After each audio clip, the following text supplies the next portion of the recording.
Chapter 41. Insisting on staking it all on one throw. 3 arrows could actually influence the outcome of the battle greatly. Because one party was not harmed due to firing from a distance while the other party would slowly dwindle. In battle, 1-on-1 and 2-on-1 were 2 completely different situations. The core of the so-called art of war was to use various methods to create situations in which more was fighting less, forming a superiority in combat strength. In addition, the flying squirrels were not zombies since they were natural life. They would have morale. A prior example was when Zhen Ren dispatched the flying squirrel chieftain and caused the remaining flying squirrels to flee in all directions. In fact, they could not shoot many arrows. If they shot many arrows, it would greatly consume their physical strength. All of them were only wielding bows temporarily. Their stamina should be saved for close quarters combat, else the gains would not make up for the losses.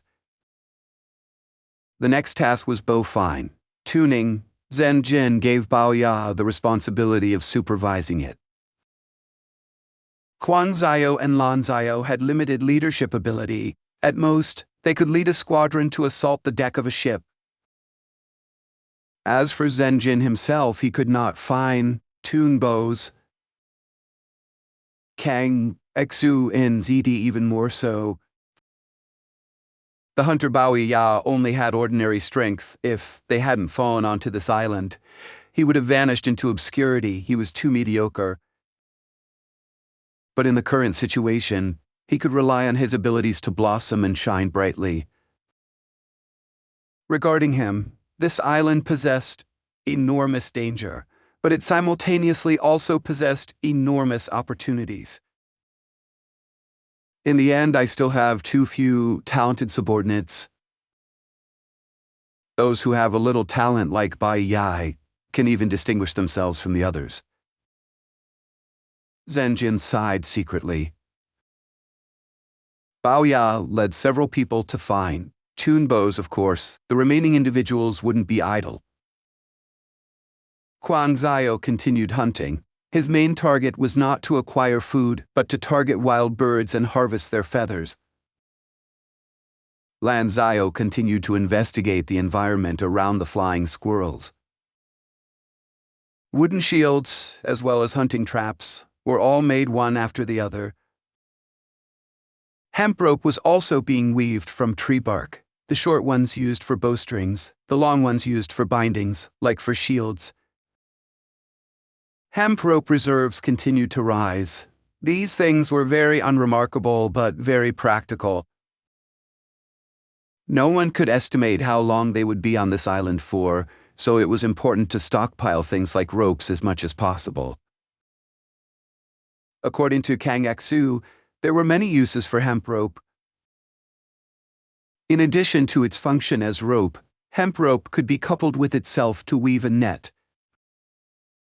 Nets could store things, form clothes, and create straw sandals. Kang Xu was also participating in this by supplying a very simple and crude loom. This loom used a dozen stakes thrust into the ground, forming 2 rows. One row had the stakes regularly spaced, and they were all fixed in place with a horizontal wooden stick.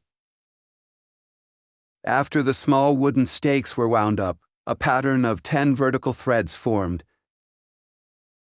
Raising one wooden stick would lift up half the threads accordingly. At this point, the horizontal thread was tilted for insertion. As the threads descended in, the horizontal line and the 10 vertical threads would be interwoven, completing the basic operation of weaving. Repeating this motion 10 times, 100 times, would form a piece of cloth smoothly. This loom was extremely primitive. Its efficiency could not compare to the looms used in the Empire. It was like the difference between heaven and earth. A person could work for half a day and would only produce enough cloth to cover their ass. However, it really did save an enormous amount of manpower and physical resources, and was much more efficient than weaving by hand. The exploration team members working with this loom sighed profusely over Kang Yexu's profound scholarly knowledge. However, Kang Yexu told them that he actually acquired knowledge of this loom from his research on the beastmen. Compared to the human empire, the beastmen, despite occupying the wilderness continent, they were formed from widespread tribes with generally lower living standards and productive capabilities. This kind of loom was generally used by the beastmen. As for Zidai, she was mainly in charge of making poisons. Zhen Ren explicitly told her that he required a poison that could naturally dissipate or fade when boiled in water or when roasted. Either that or a poison that was only effective against the flying squirrels and did not harm the human body. After all, Zhen Ren was hunting the flying squirrels for food.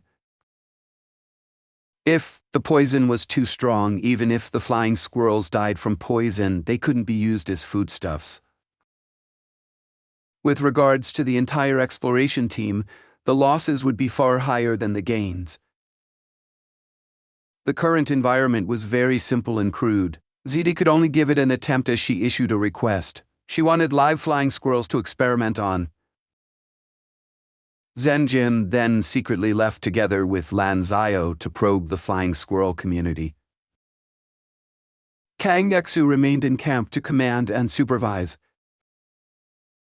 After finishing bow fine-tuning, Bao Ya also led everyone to start test firing.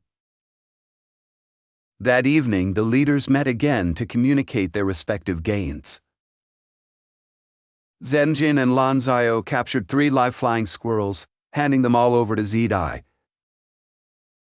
Huang Ziao wasn't able to catch anything. Hunting was not about combat power.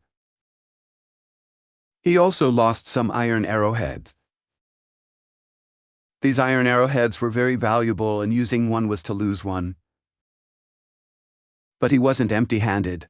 Huang Ziao had failed the hunt. He could only go further away to try his luck, resulting in the unexpected discovery of a small bamboo forest. Bamboo was a very outstanding natural resource. Bamboo joints were a natural water vessel. Bamboo could be used to make bamboo rafts, and sharpened bamboo could be made into traps. Day 3. Shoot! Huang Ziao commanded. Many arrows flew out with a whoosh. There were 10 crude targets set up 120 paces away. The arrow targets had charcoal-drawn concentric circles. However, never mind the inner circles. Arrows hitting the targets were very rare. The target circle was a bit small, about the same as a flying squirrel. But in a true battle, everyone needed to shoot flying squirrels that were moving. Therefore, this kind of archery result was not acceptable. Your posture is wrong. Straighten your waist and arm. Steady, steady. What are you shaking for? Huang Ziao assumed the position of the military instructor. His brows were wrinkled as his chest felt immense pressure.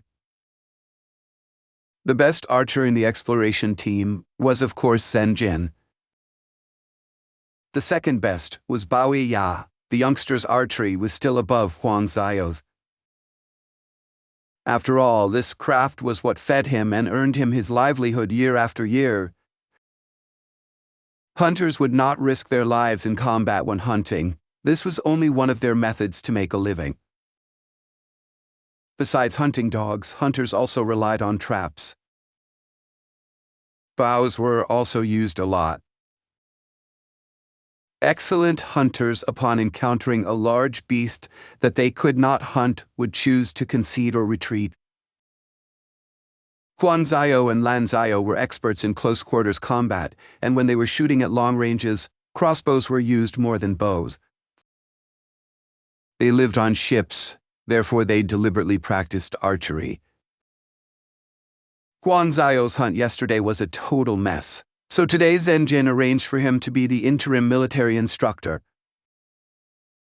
In order to redeem his face, Huan Zio tried very hard. Although Huan Zio's archery wasn't nearly as good as Bao Ya's for training others, he was more reliable. Bao Ya's archery relied more on feeling. It was completely barbaric. Huan Zio at least had been trained and knew the key points in archery. First is personal assault training. Afterwards, we will practice volley firing. With this level of archery, even the most basic of arrow volleys cannot be set up. Zhen Ren was inspecting the training and looked at the situation.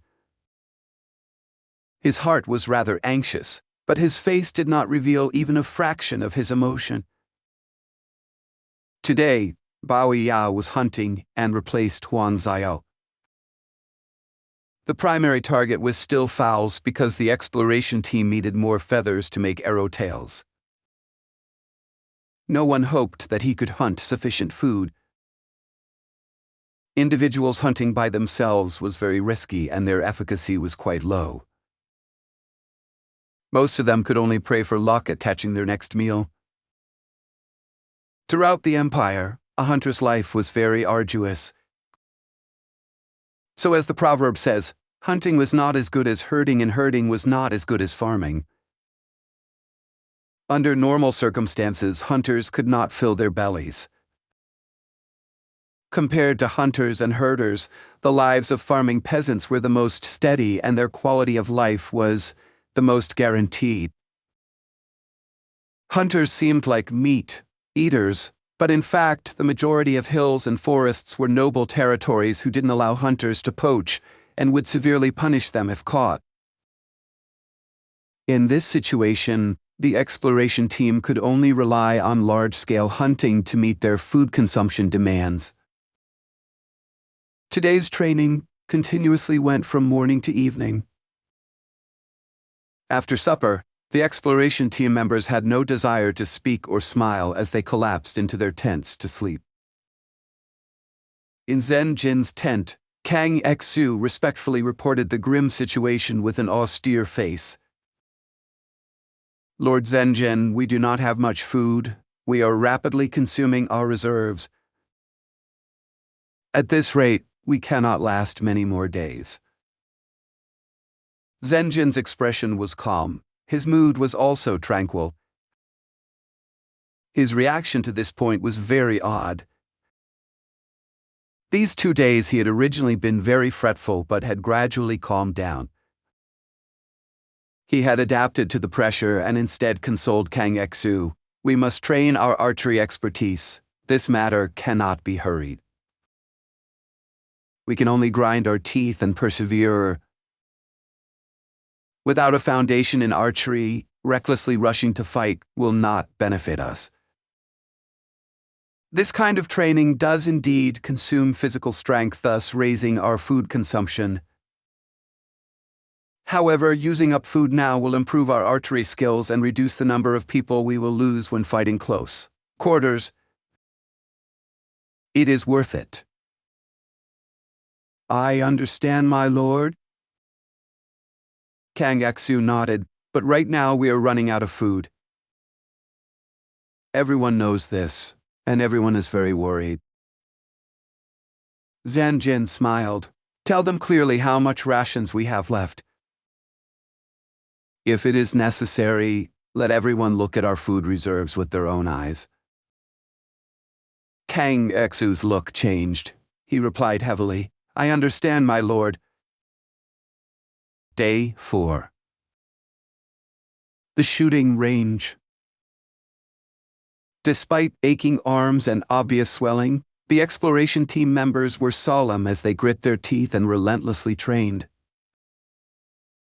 They were all clear about the food reserves and had a clear understanding about their situation. Now they needed to stake it all on one throw. If they failed the hunt, they could only wait for death.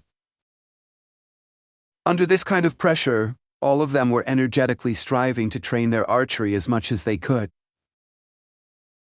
Although the early stages of their training was an eyesore after everyone adapted, their arrow shooting situation turned for the better. Hitting the bullseye was very rare, but the vast majority of fired arrows could hit the target.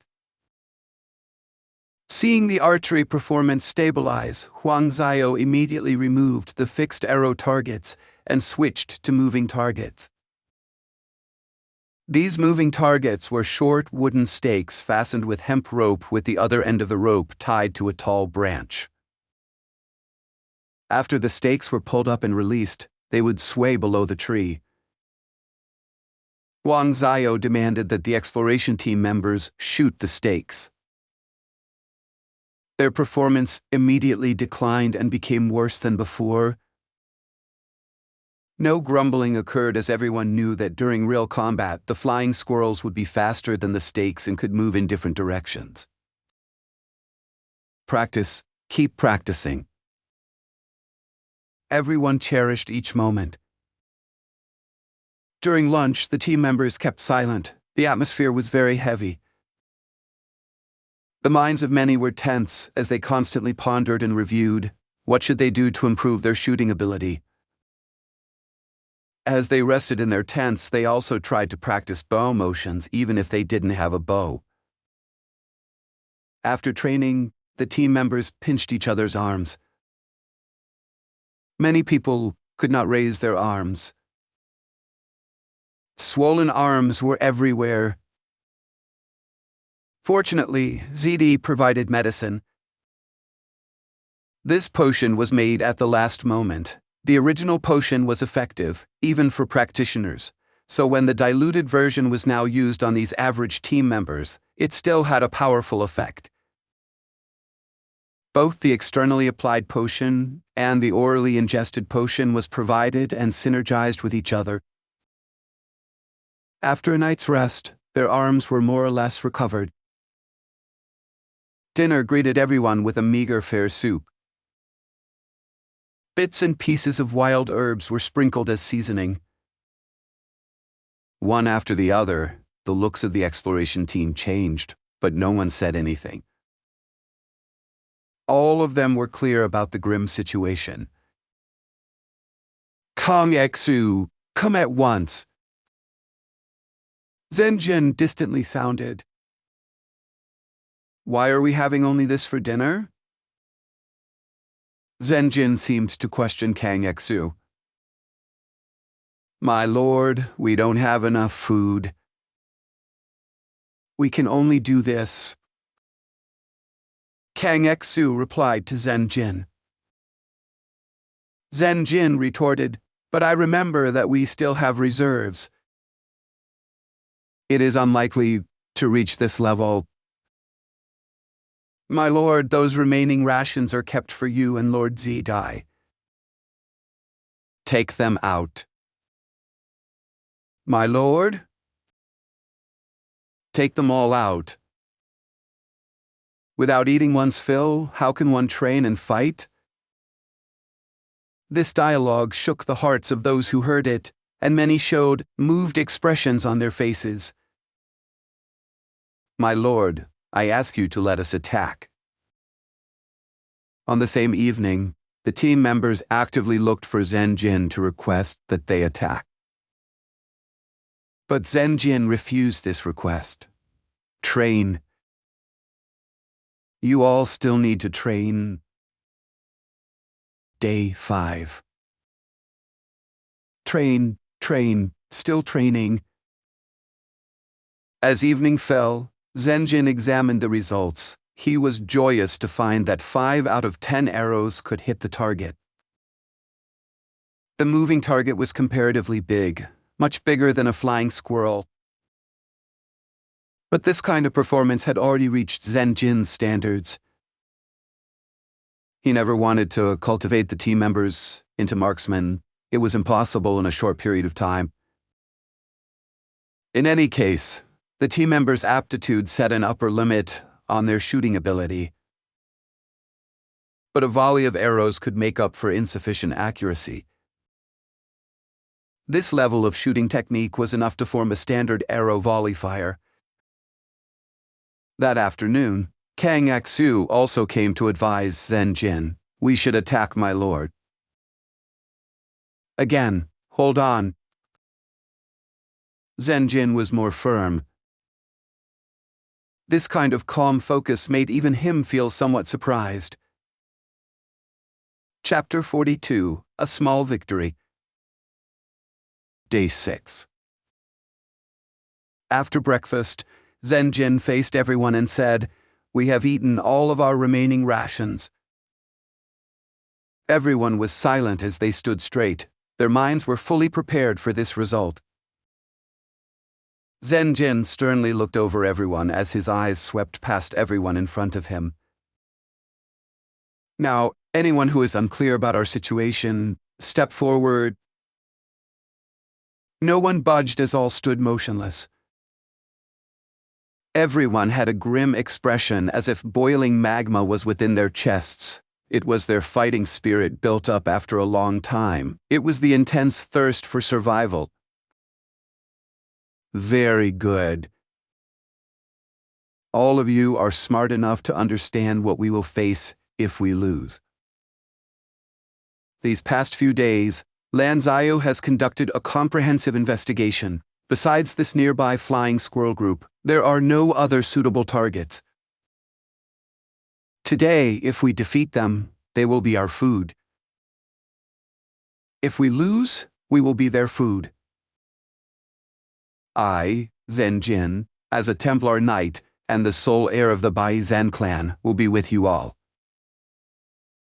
I will lead you all in overcoming this dangerous obstacle and reaping victory. Follow me to glory. Morale was vigorous. The unity of will was an impregnable stronghold. The team set off. Very quickly, they arrived at the prearranged battlefield. This battlefield had been meticulously arranged. The most obvious aspects of it were the short barriers made up of vines and bamboo branches. These barriers were connected to each other and formed a very long defensive line. If the flying squirrels wanted to pass through the defensive line, they would need to fly. This would give the team members a good opportunity to shoot at them. There were 3 defensive lines. Under normal circumstances, a river was the best obstruction as it was natural and didn't need hard manpower to construct. However, first of all, there was no river in the nearby vicinity. Secondly, the island's rivers were also quite dangerous as the violent python vine often hid there. Not only did Zhen Ren encounter this gold-level plant, but Kang Yexu and the exploration team had also encountered it several times, paying a price in blood each time. Under Zhen Ren's command, Lan Ziyu went up alone, his back quickly disappearing from everyone's view. Most of the people formed battle formations. The battle formation was very simple, with individuals lining up horizontally. This kind of formation was good for shooting at long distances. Kang, Xu, and ZD stood behind the horizontal line at Zhen Ren's side. Zhen Ren began to silently pray. "Great Emperor Shengming, my God, thou art a wise and almighty God who can always seize victory on the battlefield. Thou art the God of knights, war, and victory. Grant me victory, and I will use my conviction, honor, and the blood of my mortal enemies to increase the splendor of thy throne. O God, please hear my plea." The god did not respond. Zhen Ren sighed to himself. Normally, when facing battle, all Templar knights would pray. Emperor Shengming would generally respond and bestow a divine spell to protect the Templar knights. But ever since Zhen Ren regained consciousness, he had prayed numerous times, but Emperor Shengming had not responded. This was also why Zhen Ren did not openly pray. Because if the divine spell did not descend, It would certainly give a vile impression and make the others think that this Templar knight, Zhen Ren, could not get the favor and protection of his god. In this way, even before the battle began, the morale of his side would fall. The current outcome was not beyond Zhen Ren's expectations. He also rejoiced at his sensible choice. The morning sun shone through the rose-tinted morning sky. The forest gradually became immersed in sunlight, and its dark green slowly became bright. The air was still ice-cold as everyone puffed out white mist that could be seen by the naked eye. As time passed, the chirping of the birds increased. Suddenly, a bird group flew from the front, breaking through the canopy and into the empty sky. Lan Zio's figure appeared before everyone once more. He ran with all of his strength as a large group of flying squirrels squeaked behind him. There were a few among the group that emitted a bronze-level aura. The line of battle became slightly restless, but soon returned to silence. Zhen Ren's eyes quickly flashed with a glint of brilliance. His spirit was roused. Lan Zio's provocation was very successful. At that moment, Zhen Ren loudly shouted, "Ready!" The exploration team members had already been well prepared as they immediately drew out arrows and put them on their bowstrings in one synchronized motion. One after the other, they pulled their bowstrings and were ready to fire. 2. Fire! Zhen Ren again shouted. The team members immediately let go. The bowstrings instantly vibrated as all the arrows flew. Lan Zio's steps did not pause as he saw the arrows flying. Instead, he immediately fell to the ground and took the opportunity to roll. 3. A flying squirrel chieftain pounced air and bumped into the ground. Its bump immediately created a small pit, as turf and soil splattered all over. Lan Zio used the inertia of the roll and quickly got up with a lifted shield in his hands. Many of these shields had already been ready on the ground. No arrow hit Lan Zio's shield as the arrow volley converged into an integrated layer and struck down many flying squirrels. A flying squirrel chieftain pounced towards Lan Zio's back. Lan Zio heard the movement as he suddenly turned the shield around and immediately swept the flying squirrel off with a thump. Ready. Fire!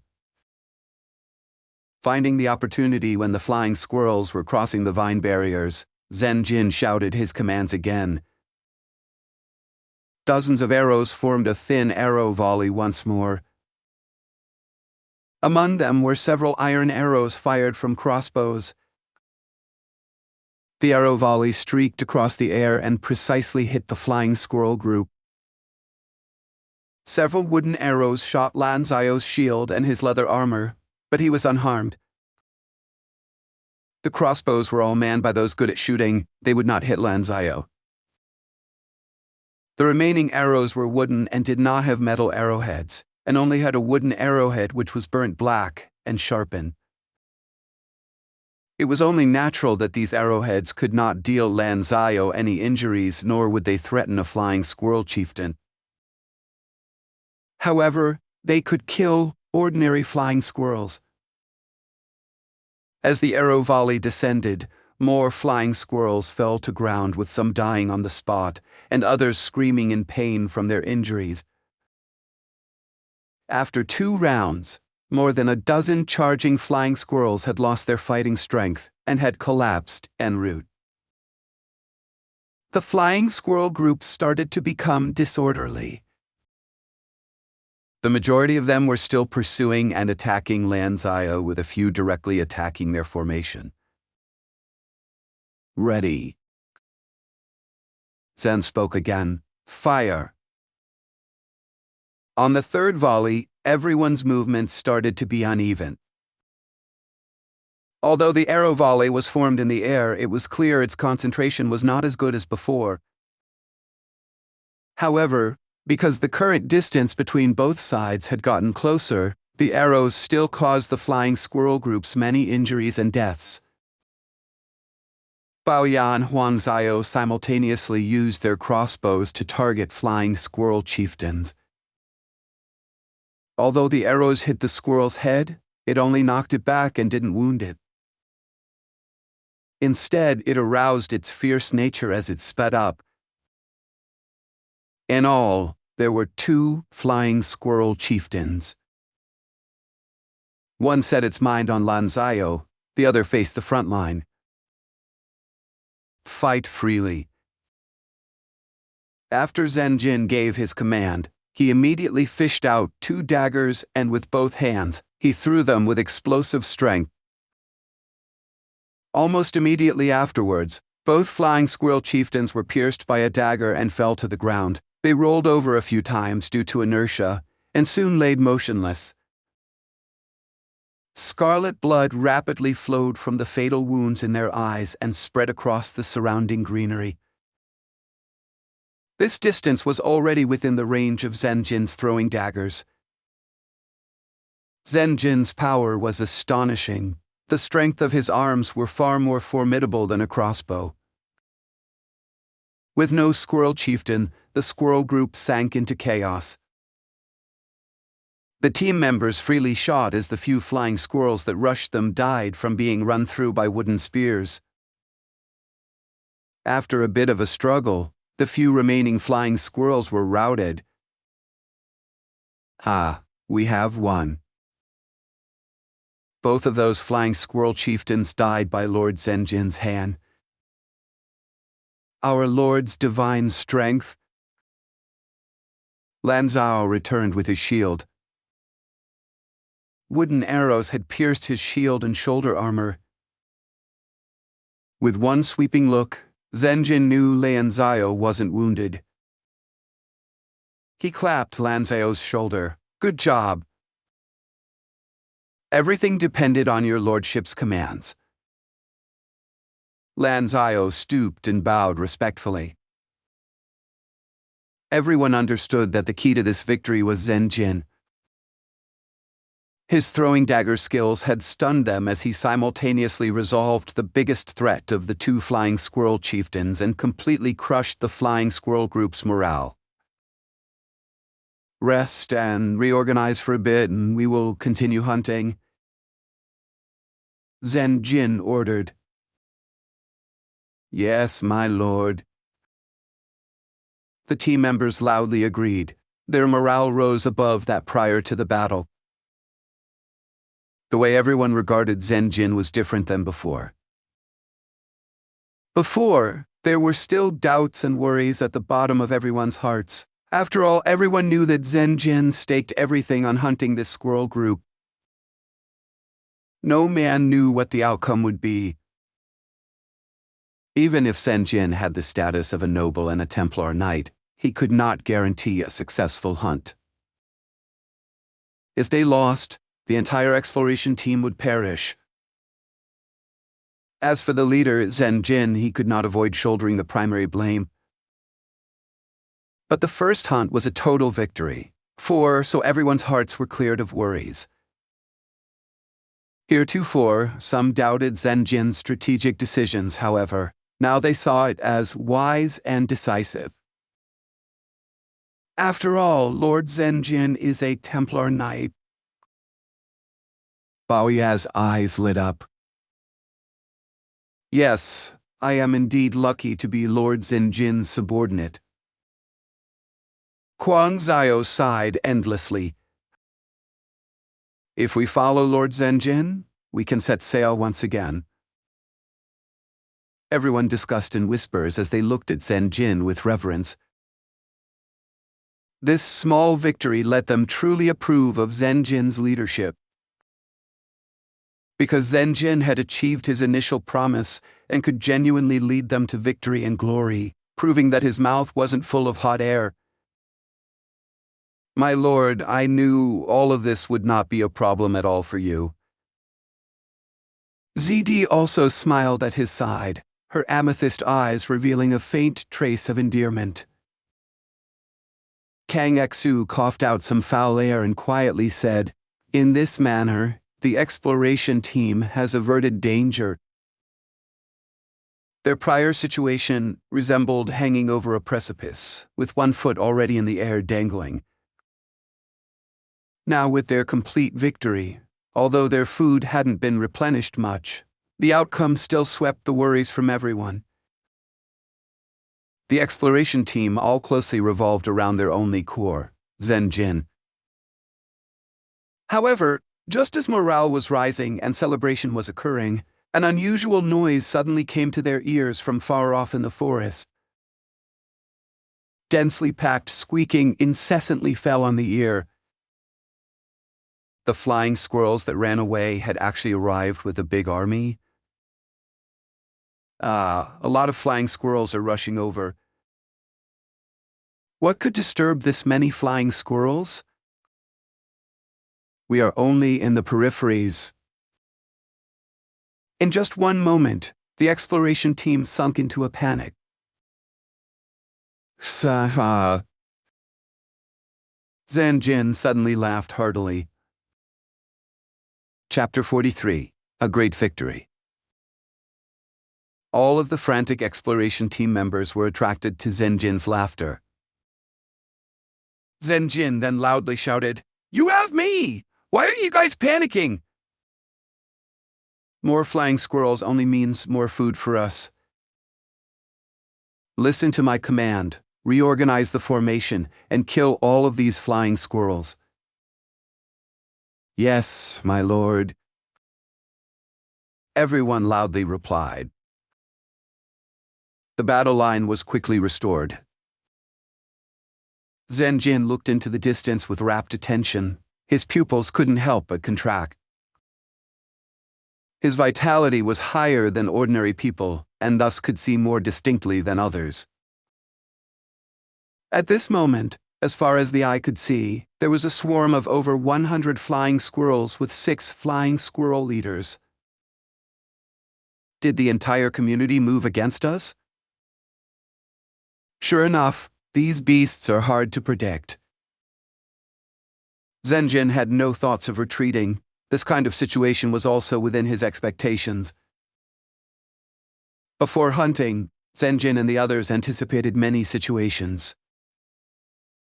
The most terrible situation was Lan Xiao being pursued by the entire flying squirrel community. Now that Zhen Ren obtained a small victory, he had raised his prestige, consolidated his status, and raised the exploration team's morale. One could say that the exploration team had changed beyond recognition compared to before the small victory. That was already pretty good. Ready, fire. Zhen Ren shouted. Everyone heard the commands with stern faces as they fired their bows in succession. The thin arrow volley immediately struck many flying squirrels down to the ground. There were many attacking flying squirrels bunched together, thus this round was the most effective one yet. However, the flying squirrel group was bigger and none of the flying squirrel leaders had died yet. On the contrary, the flying squirrels were spurred to anger as a cacophony of squeaking burst out and their charge seemed to speed up. Many of the men turned pale. After the first round, they could clearly see their situation. Even if they shot 7 or 8 times, they might not necessarily be able to kill all of them. Moreover, with the distance between them and the speed of the attacking flying squirrels, not to mention 7 or 8 rounds, there wouldn't be enough time to do 5 or 6 rounds. The second volley was fired soon after. The third volley. Fight freely, Zhen Ren ordered afterwards. The arrow volley largely compensated for the lack of accuracy. But now that it was at a closer distance, the archer's accuracy was much greater and shooting in salvos would only hold them back. especially so for the best shooters. Whoosh! Whoosh! Arrows pierced through the horizon and perforated the squirrel group.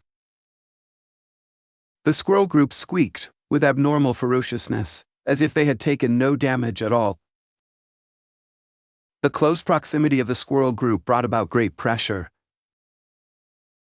The hearts of many could not help but beat wildly as their actions became unsteady and lost their usual standard. Some had to knock arrows several times, and others dropped arrows from their bowstrings and released empty strings. Huang Xiao unknowingly used too much strength and broke his bow while drawing it. He then angrily threw the broken bow away. "This lousy bow," he cursed as he took out another short bow. Because the short bows were slipshod works, this kind of circumstance was anticipated. As a result, everyone had spare short bows.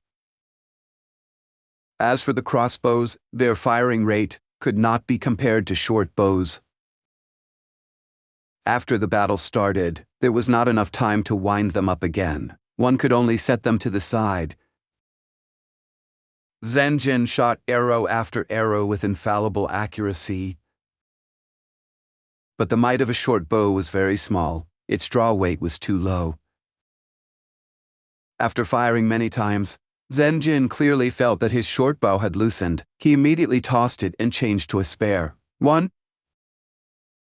Within this short period of time, Zhen Ren had already gone through 3 bows. He alone had killed more than 20 flying squirrels. But there were still many flying squirrels left, at least 50 of them. This was 5 times more than the number of people in the exploration team. The ordinary flying squirrels were fine. The crucial thing were the 6 flying squirrel chieftains. None of them were dead, which posed a great problem. The crossbows shot powerful iron arrows, but even they couldn't hurt the flying squirrel chieftains, to say nothing of the short bows. Zhen Ren's heart was pressed down by a giant stone as he understood thoroughly. If this squirrel group charged in, the exploration team's losses would be disastrous. The closest flying squirrel chieftain rushed into the range of Zhen Ren's throwing daggers. In a split second, the youngster's eyes flickered as his arm suddenly shook. The dagger pierced the air. Its rapid speed made it seem like a glinting ray of light to everyone. The ray of light accurately struck the flying squirrel chieftain. After it was struck by the dagger, the originally airborne flying squirrel chieftain was flung back even faster. Afterwards, it fell motionless to the ground off in the distance. Everyone that saw this scene had their hearts shaken, but there was no time to celebrate. Because the squirrel group hadn't halted for even a fraction of a second, and the remaining flying squirrel chieftains ruthlessly charged into the front line. All of them were bronze-level magic beasts. After they bumped into an exploration team member, they used their claws and large incisors to rapidly tear at it. After killing the exploration team members one after the other, leaves and branches flew from the corpses, but no blood or flesh. As it turned out, those standing on the front line were all puppets. These puppets were filled with rice straw padding to appear like humans, and used Z-Dai's hastily made potions to deceive the flying squirrel's sense of smell. Earlier, Kang Yexu had dissected the flying squirrels and discovered that they didn't have good eyesight. They mainly depended on their sense of smell. The flying squirrels also didn't have high intellect. Therefore, the puppets succeeded in attracting this wave of offense. Numerous ordinary flying squirrels pounced upon the plant puppets. Some of the puppets attracted the attacks of more than a dozen flying squirrels, while others had 5 or 6. Seeing the flying squirrels gathered in the same place, Zhen Ren decisively ordered, "Set them on fire!" Zidi threw the potions she had prepared long before the battle. The potion bottles shattered on rocks, causing the liquid inside to leak over the greenery and mix with the potions already prepared there. In a split second, a weak flame ignited and soon expanded into a fiery serpent. It soared and spread across the front line as a burning wall of fire. The wall of fire immediately ignited the puppets and emitted a thick smoke. Some flying squirrels screamed as they burned, others choked and cried in the thick smoke. Their keen sense of smell multiplied their suffering. Almost all of the flying squirrels were running around in disarray. The pressure facing the exploration team immediately dropped. Because even if there were still flying squirrels rushing them, there were only a few of them. Moreover, they were only doing so to flee from the flames. They were met with arrows. Almost half of the flying squirrels were felled by arrows en route. Baoi Ya, Wang Zio, and Lao Zio, these three displayed steadiness. But Zhen Ren didn't make a move. With rapt attention, he motionless stood like a statue. Suddenly, a flying squirrel chieftain broke through the wall of fire and appeared in his field of view. Without any hesitation, Zhen Ren violently threw a flying dagger, piercing the flying squirrel chieftain's eye. After the flying squirrel chieftain fell to the ground, it rolled over several times and died. But as the flying squirrel chieftain fell to the ground, the remaining flying squirrel chieftains also rushed out of the wall of fire at the same time. None of them had caught on fire. Ordinary fire could not do anything to them. Even the thick smoke only made them feel uncomfortable. All of the flying squirrel chieftains madly rushed forward. Upon seeing this, Kang Xu's and Zidai's expressions changed. There were still 4 flying squirrel chieftains left. These were all bronze-level magic beasts. Although Lan Zhao and Huang Zio were also bronze-level warriors, it was very dangerous for them to face these flying squirrel chieftains one-on-one. Humans and beasts were different. The great majority of a human practitioner's strength came from using battle ki and magic. But battle ki could not be activated in this environment. Although battle ki could passively increase a human practitioner's physical constitution, it could not compare to the physical constitution of a magic beast's. Compared to a beast, a human's natural skin was fragile and their bones were weak. Huang Zio and Lan Zio were relying on their constitution. It was only natural that they couldn't compare to these flying squirrel chieftains. After all, even after a flying squirrel chieftain's death, an ordinary sword still would not be able to cut its skin and bones. So Lan Zio, Huang Zio, and especially the ordinary team members were no match for the flying squirrel chieftains. If a flying squirrel rushes into the crowd, it will certainly cause enormous casualties. Our sole hope lies in Zhen Ren. It all depends on whether this Lord Templar Knight can quickly kill these flying squirrel chieftains. Kang Xu's eyes flashed with worry. He had a thorough understanding of the current situation. My lord, this is not the time to conceal strength. Kang Xu gazed at Zhen Ren with encouragement in his heart. He was a wise man who understood his situation on this island. Only by attaching himself to the strong could he hope to survive. Because of this, he actively plotted and pushed, allowing the entire exploration team to rely on Zhen Ren. Zhen Ren took a deep breath. He knew everyone awaited his performance. But he couldn't activate his battle ki.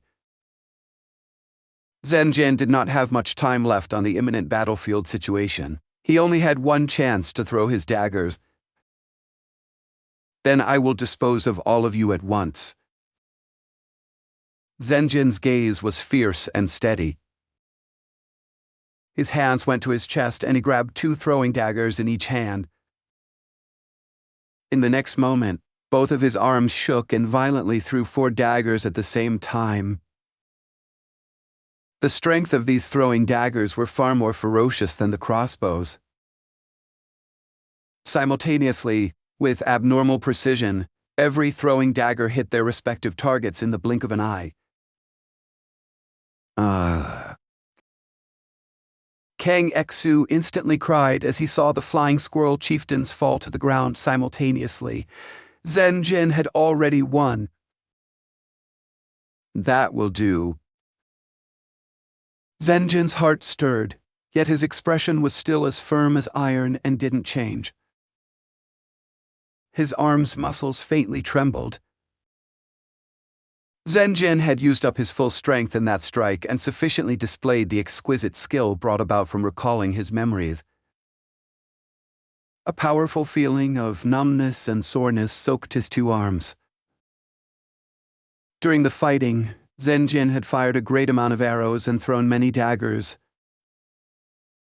In order to kill the flying squirrel chieftains, Zhen Ren had to use his full strength to throw each dagger. Now, the youngster had reached the limits of his endurance. It was worth mentioning, these daggers were all common weapons. The reason why they could shoot a flying squirrel chieftain dead completely rested in Zhen Ren's astonishing accuracy in targeting weak points, as well as the dreadful speed and power of his crazy throwing. Is it settled? 1 struck 4. These flying squirrel chieftains could not do anything facing Lord Zhen Ren's true strength. Our lord is too strong. The morale of everyone rose greatly, and as they began cheering, a flying squirrel chieftain that fell to the ground abruptly resurrected. It sped across the ground at a high speed and actually dragged a faint shadow behind it. Meanwhile, its life aura completely exploded. It was no longer bronze level, but iron level. Be careful. ZD shrieked. This flying squirrel was very cunning. Its true strength was iron level, but it succeeded in pretending to be bronze level. Its unique method could curb its aura and conceal it from Wanzio's investigations. This was the head of the flying squirrel community. At this moment, Zhen Ren once more sensed the aura of death. Speaking of which, he had dispatched many magic beasts. The silver-level wolf, monkey-tail brown bear, and the blade-legged spider. However, dispatching the evil wolf was due to fortunate timing and the river's violent python vine. The monkey-tail bear was severely injured and he had taken advantage of it. Even so, Zhen Ren nearly died as he fought for his life. The blade-legged spider was killed by its negligence when Zhen Ren transformed and suddenly struck the spider's vitals. In terms of strength, Zhen Ren was not the silver-level spider's match. The human body was quite frail. Compared to ferocious beasts, humans did not have sharp blade-like claws, thick fur, robust physiques, or skeletons as hard as iron. Usually humans couldn't outrun dogs or breathe underwater like fish or fly in the air like birds. To compare strength levels, the fact that Zhen Ren could suppress bronze-level bellwethers astonished Kang Xu, making him guess that Zhen Ren's cultivation was at the gold level. The greatest advantage humans had lay in their wisdom.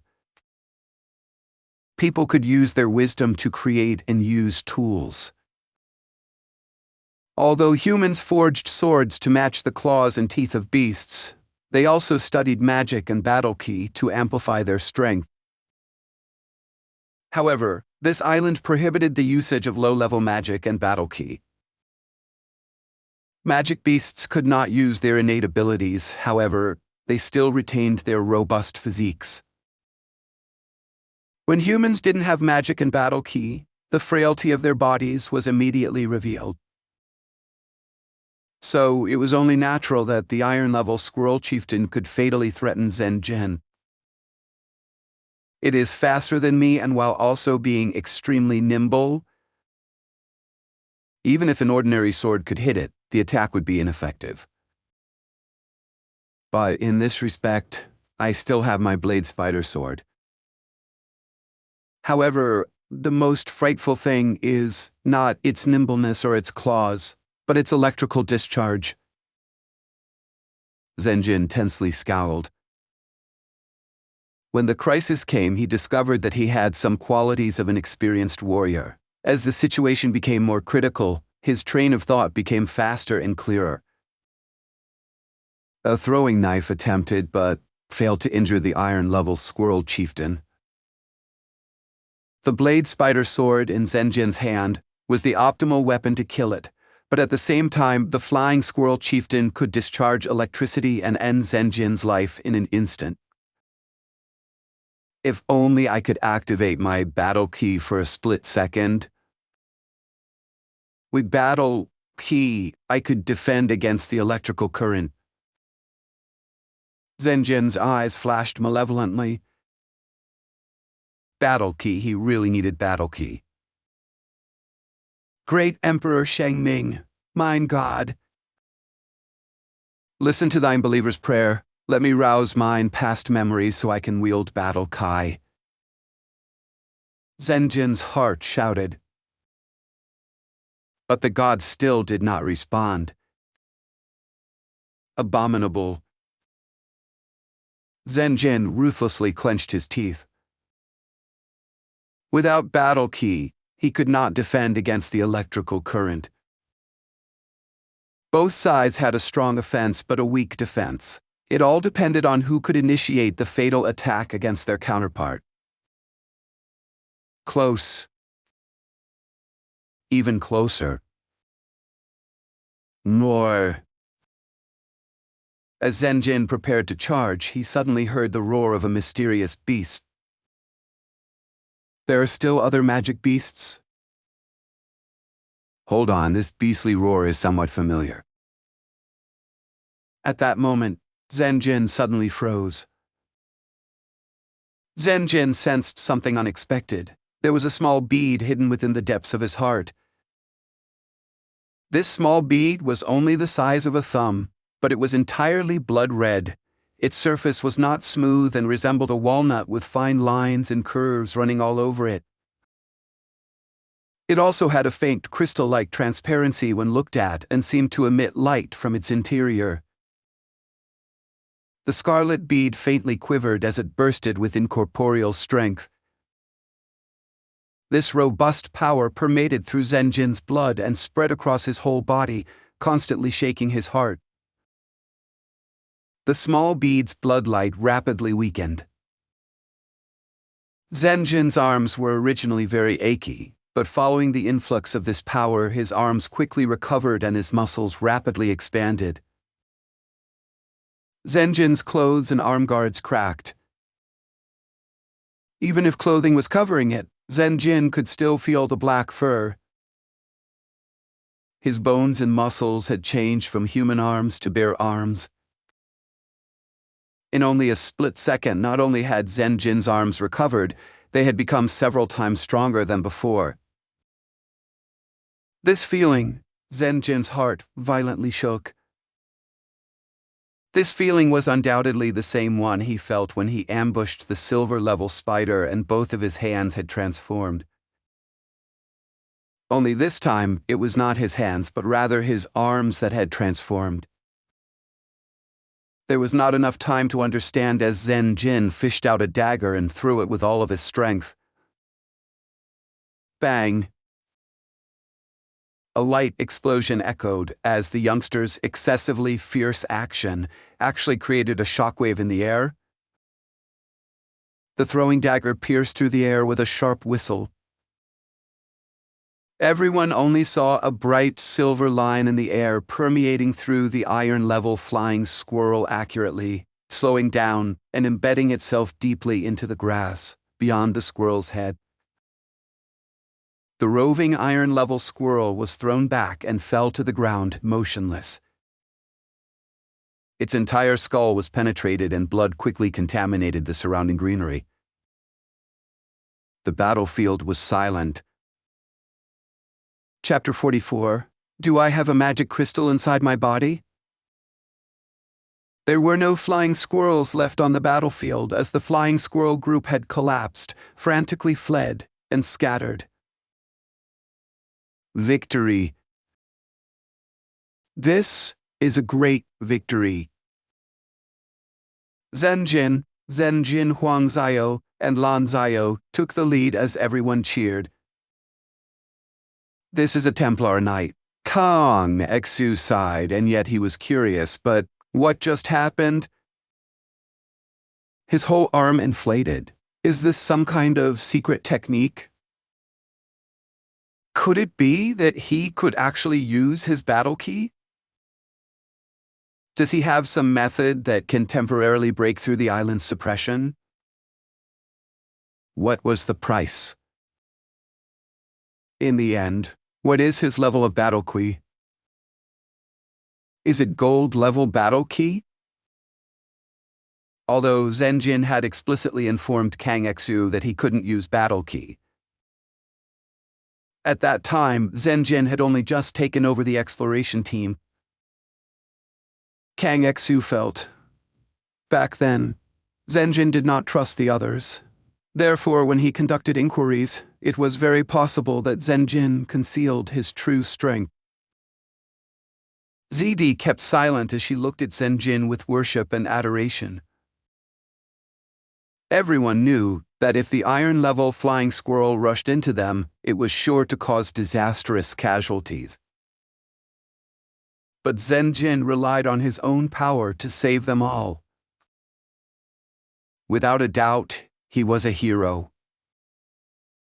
From start to finish, he had always been in control of the battle.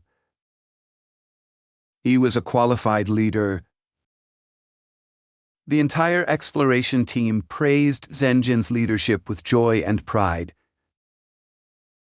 Zhen Ren frowned slightly. That wonderful sensation faded away like last time.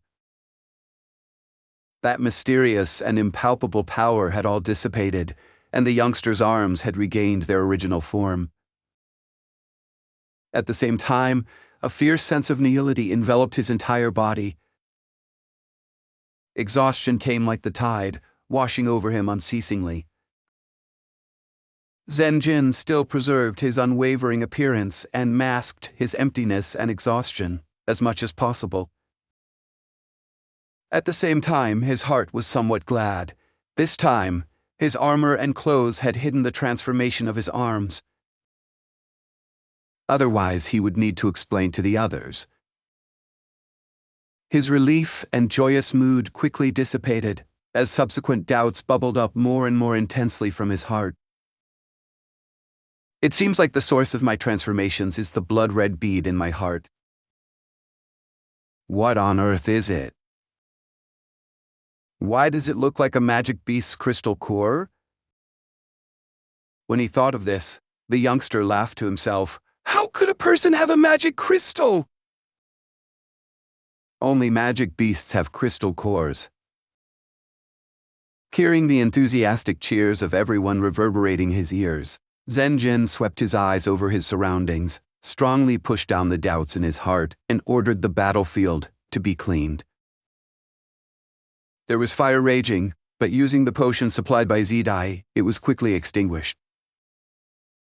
Huang Ziyo searched the scorched battlefield, stopping occasionally to pick up a flying squirrel corpse. Because they had caught on fire, the flying squirrel corpses were completely burnt and looked charred black. When Huang Ziyo slapped them, pieces of charcoal fell from the flying squirrel corpses and exposed the already cooked flesh inside. Huang Ziyo suddenly sucked in a deep breath and the rich fragrance poured into his nose. Another piece of good meat. Huang Ziyo's smile spread across his face as his eyes swept the battlefield. Wan He then let out a heartfelt sigh. I like this method of hunting the most. For several days he had been in charge of hunting alone. He got barely anything. The survival skills of a hunter were hard to grasp. Wang Zio had always eked out a living on the sea. His forest hunting experiences made him remember how awkward and hard it was when he first got on a boat. On the other side, Lan Zio was processing the iron-level flying squirrel chieftain. Only a portion of the flying squirrel's blood had been collected. After the preliminary processing, Lan Zio had a sudden thought and picked up the throwing dagger that had killed the iron-level flying squirrel. Lan Zio's eyes couldn't help but contract as he examined up the throwing dagger. The entire front end of the flying dagger was completely deformed and did not seem to retain any of its sharpness. Depending solely on the power used to throw, such an ordinary dagger was used to kill an iron-level magic beast? Lan Zio gazed at Zhen Ren with increasingly profound reverence. The gains of the battlefield cleanup were enormous. One could say it was a huge harvest as everyone beamed with happiness. The blood on the battlefield as well, the completely burnt flying squirrel flesh that wasn't edible and were handled properly so that they wouldn't attract other ferocious beasts with their bloody smell. The exploration team returned to camp in triumph and continued to process their spoils of war. Night. A bonfire was started and everyone circled around to talk about their gains today. There was so much food that the minds of the team members were completely calm.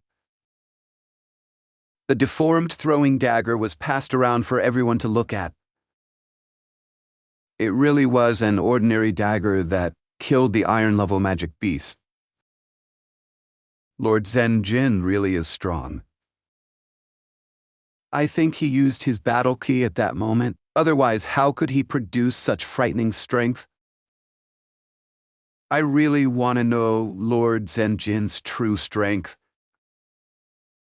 In any case, it's not at the bronze or iron level. He is at least a silver level knight that controls silver level battle key. Silver level battle key. At this age, Zhen Ren really is a genius. Gold level is still a possibility. After all, none of us have seen his lordship's battle key. If it is gold, that is even more scary. Following this kind of character will make our future prospects radiant. Currently, we are his lordship's subordinates because we were shipwrecked together. Is it even possible under normal circumstances?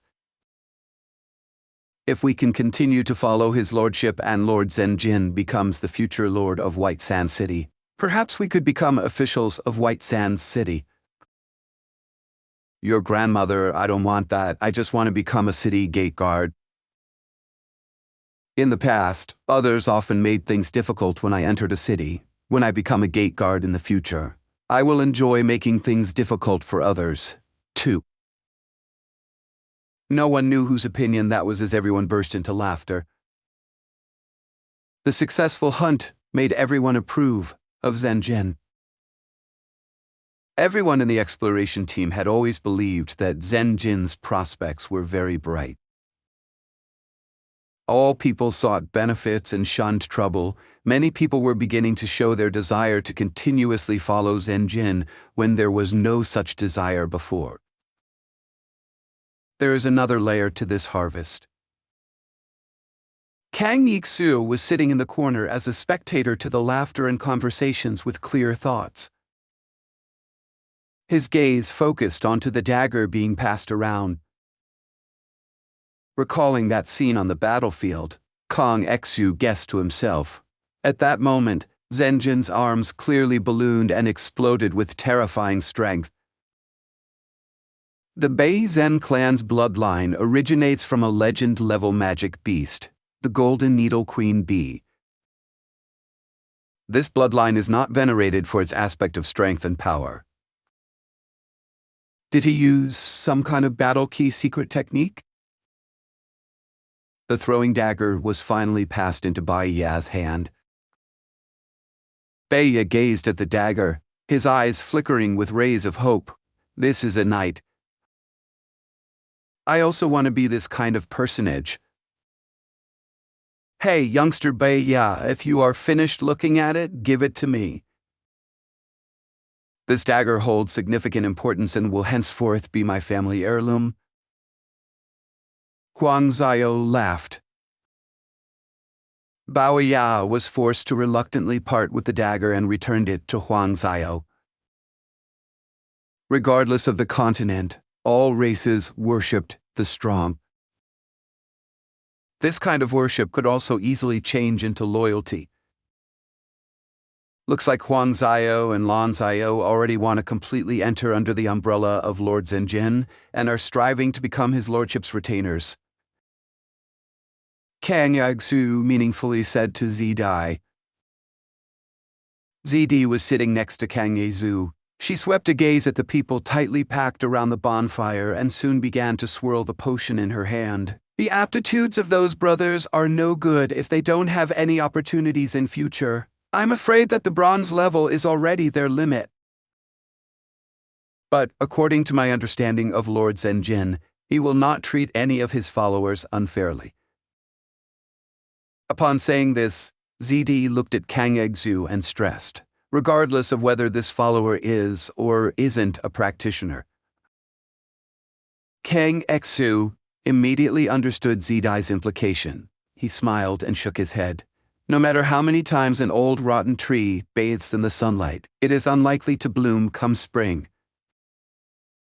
The potion in Zidi's hand had gradually changed color and she stood up to leave. I still have business to handle. When Zidi returned to her tent, Zhenjin was still meditating in his tent. His face was full of vexation. Still can't sense it. Zhenjin had already used all of his strength to engrave in his heart that unusual feeling of transformation. However, he still could not actively interact with the crystal core in his heart. It was as if it didn't exist. Zhenjin subconsciously put his hand onto his chest, sensing his heartbeat. His brow tightened. No, at that time, I found it. There really is one. Something similar to a magic crystal is growing in my heart, and it seems to coexist with it naturally. Why can't I sense it? I could perceive it clearly back then. Why? What's missing? Zhenjin's thoughts were revealed. He really wanted to find out how to use the crystal core. Right now, he couldn't use Battle Key. The transformations could increase his strength in an instant and assist him greatly. The first transformation was when he killed the silver-level blade, Leg Spider. He sensed the wonderful feeling of blood flowing at that time. The second time was when the throwing dagger killed the iron-level Squirrel Chieftain. Not only did he sense the rush of blood, he also sensed the mysterious crystal core in his heart. The incorporeal power bursted out from the crystal core and merged into the blood flowing all over his body and finally imbued itself into his arms. So, my prior guesses have been wrong? The real cause is not the blood, rather it is this magic crystal. This power is neither battle key or magic. It really is wonderful. Zhenjin sighed endlessly. He continued to attempt to analyze these two experiences. Based on my current attempts, it seems I cannot actively initiate the transformations. So, what is it about these two transformations before and after that triggered disability? What is the common ground between these two transformations? The first one was when I was faced with life and death. I had recalled lost memories and was in a very complicated emotional state. The second one was when I was facing the iron squirrel chieftain. I was afraid of its electrical shock. As a result, I was nervous and was confronted with the threat of death. The biggest common ground between these two experiences was that Zhen Ren faced the threat of death. Thus, all kinds of emotions like nervousness, anxiety, fear, staunchness, killing intent, and so on arose. It seems like my emotional state stimulates and causes my transformations. Then, if I continue to provide more stimuli, would it be possible for me to learn how to control this kind of transformation ability? Zhen Ren's thinking diverged. After 2 experiences of the transformations, he had made clear progress. The first one was only sensing of the blood flowing. The second had penetrated deeply into his heart and allowed him to perceive the mysterious crystal core. In addition, the first time, it transformed into claws, but the second, it was my arms that transformed. Zhen Ren surmised that what he transformed was according to his subconsciousness in order to form the most beneficial thing for the current situation. If I am capable of controlling this transformation ability, will I be able to transform whatever I want to in the future? Can I completely transform my body into the form of a monkey bear? In addition, I also found that after I transformed, the crystal core's bloodlight clearly attenuated a lot. How many transformations can it support? Zhen Ren began to clearly follow the course of events and managed to remove a few doubts from his heart. However, even more were added. Chapter 45. An Unexpected Gain. Zhen Ren planned to have the exploration team rest and reorganize for 2 days. Building the camp had consumed a lot of strength. If it wasn't used well, it would be squandered. The surroundings had been purged and the flying squirrels had been hunted. Now that nothing threatened them, they were quite safe. The flying squirrel carcasses still needed to be processed. The exploration team also needed to continue to train their archery skills. In addition to this, the last hunt had used up many arrows as well as a few bows. They needed to be replenished. The hunt was a great success and allowed the exploration team to improve their situation greatly. Currently, Zhen Ren already had enough time to create a sufficient amount of better long-range weaponry. But after Zhen Ren thought it through, he gave up on this idea. The next day, Kang Exu met with Zhen Ren. Lord Zhen Ren, good news, we have a new discovery. Ow. Zhen Ren knew that Kang Exu had been researching the iron-level squirrel's corpse. Did you find a magic crystal in it? Kang Exu smiled and shook his head. There was no magic crystal within the body of the iron squirrel. Its internal magic power is also utterly chaotic. Not long after its death, its magic power had completely dissipated. Zhen Ren muttered in his heart, the iron-level squirrel does not have a magic crystal, but there is actually something resembling one in me. Kang Exu didn't maintain suspense as he frankly spoke. It is as such, my lord. I cut open the iron-level squirrel's stomach and found that before it died, it had just stuffed itself with food. Thus, there was still a lot of undigested food inside its stomach. It included meat, bones, birds, fruits, plants, and more. Among these, I found a kind of potato. Zhen Ren's eyes flashed slightly. It seems that these flying squirrels are omnivores. We can try to dig up these potatoes. Kang Exu nodded. My lord, not only are there potatoes, I speculate that there is a great amount of food stockpiled at the flying squirrel group's nest. How have you determined this? Zhen Ren asked. From prior dissection, as well as researching these squirrel carcasses, I have found that the digestive capabilities of these squirrels are very strong. Their gastric fluids can even lightly corrode swords. Generally speaking, when a life form with this kind of strong digestive capability is hungry, the gastric acid secreted will make things unbearable for them. In order to resist this feeling of starvation, they will temporarily devour indigestible things like rocks and the like. But these flying squirrels don't have anything similar inside their stomach. This shows at once that they have plenty of food. We have only probed our surroundings. I think these flying squirrels are not only omnivores, they also possess the food-storing characteristics of normal squirrels. Usually, they would forage and collect food, and when they get hungry, they would quickly eat the food to prevent their community from being driven crazy by hunger. Very good. Zhen Ren patted Kang Xu's shoulder as he expressed his admiration.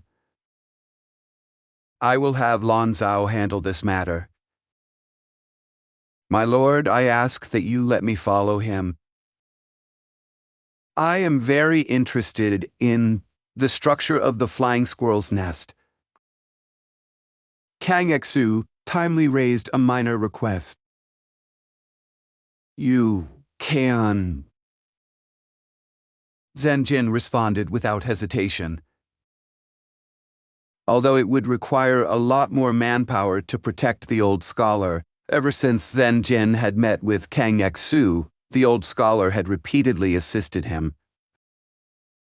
As long as the situation allowed it, Zhen Ren did not mind satisfying the old scholar's thirst for knowledge. When Kang Xu returned to camp, he returned satisfied. Their harvest of supplies also pleasantly surprised Zhen Ren. It was just as Kang Xu guessed. The flying squirrel nest really did have food stored. Moreover, the food reserve was quite large. When the exploration team members searched it, many of them sighed. These flying squirrels live better than us.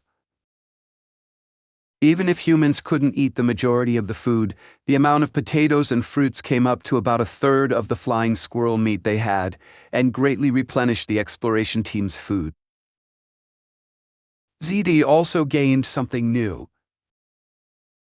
By using the flying squirrel's gastric fluid, ZD made many corrosive potions. Iron swords that touched this potion would change beyond recognition in a few breaths. As long as there were enough potions, a huge hole could be corroded into the soil in a few short breaths. If it was paired up with a fog potion, it could make a strong corrosive fog. If ordinary people stayed and breathed in it, their lungs would suffer necrosis. 1. Although the squirrel hunt was a big success, ZD had used up all of her combustion potions. These corrosive potions replaced them and gave the exploration team another method of attacking enemies. Of course, regardless of whether it was the combustion potions or the current corrosive potions, neither were magic potions. They only purified and strengthened the original characteristics of the materials. The effects of magic potions were even more outstanding. But on this island, low-level magic potions were not effective. Zhen Ren made no progress in his field.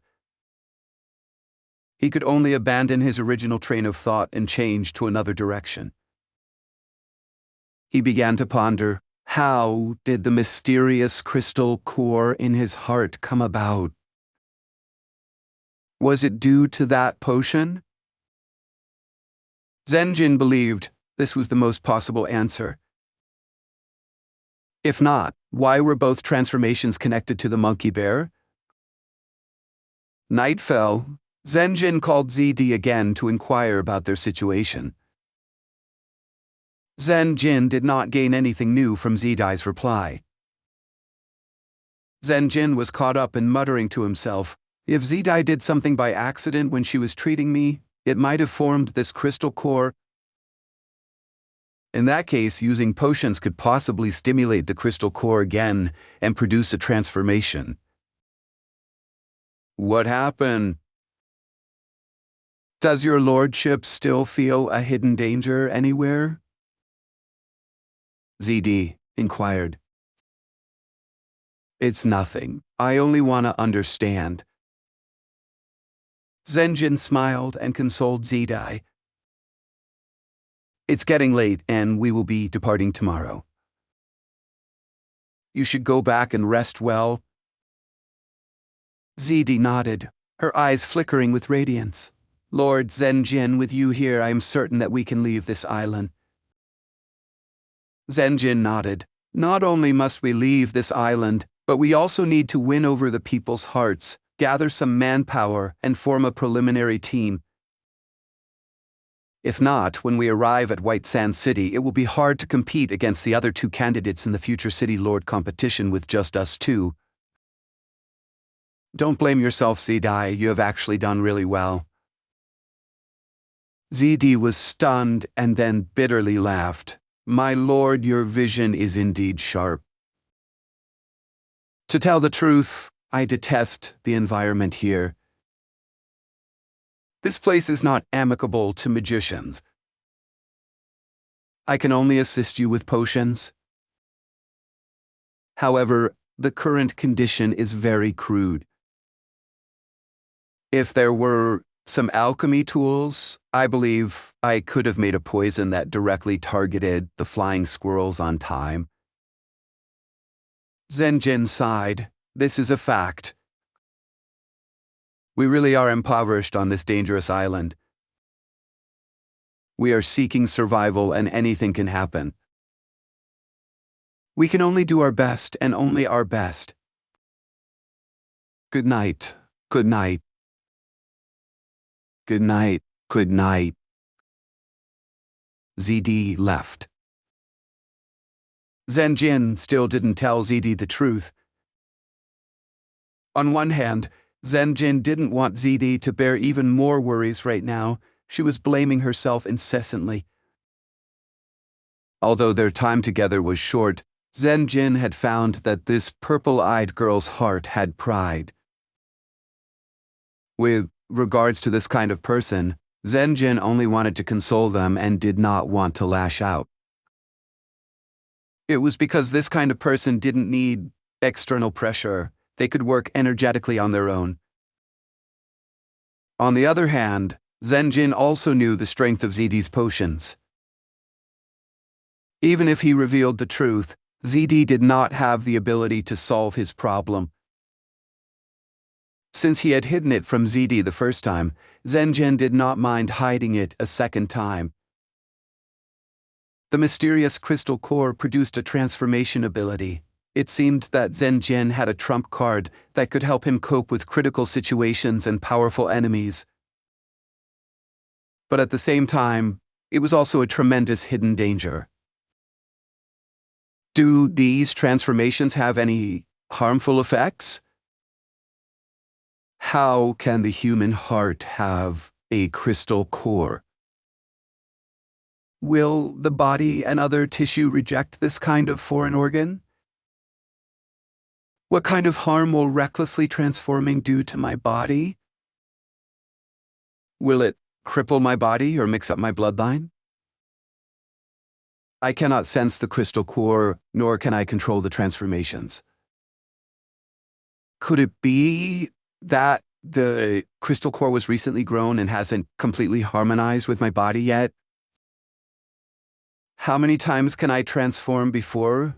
Would it reduce me to a beast and cause me to lose all my humanity? This not only concerned his body and his bloodline, but also the entire exploration team. Zhen Ren knew the reasons why he could lead these people. The first was because he was strong enough, and the second was because of his status. He was a noble, more importantly, he was a Templar knight.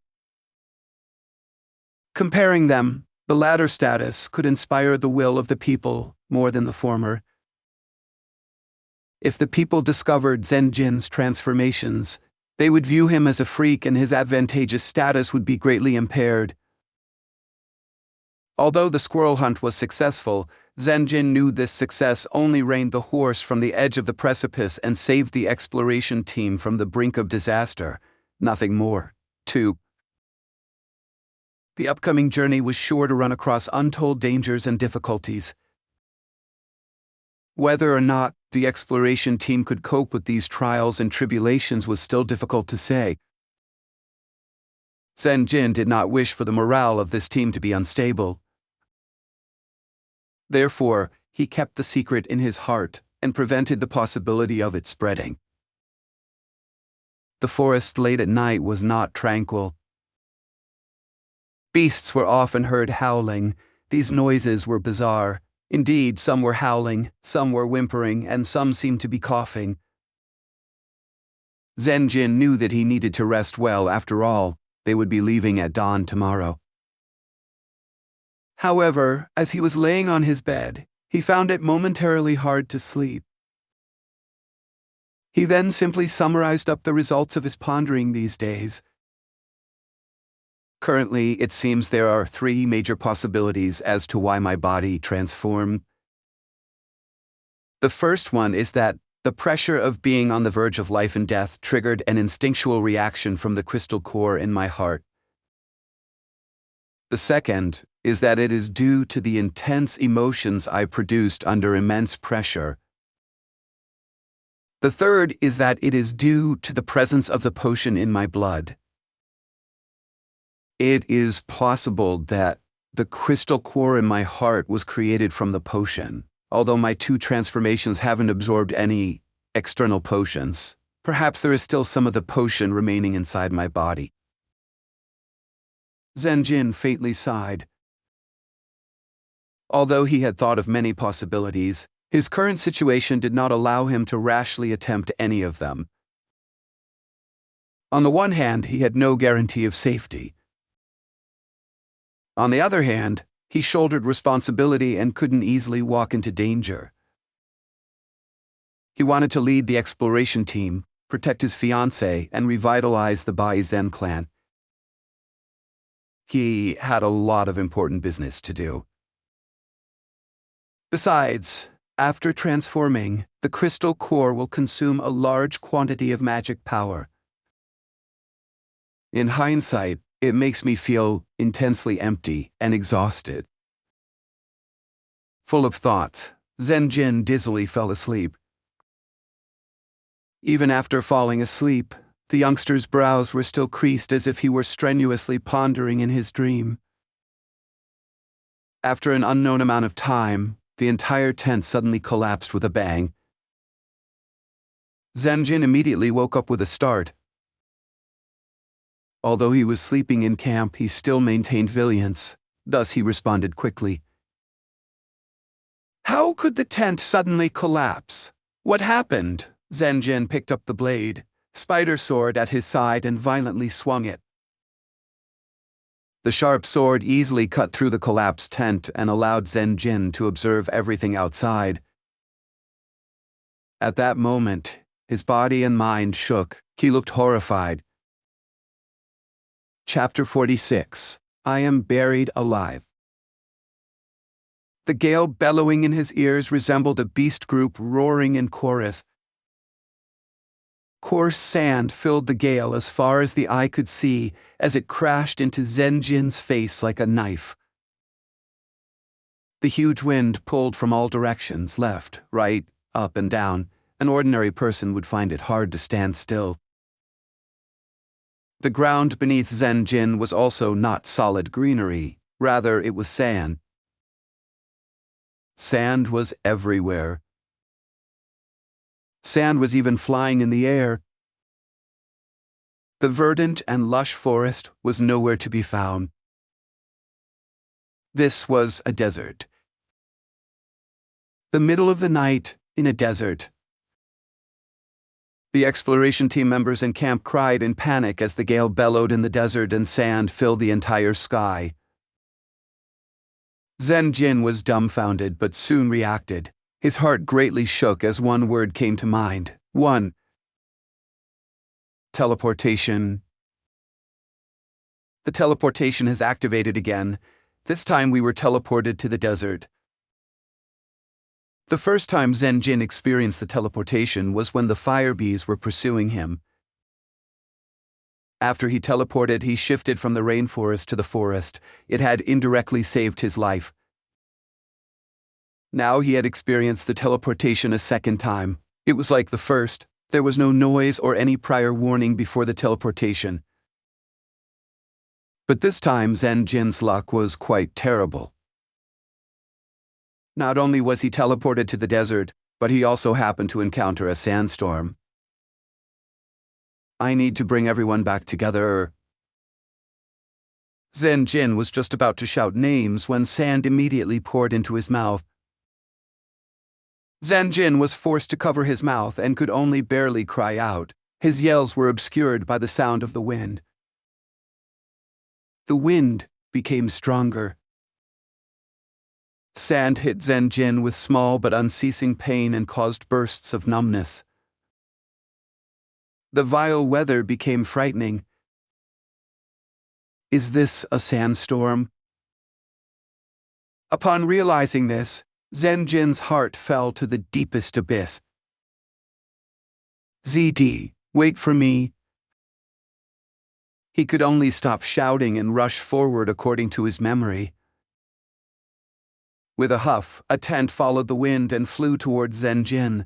It was like a bewildering gray ghost of the night pouncing from above. Zhen Ren smoothly swung his hand. He only heard a swoosh sound with it. His sharp blade cut the tent in two. The two sides flew past Zhen Ren, one half on the left and the other half on the right, and disappeared into the gale without a trace. The tents in the camp had been fixed with grounded stakes, but after they were teleported, the stakes that were embedded into the ground had been scattered across the desert surface. Without anything to fasten them, the tents collapsed and were swept away by the wind. What terrible luck! Zhen Ren gloomily said. He walked for a bit and found that he could not find his bearings at all. Firstly, with the teleportation and then the sandstorm, there was nothing to reference to determine one's direction. Secondly, the tents were flying all over the place. Nothing remained of the camp's original layout. Finally, the team members could not shout and contact each other in the sandstorm. For a moment, Zhen Ren was also at a loss, too. In addition, in a few short breaths, the strength of the wind unexpectedly doubled. Save me! Zhen Ren suddenly heard a weak cry for help from above his head.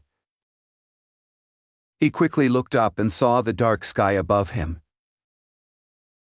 Zhen Ren immediately realized that it was an exploration team member being blown away by the storm. The power of the wind strengthened and became so terrifying that it could even blow away an adult human. Zhen Ren subconsciously extended his arm, but in the blink of an eye, the crying exploration team member disappeared into the sandstorm. It was too late. ZD has the lightest body weight.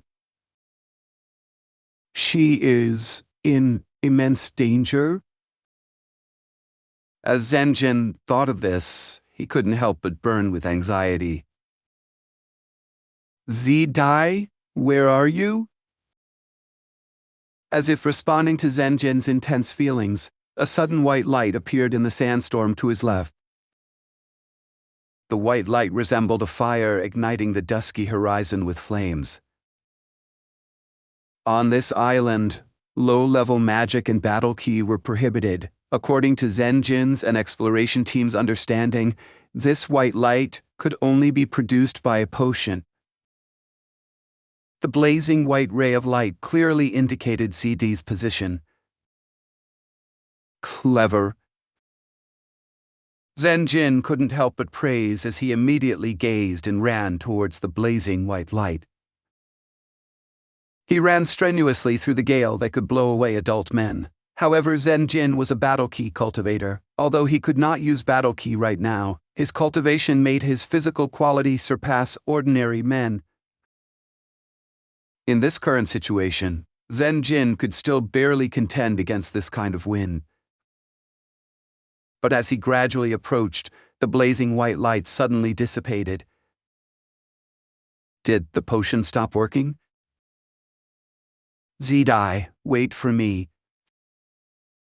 Zhen Ren's heart quaked as he became increasingly more anxious. As he continued to walk forward and shout, there seemed a giant thing coming over the dusky horizon. The youngster stooped and ducked at once to avoid it. It was a rather large tree trunk. In the camp, there were a few tree trunks stored, which were surplus materials from making short bows and the like. The tree trunk was heavier than an adult human, but the gale also easily moved it. Zhen Ren could not run anymore. Every step he had to push down hard and stick his feet ankle deep into the sand to contend with the wind. What made him feel more troubled was not the storm, rather it was the whistling sands blowing in the wind. Zhen Ren clearly felt the sand hitting his body and face. Zhen Ren's eyes could not open completely to prevent being blinded, so he looked around with squinted vision.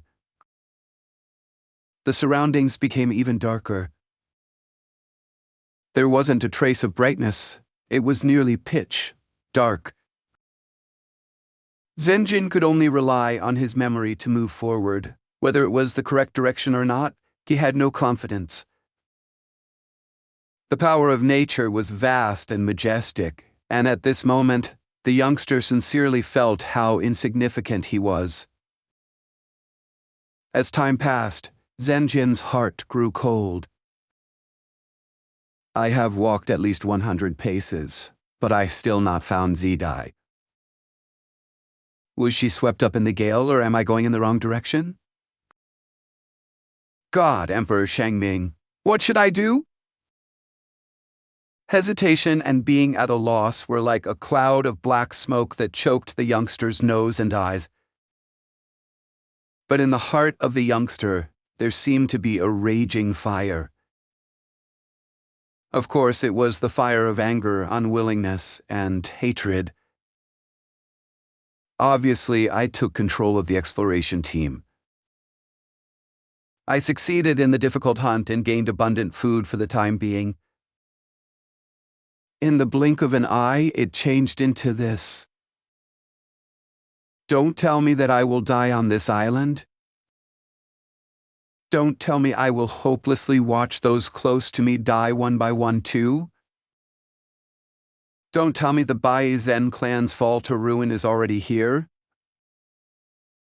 No. How can I let this happen? Righteous indignation made the youngster go all out. However, this intangible fate was like an aloof and remote god, king in the heavens.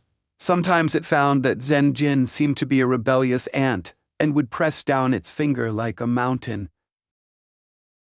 Zhen Ren wanted to raise his head, but his head drooped more and more. Zhen Ren wanted to straighten his body, but he had no choice but to bend and stoop his body to slowly move forward.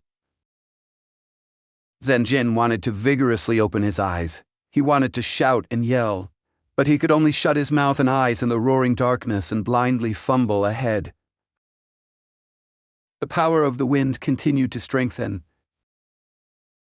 Very quickly, it was so strong that Zhen Ren had to use all of his strength to resist. The youngster realized sorrowfully, at this moment, he couldn't save anyone. Because his own life was in imminent danger. He wanted to activate his battle key, however, he still failed. He wanted to transform again, but no matter how crazily he tried, he could not sense the crystal core in his heart and never succeeded. With no other alternatives, he could only pray to the gods. "O great Emperor Shang Ming, thou art a god who walks upon the earth. Right now, thine believer is faced with dire straits, and thine glory of the nights will be drowned in this sandstorm. I ask that thou hearken thine ears to mine plea, pity me, and help me break away from this predicament, so I can continue to follow thine principles and show thine prestige." But the god did not respond. The youngster was angry. The youngster resisted. The youngster grieved.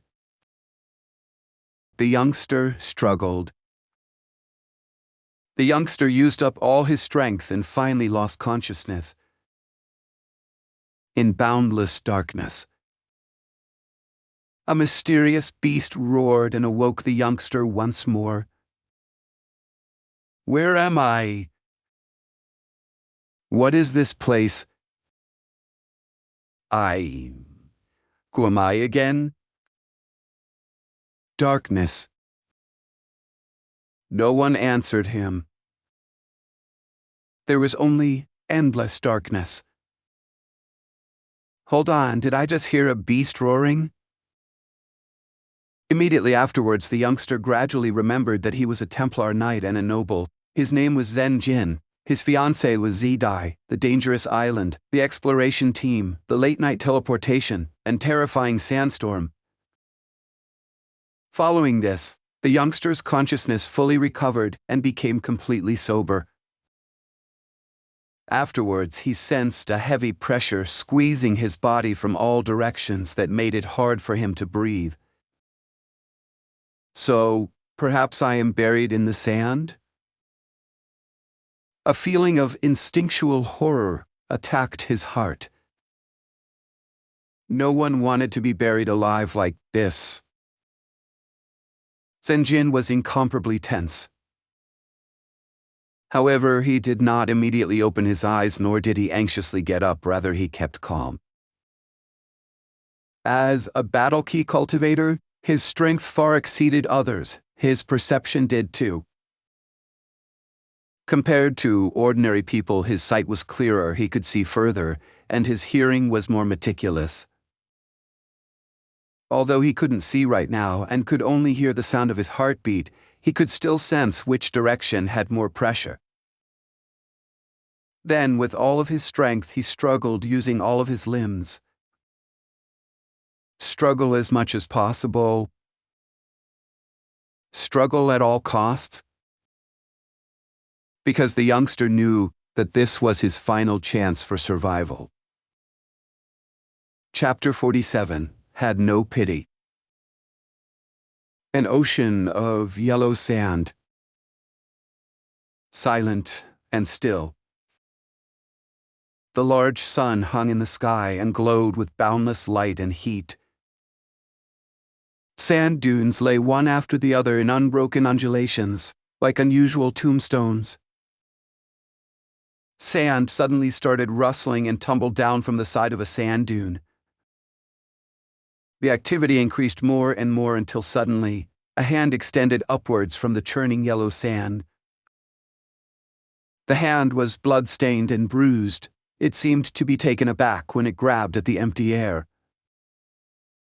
After a moment, the hand reacted as it pushed and scratched with incomparable excitement and franticness. First, a palm, and then an arm gushed out of the sand. The hole quickly enlarged and finally exposed a youngster's head. After this inconspicuous head was half exposed, its mouth opened as big as it could. After weakly exhaling out all of its stuffy air from its chest, it greedily inhaled the scorching air. Accompanying the fierce breath, grains of sand sprayed from the youngster's mouth and nose. Cough, cough, cough. The youngster violently coughed because he breathed too hard.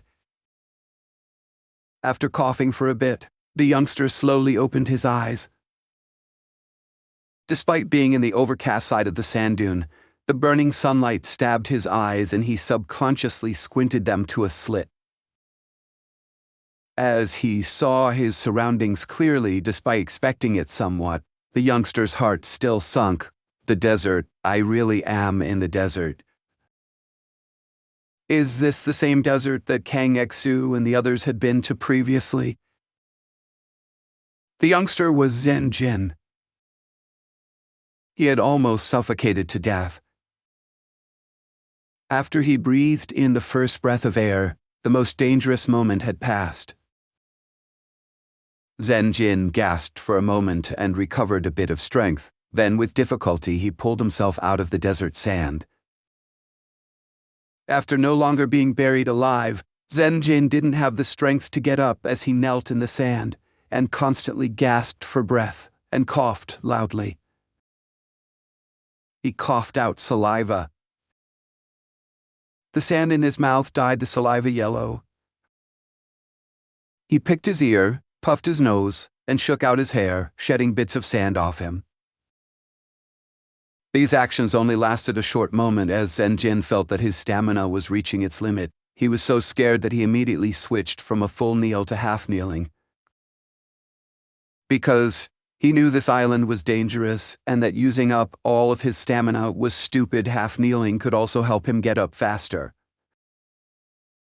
The surroundings were quiet with not a single trace of wind. The sun was scorching hot during the day, roasting the yellow-brown desert. The desert looked bland and uninteresting at a glance. There was only yellow and not a trace of green. The only colorful thing was him. The blond youngster was no longer handsome or clean. He was covered in dirt and very much a sorry figure. Zhen Ren looked at everything before him vigilantly, however there was no movement. He swept his eyes over his surroundings and then fixed his gaze on the sand dune behind him. He looked at the sand dune and felt like he was looking at a silent tombstone. Zhen Ren was both afraid and glad. Although he had been buried in the sand, he had not been buried directly under a sand dune. He was not buried too deep, which gave him the chance to escape. He tightly grabbed this chance and hadn't been buried under this tombstone, like sand dune. Therefore, the youngster laughed unconsciously. Cough, cough. Hey. It had been a while since he had escaped danger. After confirming his safety, his heart began to gush happiness.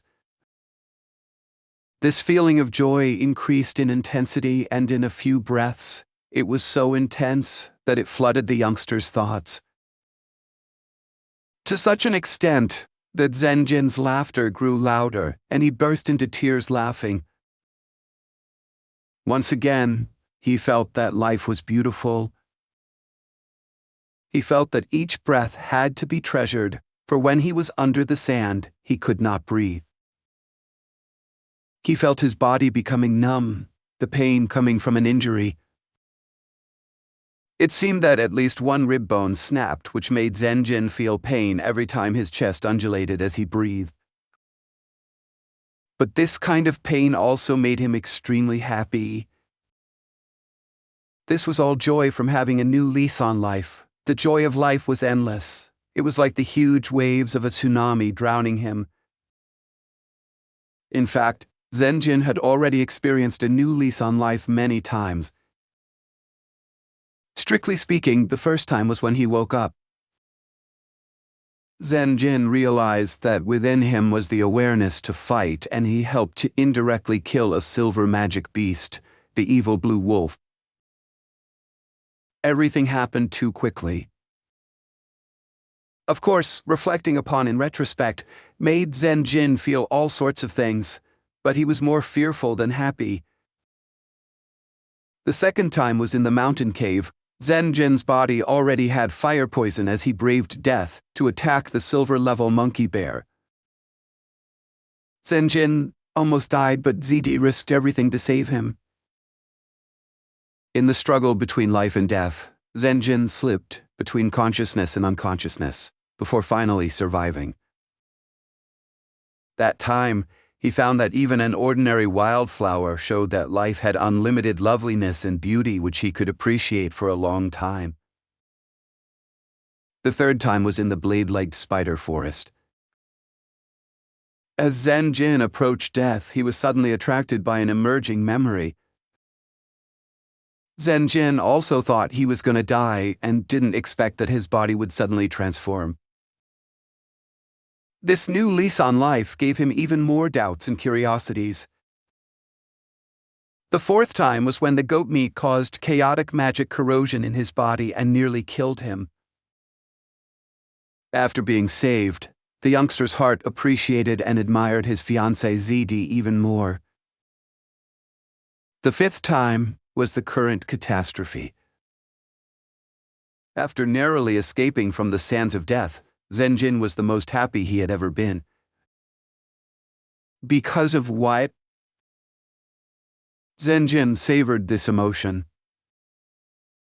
Very quickly, he found the reason. It is because this ordeal is the power of heaven and earth. Whether it is poison or magic beasts, I still have the ability to fight against it. But when confronted with this berserk sandstorm, what can I do but take a beating? I was fortunate to survive. If he could pick, Zhen Ren would rather face magic beasts than the sandstorm that covered the sky. This kind of powerlessness and helplessness made his happiness after surviving even more intense. My life was hanging on the edge. Surviving really was a fluke. Then what about ZD and Kangxu? This issue appeared in Zhen Ren's mind and made his smile disappear. His emotions comforted himself by saying, "These people are certainly still alive." But at the same time, ice-cold rationality informed Zhen Ren. Everything boded ill for these people. Their survival would be nothing less than a miracle. Zhen Ren was unavoidably worried and became hopeless again. His joyous mood suddenly waned in an instant and disappeared without a trace. What followed thereupon was unwillingness. The exploration team under the leadership of Zhen Ren had hunted the squirrel group with great difficulty. For a moment, things seemed to be improving just before a mortal blow was struck. There was fear. If faced with a sandstorm like the last, could he have the luck to escape a second time? Helplessness and bewilderment. How should he continue forward? Where would he go? It was heavy. He had sworn to protect his fiancée. Was ZD dead? If she was, where was her body? In addition, as the sole heir to the Baoyi Zhen clan, he needed to compete and become White Sand City's lord. However, he was trapped on this island and on the edge of death. How could he escape this island alive? How could he have the chance to shoulder the heavy task of revitalizing the Baoyi Zhen clan?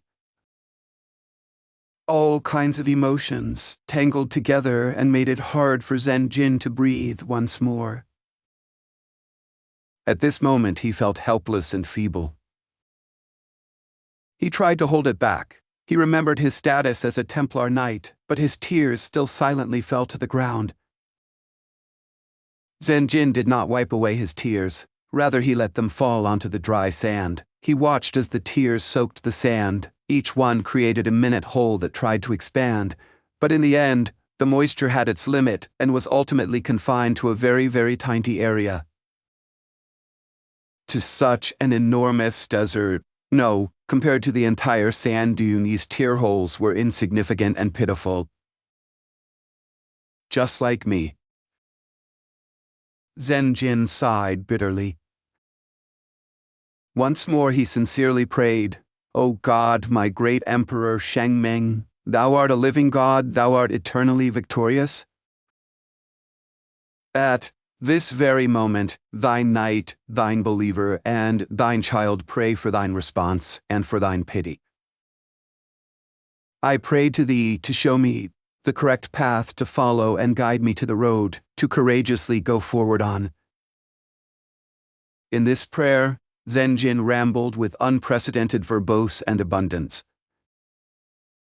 A highly venomous desert viper found Zhen Ren and quickly regarded the pitiful youth as prey. The desert viper quietly approached, its scales resembling the color of sand. It appeared like an S-shaped curved line as it quietly and quickly slithered across the sand. When it got closer, the desert viper suddenly launched itself at Zhen Ren's back. But at that moment, Zhen Ren didn't turn around, rather he casually stretched out his hand and captured the viper in midair. The desert viper opened its mouth wide and twisted its body, struggling frantically. However, its throat could not escape Zhen Ren's unwavering hand. The desert viper's body, which was over half a meter long, winded itself around Zhen Ren's arm. But Zhen Ren remained motionless. Regardless of whether it was his half-kneeling body or his arm, they were still like cast iron. Zhen Ren no longer prayed, rather he listened to the desert viper's final gasps of its life. He was silent and hadn't raised his head, therefore as the desert viper was stiffly choked to death, it didn't even see its mortal enemy's face. The sun climbed higher and higher. The surface of the desert boiled as distant air warped and burned. The blonde youngster slowly walked out of the sand dune's backside, and like a water droplet, flowed into the vast desert. The youngster had a handsome face, but at this moment, he was covered in dirt and clothed in tatters. The dead desert viper was thrown on his shoulder like a chain. This desert viper was different from ordinary ones. Its spiraled tail would make people think of goblin-made metal springs. On this strange, accursed island, even ordinary snakes were outlandish. Zhen Ren did not cry anymore. He became expressionless. He knew one principle. Perhaps gods had pity, perhaps knights had pity, perhaps people had pity. But nature had none. Chapter 48, Surviving Alone. The scorching sunlight seemed like a multitude of arrows shooting the entire desert. Zhen Ren walked under the sun and felt like a fish on a hot grill. In order to avoid being cooked alive, he could only walk on the backside of the sand dunes as much as possible. Even so, after walking for a bit, he felt his stamina being severely consumed. At the same time, he felt faintly hungry. Zhen Ren licked his dry lips and felt it was difficult to swallow and spit. A dry mouth and tongue. Zhen Ren was as silent as iron as he slowed down his wandering and calculated the time. Because he had lost consciousness, he did not know how long it had been. Still, it has at least been one night and half a day, and I've had nothing to eat or drink during that time. Feeling hungry and thirsty is very normal. Under normal circumstances, humans who did not eat anything for a long time were certain to be hungry and thirsty. To say nothing of Zhen Ren, whose experience and tribulation with the terrifying sandstorm that made him use all of his stamina and energy, causing him to struggle between life and death, and even violently attacked his mind. The only food I have right now is this snake. Zhen Ren glanced at the dead snake on his shoulder and silently reflected over his own situation. The circumstances of survival in the wild were grim on this fiendish island. Before in the rainforest and forest, Zhen Ren had met with dangers several times. Now, in the middle of a desert, a place barren of resources, The plentiful resources of the forests in comparison seemed like heaven. Fortunately, during that time, I had consulted with Kang Yaksu about the various ways of desert survival in case this happened. Because the teleportation mechanism was not at all understood, Zhen Ren had already planned for the possibility that he too could be sent to the desert. For this reason, he had made earlier preparations. The best thing to do is to try to find an oasis so I can immediately replenish food and water. It is also good to run across cactuses. But I only want specific cactuses. According to what Kang Eksu said, many cactuses cannot be eaten because they contain poison. Besides, digging up cactuses will waste a lot of stamina and body moisture. Blindly doing this will cause more loss than gain. In the past, the exploration team also got teleported and languished in the desert. They mainly relied on the food and water they carried on them. Zhen Ren was not unprepared in this respect. Every day he carried a measure of food and water on his body. Even when sleeping at the camp at night, he had the important resources for survival like food, water, and weapons at his side. As far as Zhen Ren, the leader of the exploration team, was concerned, the teleportation was silent and irresistible. Things connected to the life forms or goods surrounding the life forms would also be teleported. Therefore, back when the exploration team was teleported to the desert, things like clothes and equipment were not left behind. In this teleportation, the camp that Zhen Ren ordered built was also teleported. But no one could have foreseen that, after being teleported, a sandstorm would envelop and devastate them. After Zhen Ren woke up back then, his mind was fully focused on wanting to save the others, so he casually grabbed his blade and made his way out of the tent.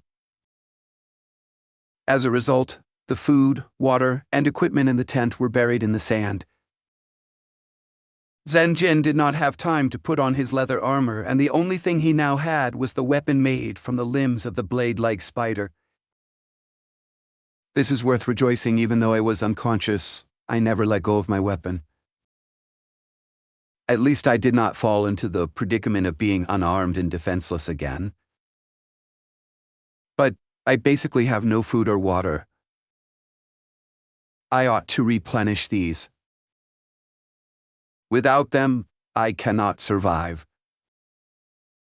An invisible pressure silently accumulated in the youngster's heart.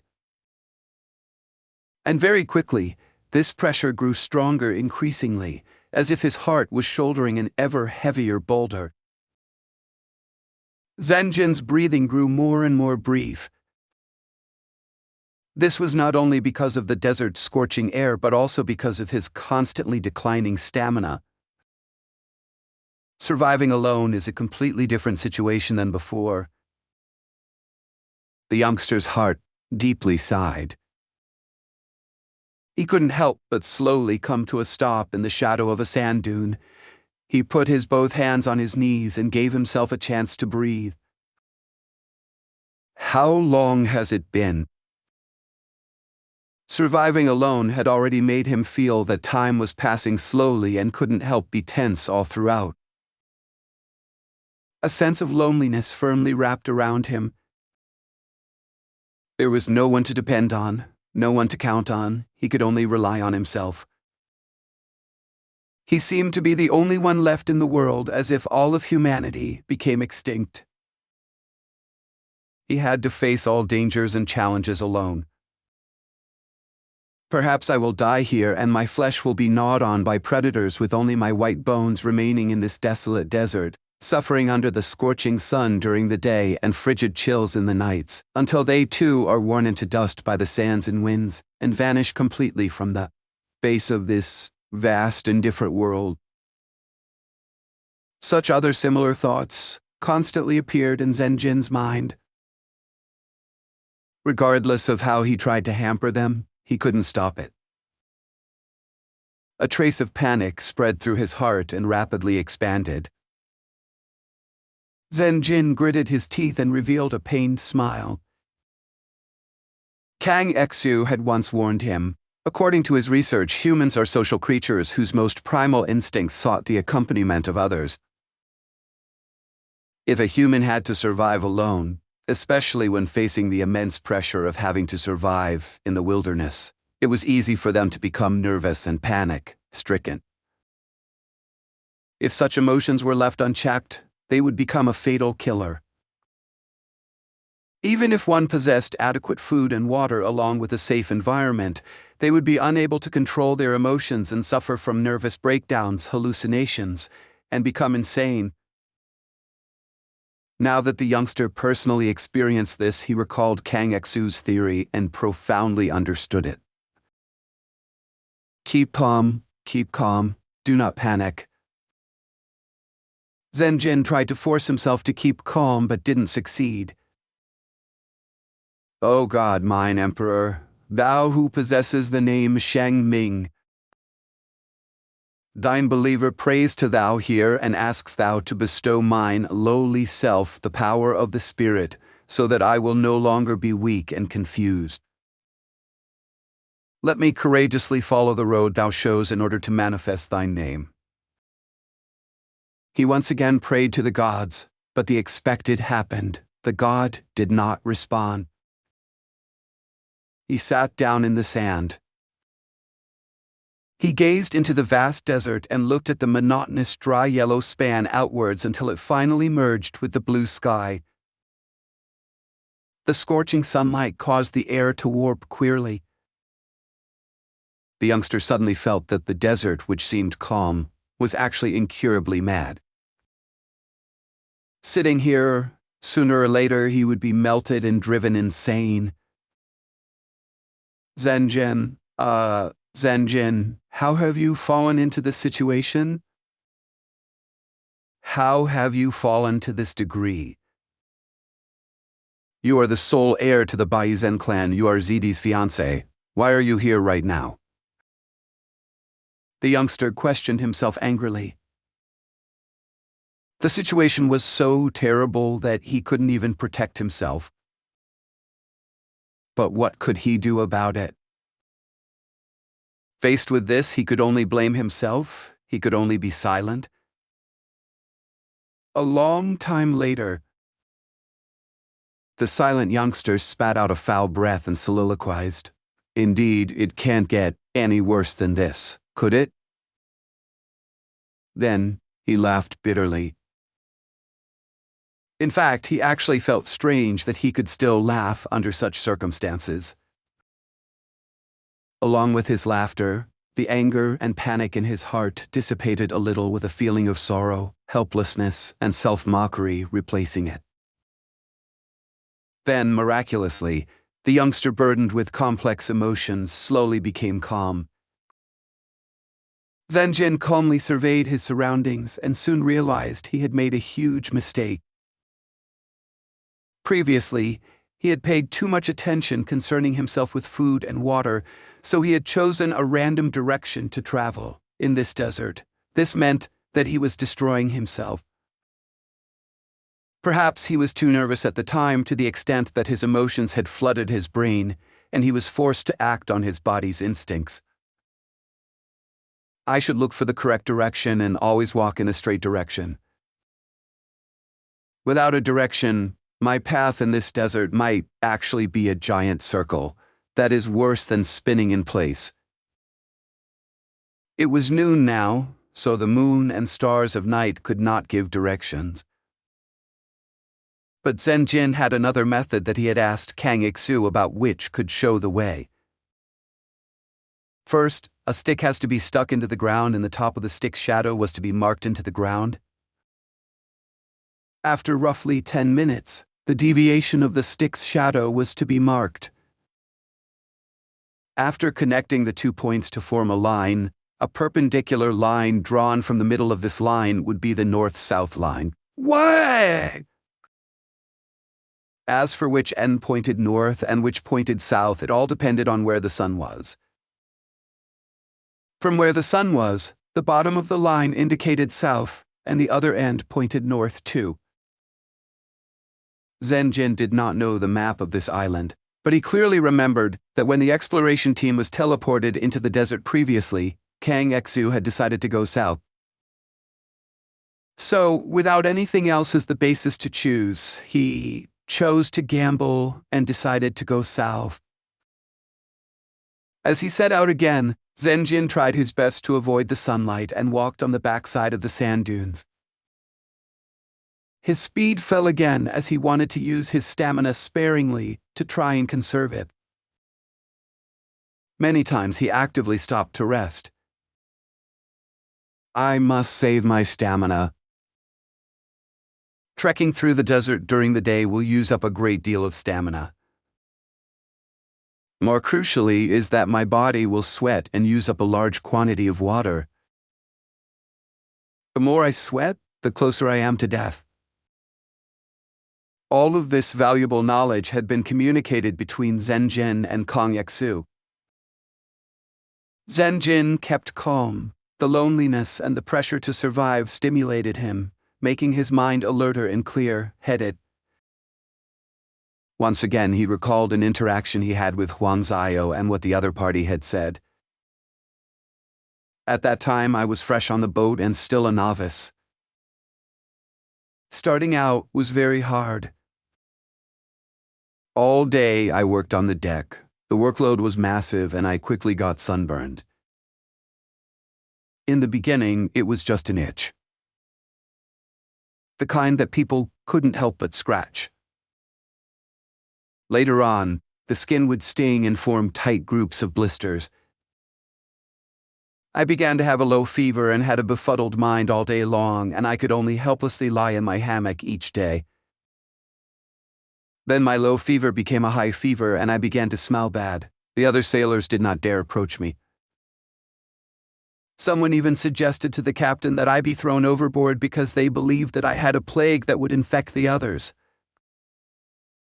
Fortunately, my older brother got herbal medicine from island aboriginals when the ship was docked allegedly. This herbal medicine was made from sea mud and local tree leaves.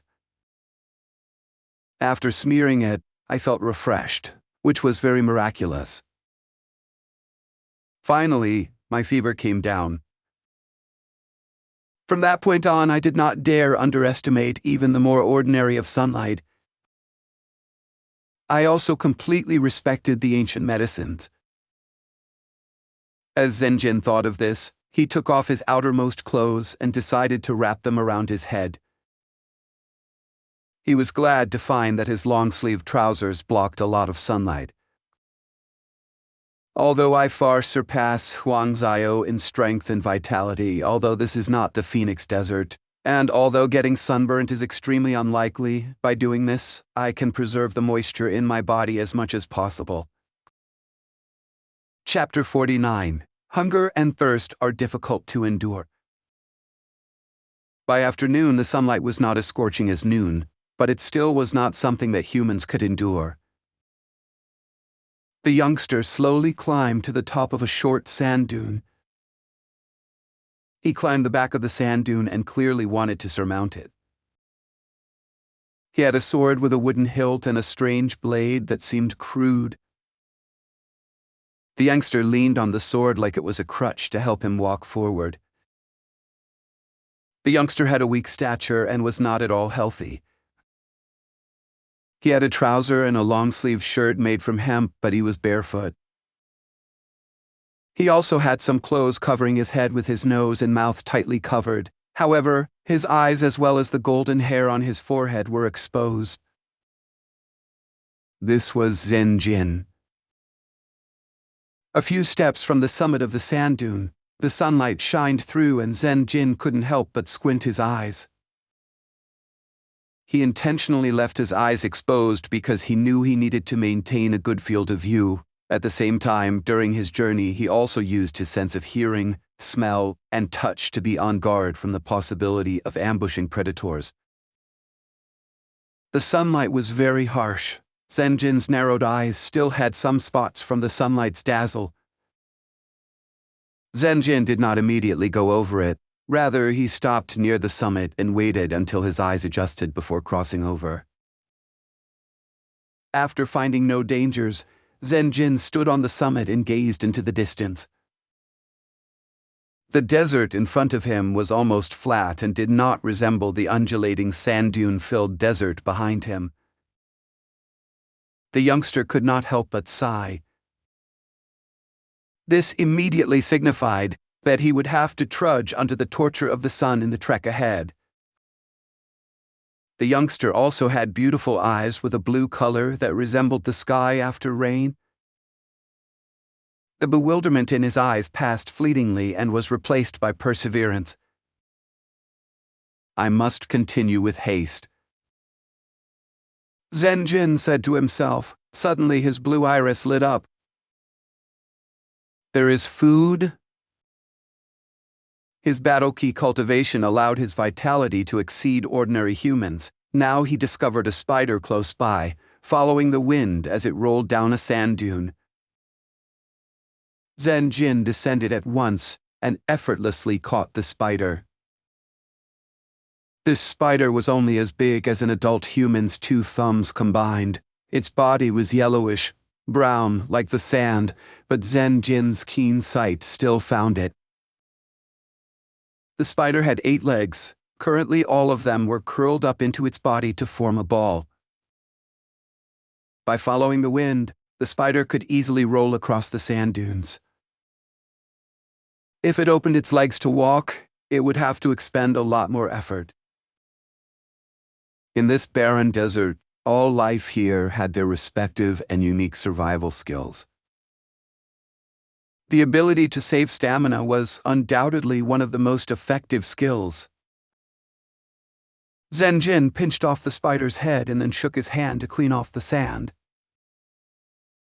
Afterwards, he put the spider directly into his mouth, used his teeth to incessantly chew it into bits, rolled his Adam's apple, and completely swallowed it.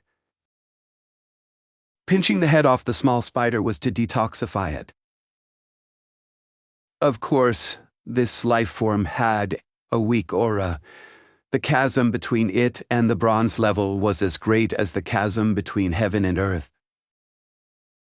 Even if it were poisonous, it could not kill Zhen Ren, who was at least silver level. But the youngster did not want to give his body another unexpected burden. The spider didn't taste good. It hadn't been cooked or seasoned, but a strange odor filled Zhen Ren's mouth, throat, and nose. The spider's legs tasted very dry and crispy, like dried branches. Zhen Ren reflected, this dry and crispy texture was quite similar to other small insects. This small spider was not the first one he had eaten as food. Throughout the entire journey, he had sporadically encountered several other creatures. There had been spiders, scorpions, and others that he did not know the name of. Zhen Ren would take off the spider's head and a scorpion's tail before putting it in his belly. Every time he ate one, he would feel like throwing up. But he could not underestimate these small life forms. He understood very well in his mind that these small life forms were an important source of food and water. After walking in this desert for a long time, Zhen Ren already found that he never ran across any edible plants. However, he easily found some small organisms. These small life forms had very little meat, but Zhen Ren valued them mostly because they gave him water. Zhen Ren really cherished this food. Although it was only a negligible amount of food, perhaps the accumulation bit by bit would be enough for him to successfully leave the desert. If I do not cherish this food, perhaps when I almost succeed in getting out of here in the future, I would end up collapsing in the desert. I really hope I can run into a cactus. Zhen Ren darkly sighed. During his trek, he also came across some random plants. But it was a pity that there were no cactuses. These plants were also small and short, and Zhen Ren also didn't know which species he could and could not eat. He tried. After carefully avoiding the sharp needles and leaves, he found that the plant's roots deeply penetrated the desert's depths. This kind of root system could allow plants to draw a bit of moisture from underground. However, it also made it difficult if Zhen Ren wanted to dig it up. After trying, Zhen Ren wisely gave up. Even if he dug it up, the roots may not necessarily be edible. Zhen Ren did not know what kind of plant it was. Many times, he needed to calculate his consumption and possible gains, patiently compare both outcomes, calmly reflect over them, and then make a decision. It was very evident that recklessly excavating an unknown plant might actually be very risky. In the end, Zhen Ren decided to abandon it. This decision was actually very hard. Every time Zhen Ren left a desert plant, he fell in doubt. Did I make a mistake? Maybe the gods intentionally arranged this to help me escape my predicament. But I chose to abandon it. Zhen Ren felt he was an academy student that was doing an exam for his life and death. He was constantly answering questions, but no one gave him the right answers to those questions. As time gradually passed, the sun slowly descended into the west. When evening came, the sunlight seemed like an ill-mannered man who had just vented his anger through a violent skirmish. At this very moment, his curses and blows were weak and produced an illusion of tenderness. The air temperature became tolerable, but still remained incomparably dry. Zhen Ren started to consciously accelerate his walking pace. During this time, he needed to walk as much as possible to make up for prior losses. By the time the sun gradually fell below the horizon, the twilight of the sunset seemed to be more beautiful than anything one could imagine. But Zhen Ren was not in the mood to admire this beautiful scenery. He only felt that the sun seemed to be warning, "Child, for now I will let you off. Tomorrow I will continue to torment you." At this time, the air temperature rapidly declined. Zhen Ren began to feel how thin his clothes were as the chillness of the air made him shiver. The youngster's heart couldn't refrain from sinking. The temperature range of this desert was so great that it managed to exceed his previous expectations. To him, this was also a trial. Although I can endure it now, but in the future, when my physical condition is worse than it is now, this change in temperature will become a deathly noose around my neck. This was a possible threat in the future right now. What the youngster wanted to solve the most was his hunger and thirst. His feeling of hunger and thirst was currently worse than when he regained consciousness. There was no way the small life forms Zhen Ren found along the way were able to fill his belly. In fact, rather than food, they were more like something to console his heart. Luckily, during the day, Zhen Ren did not run into any predators en route. But it was also a misfortune. This meant that he didn't have the chance to gain a lot of food. At the moment, there was still the special scarf around his neck, the body of the desert viper which he previously killed.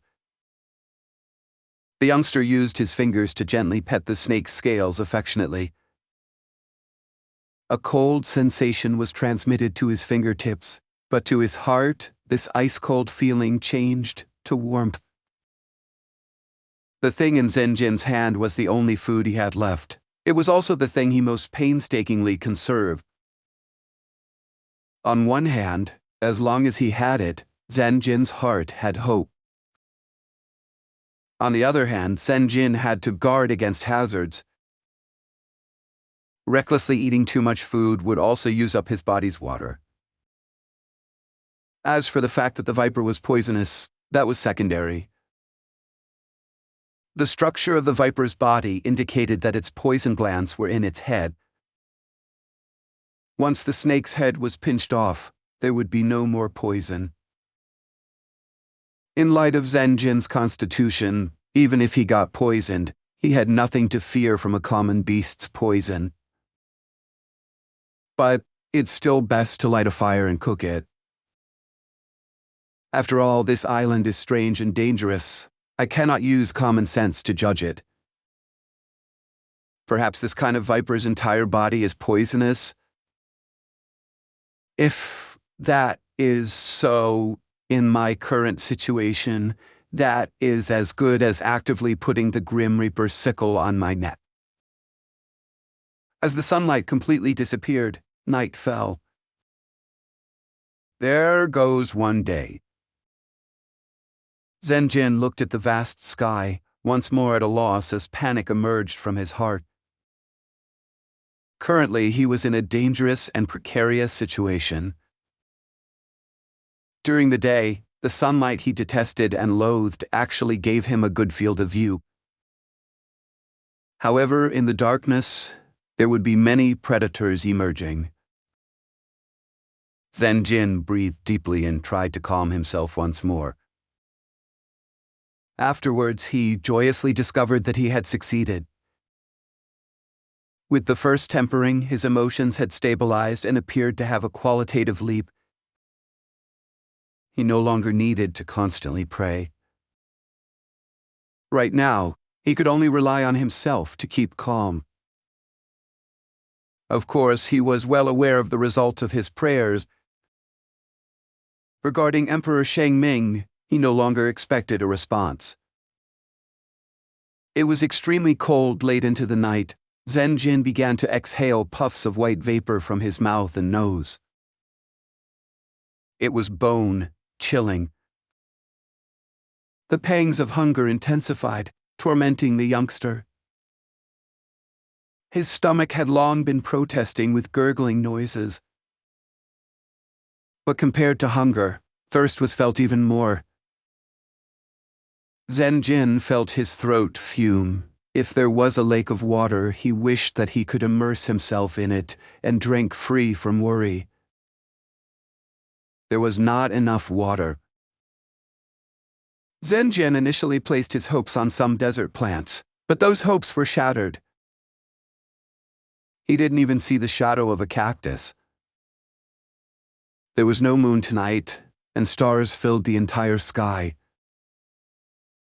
Zhen Jin raised his head and gazed at the starry sky. He felt that the starlight was heartless and indifferent as it seemed to be watching him walk the road towards his demise. He strived to identify the celestial bodies for navigation so he could verify his direction, but he failed. In this aspect, he didn't even have cursory knowledge and was a complete layman. Because of his proper strategies during the day, he still had some stamina left. The youngster continued to trek alone in the desert under the starry night. Unknowingly, sand dunes began to appear at Zhen Jin's side. What is this? Through his fuzzy field of view, Zhen Jin spotted the shadow of a beast entrenched in the middle of a sand dune. Chapter 50. Beast groups fighting each other. The youngster immediately stopped walking and couldn't help but gasp. After his astonishment passed, joy began to spread in his heart.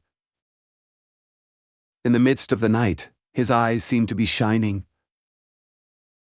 I will kill it. Then I will drink its blood. I am really dying of thirst. Zhen Jin's heart shouted. But soon after, the joy in his heart waned and gave rise to great hesitation. Looking from afar, this beast's build is quite large. It seems to be lying down the sand still. Its height is already over 2 meters. I cannot sense its aura from this distance. As if it was restrained. This kind of large physique does not make it easy to survive in the desert. This signifies that it is also powerful. If it is at the silver level, no, even at the iron level, it will still be very dangerous for me. On this incomparably dangerous island, gold-level magic beasts were not rare. Zhen Ren hesitated for a few breaths before deciding. He still chose to attack. Because he didn't have food and water, his condition would continue to get worse. This vast and infertile desert was nothing like the forests. If Zhen Ren gave up this opportunity, then what suitable prey was there for him to hunt?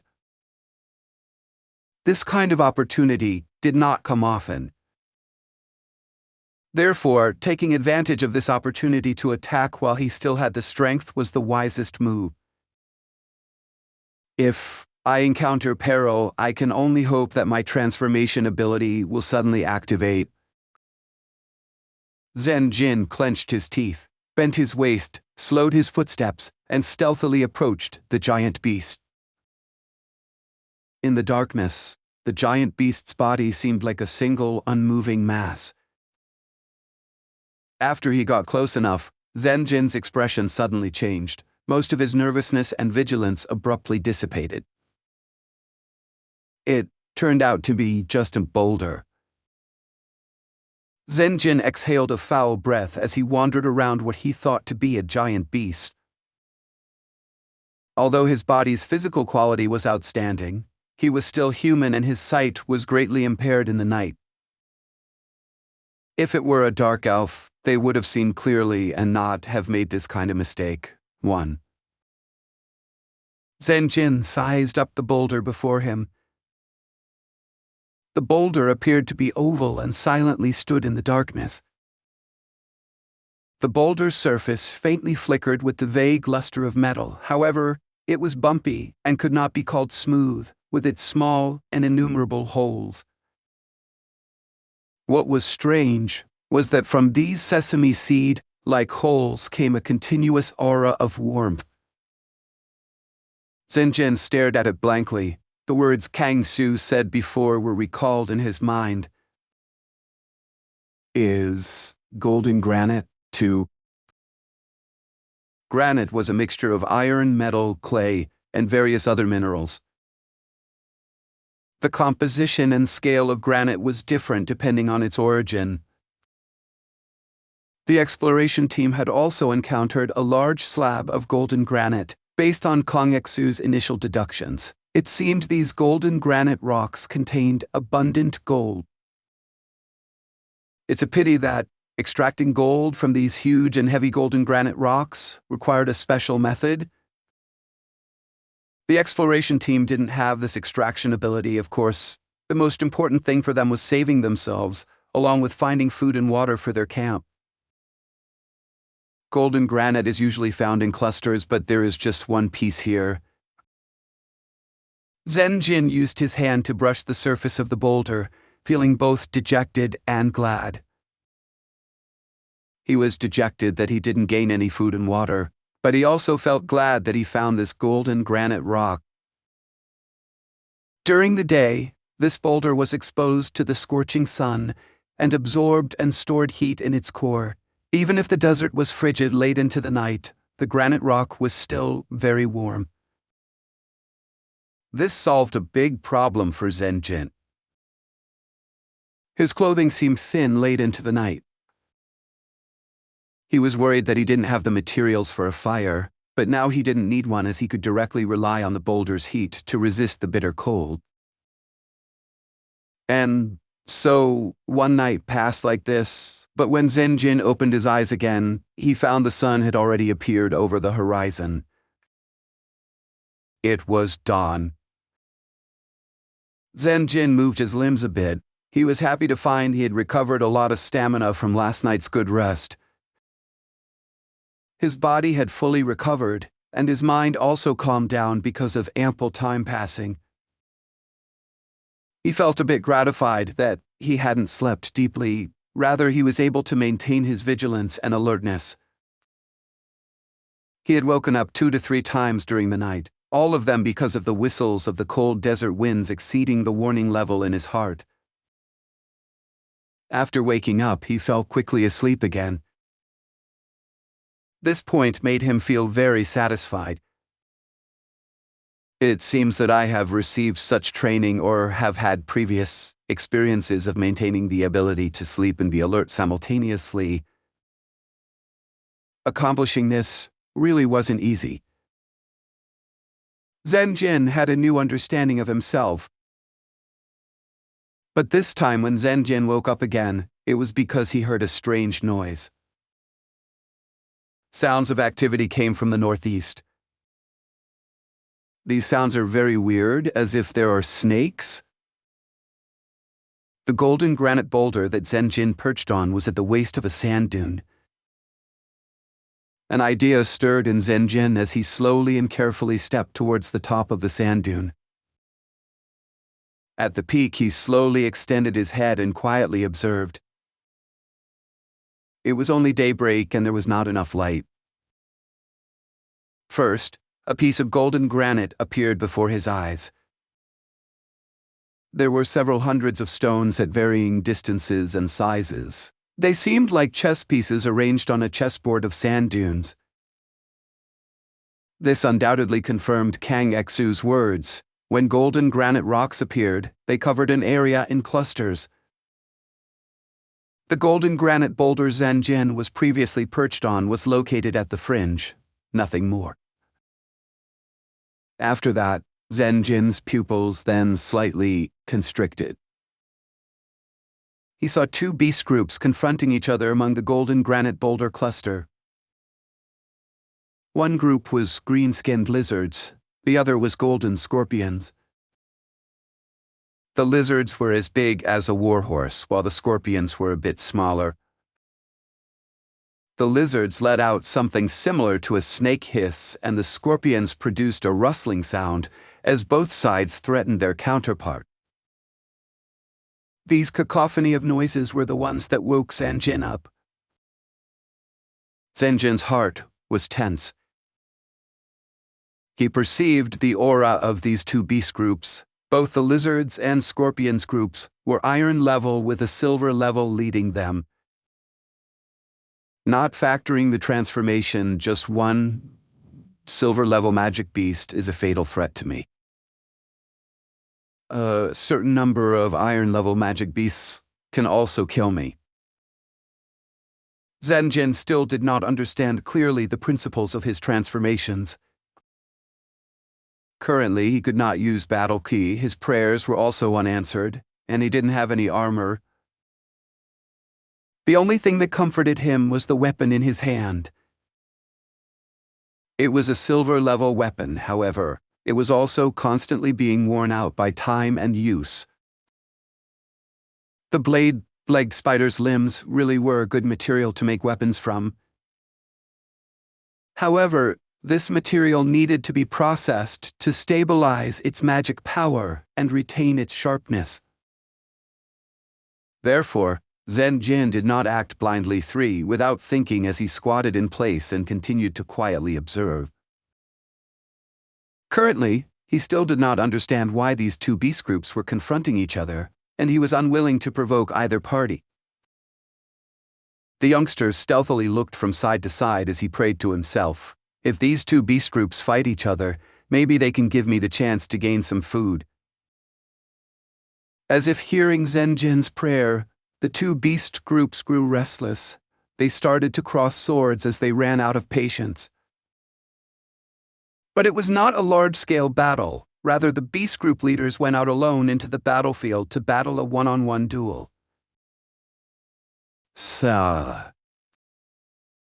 The green lizard coarsely produced an odd cry. It then gaped and spat out a dense green liquid. The green liquid directly hit the golden scorpion's body. The golden scorpion immediately used its immense pincers to shield itself and succeeded in protecting its eyes. Sizzle, sizzle. 4. White smoke immediately fizzled from the surface of the golden scorpion's two large pincers. Zhen Ren narrowed his eyes as he keenly discovered Some of the liquid 5 had splashed onto a golden granite boulder and corroded a fist-sized hole into the boulder within a few breaths. If that sprays onto my body without battle key to protect me, I fear that in 3 breaths, only my bones will remain. But Zenjin's heart slightly relaxed when the lizard leader immediately became sluggish after it spat out this large amount of acid and took the initiative to retreat. It was very clear that the acid was not its routine fighting method. However, as the lizard retreated, the golden scorpion quickly advanced. The distance between both sides quickly closed. The green lizard immediately gaped, and once more produced an odd sound, as if it wanted to shoot the green acid again. But the golden scorpion was more cunning as it had its pincers raised in front of it already. At the same time, it extended its at least 2-meter-long scorpion tail and ruthlessly thrusted. The scorpion's tail was as sharp as a knight's spear. The scorpion's tail immediately pierced the green lizard's head and created a large and deep hole in its skull. This was a fatal wound. After the successful strike, the golden scorpion immediately retreated. Its retreat was very fast. The hole in the green lizard's skull seemed like a fountain that spewed out white brains mixed with green blood. The green lizard leader let out a desperate whine, and finally in that moment, exploded into a mad and violent attack. Its mouth squirted out the corrosive acid once more. It was not accurate as it resembled a green light beam sweeping around randomly. The huge golden granite boulders immediately started to give off white smoke, and after a fizzling noise they melted like snow in the sun. The green lizard also brought disaster to the lizard group. They fell into panic as the unlucky beasts shrieked, some of whom had their limbs corroded to the bone. Those that got it in their eyes frantically dug into the sand in an attempt to save themselves. There were also a few golden scorpions that were hit by the green acid. Their entire carapaces quickly softened, and after a few breaths, only the tips of their scorpion tails remained. The silver-level golden scorpion could resist the green acid, however the majority of the iron-level scorpions could not. Luckily, the green lizard's explosive attack only lasted a few breaths. Very quickly, its mouth no longer sprayed the green acid.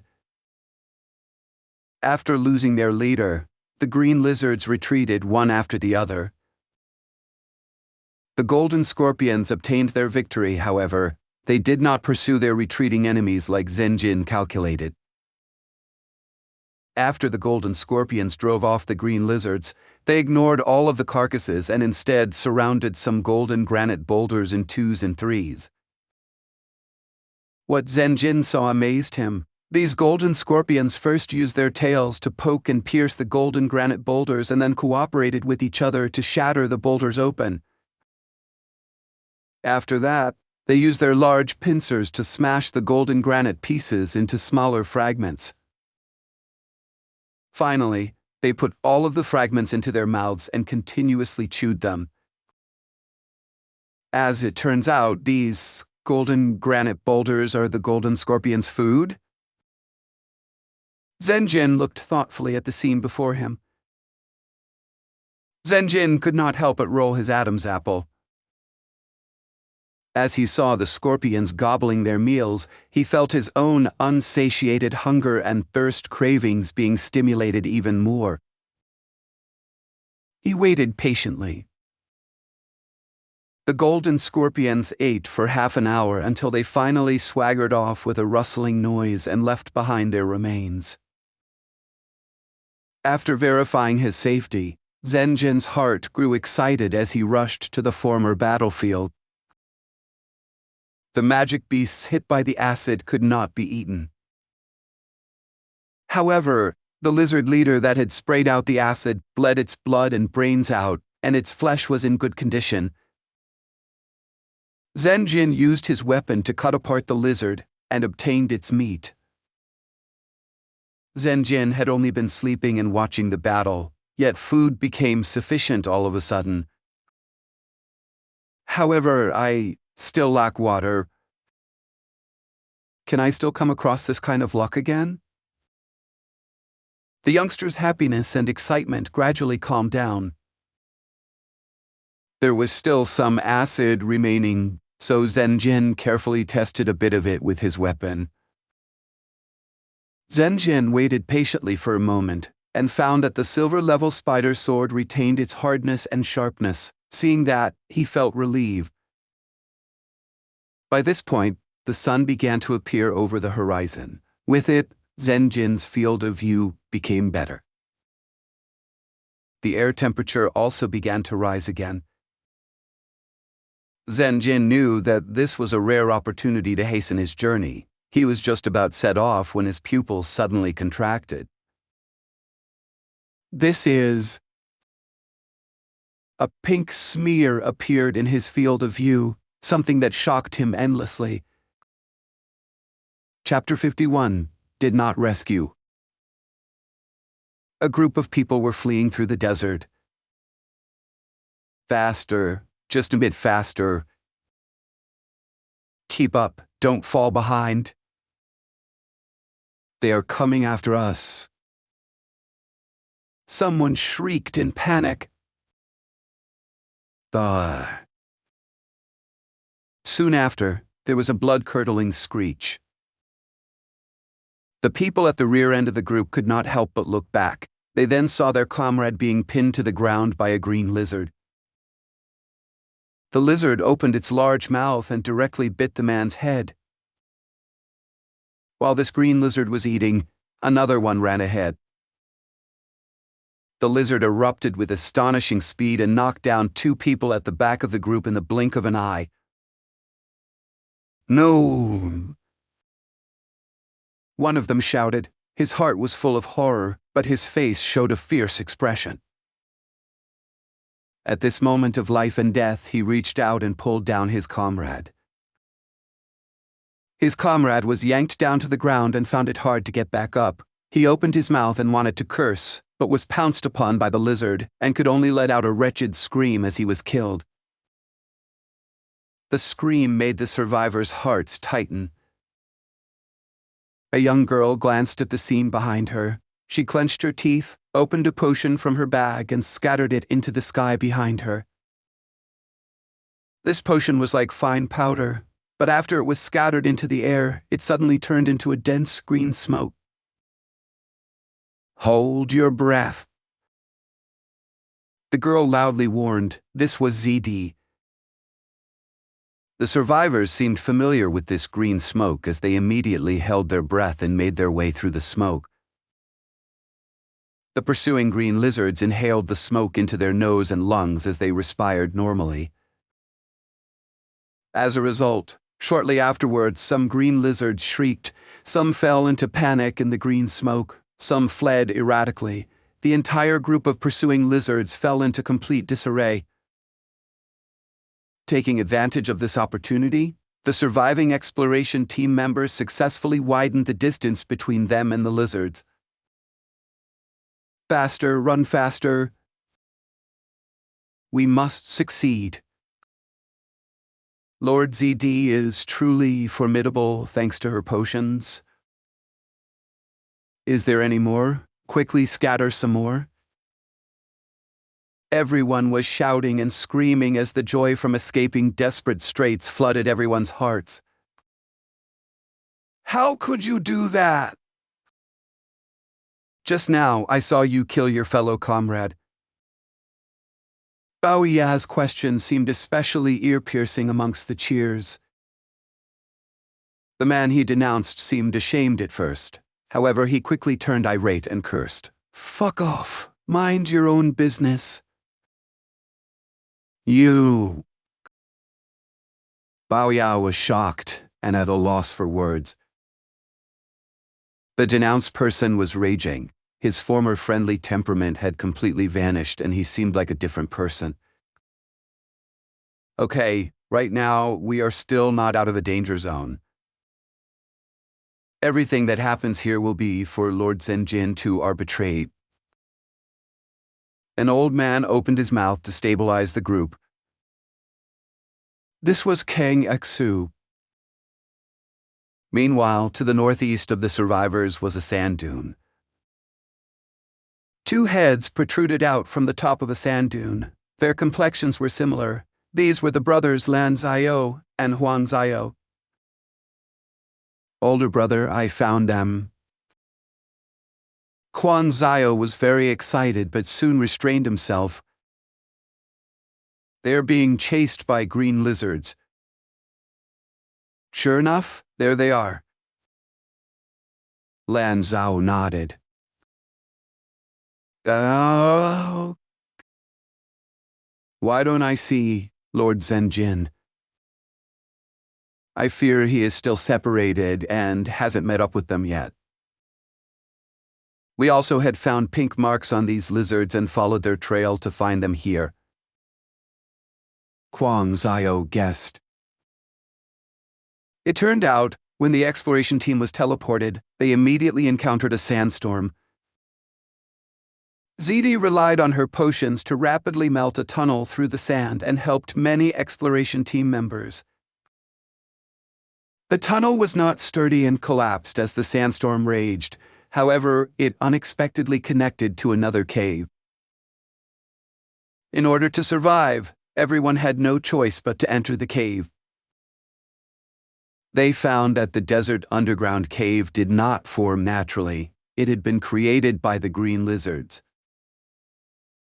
The exploration team members were not unfamiliar with these green lizards. They had a bitter encounter with them the last time they were teleported to the desert. The place that ZD and the others entered through was the most important place in the underground lair for the lizards, the nursery.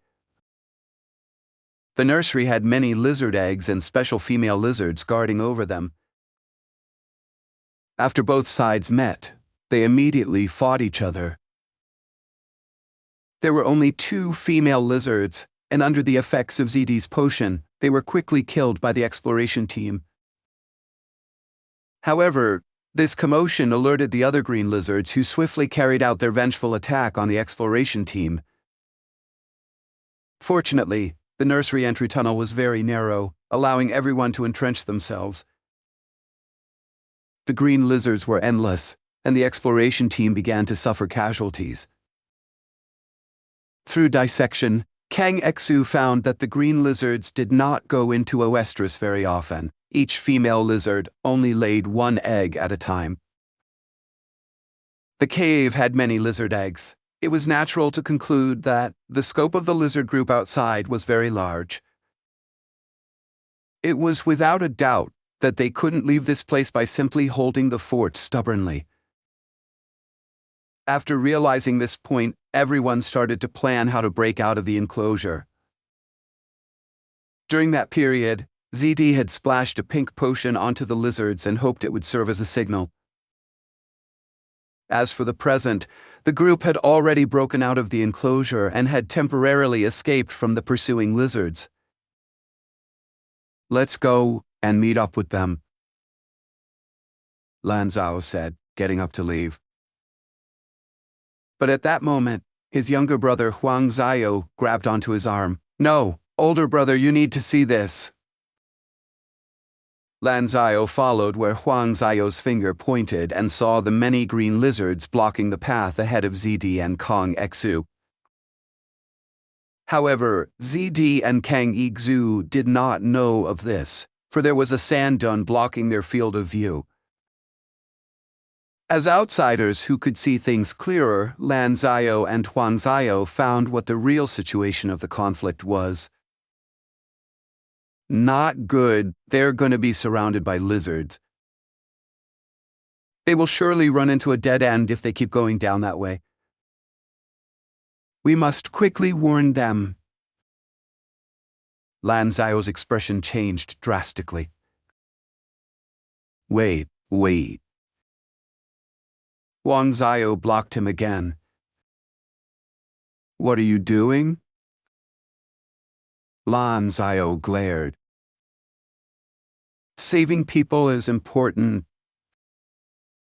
But Huang Zio said, "Don't bring that up, older brother. These people are screwed. Look again." Lan Zio looked again and his face turned pale. He found that not only were there many lizards in front of the exploration group,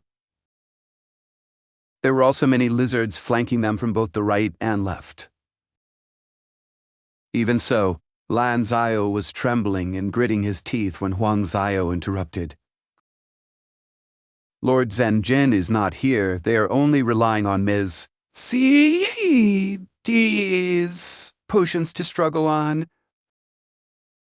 There is no hope for their survival. Don't be foolish, older brother. Even if we add ourselves, we would only throw away our lives." Huang Zio looked indifferent. He continued to ask, "What are they to you? Is it worth it for you to throw away your life for them?" "But we are currently slaves, and haven't we already discussed that we would follow Lord Zhen Ren together?" Lan Zhao hesitantly said. Huang Zio looked gloomy. "Slave? I don't want to be a slave. Before, I had no choice but to become one. Besides, we still do not know where Lord Zhen Ren is. Since he is not here, he will not know what has happened here. The reason why we want to follow Lord Zhen Ren, wasn't it for a good future? Throwing our lives away like this is not part of our plan." But Lan Zio wavered. "I must at least warn them." "Don't do that." Huang Zio shook his head. "It is too late. They are already surrounded. If you open your mouth, they will discover us and will ask for our assistance. At that time, will we go or not? If we go, then we will throw away our lives. If we don't go, we will definitely be hated by them. Perhaps they might have some method to record this matter. In the future, Lord Zhen Ren might find their remains and likely find out the secret that we did not rescue them. That would be terrible for us."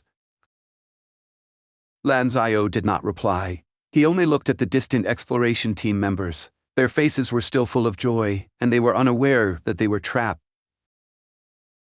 Lan Zio's brows wrinkled deeper still. His hand subconsciously grasped the sand, and his fists clenched firmly. Seeing Lan Zio like this, Huang Zio's heart thumped. He understood his older brother well. Thus, Huang Zio said quietly, "Do you want me to die?" "Older brother." What? Lan Zio stared blankly. "I know that these people have helped you. Even Lord Zhen Ren and Zi Dai have saved my life. You don't want to owe them and want to repay their kindness.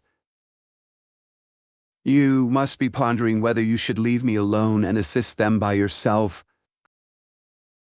Huang Zio's words jabbed at Lan Zio's heart. Lan Zio really was thinking this. But Huang Zio continued to speak. "If you go, you will most certainly die. If you were to leave me behind alone, how can I survive in this desert alone? Besides, how could I just watch you throw away your life helplessly? You are indeed my brother. If you go, I will definitely follow behind. If you die, I will also lose my life." Younger brother, Lan Zio clenched his teeth and glared at Huang Zio. "Older brother?" Huang Zio matched his glare and did not show weakness. Have you forgotten the words that you said to our dying mother? You swore to look after me for a lifetime. You swore that even if you were to die, you would die before I do. Right now, if you go out and help them, you will be the one that kills me. Yes, I swore. From childhood till adulthood, I've always looked out for you. No.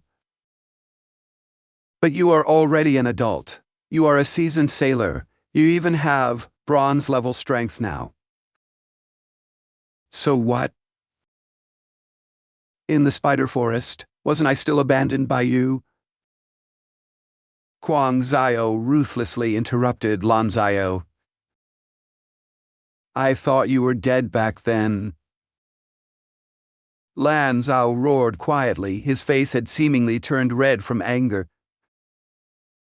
Guang Zio sneered. Perhaps my death was good for you? No. After all, you are the one who killed our father in the first place. If I die, then who would know your secret?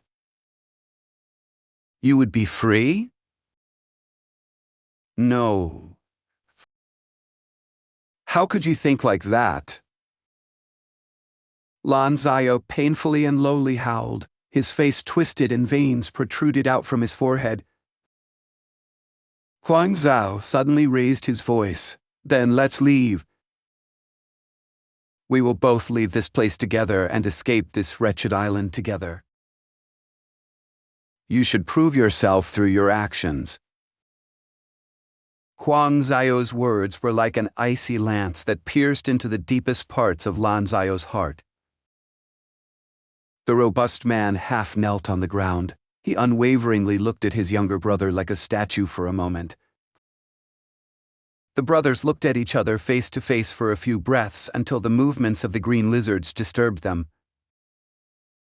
Huang Zio saw that several of the green lizards were quickly approaching the sand dunes where they were located, and he impatiently urged, "Run! If we don't leave now, we won't ever be able to leave." He immediately got up and pulled Lan Zio with him. He failed to pull up Lan Zio at first, but after trying 2 more times, he finally pulled up Lan Zio, ran down the sand dunes, and escaped the area. During that last moment of the retreat, Lan Zio turned around to survey the distant area. He saw that the exploration team had discovered their situation. They were standing still and obviously in a panic. He sighed deeply in his heart, then lowered his head and escaped shoulder to shoulder with Huang Zio. Chapter 52. It's Lord Zhen Ren. We are done for. These green lizard beasts are everywhere. What should we do? We have nowhere to run. Kang Xu gasped for breath. The old man no longer looked calm. Noticing that the green lizards surrounding them kept increasing, the exploration team sunk into despair with many of them screaming, "This is impossible." Lord Kang Xu, didn't you say that these green lizards only go out to hunt in the early morning? It was because of this point that we decided to use the opportunity to break out. The large lizard lounge in front of us is the hunting group. But they came back too early. It's useless to say anything now. We can only retreat back to the underground cave. We can't retreat. Instead of that, it would be better for us to take our chances and charge ahead. Are you insane? The green lizards in front of us are strongest in the entire lounge. Otherwise, how could they go out and hunt? Kang Xu was silent. ZD gritted her teeth. Let's climb up this sand dune first. After saying this, she took the lead. Although they were trapped in dire straits, the survival instincts of everyone spurred them to follow Zidai. The exploration team climbed the sand dune with the green lizards following close behind. Every time the green lizards got close, Zedai would throw out more dust and form a green smokescreen to cut off the lizards. However, the green smoke would constantly spread outward and would quickly become diluted and no longer obstruct the lizards. However, this interference allowed the exploration team to climb to the top of the sand dune successfully. Afterwards, everyone despaired even more. Their vision was very clear on the high ground. The surrounding sand dunes were filled with green lizards, at least 2,000 to 3,000. Most of them were ordinary beasts, and those that stayed behind in the nests were the old, weak, sick, or disabled.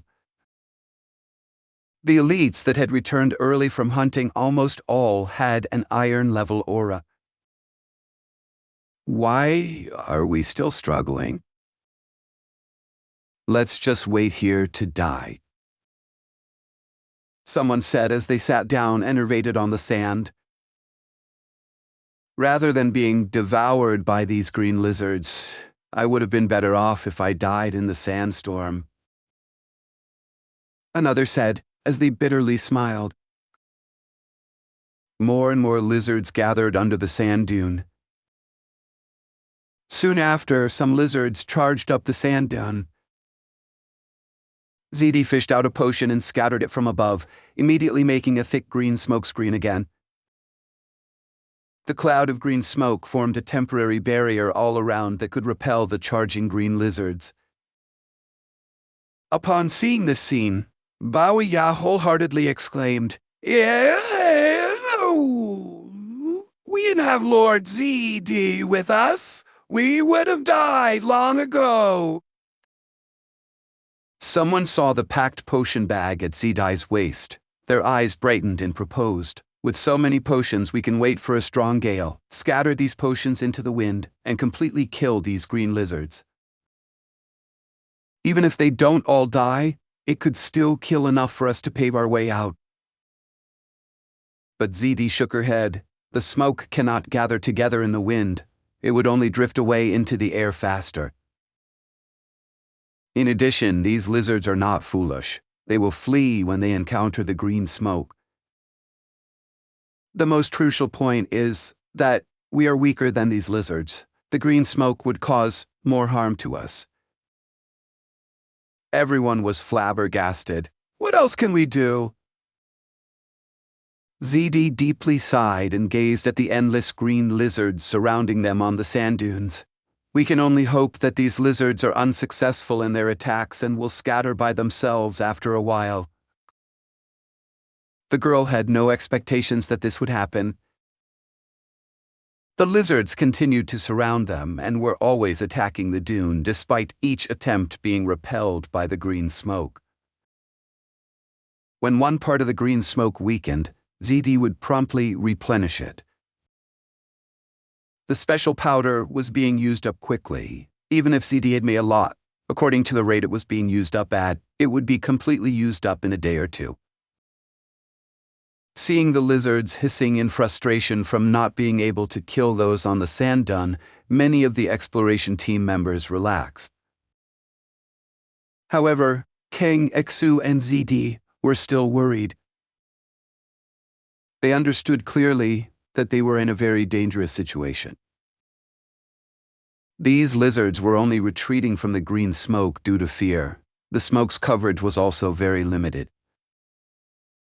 If the lizards didn't fear death, they could still rush up. In fact, as long as the lizards held their breath, they could push through the green smoke. But they were still beasts in the end, without the intelligence of humans and unable to adapt. As time passed, the sun climbed higher and noon arrived. Kang Exu saw the lizards lying below the sand dunes, every one of them lazing about with the stronger ones occupying the shadier parts of the sand dunes. The old scholar's brows wrinkled and he guessed, "I estimate that it is unlikely that these lizards will stop trying to kill us. I have already observed that these lizards do not have a silver-level leader. That is essentially impossible." There needs to be at least a silver-level lizard leader to maintain such a large lounge. Looking at the lizards again, the strongest lizards in the lounge have an iron-level aura. But almost all of these magic beasts are injured, with many seriously injured. I think the hunting lizards must have met with a powerful enemy. Not only did they not find food, but they have also been hunted, which resulted in them suffering disastrous damage and losing their leader. ZD suddenly realized, "So, we are the lizard's only food source?" Kang Xu nodded and then shook his head slightly. "Not only that, we also destroyed the lizard's eggs. All along, the scent of the lizard eggs have been lingering on our bodies, so the lizards completely hate us. I fear that these lizards would chase us to the ends of the desert so that they can kill the murderers of their offspring." Everyone was silent. Bao Ya couldn't help but cry out to justify ZD. "But if we didn't destroy those lizard eggs, Lord Zedai couldn't have used the egg fluids as materials to make the powder that created the green smoke. Without it, we would have been dead long ago. How would we even have the chance to be alive here now?" Kang Xu shook his head. "I didn't mean to criticize Lord Zedai. In fact, I am very grateful to her. I am only telling everyone what I know, nothing more." Everyone sunk into silence once again. There was no wind. The sunlight seemed to be shooting a myriad of sharp arrows down. The air became hotter, and those exposed to it at the top of the sand dune found it more and more unbearable. They seemed like fish trapped on a red-hot grilling plate.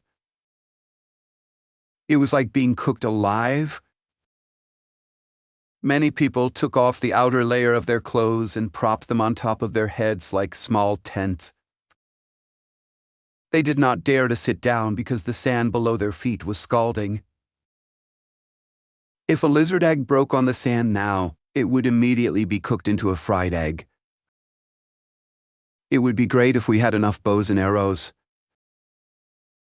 We have the high ground on this sand dune, and we could shoot those lizards dead. And these lizards would become our food." Someone muttered. But it was a real pity that almost all the bows and arrows that the exploration team made were lost in the sandstorm. There was only half of the exploration team left. Not everyone was armed, and even fewer had a bow. This was the desert. There simply did not exist wood for them to make it with. Making short bows was Lord Zhen Jin's idea. But where did the Lord Knight go?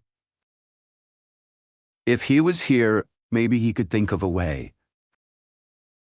Another person voiced. Zhen Jin had guided them to victory and rid them of a crisis that threatened their survival. His prestige had already entered everyone's hearts. Therefore, at this moment, everyone craved even more for this wise and strong leader. Bao Ya stared into the distance. "I feel that it is unlikely that Lord Zhen Jin will die so easily. He is only separated from us temporarily. He will certainly appear and come to save us." Bao Ya's voice was full of certainty, which made everyone else feel baffled. "Too." Thus, one person asked, "Why do you say that?" "Don't tell me you can contact Lord Zhen Jin?" But Bao Ya shook his head and opened his eyes wide, feeling confused. He felt it was proper and expected. It is because Zhen Jin is not just a knight, he is also a Templar knight. He will surely come and lead us out. Because that is what a knight does? Everyone smiled bitterly, and Kang Xu shook his head. Everyone had interacted with Bao Ya for a long time and understood him. This young man had an indescribable trust and reverence for knights. The degree of this trust and reverence exceeded common convention to the extent that it seemed naive and stupid. But this time, no one wanted to use common sense to refute this naivety and stupidity. Because they were trapped in desperate straits, they also wanted a knight that could step forward bravely to use their excellent abilities and wisdom to break them out of this crisis in their most helpless and precarious hour. After this short dialogue, there was another long silence. The sunlight was dazzling and overbearing, so much that the people could not raise their eyes and could only look at the sand below their feet. Everyone was hungry and thirsty, with many having chapped lips. Although there was food and water, there wasn't much under Kang Exu's suggestion. Both were already rationed. Yeah. One of the exploration team members looked bewildered and quickly rubbed their eyes. After verifying it again, he exclaimed, "Look, quickly everyone! Is that a person?" This immediately attracted the attention of everyone. It's a person. Who is it? I can't see them clearly. He is running towards us. Kang Exu narrowed his eyes. Green lizards everywhere are attracted to our sand dun, yet this person is still charging in. They are clearly skilled and daring. It's Lord Zhen Ren. It must be him. Beiye yelled excitedly.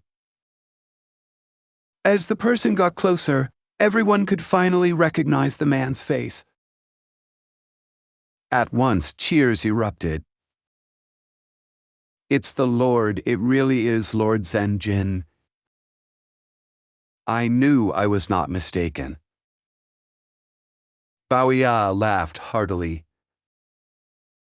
We're over here, Lord Zhen Ren. Have you finally come to save us? Many of the people could not help but cry tears of joy at this moment.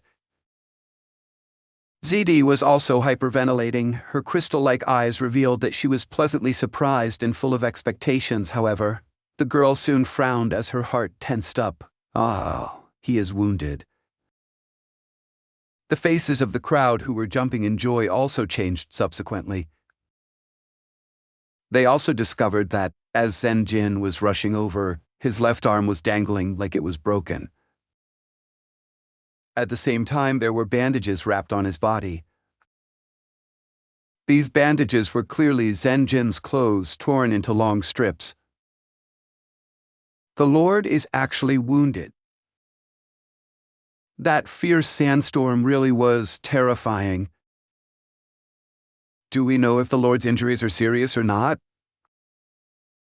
The entire exploration team was worried and on edge. After all, Zhen Ren's current state directly concerned their life and death.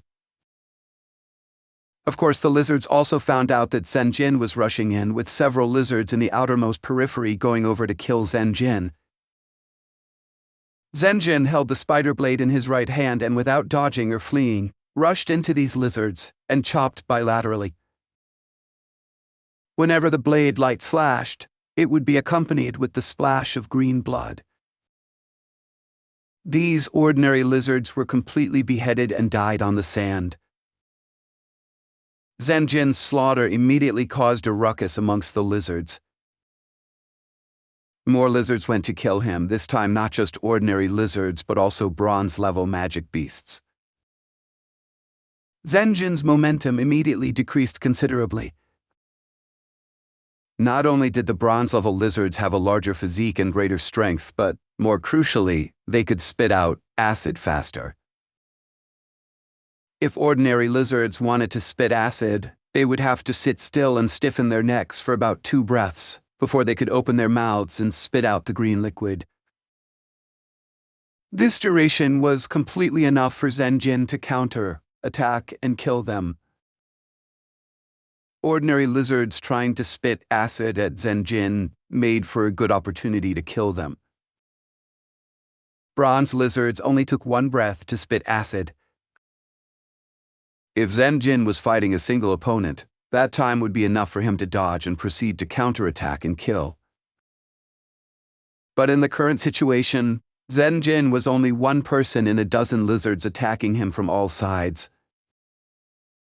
It was impossible for him to dodge perfectly in such a way that he could dodge, close the distance, and follow through with a counterattack. I must not get hit by the acid. Zhen Ren's heart was as serene as ice. A bronze lizard's acid could also corrode the golden granite boulders very quickly. Currently, Zhen Ren could not use battle ki to protect himself, and he didn't have any armor. Thus, the acid would severely injure him if he were to get hit. Lord Zhen Ren. It seems that the Lord is injured and it is affecting him greatly. His lordship is constantly evading. Don't tell me he can't use battle ki to protect himself. On top of the sand dune, everyone gazed into the distance and had their hearts seized by the battle situation before their eyes. Suddenly, one of them subconsciously cried out in alarm, "Be careful!" As it turns out, a sinister lizard amongst the besieging ones was spitting out acid. The acid was spat at Zhen Ren's back. But at that moment, Zhen Ren seemed to be able to hear the exploration team members yell, and without looking, he rolled on the spot and perfectly avoided the acid spit. The other lizards also dodged in a flurry. The acid hit empty air and fell onto the sand. It then immediately made a sizzling sound as it corroded a shallow pit in the sand, along with releasing a pungent white smoke that rose into the air. It seems that I have gone through similar training in the past. Therefore, I have abundant battle experience and can respond to being besieged alone with calmness and ease. At that moment, Zhen Ren's understanding of himself once again deepened. Despite the fact that he could only see in front of him, he could still find ways to dodge when under siege. His sight was not limited to what was ahead of him. Rather, as he moved and dodged, his eyes were quickly scanning everything and his ears were distinguishing the sounds from the wind. Therefore, even if the acid was fired from behind him, he could still evade it in time. Of course, there was also the fact that the speed of the acid was not even as fast as a normal arrow. The exploration team did not know about Zhen Ren's grasp on the situation as they saw the young knight being heavily surrounded. Their hearts were trembling in fear as they felt that Zhen Ren was walking a tightrope on the edge of a precipice. As long as the acid hits, Lord Zhen Ren will be in danger. His body is injured, yet he still risks death to save us. He really is a Templar knight. Lord Zhen Ren, just like he said, he never gave up on us. Apart from being worried, the exploration team was moved even more. We must support our Lord. 3. But we only have short bows, and the distance is too great.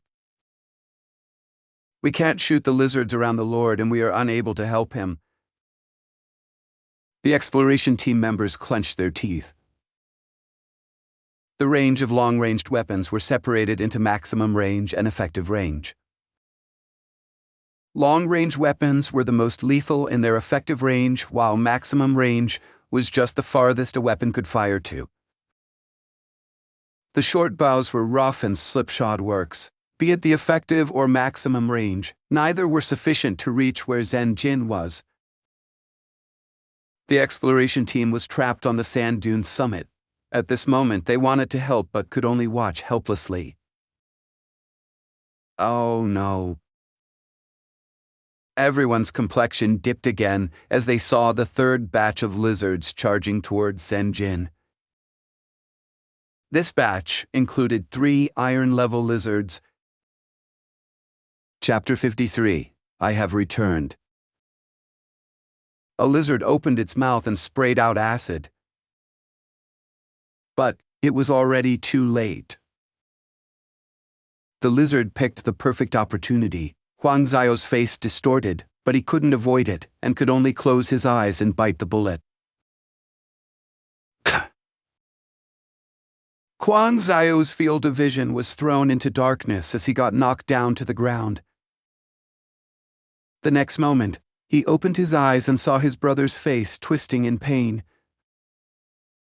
"Older brother," Huang Zhao shouted as he promptly rolled across the ground, made some room and used all of his strength to throw his spear. "Go, die," Huang Zhao yelled. After the green lizard discharged the liquid, it immediately became sluggish. Its large mouth hadn't even closed before the spear tip plunged in through it, penetrating a bit into the skull before it got lodged between the bones. At the critical moment, Huang Zhao capitalized on the lizard's exposed weak point and finally killed it. "Older brother." Huang Zhao saw the lizard fall to the ground and gasped as he ran to Lan Zhao's side. Lan Zhao was lying on his stomach and was in so much pain that even a usually tough guy like him was wailing in anguish. Seeing the wound on Lan Zhao's back, Huang Zhao could not help but gasp a breath of cold air. It was a terrible wound. The green acid had corroded the flesh and let out a sizzling sound. The flesh and blood turned into pus, wafting out a fetid stench.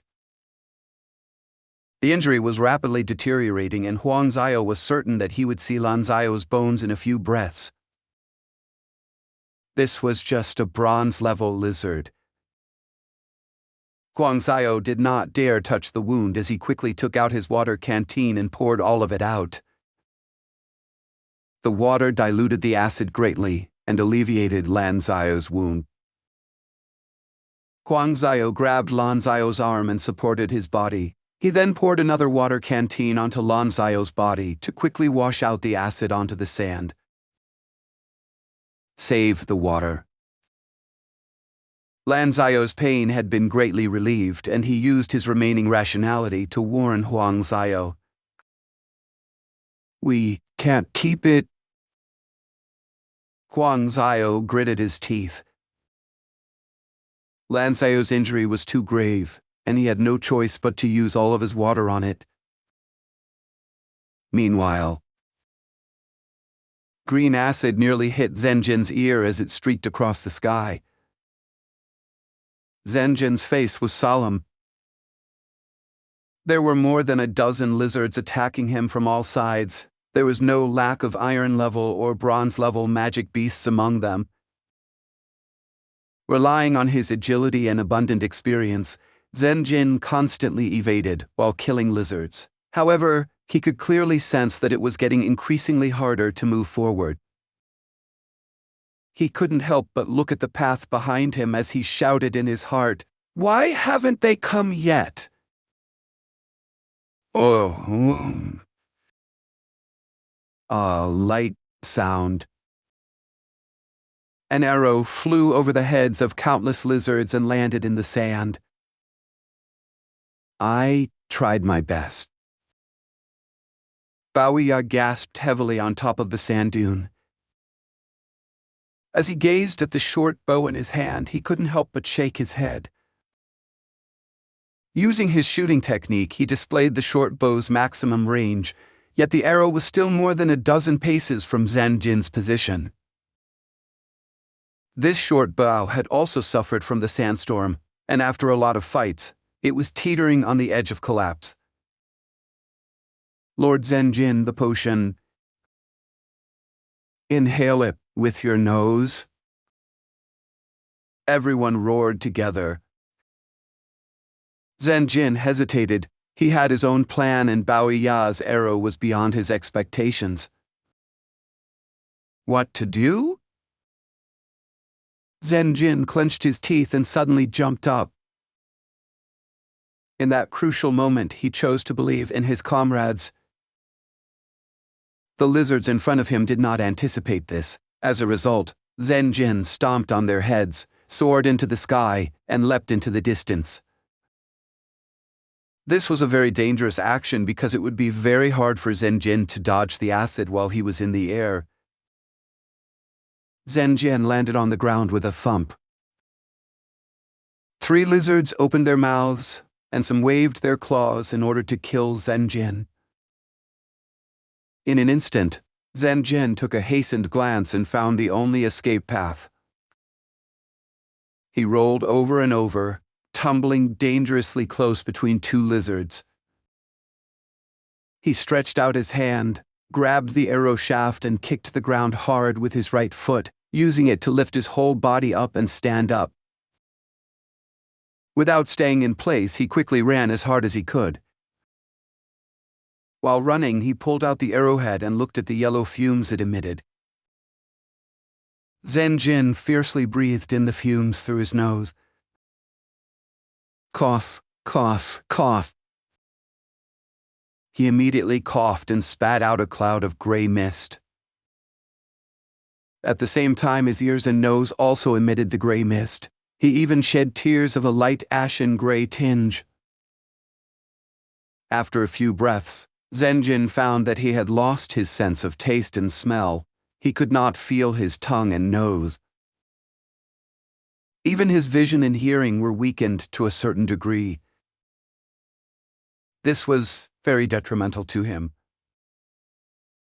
If he wanted to break out of the lizard lounge enclosure, he needed to be observant and alert-tone. He had to rely on his 5 keen senses, and now all of them had been debilitated by Hath.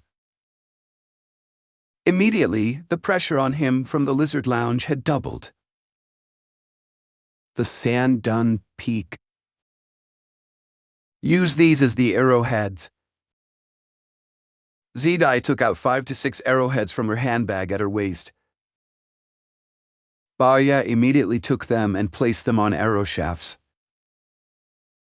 These arrowheads were made by ZD in the lizard nursery. Many people had seen them before, and thus they were not surprised.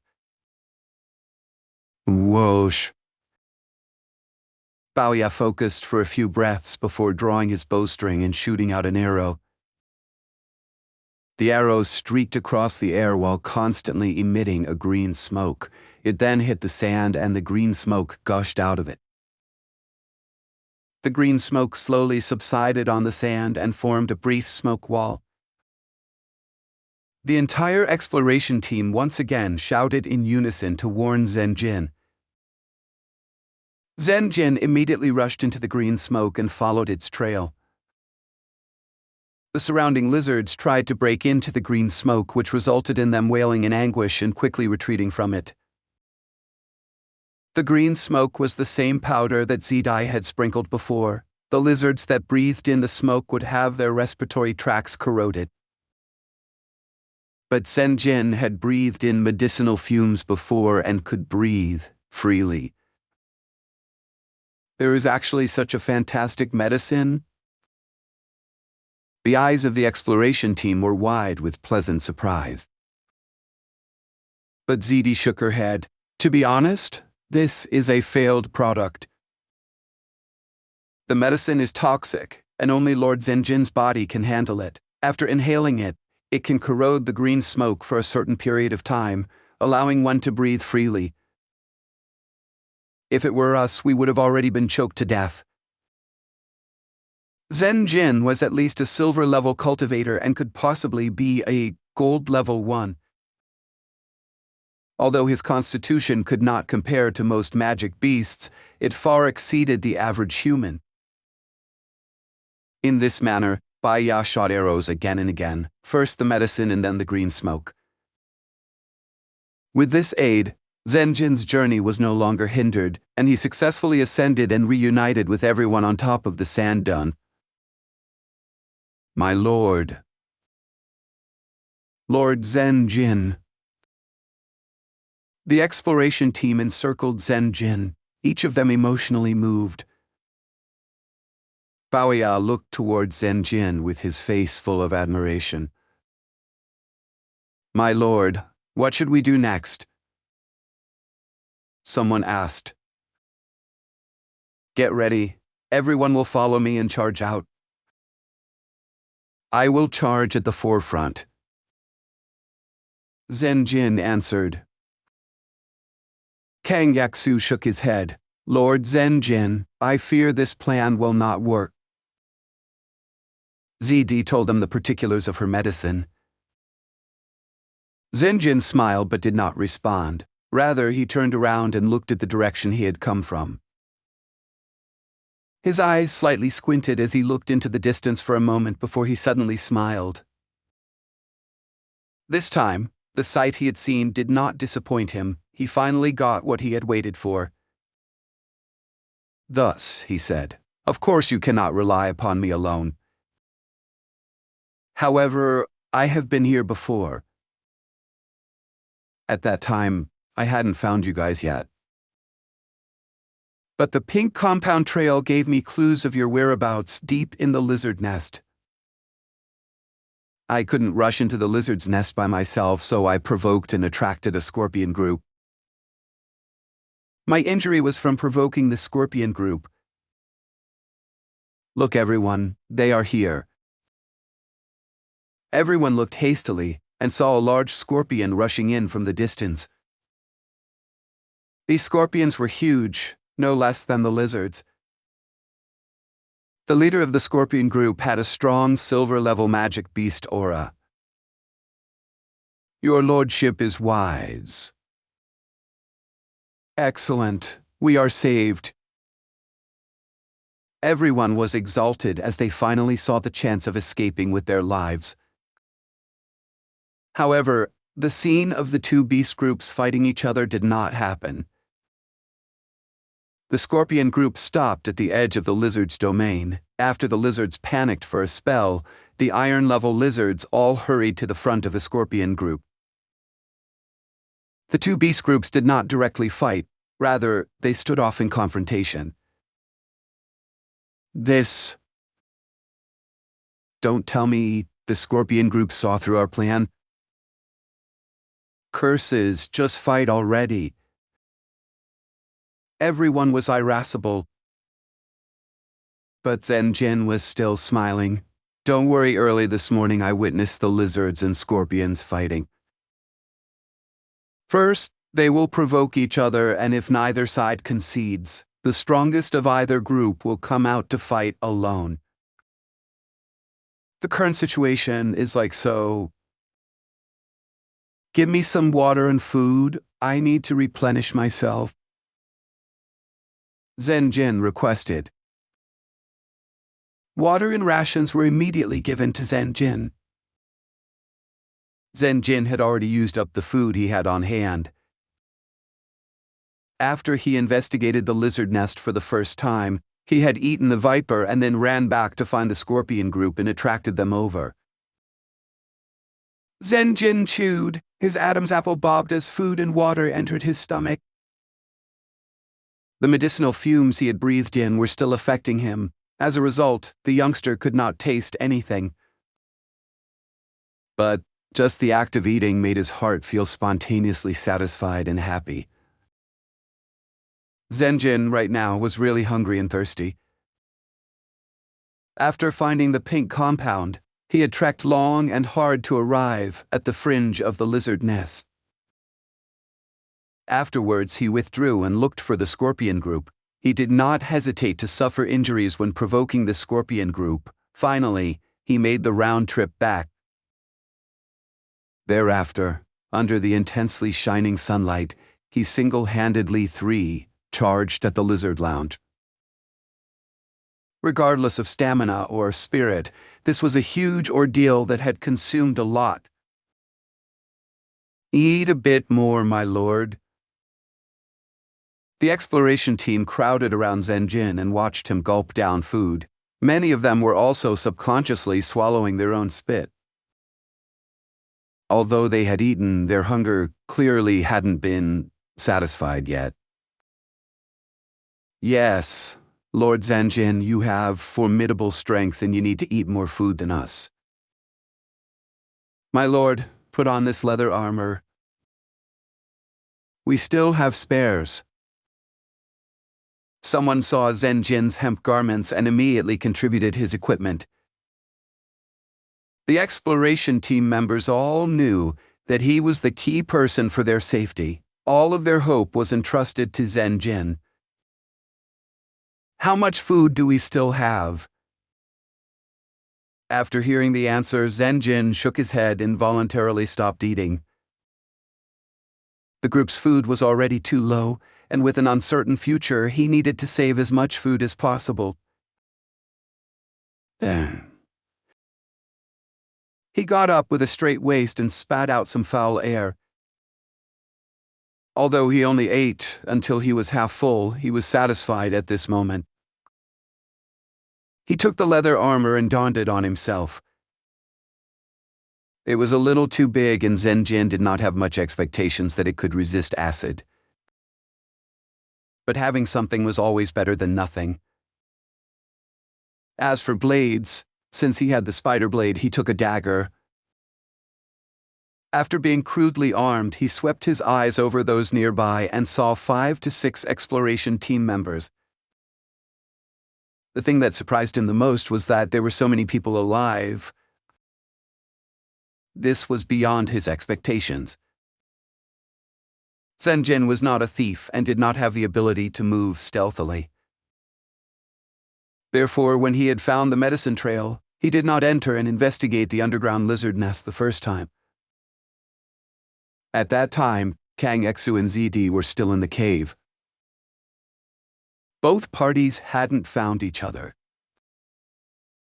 The second time, Zhen Jin arrived here and suddenly found that so many people were still alive. His heart was unimaginably joyous.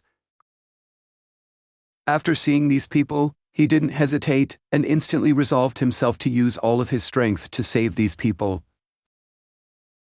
On the one hand, this was the Templar Knight's creed.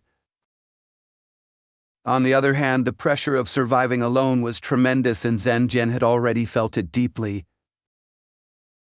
He needed Kang Exu's knowledge, ZD's potions, and more.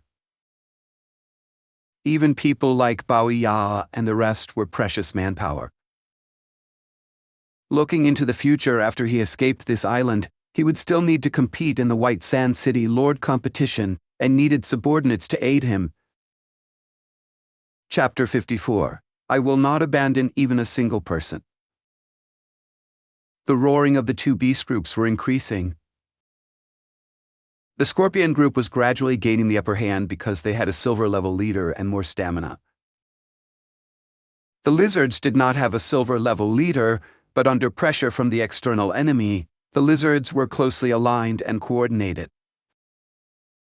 Many of the iron-level lizards swarmed together to confront the silver-level scorpion with no thoughts of retreat. This was where their nest was, and there was more than one cave in it where their eggs were stored. In addition, there were more lizards than scorpions. The scorpion leader finally grew impatient as it waved its two large pincers like a sliding door and attacked. It stormed the lizards in front of it. At the same time, the strongest iron-level lizards were dispatched to repulse the silver-level scorpion, some spitting acid, others bearing fangs and a few brandishing claws, to meet the silver-level scorpion head-on. The silver-level scorpion was incomparably brutal and fierce as it quickly routed the iron-level lizards. The lizard lounge fell into disarray as its close formations scattered. The scorpion group's morale was greatly boosted as they charged in after their leader. This was the moment where both sides began fighting all out. Upon seeing this scene, Zhen Jin's tense heart was finally released. Compared to beasts, the constitution of humans fell short. However, humans had intelligence beyond the reach of most beasts. Because of this, Zhen Jin easily exploited the scorpion group. Of course, intelligent beasts also existed. No need to mention the true dragons. Just take the Solitude beast that attacked ZD's team who had rescued Zhen Jin under the cunning Blue Wolf's attacks. The entire team was nearly wiped out. In a direct confrontation, perhaps the blue wolf was a bit weaker than the scorpion leader. However, it had the intelligence of a human, therefore it could fully utilize its abilities. It was cunning and insidious, with numerous tricks and tactics. Zhen Ren was in no rush to lead the group to break out. Rather, he patiently waited for a time. After a while, the enormous lizard lounge became even more disorderly. Many of the lizards at the sand dunes also rushed to join the front line. Although there were lizards still surrounding the sand dune who didn't want their food slipping away, their scope had greatly decreased heretofore. Follow me closely. Zhen Ren took a deep breath and looked at the lizards below the sand dune. Everyone had difficulty covering up their nervousness because breaking out was very risky. Even being a little careless would land them in a lizard's mouth or be corroded by acid, either ending in death. But if they did not break out and remained on top of this sand dune, they would certainly die. It was time to break out. Zhen Ren, with his spider blade and adorned ill-fitted leather armor, took the lead. The lizards besieging the sand dune had their heads down and were dozing in the sand. After hearing movement, they all immediately raised their heads and threw themselves at Zhen Ren and the others. The first lizard, when it was 10 paces from Zhen Ren, suddenly opened its mouth and sprayed acid. When the acidic attack arrived, everyone smelled an intensely sour and corrosive odor. Everyone was at first following closely behind Zhen Ren, however. When faced with the acidic attack that they could not resist, they had no choice but to scatter. Their close formation was completely broken just as they began breaking out. Zhen Ren lunged down onto the sand and smoothly rolled down and arrived under the head of a lizard. He shouted in a low voice and suddenly jumped up. He then tilted the spider blade backwards and slashed, appearing like a phantom in the lizard's vision. Zhen Ren brushed past the lizard. The next moment, the lizard's head fell down to the sand and green blood spurted from its neck like a fountain. Zhen Ren did not stop as he rushed at the group of lizards. The spider blade proved itself as a silver-level magic beast material with a sharpness that none of the lizards could resist. These lizards were only ordinary beasts. The bronze-level and iron-level lizards were distracted by the scorpion group. Thus, Zhen Ren was unstoppable. The brave and fierce Zhen Ren attracted almost all the attention, and the pressure on everyone following Zhen Ren to break through was smaller than they had expected. Lord Zhen Ren really is brave and powerful. This is a Templar Knight. The Templar Knights Regiment really are worthy of being humanity's #1 knight regiment. Everyone watched Zhen Ren's back with hearts of admiration and respect. However, just as everyone was about to break through the lizard encirclement, a group of magic beasts were attracted over. At first glance, there were over a dozen bronze-level lizards and 3 or 4 iron-level lizards. The lizards clearly did not want their tasty food to get away. The pressure on Zhen Ren dramatically increased. His spider blade was still sharp and could still handle the magic beast lizards. A single slash from him could cause grievous wounds. But facing the acid sprayed by these lizards, Zhen Ren was also similarly helpless to resist. The situation on both sides was actually quite similar. Both had a strong offense but a weak defense. In order to evade the acid, Zhen Ren could only roll, jump, and dodge to the best of his abilities. The biggest burden was that he was not alone. He still needed to look after those behind him. Ah! Someone screamed miserably. Zhen Ren turned around despite being preoccupied and saw that an exploration team member had been hit by the acid and had fallen to the ground, rolling back and forth in pain. Almost simultaneously, the surrounding lizards seized the opportunity. Some bit the exploration team member's head, some bit his arms, and some bit his legs. The exploration team member violently struggled and yelled despairingly. However, the lizards easily separated him from Zhen Ren and the rest of the group, then retreated to the side to eat him. The lizards surrounded him with their heads facing down, opening and closing their mouths repeatedly, tearing and swallowing his flesh to their heart's content. It was clearly impossible to save him. Zhen Ren could only grind his teeth and use all of his power to open up a path forward. Eventually, the young knight's sight cleared up. The pressure on him abruptly lightened. He had broken through the encirclement. "Ah, Lord Scholar." Baoya's sudden scream was heard from behind him. Zhen Ren promptly turned around and his eyes poked out with one glance.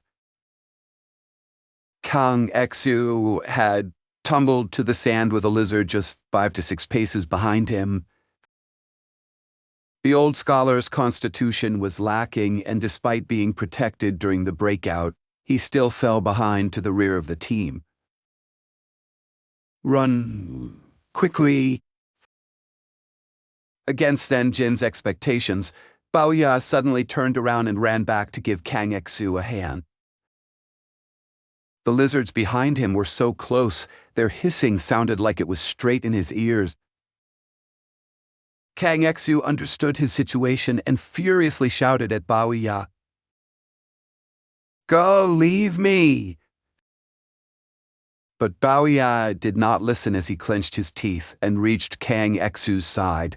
He then grabbed Kang Xu's clothes and dragged him a few steps. Almost concurrently, the lizard behind them pounced and opened its mouth to bite at Kang Xu. However, it only bit a mouthful of sand. The indignant lizard turned around furiously and flicked its tail. Baoya did not have time to dodge and could only raise his free left arm in haste. With a dull thump, he was slammed by the lizard's tail and was unsurprisingly sent flying into the air. The lizard opened its mouth and pounced on Kang Xu again. But this time Zhen Ren had arrived to kill it. His blade descended to not only kill the lizard, but to also force the other lizards back. "Go." Zhen Ren picked up Kang Xu to break through again. Kang Xu was emaciated while Zhen Ren's constitution exceeded normal humans, so carrying him was easy and he could still run like he was flying. With Zhen Ren no longer in front, the group lost their momentum and seemed to sink into a mire as more and more lizards besieged them. During this time, one member was enervated and could not dodge in time. The acid hit his head and he died tragically on the spot.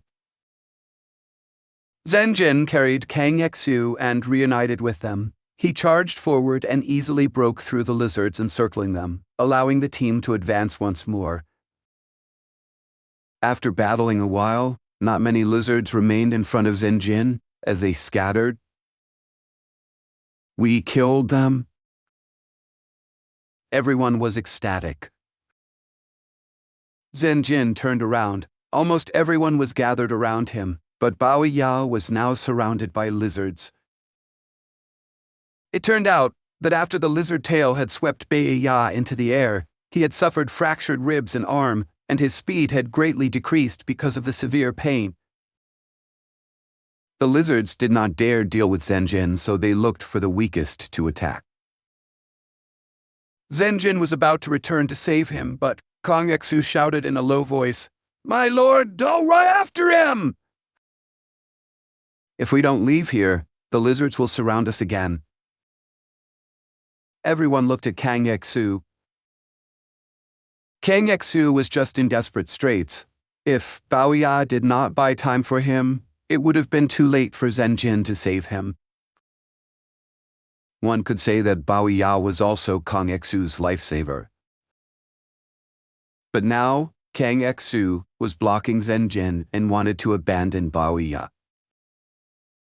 This heartlessness and indifference made everyone look at Kang Xu differently. Although they were disgusted at him, no one refuted what he said. Charging to this stage had already cost the lives of 2 exploration team members. Everyone was in terrible shape. Thinking about it, they had experienced the sandstorm, killed their way out of the lizard cave, and had been besieged on top of the sand dune. Now that they had broken out, everyone was suffering from extreme hunger and thirst, being extremely fatigued and weak. Most of them had reached the limits of their stamina with only the fear of death and the thirst for life supporting them. Kang Xu's words were not wrong. Once Zhen Ren went back, they would be surrounded by lizards again. How long could they persevere? Could they hold on until Zhen Ren returned with Bao Ya? No one had this confidence. For an instant, Zhen Ren also hesitated. Unlike Kang Xu, Bao Ya was an ordinary person. He was born in a hunting family and had relatively good archery skills, but nothing else. His value was much lower than Kang Xu's, and he was not irreplaceable. If I go save him, these people will be attacked by lizards. What should I do? The others are like him too. The most crucial individuals are ZD and Kang Xu. For a moment, the young knight looked around. The others also looked at him. Seeing their complex gazes, Zhen Ren's hesitation immediately scattered, and he made his decision. I have said that I will not abandon anyone, Zhen Ren said without hesitation. Bao Ya is no exception. Everyone's hearts trembled. Zhen Ren was just about to leave when ZD grabbed Zhen Ren's arm and pointed northwest. My lord, look there. Please be careful. Zhen Ren saw that the leader of the Scorpion group, the silver-level Golden Spear War Scorpion, had arrived nearby. The lizard group did not have a silver-level leader. The many iron-level and bronze-level lizards could not stop it. The silver-level Scorpion rampaged. Its door-like pincers were impenetrable and could resist all of the acid shot at it. At the same time, every time the Scorpion's tail attacked, it would take away the life of a lizard. It's coming towards me. Lighting seemed to flash through Zhen Ren's heart. In order to provoke the Scorpion group, he had fiercely struck the Scorpion leader with his blade without success. Instead, the Scorpion's tail had pierced his arm and he had no choice but to flee wretchedly. The silver-level Scorpion leader held a grudge and had forced the Scorpion group to travel a long distance to pursue Zhen Ren after killing the lizards. It was here to trouble Zhen Ren. You must take care. I'll come back as quickly as I can. Zhen Ren nodded to ZD with a warm heart. The spider blade in Zhen Ren's hand was incomparably sharp. When the blade descended, a lizard would fall to the ground and would not get up. Zhen Ren quickly arrived at Bao Ya's side. My lord. In Bao Ya's most desperate hour, seeing Zhen Ren come to him had moved him greatly. He gratefully looked at Zhen Ren with admiration, respect, and affection. Carrying Bao Ya, Zhen Ren once again killed his way back and succeeded in converging with the others.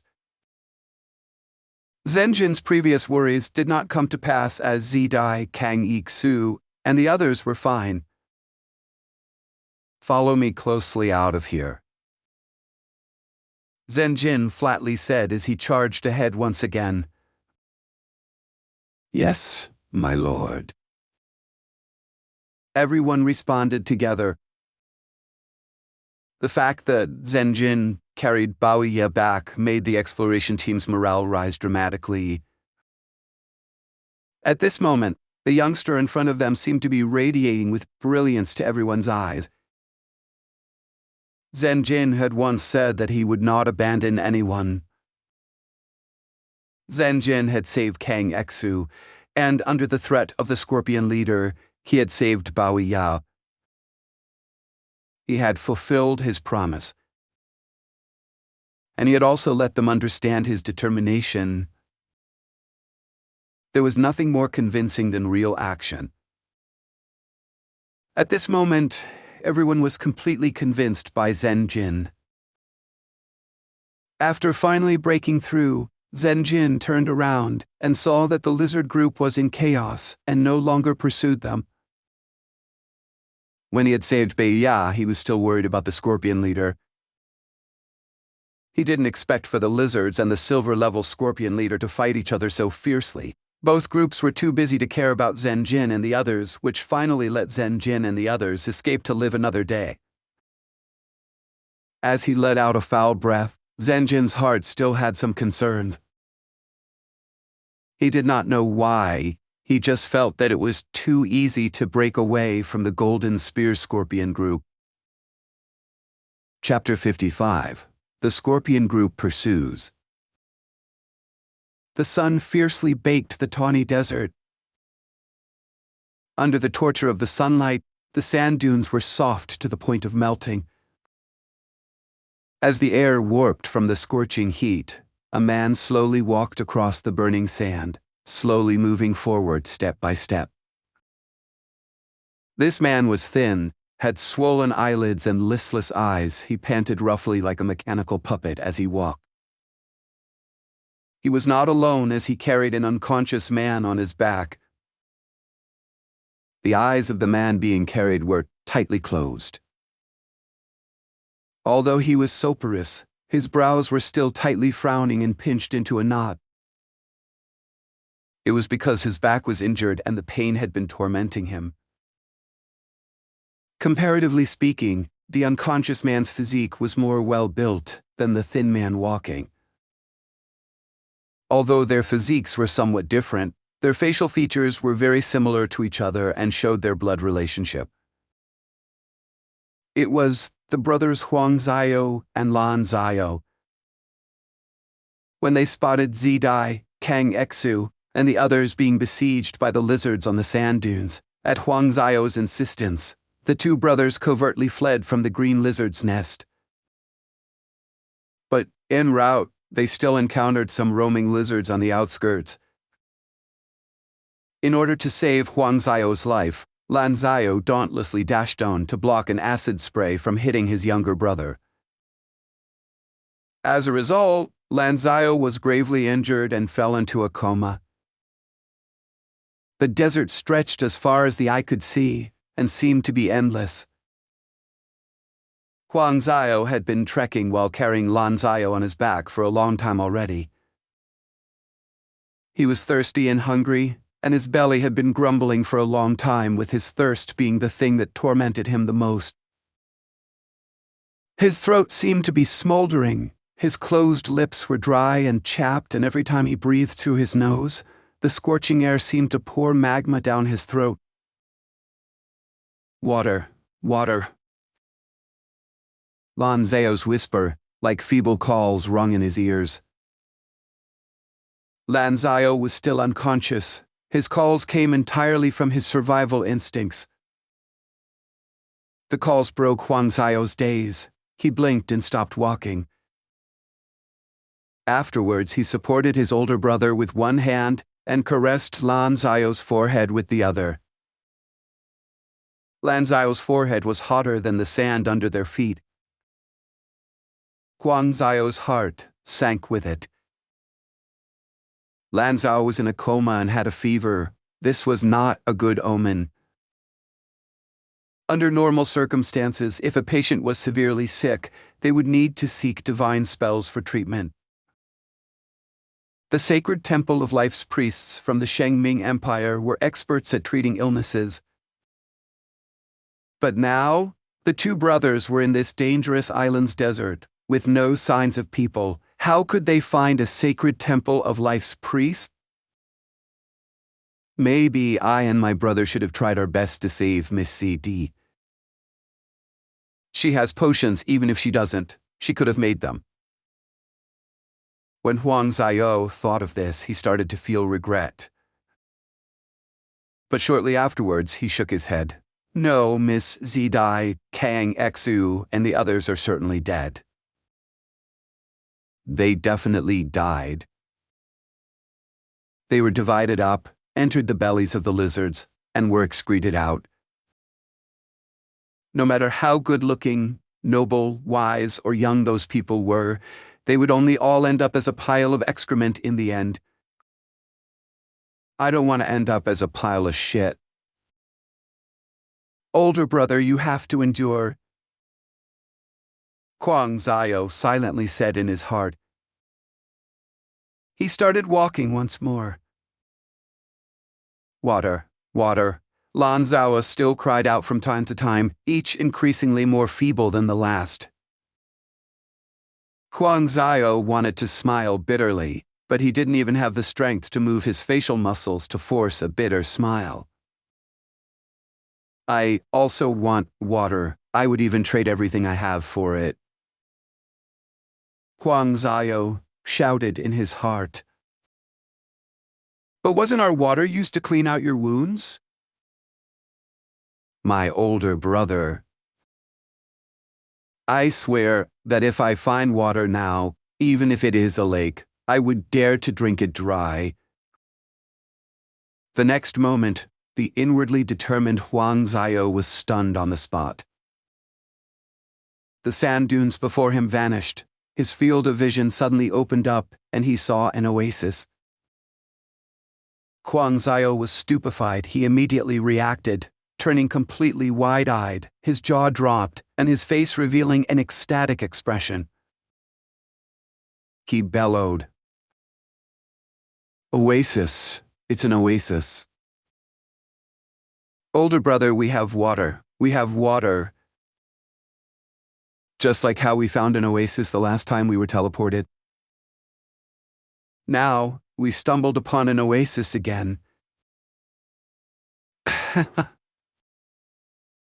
We are saved. Older brother, we are saved. Huang Xiao carried Lan Xiao and ran towards the oasis with unprecedented speed. The ecstasy seemed to bestow him inexhaustible stamina and made the originally burdensome Lan Xiao seem as light as straw. However, no matter how madly he ran, the distance between him and Oasis never changed. Suddenly, Huang Xiao's legs went soft and he fell on the sand. Lan Zhao, who he was carrying, was also thrown to the sand where he rolled around still unconscious.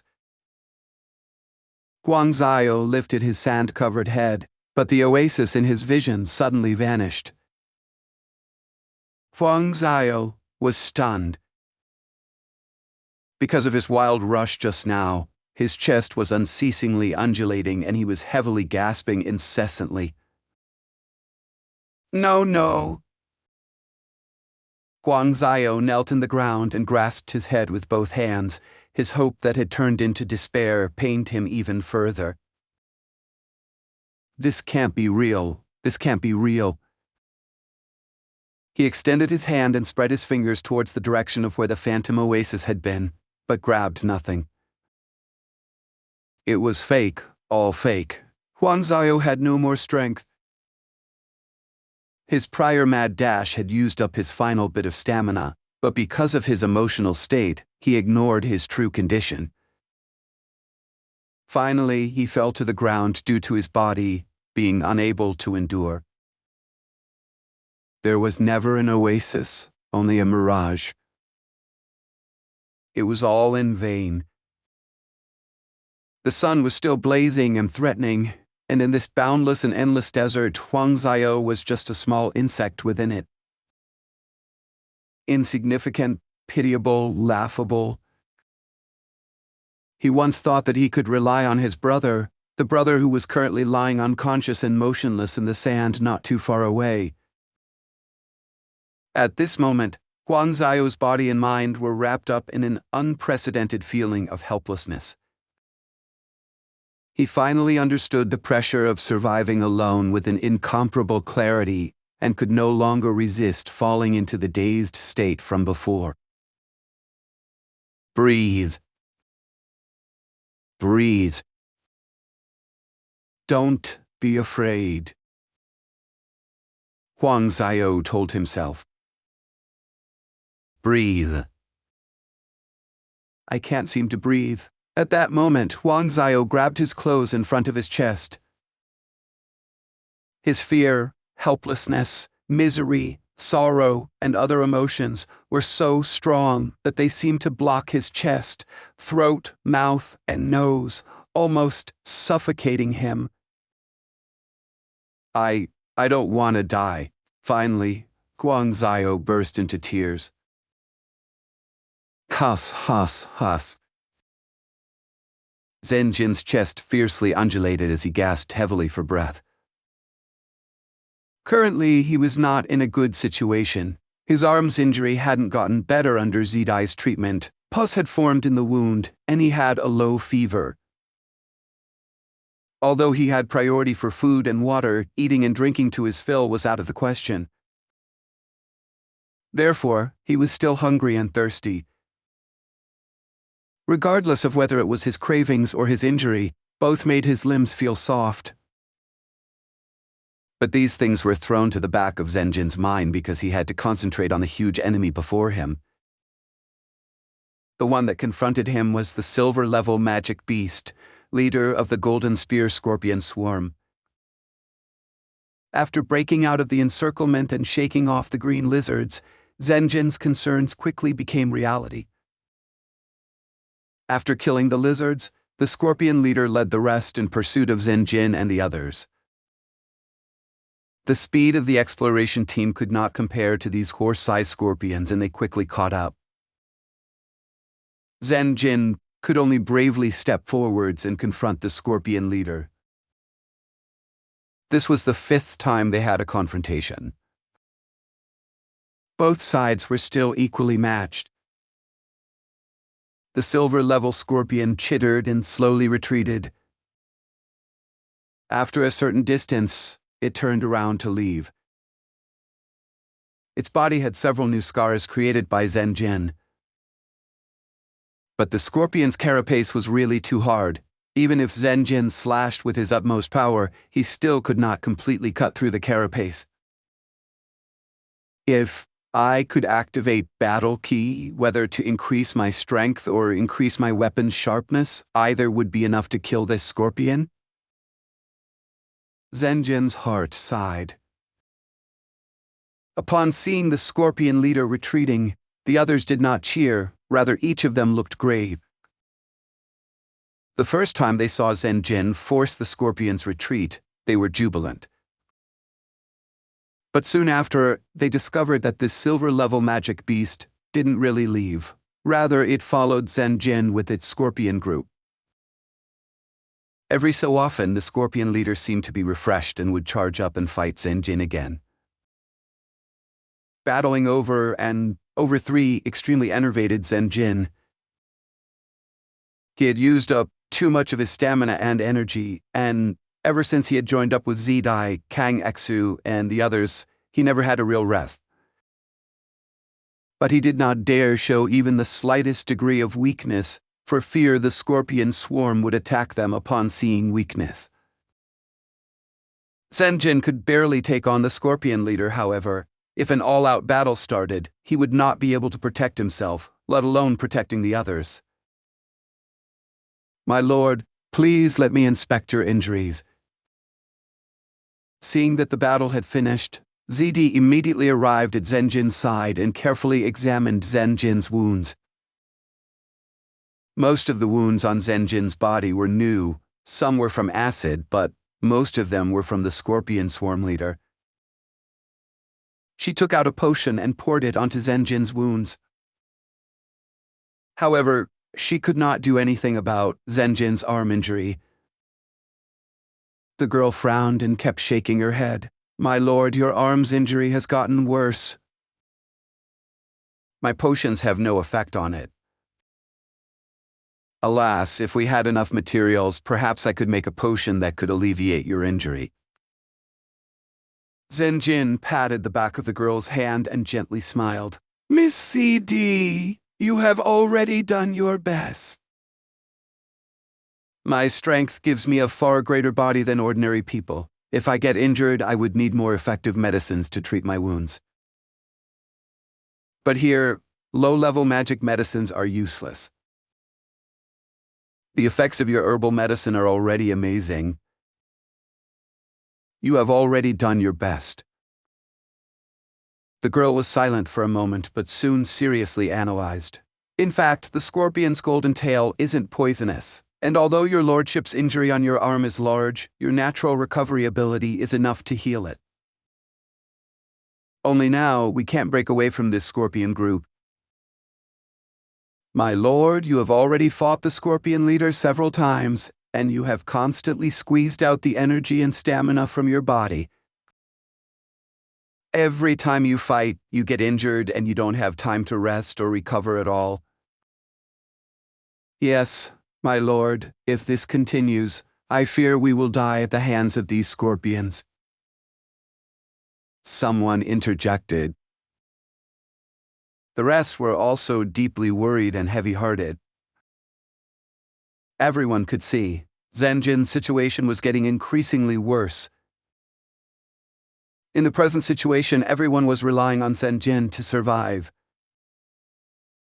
If Zhen Ren collapsed, even if they resisted with all of their strength, they would only be reduced to the scorpion's meals.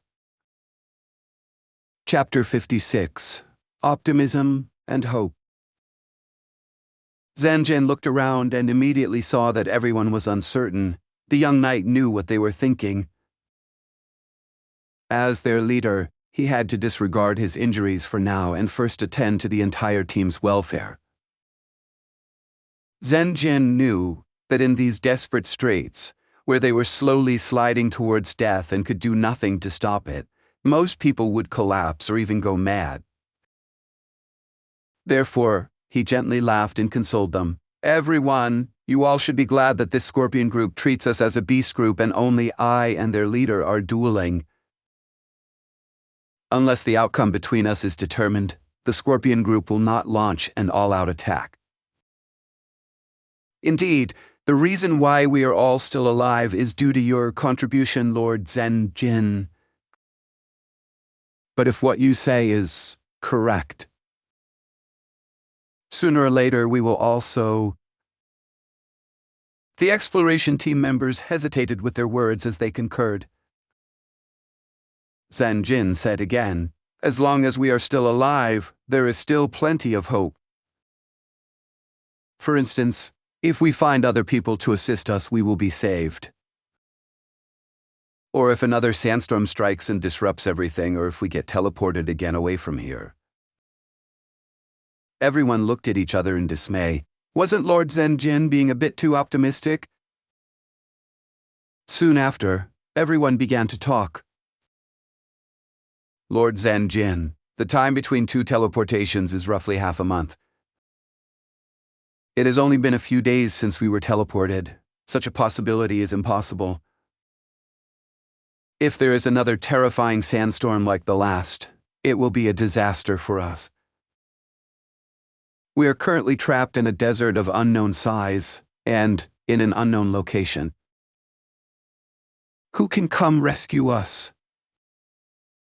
The possibility is too small. Everyone spoke in twos and threes with dispirited expressions. But Zhen Ren maintained his smile. But it is still possible, no. When you all were on the sand dune, did you ever consider that I would save you guys? After I joined up with the group, did you ever consider that the Scorpion group would come and help us? Everyone looked at each other in dismay again and sank into a period of silence. They had no choice but to admit that there was some truth to Zhen Ren's words. Therefore, we can never give up hope. Zhen Ren exclaimed. He then sincerely and earnestly said, as long as we hold on to hope and don't give up, then until death truly arrives, we will still have a chance for survival. My lord, you are right. With you, my lord, we have hope. Everyone's eyes shined a bit brighter, and their morale was boosted somewhat by Zhen Ren. But shortly after, Zhen Ren changed the subject. However, only placing our hopes in external help and changes is not the act of a brave man. It is more reliable to save ourselves. Zhen Ren looked around. His gaze temporarily halted on ZD before finally resting on Kang Su. Oh, Thaler, what is your opinion? ZD had nearly used up all the potions on her. The strongest of them could create the green acid smoke. But after many repeated attempts, it was determined that the green acid smoke was ineffective against the Scorpion group. The desert was very barren, and ZD lacked materials to make new potions. So Zhen Ren expected more from Kang Xu. Kang Xu, sensing Zhen Ren's expectant gaze, shook his head and smiled bitterly. I am very sorry, Lord Zhen Ren. I do not have anything that can change the situation. In fact, I've always had misgivings. Why is this Scorpion group chasing your lordship? The biggest threat to their lives are probably the green lizards. They let the routed lizards go, yet are unwilling to stop pursuing your lordship. According to what your lordship has told us, the Scorpion's food is the golden granite. However, the Scorpion group has always marked us as their primary target. This does not conform to reason. Someone mumbled, What kind of reason exists in this damn place? Perhaps, when Lord Zhen Ren provoked the Scorpion group, you caused great damage, which caused these scorpions to hate you and pursue you closely without ceasing. Zhen Ren shook his head. I did kill a few scorpions, but it can't compare to the amount of scorpion casualties the green lizards killed. As for the silver-level scorpion, I fought it before. It injured my arm, and my sword only left scars on its carapace, nothing more. It seems we have to kill a spear scorpion and dissect its body to clearly understand their physiology in order to grasp this secret. Kang Xu proposed. He had a viewpoint. A life form's composition greatly determined its habits and properties. Zhen Ren approved of this viewpoint. In fact, when the exploration team was trying to survive, he had benefited greatly from it. The only problem was that killing a scorpion from the group to dissect it was very risky. Right now, it was only a match between king and king. The Scorpion group did not attack. Rather, they just watched every time the Scorpion leader and Zhen Ren confronted each other. If the exploration team recklessly attacked a scorpion and dissected it, how would the Scorpion group react? The biggest possibility was that the Scorpion group would attack and easily destroy the remaining exploration team. Rashly killing an ordinary spear scorpion was too risky. Zhen Ren's group needed a good opportunity. The sun was slowly setting. It was no longer blinding to look at, as it hung in the western sky like a round piece of iron that had been taken out of a furnace after being burnt red hot. It became dusky, and the barren desert became a dried yellow color. Zhen Ren and the others continued to go forward. Everyone had haggard faces, dry lips, swollen eye sockets, rumbling stomachs, and limp legs. Food and water had begun to be rationed in the smallest quantities. The Scorpion group was hanging farther behind them. During the entire journey, they crazily looked for things to eat. But the small insects and lizards had long been scared off by the scorpion group.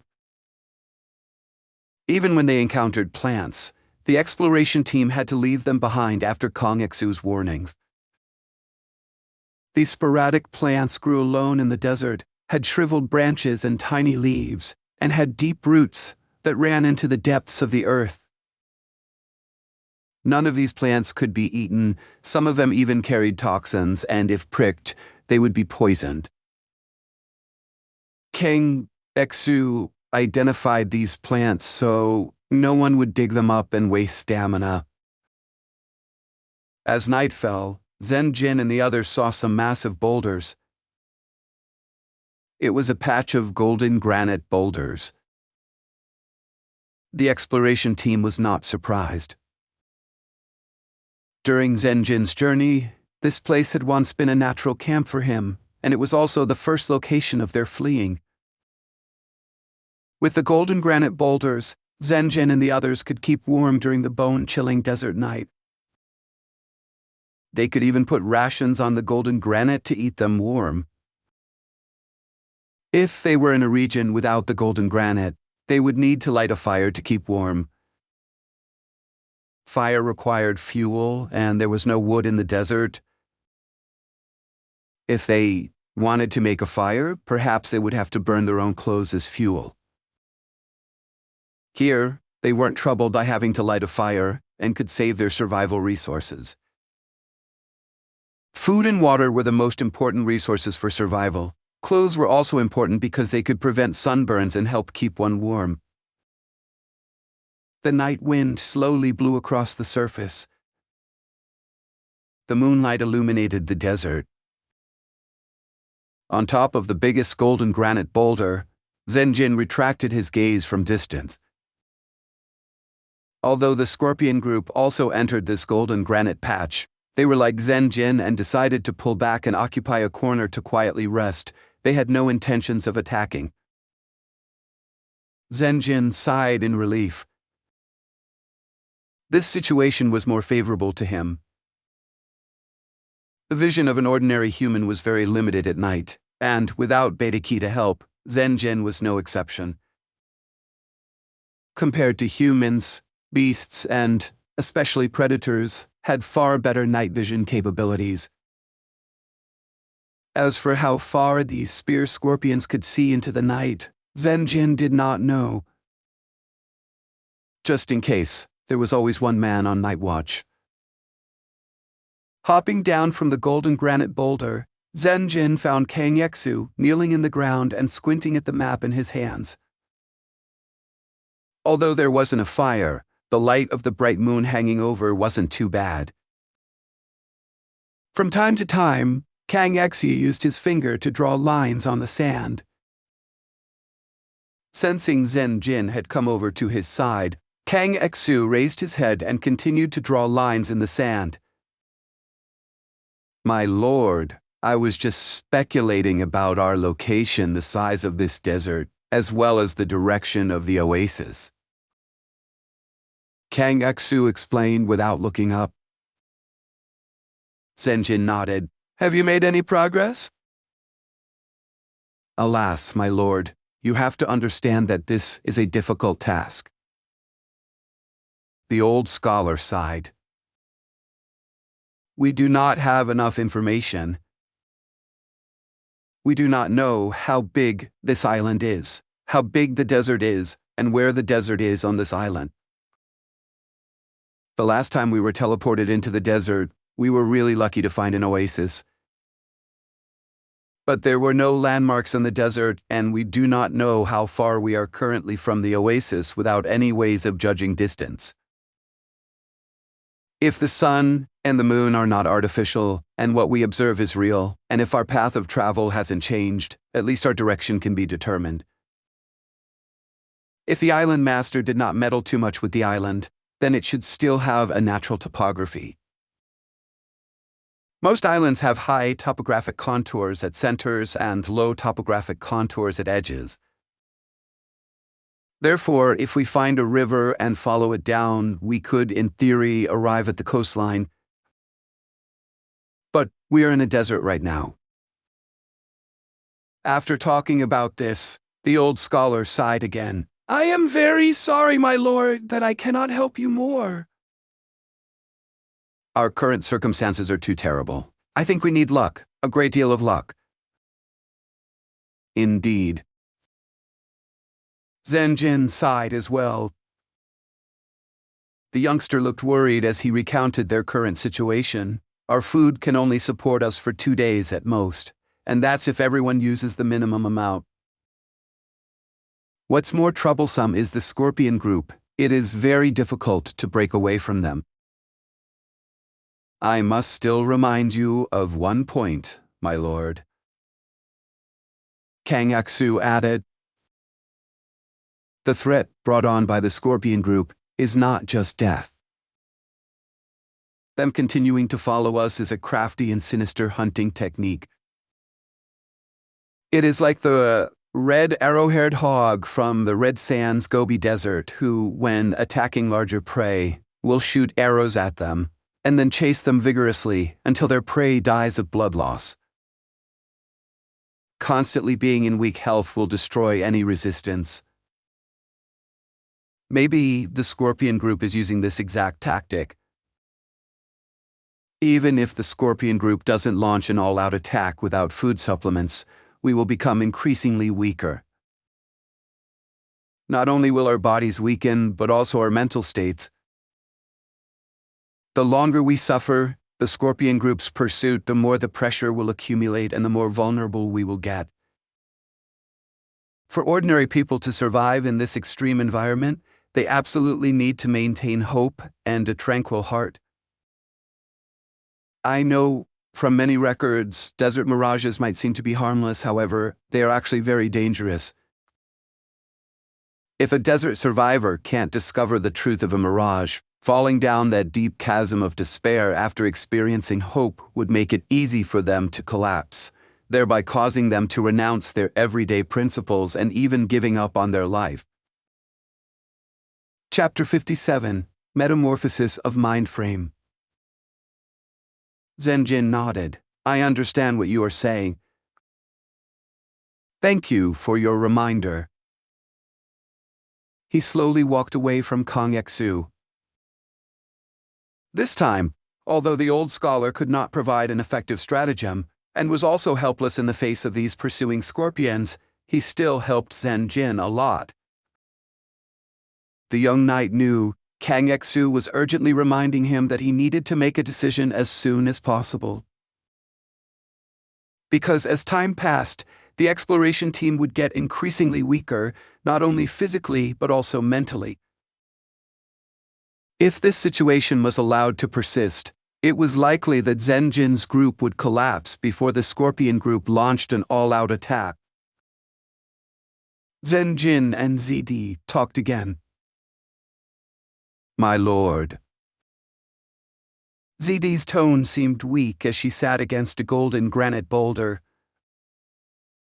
Her petite body was still wrapped with her magic robe. Currently, this magic robe had become filthy, with frayed hems and holes on the back. Her amethyst eyes were no longer bright, they had become dull and lacked vigor.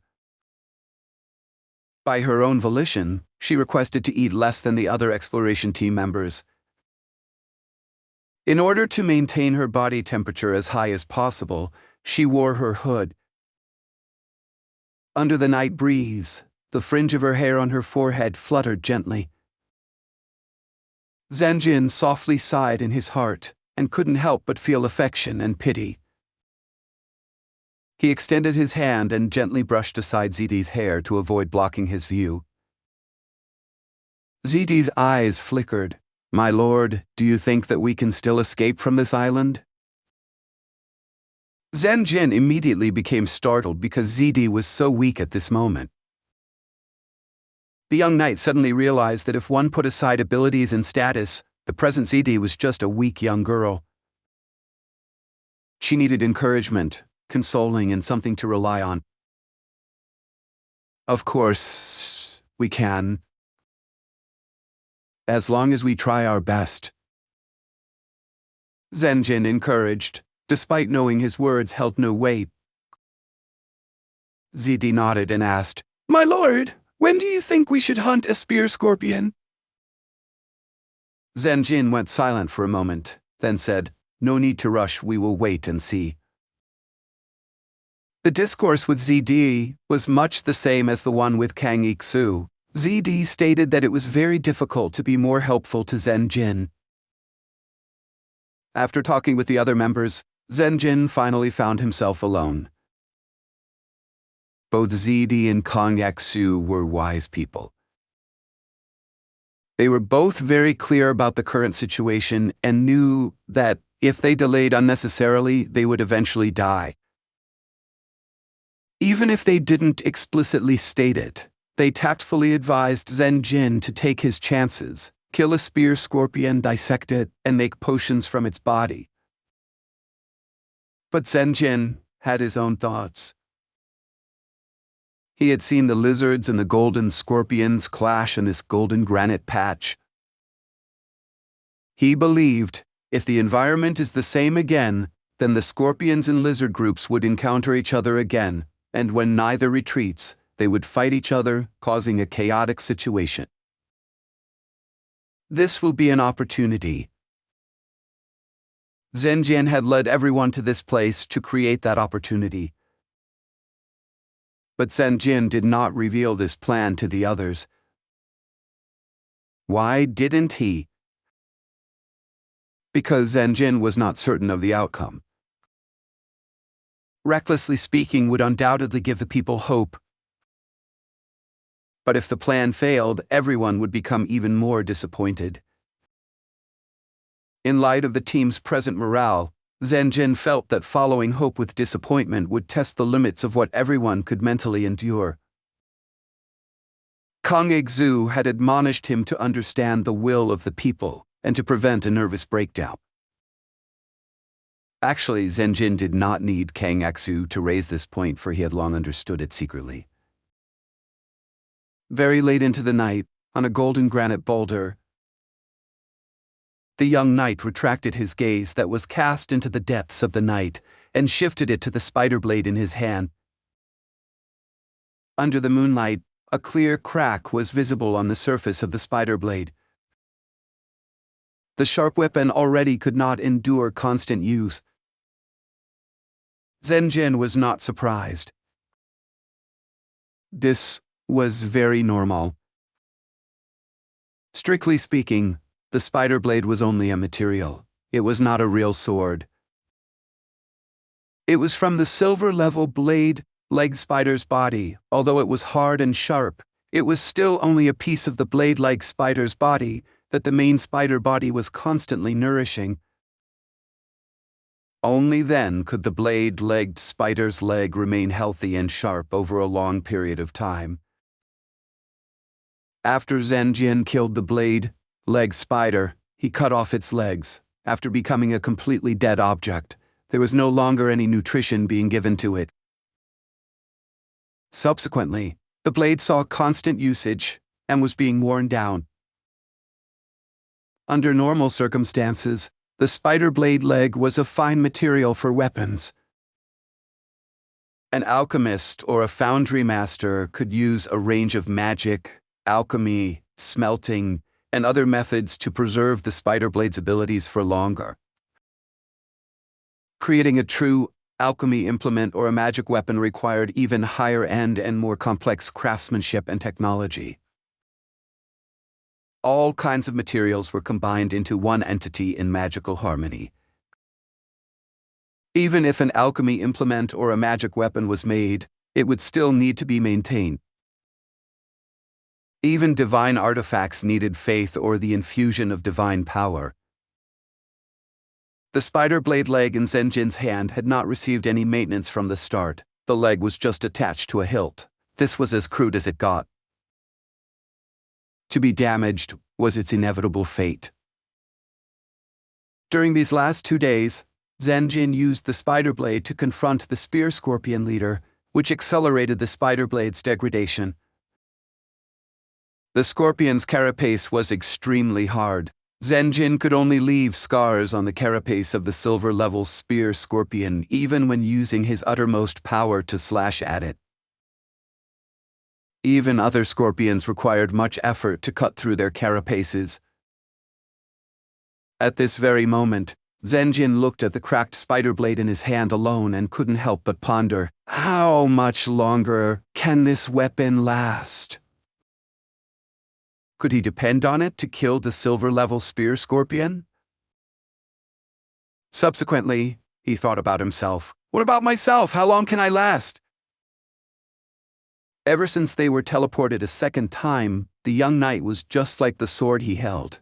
He never had a rest. He had insufficient food and water, had to run for distances, bravely breaking out of a siege. He had already violently squeezed out the limits of his physical strength and energy.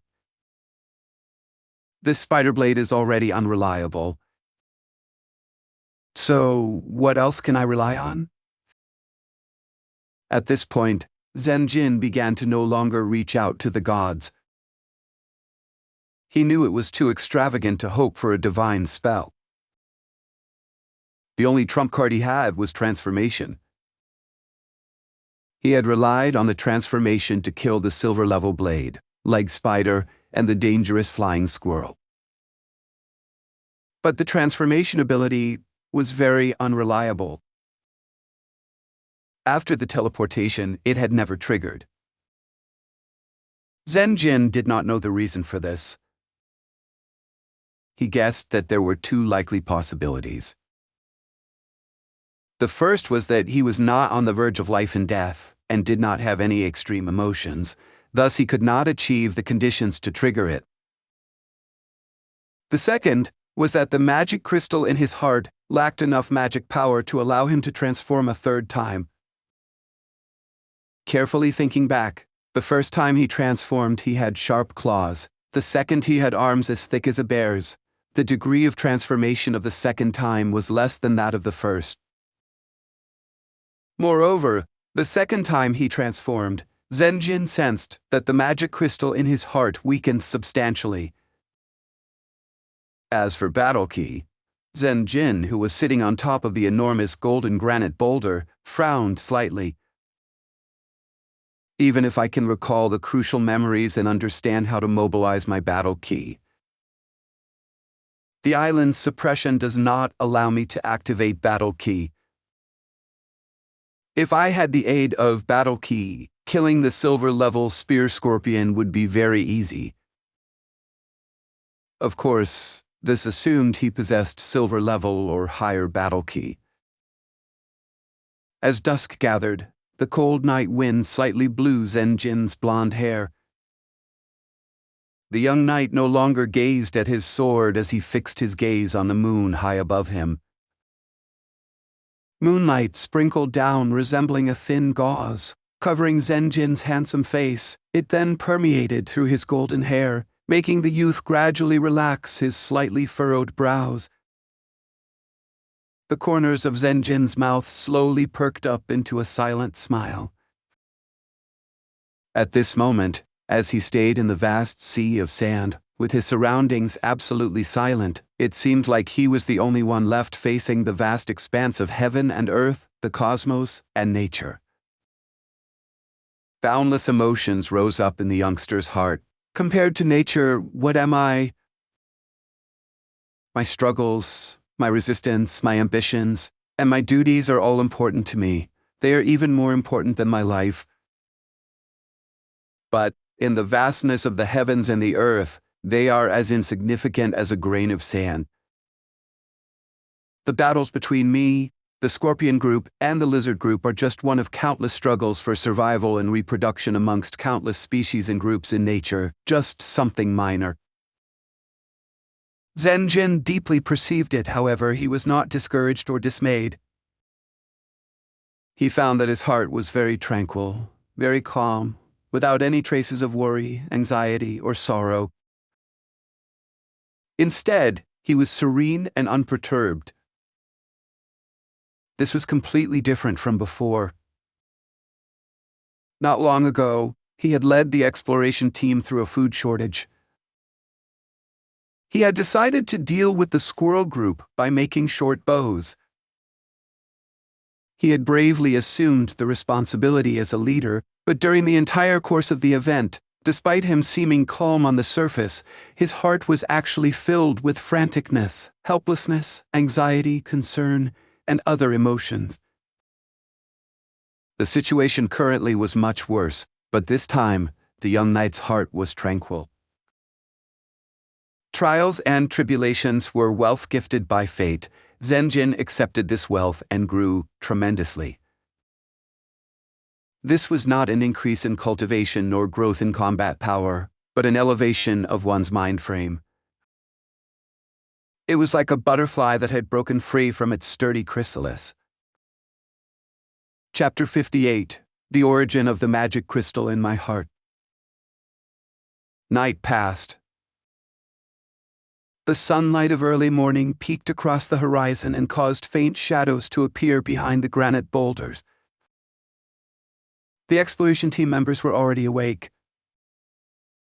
They were roused awake by the eating scorpion group. Presently, Zhen Ren did not display the slightest bit of happiness or anger. His face was tranquil. But his heart found it hard to escape despair. Despite his expectations, the sun rose as it did every day, and reality remained just as callous as ever. The Lizard Lounge did not arrive. Whether because their silver-level leader was lost or because they had been slaughtered by the Scorpion group during the last confrontation, the lizards became terrified and lost their will to fight, not daring to come here again. The entire Scorpion group was eating. Zhen Ren had described it to Kang Xu before, but this was the first time he had seen it personally. The old scholar could not help but gasp. Nature really is grand to create such a miraculous animal. The spear scorpions feeding on these stones are actually eating metal. Their digestive system is very formidable and unusual. They can actually consume these metals and add them to their carapaces. That is the reason why their carapaces are so tenacious. Wait a moment. An exploration team member had a question. Isn't there a powerful magician on this island? Weren't all these strange monsters created by that magician? Kang Xu smiled and shook his head. That is impossible. Even if the island master is powerful, they still have to draw from natural life and then assemble them together. It is like magicians making golems. They use metal to make the body of the golem. They take souls and instill it into the golem to give it intelligence. It is like cutting pictures apart and then putting the pieces together. After a brief pause, Kang Xu continued. If the island master could really make such things, she, would be a supreme god of creation and would be above all monarchs and dukes in the world. As far as I know, there are many living gods like Great Emperor Xin Ming, the dukes of the human race, the tribal chiefs and great shamans of the beastmen, and so on. None of them can directly create life. ZD visibly agreed with Kang Xu's words. She also spoke. Although the life forms on this island are very dangerous and bizarre, they are actually very flawed. They cannot coordinate their internal magic power. If the island master was able to create them, they could stabilize and coordinate their internal magic power. Strictly speaking, the gold-level beasts on this island can only be considered quasi-gold and are not comparable to genuine gold-level magic beasts.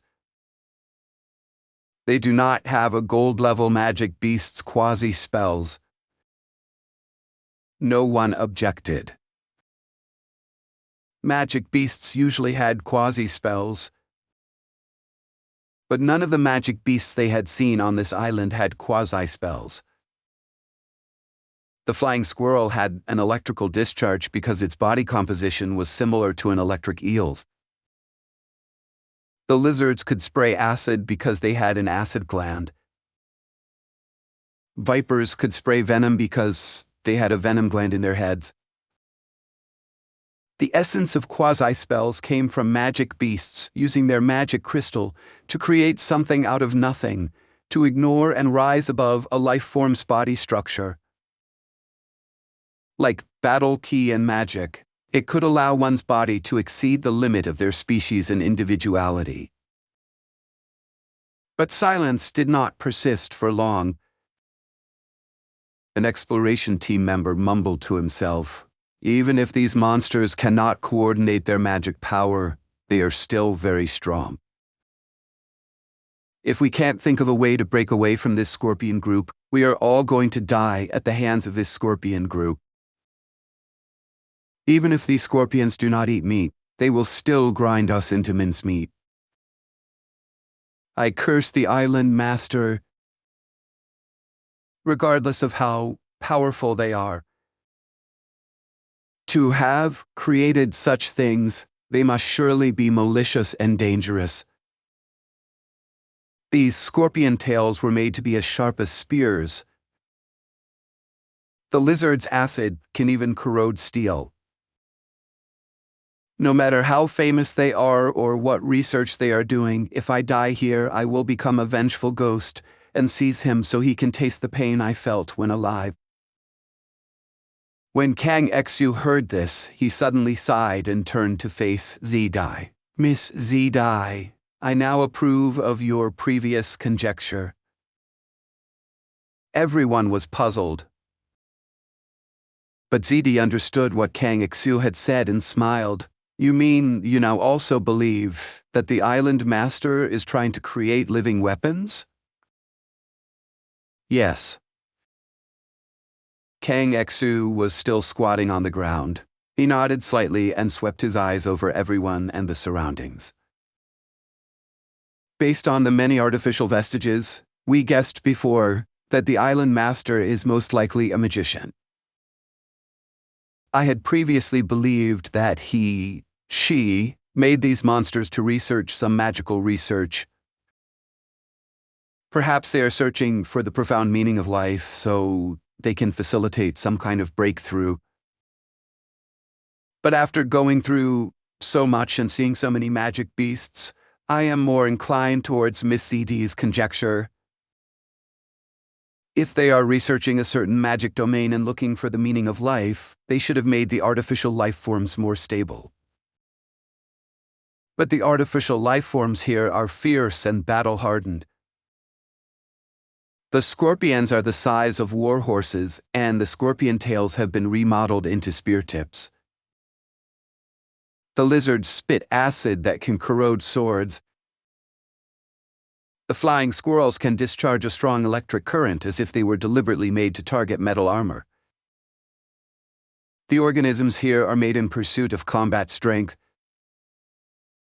Lord Zhen Ren, I remembered what you said about when you encountered the blade-legged spiders, the single-horned black leopards, the brown bear that could heal itself by devouring ore, and even the crafty blue wolf that had human-like intelligence. Rather than saying these ferocious beasts were made as part of research, it would be better to say they are special weapons made as a result. Zhen Ren reflected on this. Don't forget that we have not only encountered ferocious beasts, we also encountered that flock of goats. Those goats are very weak. Kang Xu shook his head and persisted in his opinion. Although the flocks of goats were weak and were slaughtered by us, the proportion of creatures like those goats are too low.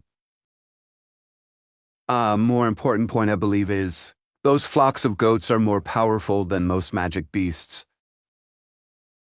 Kang Xu's opinion made everyone feel doubtful. Kang Xu continued to explain. The island master wants to make the strongest living weapons, but here, technology isn't developed enough. The biggest defect is that these remolded life forms cannot coordinate their magic power and form a magic crystal. Therefore, the island master changed the environment to suppress the elements in magic. As long as we stay here, we cannot use battle key in magic. From this point, one can make out how tremendous these goats are. The internal magic power of other magic beasts are in chaos and will rapidly dissipate after death. But the internal magic power of the goats trended toward stability. Although when the temperature rose, the magic power would still become chaotic and quickly dissipate.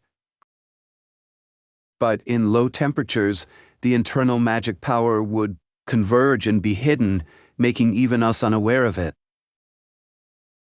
Because they were not able to detect it. The previous poisoning incident occurred in the exploration team.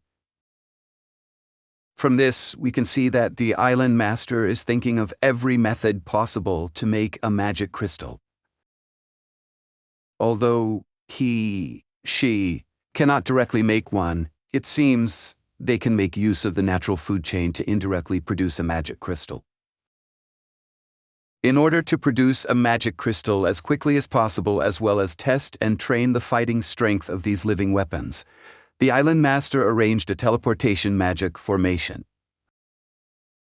Every so often, the magic formation would activate and the magic beasts will be teleported and fight each other endlessly, with the victor being a qualified living weapon. Of course, Kang Xu knew the goats' internal magic power actually came from the grass they ate.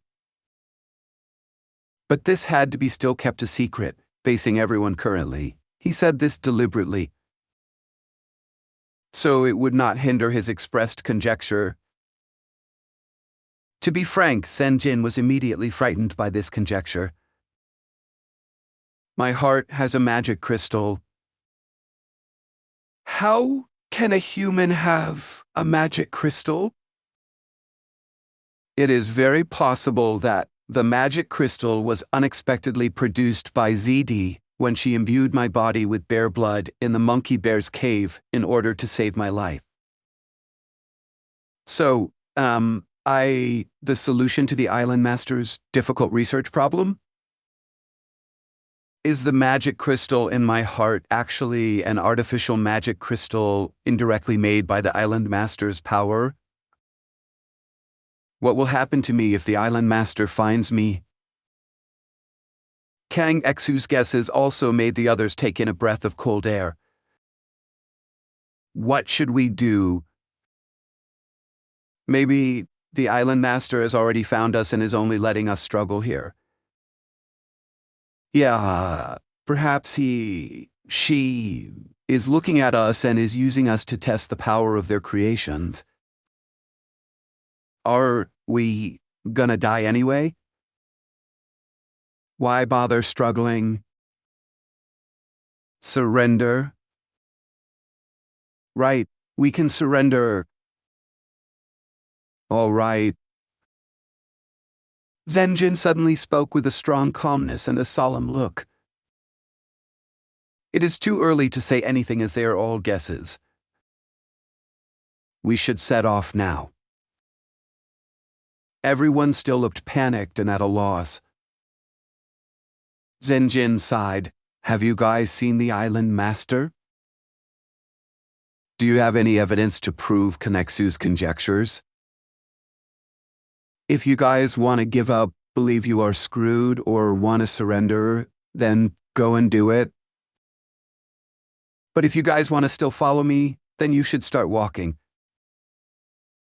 This time, no one hesitated as they chose to follow behind Zhen Ren. Chapter 59. I will do my utmost to save everyone. Not long after the exploration group left the patch of golden granite boulders, someone made a horrifying discovery. The Scorpion group was still following them. Their hopes were dashed. This proved that Zhen Ren's prior conduct was the correct thing to do. The young knight inwardly sighed. Kang Xu's conjecture also made him worried, but his expression was still calm and collected. Be at ease. The Scorpion group has already eaten their fill and we are not on their menu. the scorpion leader will continue to fight me alone. As long as I don't fall, the rest of you will be at peace. Zhen Ren successfully calmed everyone down. They continued to advance through the desert.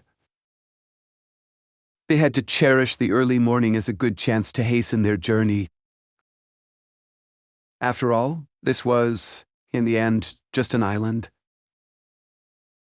This island also had many types of biomes, so the desert should not be that big. As long as they advanced firmly in a single direction, they would leave this nightmare. But for the people currently in the midst of the desert, it did not feel that way. Yellow sand was everywhere. Sand dunes, ceaselessly undulating sand dunes. Each sight was indistinguishable from the last, which made the people think that they had not traveled far at all. The desert seemed endless. No matter how far they walked, they could not reach the end. Stamina was being rapidly consumed, and just after early morning, the exploration team was already feeling starved. There was not enough food. Feelings of bewilderment and despair were inexorable and continued to multiply within everyone's hearts. Every time this happened, the exploration team members would place their gaze on Zhen Ren. Zhen Ren was at the forefront, leading the path forward. He was only a teenager, and his stature was no greater than others. But the exploration team often drew courage from Zhen Ren's lonesome and thin backside. This courage could counter the bewilderment and despair in their hearts. The sun gradually ascended higher, and the temperature of the desert quickly rose. Sweat began to appear on the foreheads of the exploration team. After 2 to 3 hours, the silver-level spear scorpion issued an ear-piercing hiss and rapidly drew near with its scorpion legs stirring the sand underfoot as it broke off from the scorpion group and charged straight at the exploration team. "It's coming!" The exploration team became tumultuous, but quickly calmed down. Because Zhen Ren had been long prepared for this, he immediately stopped, turned around, and faced the scorpion. Both sides fought as fiercely as the previous day. The battle lasted for a good while before the silver-level spear scorpion leader voluntarily withdrew. Zhen Ren was panting heavily and didn't pursue. The young knight's mood was getting more and more grave. Was it an illusion? The carapace feels harder than before. Is it because my spider blade has dulled too much, or has the spear scorpion's carapace grown thicker after eating? Zhen Ren was growing increasingly helpless before this spear scorpion leader. Every time he slashed the scorpion's carapace, he would only leave white marks. Moreover, these marks were becoming shallower. If only I could transform my hands into the sharp bear claws. Without that, the weapon in my hand alone cannot threaten the scorpion. In addition, my stamina is also falling. Zhen Ren could clearly feel it. In previous fights with the silver-level spear scorpion, his reflexes and endurance had lasted longer. Now the fights were short. His breathing was more hurried, while his limbs were tired and feeble. These days, Zhen Ren did not have enough food or sleep. He simply never had a chance to rest. He was like the blade in his hand, already at its limit. Compared to fierce beasts like these spear scorpions, the bodies of humans had distinct biological differences and were more frail and weak. Thus, Zhen Ren had to use his weaknesses to fight against the scorpion's strengths. Fortunately, the scorpion leader seemed very cautious. Every time it and Zhen Jin fought briefly, it seemed to sense that it was hard to win against Zhen Jin, thus it would retreat for the time being. According to what Kang Xu said, perhaps this was the spear scorpion's hunting technique. Every time they fought, Zhen Jin got a bit weaker. As little things added up, Zhen Jin would eventually be exhausted to the limit and die without being able to fight back in the end. Maybe this was a survival skill of the Scorpion group. But to Zhen Jin, this was something worth rejoicing. The Scorpion's habits allowed him the chance to take a breather. After fighting 4 such battles, the sun reached its highest point in the sky. The sunlight was incomparably fierce and intolerable at noon. The sea of sand beneath their feet was steaming hot, and the exploration team members felt like fish and shrimps on a red-hot iron grill. Taking long-term consideration into account, everyone could only hide temporarily in the limited shadows of the sand dunes and take a breather. The Scorpion group was also afraid of the sun's sinister and scorching radiance and no longer attacked. The exploration team saw with their own eyes the scorpions waving their pincers and twisting their bodies to dig into the depths of the sand. This action was a good method to escape the heat and to cool off, causing the exploration team to feel very envious. Do you guys think these scorpions will sneak up and attack us from underground? Someone said with worry. Then let them come. I have had enough of those bastards, someone dispiritedly said as they sat on the ground. Kang Xu had still maintained his rationality and analyzed. A scorpion drilling would certainly create a tremendous amount of activity. We will definitely discover it first. That is not their hunting style. Think about how they handled the green lizards. Everyone then felt relieved. ZD began to distribute the food that was considered today's lunch. Each person only had a small ration of dry food that didn't even fill half a palm. Fortunately, water reserves were still comparatively sufficient. But under Kang Xu's order, everyone had to purse their lips after they drank 2 to 3 small gulps of water. Afterwards, they carefully tightened the caps and fastened their water pouches to their waists, as if the water was the greatest treasure in the world. Among them, Zhen Jin had the most food. After all, he used up the most energy and was the greatest guarantor for the safety of the rest. Even so, this amount of food to Zhen Jin was far from enough. The young knight could only eat small mouthfuls. Only by eating this way could he fool his stomach, as if he was actually eating more than he really was. While eating, Zhen Jin also secretly observed the team. Currently, although everyone was haggard, enervated, had chapped lips, and dull eyes, their mood was relatively stable. Baya looked the most pale. It was because the lizards had broken his arm. Currently, it was wrapped up, but the pain still tormented the youngster. The old scholar Kang Xu used his hand to lightly tap his leg and relax his muscles.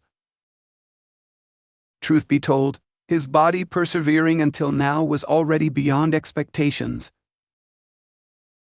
Finally, Zhen Jin came to Zidai's side. "How are you?" he softly asked. "I'm all right." Zidi shook her head. Her amethyst eyes looked vigorous.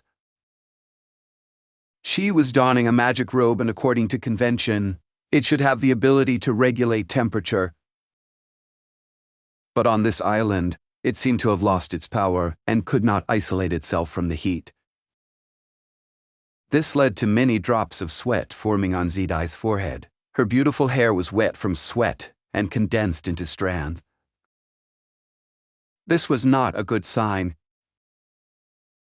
Sweating too much would rapidly use up one's body moisture. If it continued for a long time, a person would become dehydrated and die. A wave of affection and pity arose in Zhen Ren's heart. He knew the reason why she was in this condition. Everyone had water and rations on them, but most of the food was carried by Zidai. This burdened Zidi and amplified the physical exertion needed to walk. There were many reasons why this had to be done. While Zhen Ren was holding back the Scorpion group, he also had to be vigilant of his traveling companions. Hunger and thirst were hard for humans to endure. The incomparably strong survival instincts would drive people crazy and make them take desperate risks. 1. The food and water reserves among the group were already small and were only maintained by Zhen Ren's authority. Zhen Ren trusted Zidi the most and thus gave the reserves to her. At the same time, Zidai's potions were also a huge deterrent. Lord Zhen Ren, I will not disappoint your expectations of me. But what about you, my lord? Zidi looked at Zhen Ren with worry. The girl was very intelligent.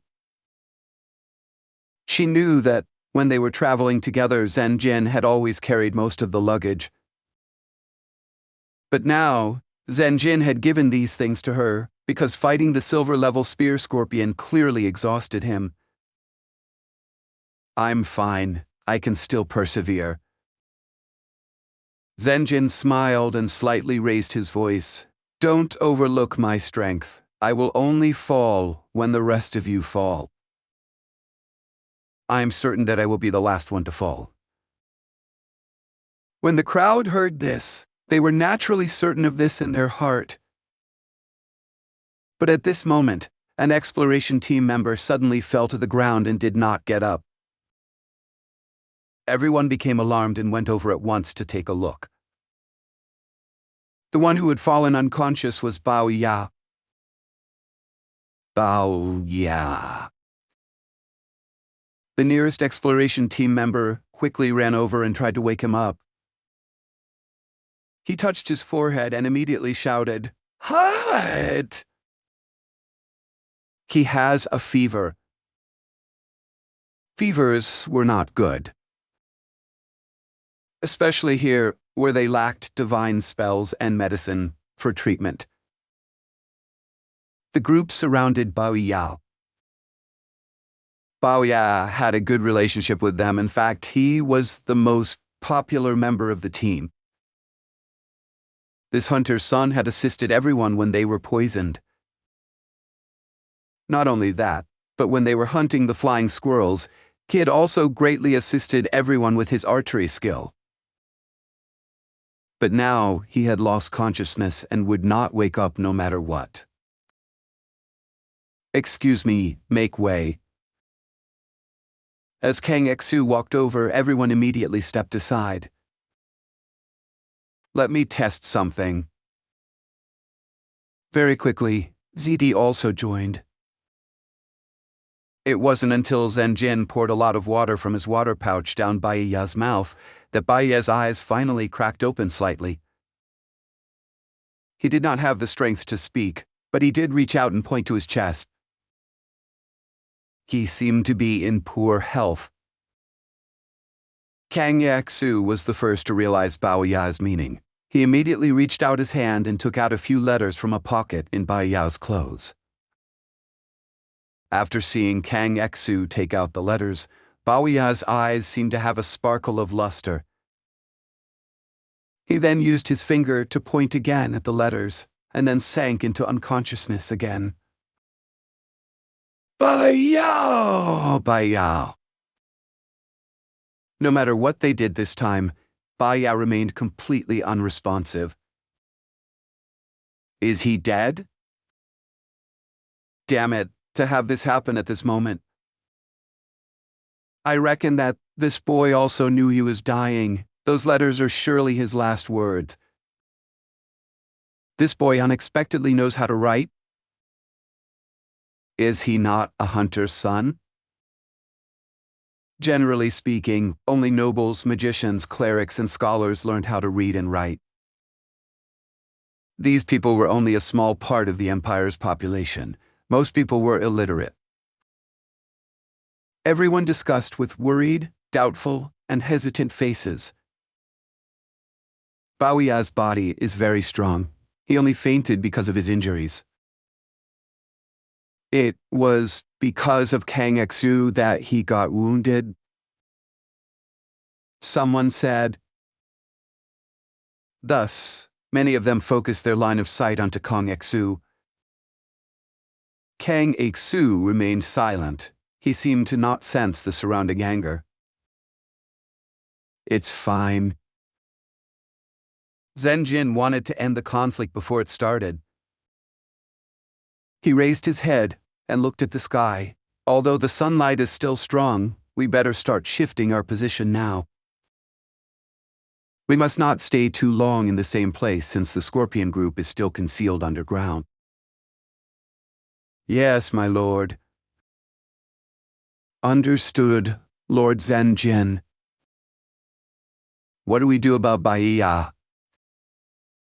Someone asked. Without the slightest hesitation, Zhen Ren blurted out, "Of course, we are taking him with us. I am a Templar Knight. I have said that I will not abandon anyone, and will use all my strength to save everyone." Everyone's hearts shook simultaneously. Then they were suddenly overcome with serenity. Chapter 60. Food. When Baoya collapsed, everyone felt worried and indignant, not only because Baoya had a good relationship with them, but also because they were terrified. They were terrified that they would be the next to lapse into a coma and resign themselves to fate. But Zhen Ren's current conduct made everyone understand. The young knight before them had a true knight's virtue. The sand dunes endlessly undulated. With no stretcher, the people had to take turns carrying Baoya on their backs. Not long after, everyone moved to the backside of a sand dune. Sensing movement, the Scorpion group drilled out of the ground and followed them to the new location before drilling down into the sand again. After they drill into the sand, it seems they cannot directly change their underground position. Kang Xu analyzed. This was good news, but also not much better. If everyone had mounts, perhaps they would have enough speed to free themselves from the Scorpion group. Nevertheless, this was their current situation, one group of extremely exhausted people that could not compare to the Scorpion group's speed. What's more, they also had a comatose person that encumbered them enormously. Afternoon passed, but before dusk approached, Zhen Ren once again led everyone forward. The Scorpion group quickly appeared behind them. The silver-level spear Scorpion also came to fight Zhen Ren once more. After fighting for a short while, it retreated of its own accord once again. Zhen Ren helplessly watched it withdraw with no way of stopping it. The crack in the spider blade expanded, and Zhen Ren did not know how long it would last. Without it, the situation would become even worse. Common iron swords could not threaten the Scorpion carapace. This kind of battle had happened several times more, and everyone gradually went from scared and on edge to becoming numb to it. Dusk approached as the sun fell to the horizon. As the sky dimmed, the mood of everyone also sank. Is there really no way? Lord Zidai, is there a potion that can kill these wretched scorpions? ZD shook her head. If she had one, she would have already used it. We might as well stop fleeing and die together with these wretched scorpions. Someone irritatedly cried. That speaks to my heart. Another endorsed. Some people also sneered in opposition. Die together? You think too highly of yourself? If we rush over there, we would only end up being cut apart by that silver-level magic beast. What did you say? Anne, what did you say? Anger flared up amongst the exploration team as all of them looked at each other belligerently. Someone put Bao Ya on the ground, sat down, and grumbled, Hey, if you guys have the time and strength to quarrel, then you guys might as well help me carry this guy on my back. This youngster is very heavy. It's good for him that he passed out, since he doesn't have to exert himself to walk and can conserve his energy. The two quarreling men faced the man on the ground, and one of them coldly snorted. It's not like I haven't carried him before. Moreover, I have carried him for longer than you. Just this little while, and you're already unable to handle it any longer? The other cast a sideways glance at Kong Ag-su. He then said in a peculiar tone, In my opinion, the one who should carry Bao Ya the most is the old man. In order to save him, Bao Ya was seriously injured. Without that injury, he would still be hale and hearty. The disturbance brought from the two quarreling began to spread across the exploration team. In normal times, they would greatly respect Kang Eksu. After all, Kang Eksu's scholarly knowledge had assisted them greatly. But now, on the verge of desperate straits, everyone was agitated, worried, and harbored dread. They did not dare target Zhen Jin or Zidai. Thus, their subconscious anger, panic, and other emotions turned to attacking the weakest among them, the old man. The most crucial thing was that Kang Eksu really was the reason why Bao Ya ended up falling into his current circumstances. Morally speaking, Kang Eksu really needed to be criticized. As a result, those quarreling focused their firepower on Kang Eksu. Faced with ridicule and malicious gazes, Kang Zu remained expressionless. Hey, old man, what do you think? Say something. Kang Iksu's silence made him seem weaker and weaker as someone finally directly provoked Kang Eksu. Kang Eksu lifted the corner of his mouth in a sneer and gave the team members provoking him a mocking glance. Bao Ya being in a coma is actually a good thing. Everyone was shocked. Kang Eksu continued. Critical moment, he is food. We can eat him. For a split second, the air seemed to freeze over. The eyes of everyone around Kang Eksu opened wide in shock. What did you say? Someone shouted. Zenjin and Zidi also found it hard to believe. But Kang Eksu was very calm. His eyes that had stood the test of time seemed abstruse and ice-cold at this moment. Why are you guys looking at me like this? Bao Ya is already dying. Anyone can see this. He is food. We can absolutely eat him. How can you say something like that? Yeah, he is our companion. How can we eat other people? Everyone shouted, their voices shrill. Old man, are you a devil draped in human skin? Someone even walked up to Kang Eksu and glared down at him. Why can't people be eaten? Kang Eksu countered without concern. In our current situation, We severely lack food. Without food, we will not have physical strength. Without physical strength, we will inevitably end up killed by the scorpion group. At that point, Bao Yao would also die. In fact, he is already done for. Here in this desert, we don't have a cleric or potions. Even if we had a cleric, this island prohibits low-level magic and battle key. Where can we find a high-level cleric? So rather than that happening, we might as well eat him. Eating him will also increase our hope of escaping. The exploration team members stared at Kang Xu with incomparable wrath, and one of them grabbed him by his collar. "You're still talking?" Kang Xu coldly snorted and suddenly swung his arm. With a smack, the exploration team member's grip was broken. The exploration team member was caught off guard and fell back 2 steps.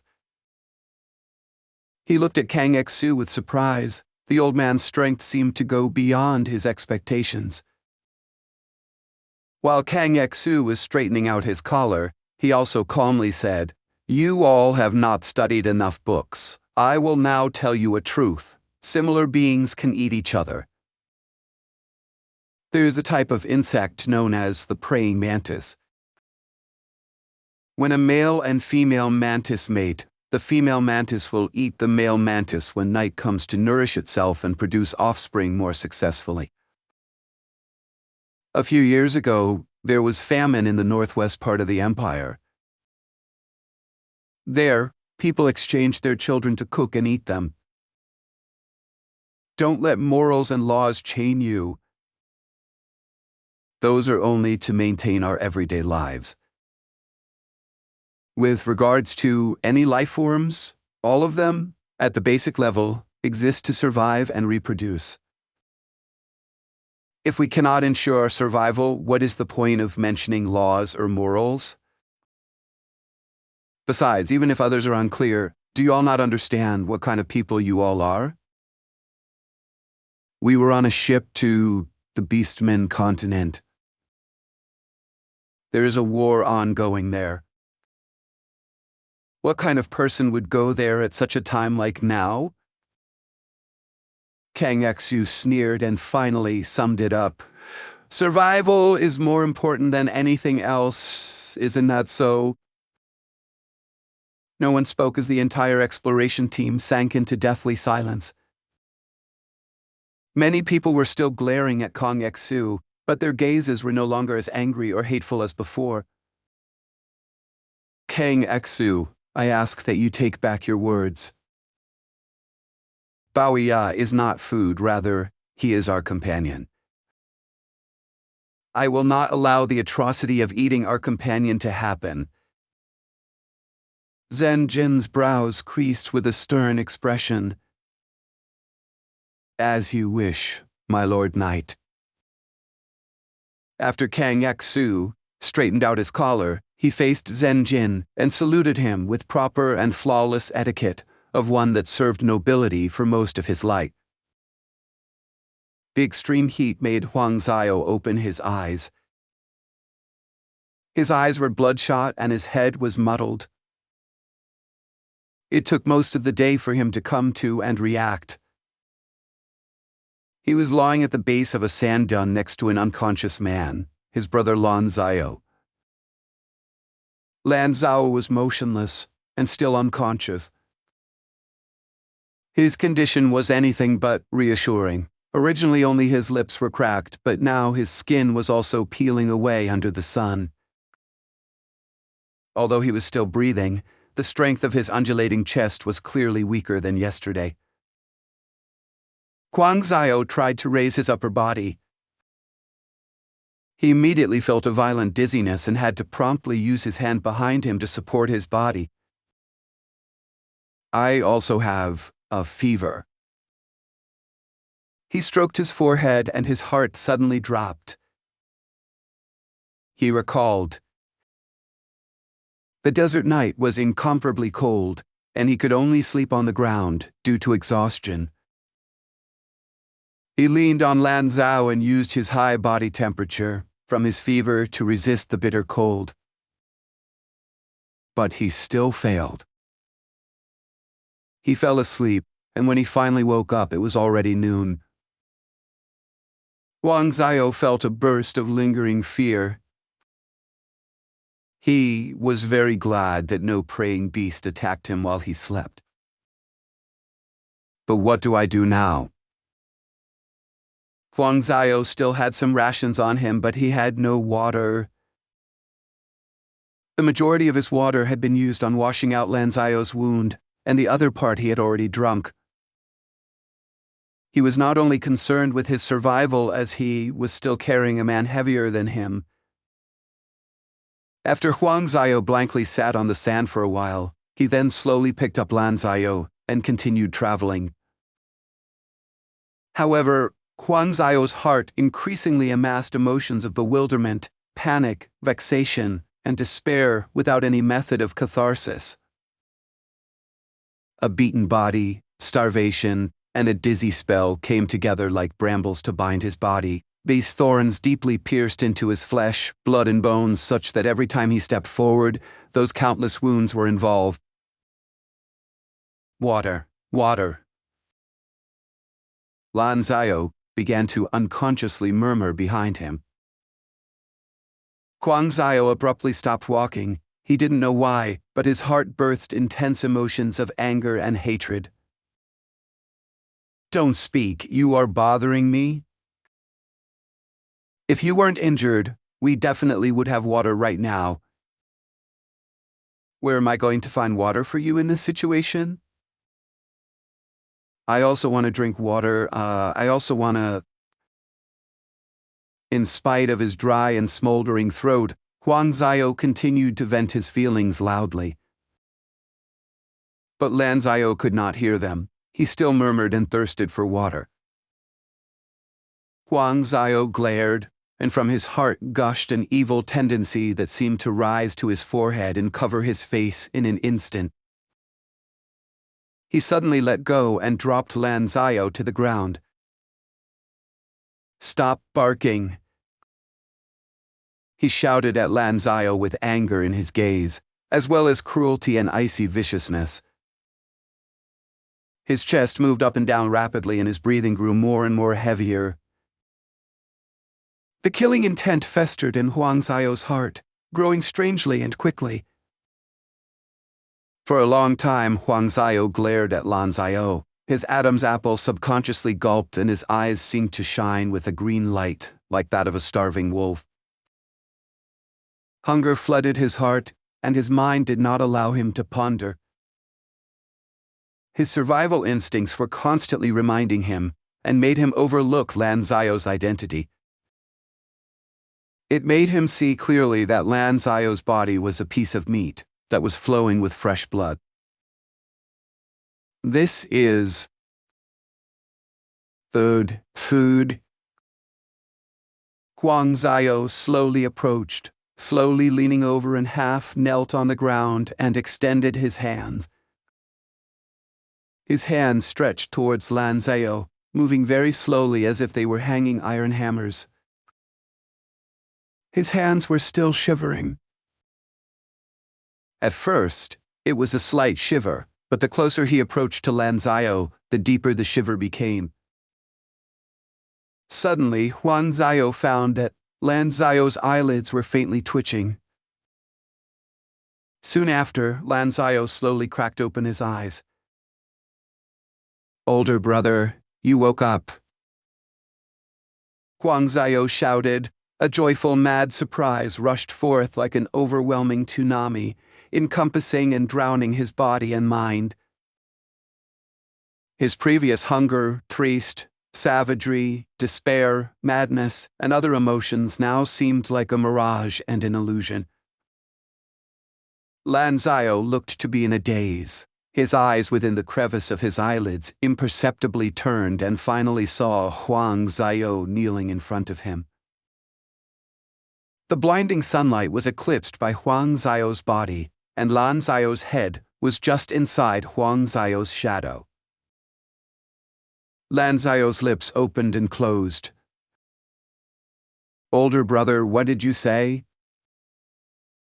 Huang Zio trembled both mentally and physically. He immediately squatted in front of Lan Zio and leaned his ear towards Lan Zio's mouth. He then heard a very weak voice. I am dying. Don't let me burden you. No food or water. Younger brother, you must eat me. These words depleted all of Lan Zio's strength, and he once again sank into a dying coma. Upon hearing these words, Huang Zio felt like he was struck by lightning. His pupils instantly shrunk to the size of a needle, and his whole body was frozen. He seemed like a stone statue. He extended his neck, stretched out his ears, knelt with both knees, clasped sand in his hands, and kept silent for a while in a distorted and bizarre posture. Finally, his blank mind slowly began to work again. He reacted. He retracted his neck, and although he was still kneeling on the ground, his posture was now upright. He glanced at Lan Zio lying on the sand, and his vision rapidly became hazy. Tears welled up in his eyes and then overflowed across his sand-filled face, forming 2 black tear streaks. Older brother, older brother. He loudly cried out. Feelings of guilt, remorse, self-condemnation, and other emotions rose in his heart, causing his nose and throat to clog up, making it hard for him to breathe. You are my only family. How can I treat you as food? I won't do it. I won't ever do it. He screamed as if making an oath. Thereafter, he put Lan Zio on his back and staggered forward once more. With a face of unswerving resoluteness. Chapter 61, A Volcanic Cave. The screaming wind brought with it a billowing heat. A marvel appeared before their eyes. The yellow sand and the red soil contrasted sharply where they met as the terrain abruptly altered. The traces of artificiality were obvious. Zhen Ren and the others were in the midst of a desert. Not far from them, however, was a red land without a single grain of sand. This place resembles the aftermath of a volcanic eruption. Kang Yexu exclaimed in surprise. ZD's exquisite nose twitched. The air is filled with the smell of sulfur. Puff. Suddenly, gray smoke appeared from a black ground not far from them.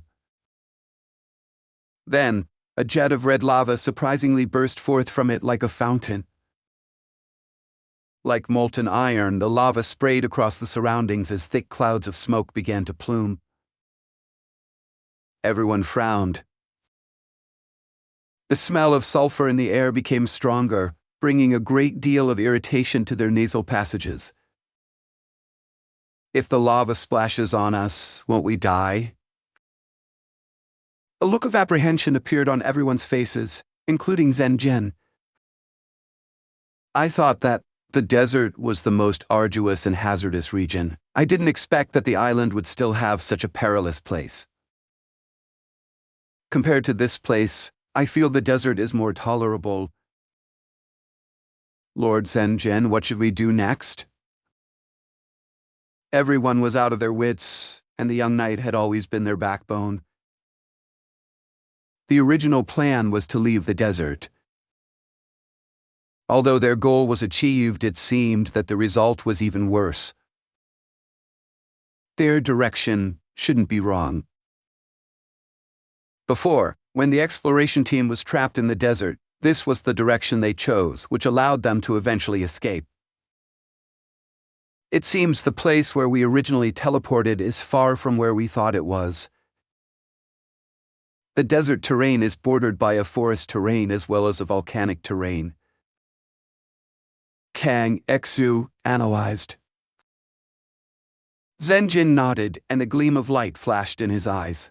Everyone, this is actually a good thing. His voice immediately attracted everyone's attention. This volcanic terrain is indeed dangerous, even more daunting than the desert. But risks come with opportunities. Think about it, everyone. This place is dangerous for us, but also for the Spear Scorpion group. Their bodies are suited for the desert, but here, how can they dig? The subterranean churning magma would annihilate them. Is there golden granite here? Most likely not, and even if there is, it would be melted by the magma. Without golden granite rocks, what can the Scorpion group eat? The team's morale greatly rose from Zhen Ren's logical words. Let's set off and enter. This is our chance to get rid of ourselves from the Scorpion group. Zhen Ren ordered the exploration team to go into the volcanic terrain. Sometime later, clang! The spider sword fiercely struck the silver-level spear scorpion's head, erupting with a loud metallic clash. Zhen Ren jumped back to dodge the attacking giant pincer. A white scratch was carved into the silver-level spear scorpion's head, where Zhen Ren failed to break through the spear scorpion's golden armor. The silver-level spear scorpion retreated and did not attack again. The large scorpion group immediately flocked to its side and protected their leader. Zhen Ren's hands felt numb, and his arms were also slightly shivering. He stood in place with a straight body, but he could incessantly feel the tiredness of his legs. The fierce battle had exhausted the limits of his endurance again. Fortunately, the spear scorpion leader retreated. The scorpion group encircled the silver-level spear scorpion, and after retreating for a distance, they stopped. The situation was just like it was the desert. The exploration team entered the volcanic region and the scorpion group still followed, completely undeterred by the terrain. With safety temporarily assured, Zhen Ren turned around and returned to the team. The faces of the team members all looked unsightly. Damn it, this scorpion group is determined to eat us. Their food is obviously the golden granite, but they keep following us. Isn't that too aggressive? Hadn't Lord Kang Xu guessed this was the case? This should be the island master's specific arrangement. Being aggressive is the greatest advantage of living weapons. Upon seeing Zhen Ren's return, all discussion ceased.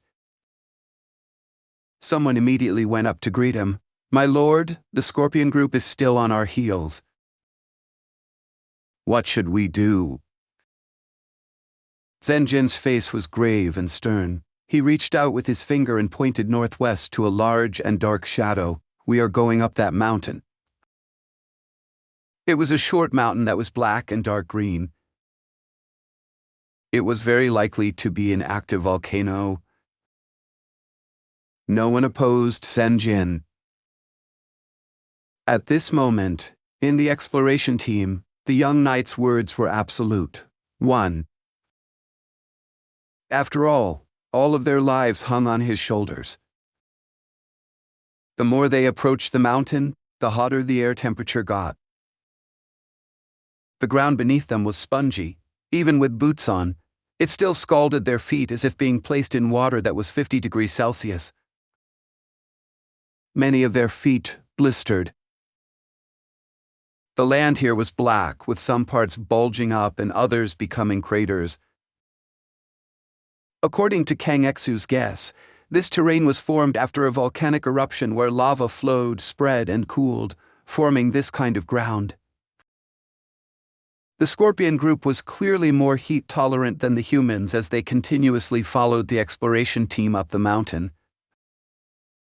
Halfway up the mountain, Zhen Ren and the others found a cave. Zhen Ren sent a person to scout out the cave. Scouting was a very risky affair, and Zhen Ren did not want to take risk himself.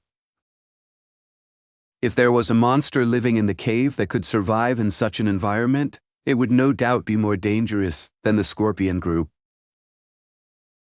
The team member entered the cave cautiously. After walking 10 paces forward, he saw a stone wall. Nothing is living here. It is very safe currently. After getting the report, the exploration team entered the cave. The cave was very hot. There were many pores in the cave walls, floor, and ceilings that sprayed some fumes from time to time. This fume contained large quantities of water as well as sulfur. The fumes interfered with Zhen Ren's vision, and his eyes felt a sting of pain after spending a short while within the cave. As for the others, their eyes were already red. The cave was very sultry, and walking into it made many people sweat. The long trek had consumed the exploration team's energy and stamina, to the extent that a portion of them were having dizzy spells. In this short time, it was difficult for them to adapt to the environment here. "My lord, we had better move on quickly." "I don't think I can go on anymore. We cannot spend the night here." Zhen Ren swept his eyes around with a firm face, and in a clear voice he overruled it. "No, this place is ideal. We will not spend the night here. Rather, we must fight the scorpions here." The young knight could not shake off the Scorpion group, so he had already decided to fight it. He had come here in order to create a favorable battlefield. Everyone was confounded.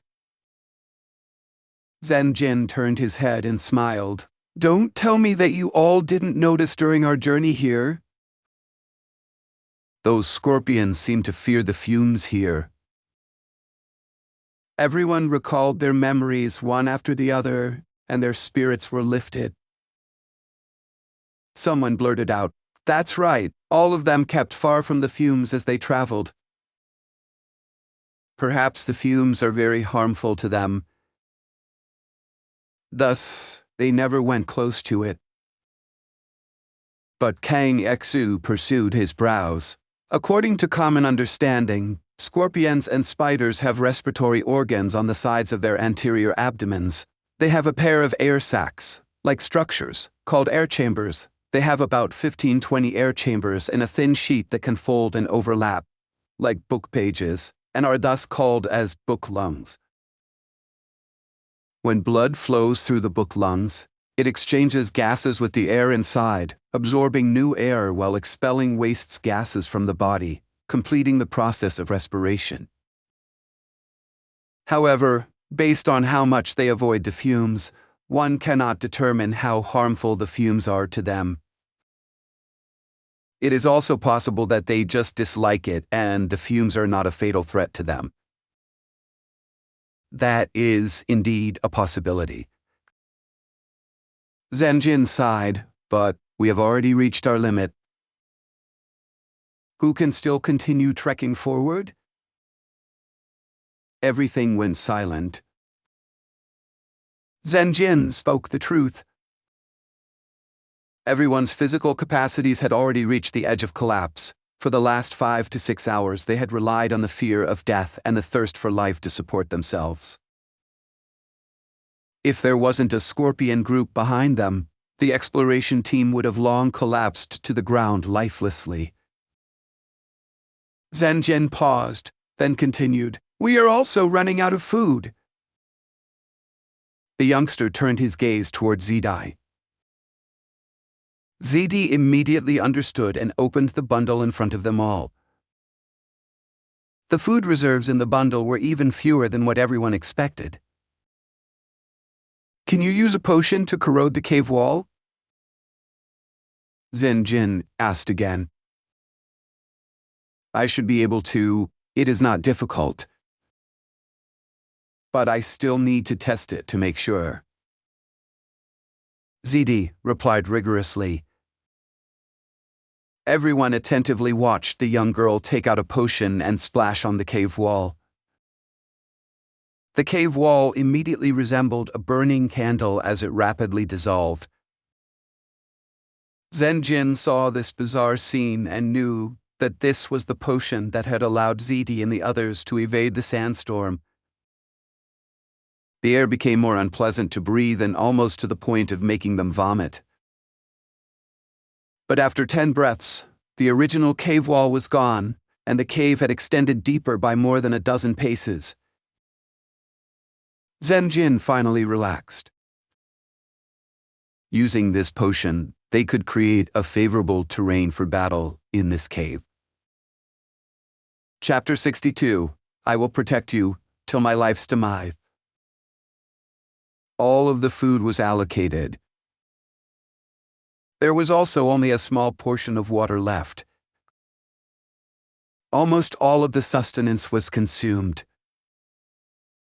The exploration team sat in the cave mouth and silently ate.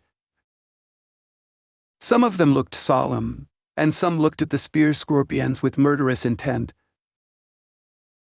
All of them knew that the next battle would be the last. As if sensing that the exploration team's killing intent was different than before, the scorpion group was also becoming restless as they produced ear-piercing hisses. Following the usual practice, Zhen Ren ate the most food. Every piece of food was carefully chewed before it was gulped down his throat, passed through his esophagus, and entered his stomach. This simple process brought to Zhen Ren an indescribable sensation of exhilaration. His stomach had been hungry and thirsty for a long time. It was like a bottomless pit that devoured everything that entered it. Zhen Ren quickly felt his stamina recovering by a great deal. But at the same time, his stomach was still fiercely squirming. It signaled to its master, I still want more food." But there was none left. Zhen Ren stood up, jumped a few times, then arrived in front of the scorpion group. The silver-level spear scorpion felt Zhen Ren's battle fervor and immediately appeared at the forefront.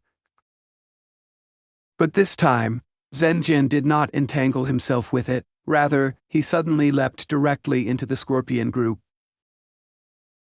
He cascaded down from a great height and landed onto the back of an ordinary spear scorpion, then pierced its head with his blade.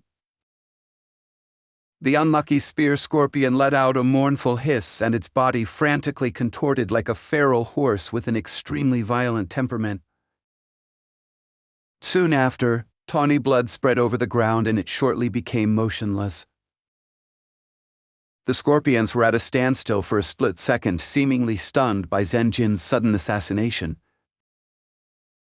Thereafter, the scorpion group exploded in hisses like a poked hornet nest and frantically surged toward Zhen Ren. The silver-level spear scorpion was the most berserk of them all. Zhen Ren laughed loudly, then leapt out and ran away before the scorpion group could surround him. The scorpion group pursued after him closely, and in their rage, they exploded with astonishing speed.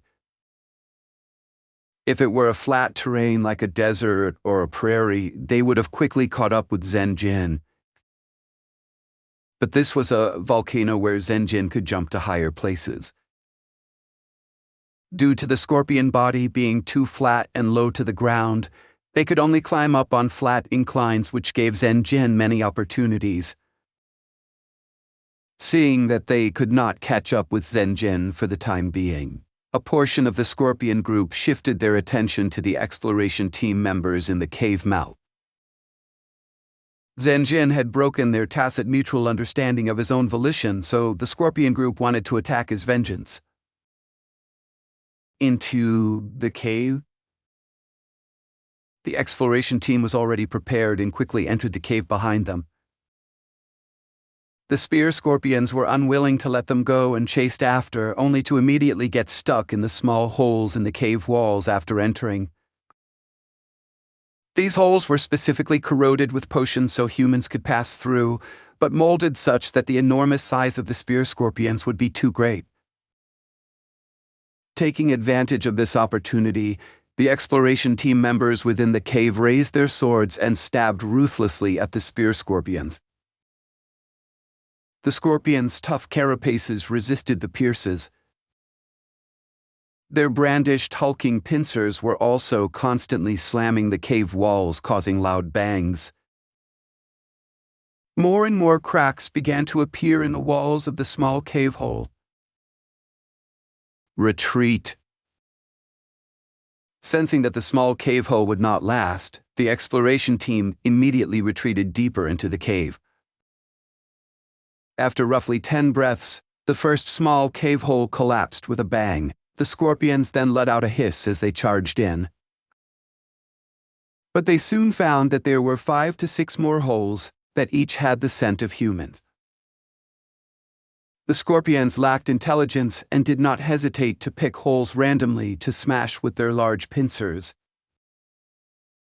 During this time, swords came from these cave holes. A scorpion's back was its toughest part of its carapace, while its abdomen was relatively softer.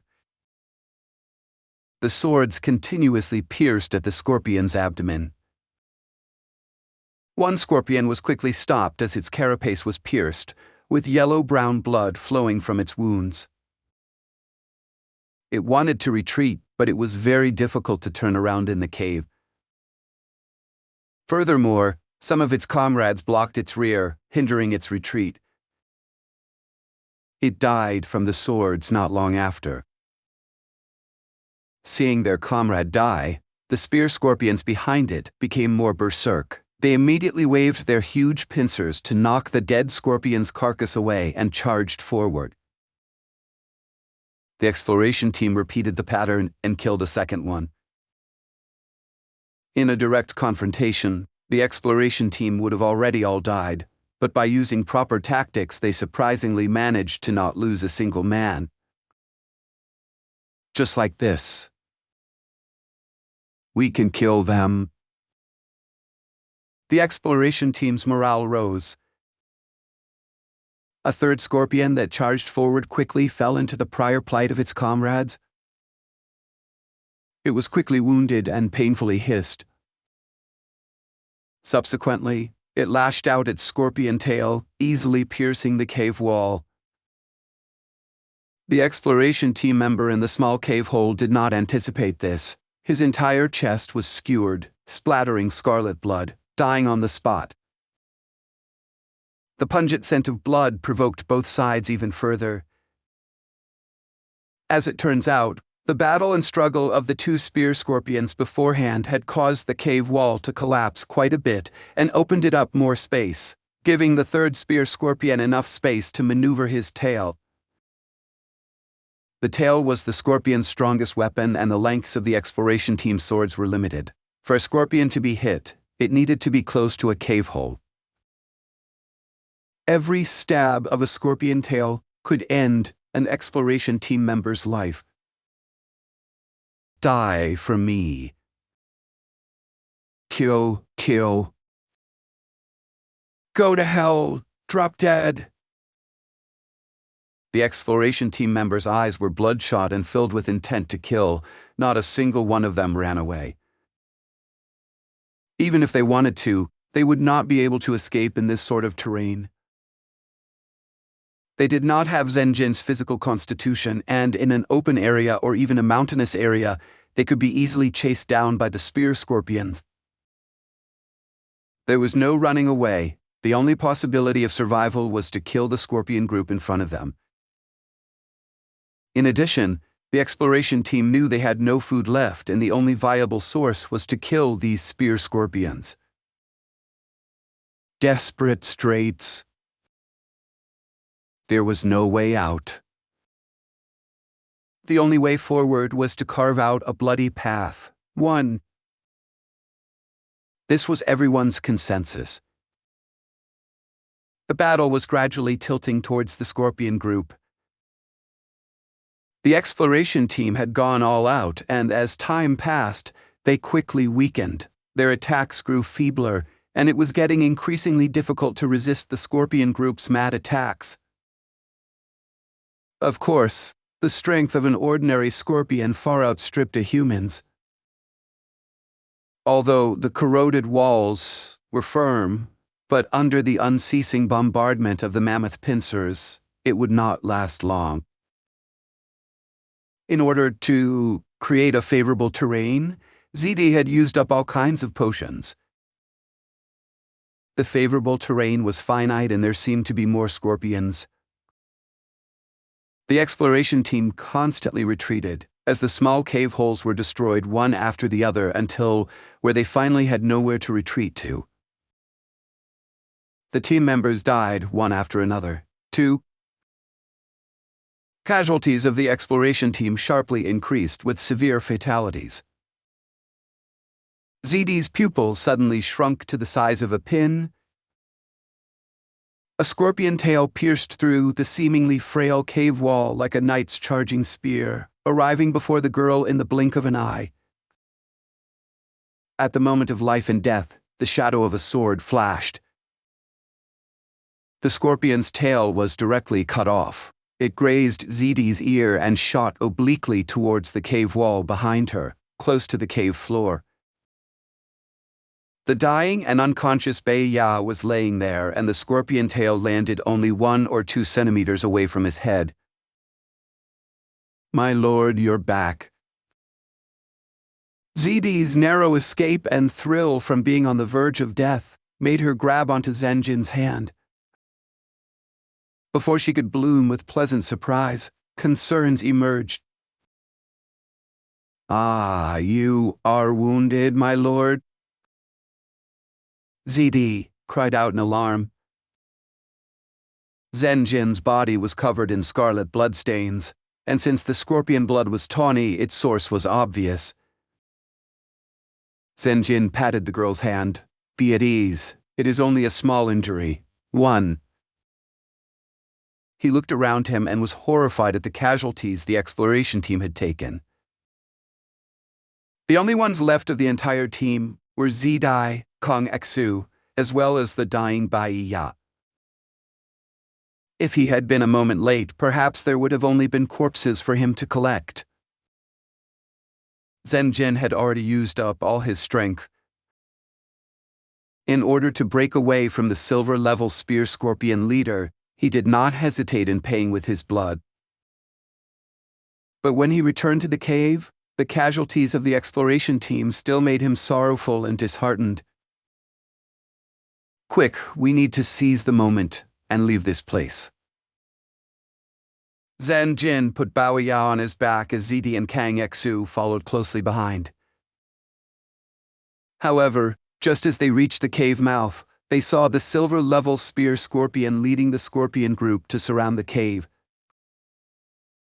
ZD and Kang Xu had deathly pale faces. Zhen Ren's face also had an unsightly look. "Go back." The young knight grinded his teeth, his mouth filled with bitterness. The exploration team paid a gruesome price, but, alas, their final struggle was still unsuccessful. Compared to the squirrel group, the scorpion group was far more powerful. The silver-level scorpion pounced, so Zhen Ren used the limited terrain to confront it. The scorpion leader's body was larger than an ordinary scorpion, thus it was difficult for it to turn around in the cave and to even swing its pincers. After suffering a loss to Zhen Ren, the silver-level spear scorpion retreated while hissing. Under its order, the scorpion group no longer entered the cave. They merely surrounded the cave mouth. The curtain of night quickly swept over. The scorpion group laid motionlessly around the cave mouth like they were hibernating, but from time to time they also produced rustling noises. In the cave, Zhen Jin's wound had already been properly wrapped up. ZD looked at the pile of dead scorpions with an unsightly expression. These cannot be eaten. Their flesh and blood contain granulated metal particles. Humans were not spear scorpions that could digest grains of metal. Eating these would cause necrosis in the kidneys and the rest of the digestive system. Therefore, the only rations left were 2 canteens of water. ZD rummaged through her handbag and found the once rich potion bag had gone dry long ago. Without basic materials, even if she had so many scorpion corpses, she could not make any new potions. After a moment, the girl's shoulders throbbed and she softly began to weep. Nothing. I can't think of anything to do. This strong girl who had endured for a long time already finally broke down emotionally. Zhen Jin tenderly embraced her. I have disappointed you. I can't make any potions that can assist you, my lord. ZD sobbed spasmodically. Zhen Jin shook his head and sighed. It's all right, you have already done a great job. I was able to live up until now and come to this place because of your assistance. This place where low-level magic cannot be used has always been too arduous on you. No, I am the one who got you involved, Lord Zhen Jin. If it were not for my suggestion, we would not have snuck aboard that ship. And we would not have ended up on this island. During the encounter with the lizard and spear scorpion group, you could have abandoned me and survived alone. When she said this, ZD suddenly realized something and raised her head to look up at Zhen Jin with her amethyst eyes. She appealed, "Escape, my lord. Don't care for me anymore. You can leave this place." Zhen Jin laughed lightly, and with a touch of adoration, he brushed away the strands of her hair that concealed ZD's eyes. "You are my fiancé and I am your knight. Protecting you is my duty. I will protect you till my life's demise." Chapter 63. I will never eat a human being. Kang Xu looked astonished. This was the first time he had heard the secret of ZD's and Zhen Jin's inseparably close relationship. "Lord Zhen Jin, you are a true knight," the old scholar sincerely exclaimed. "Ever since you started traveling with us, your noble behavior has always been our spiritual flag. Perhaps we still have hope. These scorpions' tails are very sharp, and according to your lordship's strength, throwing a scorpion tail could fatally injure another scorpion. We can absolutely rely on this cave to attack from time to time. When the spear scorpions retaliate, we can hide inside." Kang Xu proposed a good plan. The memory that Zhen Jin recovered made his weapon-throwing skills very formidable. The destruction of the flying squirrel group had left a profound impression on Kang Xu. But Zhen Jin shook his head and candidly said, "The possibility is very small. Without the amplification of Battle Key, the only reason that he could kill the flying squirrel leader was because his arms transformed and swelled, allowing him to surpass the current limits of his bodily strength. But now the young knight seemed to have lost the transformation ability. Regardless of when it was provoking the scorpion group or breaking out of the lizard group's nest, or even during the recent battles against the silver-level scorpion, all of these were life-and-death crises. Zhen Jin had relied on his battle experience to get through these dilemmas. From start to finish, no transformations occurred. During the moments of life and death, the transformation ability never activated.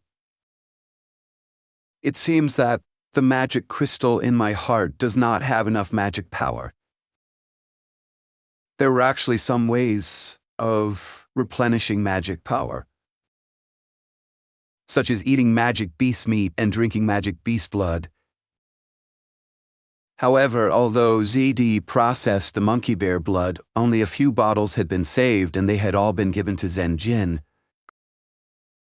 But because of the sandstorm, these bottles of magic beast blood had been lost. At the moment, Zidai's small handbag did not have any similar potions. I fear that I cannot transform again in the current situation. Without transforming, the young knight, using just his strength to throw these scorpion tails, would result poorly. Without speed and power to support it, the tails could not threaten the scorpions. Is that so?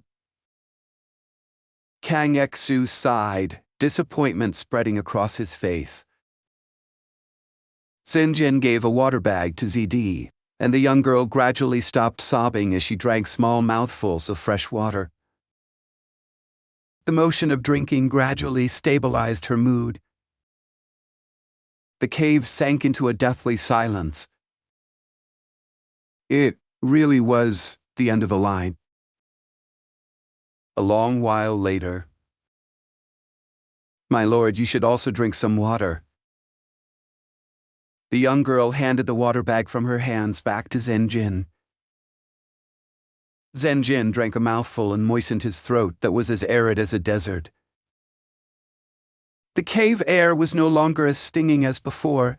It seemed that the human adaptability sometimes exceeded expectations. Besides, in this kind of situation, what could they do if they couldn't even adapt? "You should escape, my lord," ZD advised again in a whisper. Zhen Ren resolutely made up his mind and responded with a nod. "I will leave at dawn. After I leave and attract as many scorpions as possible, you guys will seize the opportunity to leave separately." Although Zhen Ren wanted to protect ZD at her side, he understood that among the three here, he was the only one who could assume the heavy responsibility of drawing away the scorpions. This was the last chance. Choosing to flee during the day was because the terrain here was uneven with many deep holes and magma pitfalls. Before lava was discharged, ash and smoke would first be ejected. It was fine during the day, however, at night, the smoke was very hard to detect by human eyes, thus making it very dangerous. Okay. ZD's heart trembled as she accepted Zhen Ren's escape plan. Kang Xu also nodded but did not speak. All of them knew that this plan was crude and that the hopes of successfully escaping were very slim, but what else could they do? It seemed like they were throwing away their lives. But again, what else could they do? This was their last resort. ZD quickly drifted off to sleep while hugged by Zhen Ren. She had drunk some water, but her belly was still rumbling with hunger, yet Zidai did not sense it as she slept soundly. This was the most peaceful sleep she ever had, since falling into the desert. Perhaps it might also be the last sleep she would ever have in her life. Zhen Ren did not sleep. He looked at the girl curled up in his chest, the affection and pity in his heart becoming increasingly deeper. He felt that she looked like an emaciated and skinny stray kitten that had been roaming adrift for a long time. Bao Yao was still unconscious. Almost all of the exploration team died in battle, yet he was still alive. But if he did not wake up, he would also be buried here. Time slowly passed by, elapsing midnight into the small hours. At about 3 to 4, Kang Xu slowly opened his eyes. The old scholar deeply sighed. "My lord, you are exceedingly hungry." The dozing Zhen Ren slightly opened his eyes. It was indeed a fact. The stronger the battle key cultivator, the more nutrition they needed.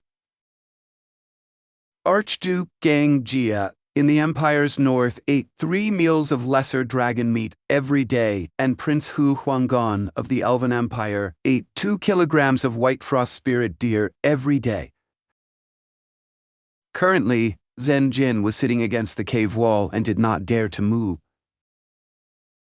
He was afraid of pointlessly consuming strength. Even a tiny bit of strength in tomorrow's battle was valuable. Therefore, he was saving as much strength as he could.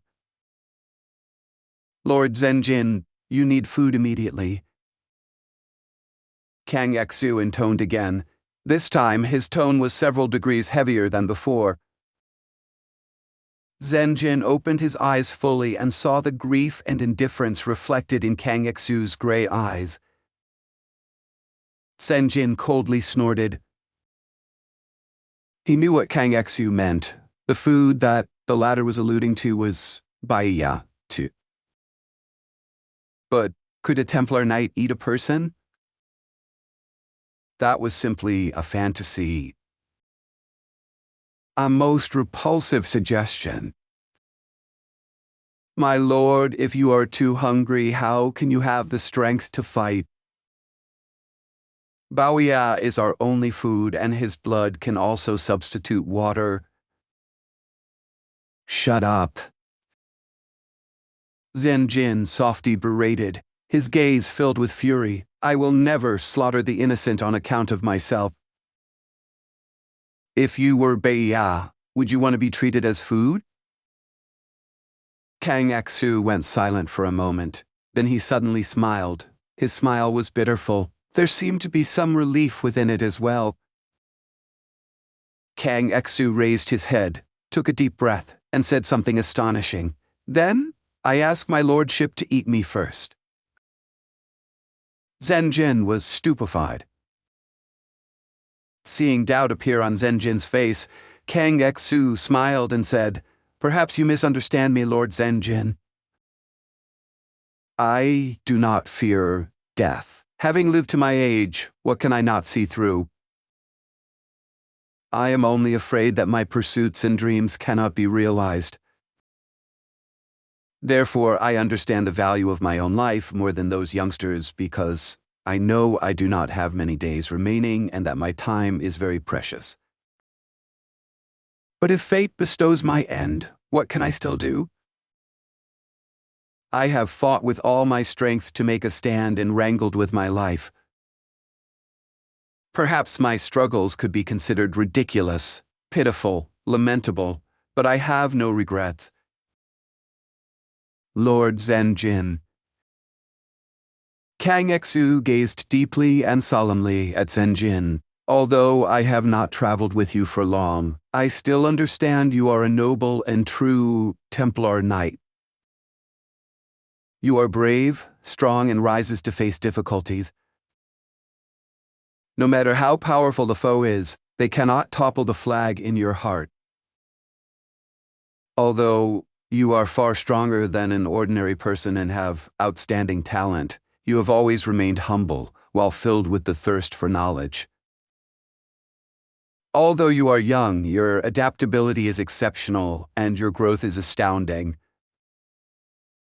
You were born a noble, yet you still approach others of lower status as an equal. This is especially invaluable. My lord, if we try to break through at dawn, Miss CD and I basically have no hope of escaping. It is improbable that the Scorpion group will let us off and a single ordinary spear scorpion can end our lives. Your lordship is probably the only one who will live. However, my lord, in your present condition, can you still escape?"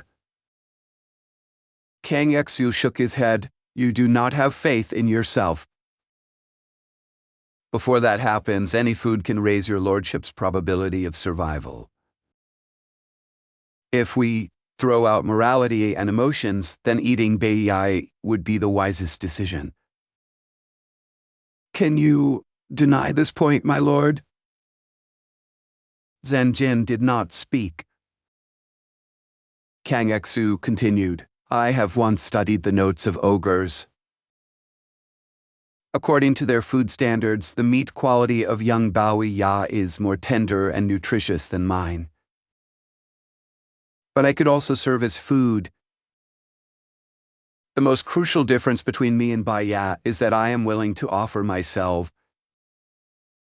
So, my lord, you will not be a devil that slaughters the innocent. You are a savior. The difference is that instead of saving the insignificant life of the weak, you are actually fulfilling a negligible wish before death. Before I die, I have a small wish that I hope your lordship can fulfill. 1. Kang Xu had a deep understanding of his situation. He was too old and would almost certainly die when they tried to break through in the morning. In addition, he had a request he wanted to ask for. Thus, he put himself forward as a sacrifice for a chance of salvation and having his last wish fulfilled. Zhen Ren sighed and shook his head. I will not eat a human being, regardless of whether it is you or Bai Ya. Because I am a knight, a Templar knight. Fate favors the strong but never pities those who resign themselves to it. Kang Xu, if you believe that you will die, then you will die for certain. But if you have any last wishes, you can say it. I promise you that I will strive to my extent of my abilities to help you accomplish it while not violating my principles. Chapter 64. My name is Kang Xu. Kang Xu nodded slightly and went silent for a while, seemingly deliberating his words. Thereafter he spoke in a desolate tone. My name is Kang Xu. I was born into a peasant family and was once a peasant. I began working when I was 5 or 6. My primary job was cleaning up horse manure. Our family had a pony that was mainly used to pull a plow. Once, when I was cleaning up horse manure, the horse suddenly became angry and kicked me with its hind hooves. I fell into the excrement and almost suffocated to death. Although I was luckily saved, the brush with death filled my young heart with fear that I could not dispel for a long time. I became very timid and was afraid of any kind of horse or even horse-shaped things. I didn't even dare approach stables. My parents arranged other work for me, yet I still cowered and hid at the slightest disturbance. Naturally, my peers ridiculed me. I was alienated, and my parents were disgusted with me, and everyone in the village was not optimistic about my future. After a long time, I realized that my fear was perhaps not fear of horses, but rather a fear of the peasant life itself. Shame had made me lonely, and loneliness made me reflect. The gift of fate was at first bitter but later sweet, for it had allowed me to fear living as a peasant for my entire life. Fortune came. When I was 8, I saw the aurora of my destiny. A horse god church's chaplain came to our village, wanting to build a church. The village did not have a church, and everyone hoped that when they fell sick, a chaplain could treat them. Hence, the villagers voluntarily organized and built a horse god church for free. Amongst all of the volunteers, I worked the hardest. I tried my best to ingratiate myself with the chaplain. I desperately showed my faith in the horse god in an attempt to curry favor with the chaplain. The chaplain was very fond of younglings my age. During his spare time, he would gather over a dozen children, including me, to teach us arithmetics, the written language, and other knowledge. Spring passed and autumn came after the church had been successfully built. The chaplain made an announcement. He wanted to select a few volunteers to work under him. He even wanted to recruit 2 children as apprentice chaplains. They weren't idiots, thus. The villagers rushed madly like ducks towards grain. The status of clergymen was far greater than that of peasants. Families with children of appropriate age were even more crazed. I wanted to desperately become an apprentice chaplain. I knew that it might be the only chance I had to change the destiny of my life, and for this I would even put my life on the line. The competition was intense. I relied on my hard work and previous assiduousness to get into the final selection. There were 4 of us altogether, but only 2 would be inducted as apprentice chaplains. The other 3 were children of rich landlords in the village, with one even being the child of the village chief. In order to increase their hopes of success, they used their power and wealth to oppress my family and coerce my parents to make me concede of my own volition. My family was nearly ostracized to death and struggled each day to barely survive, suffering tremendously. Of course, when my parents came to persuade me, I refused and almost broke my relationship with them. I risked everything to participate in the final assessment. However, I lost. My childhood shadow still loomed over my heart, and I still feared horses. Towards the horse god, I only had fear, with no love or respect. I could not believe in him despite my best efforts. The horse god chaplain was wise, but also equally ruthless. Despite me kneeling to the ground and pleading with him, he still eliminated me. I was lost and felt that my life was bleak and meaningless. That evening, I walked down the street in a daze, with the surrounding villagers ridiculing me. I did not know how I returned home, and I had no will to eat anything. In the following period, my father beat and scolded me while my mother reprimanded me for my presumptuous thoughts. Even though my family were free citizens because my father had a serious illness, our household situation was terrible, and we had no choice but to cultivate the land of others and then pay rent. There was no difference between us and the serfs. However, because of me, the other villagers did not rent us their surplus fields. In order to punish me, my parents gave me a heavy workload. Every day, my exhausted body would sleep on the haystack. Punishment and failure did not make me admit defeat, nor did the ridicule and alienation make me despair. I became more and more unwilling, and this unwillingness gradually changed into resentment. Although I was in low spirits for many days, I quickly inspired myself. The biggest thing I did was reviewing the knowledge I learned from the chaplain. I was only free during the evening. During the day, I had to get up early in the morning. If I didn't finish the work my parents gave to me, I wouldn't even get a piece of black bread. Despite being extremely fatigued every day, I never gave up on studying at night. The things the chaplain taught me, I memorized and deeply engraved in my heart. Even now, I can still clearly remember every piece of knowledge. I treasured them, valued them, as if they were the precious hope of my life. They were my resistance against my fate. Then one night, the horse god chaplain quietly came over to my haystack and woke me up from my sleep. I was startled and delighted, thinking, are things taking a turn for the better? I immediately knelt to the ground and swore loudly to the chaplain that I would do my utmost to believe in the horse god and remove all the fears deep inside my heart. But the horse god chaplain shook his head and said, "The horse god does not demand faith. The reason why he found me was because he discovered how I lived and had been secretly watching me. My striving and thirst at all costs for scholarly knowledge had moved him. The horse god chaplain gave me a new choice. If I served as his slave, he would pass on the knowledge I wanted. As for my future, it would depend on my own efforts.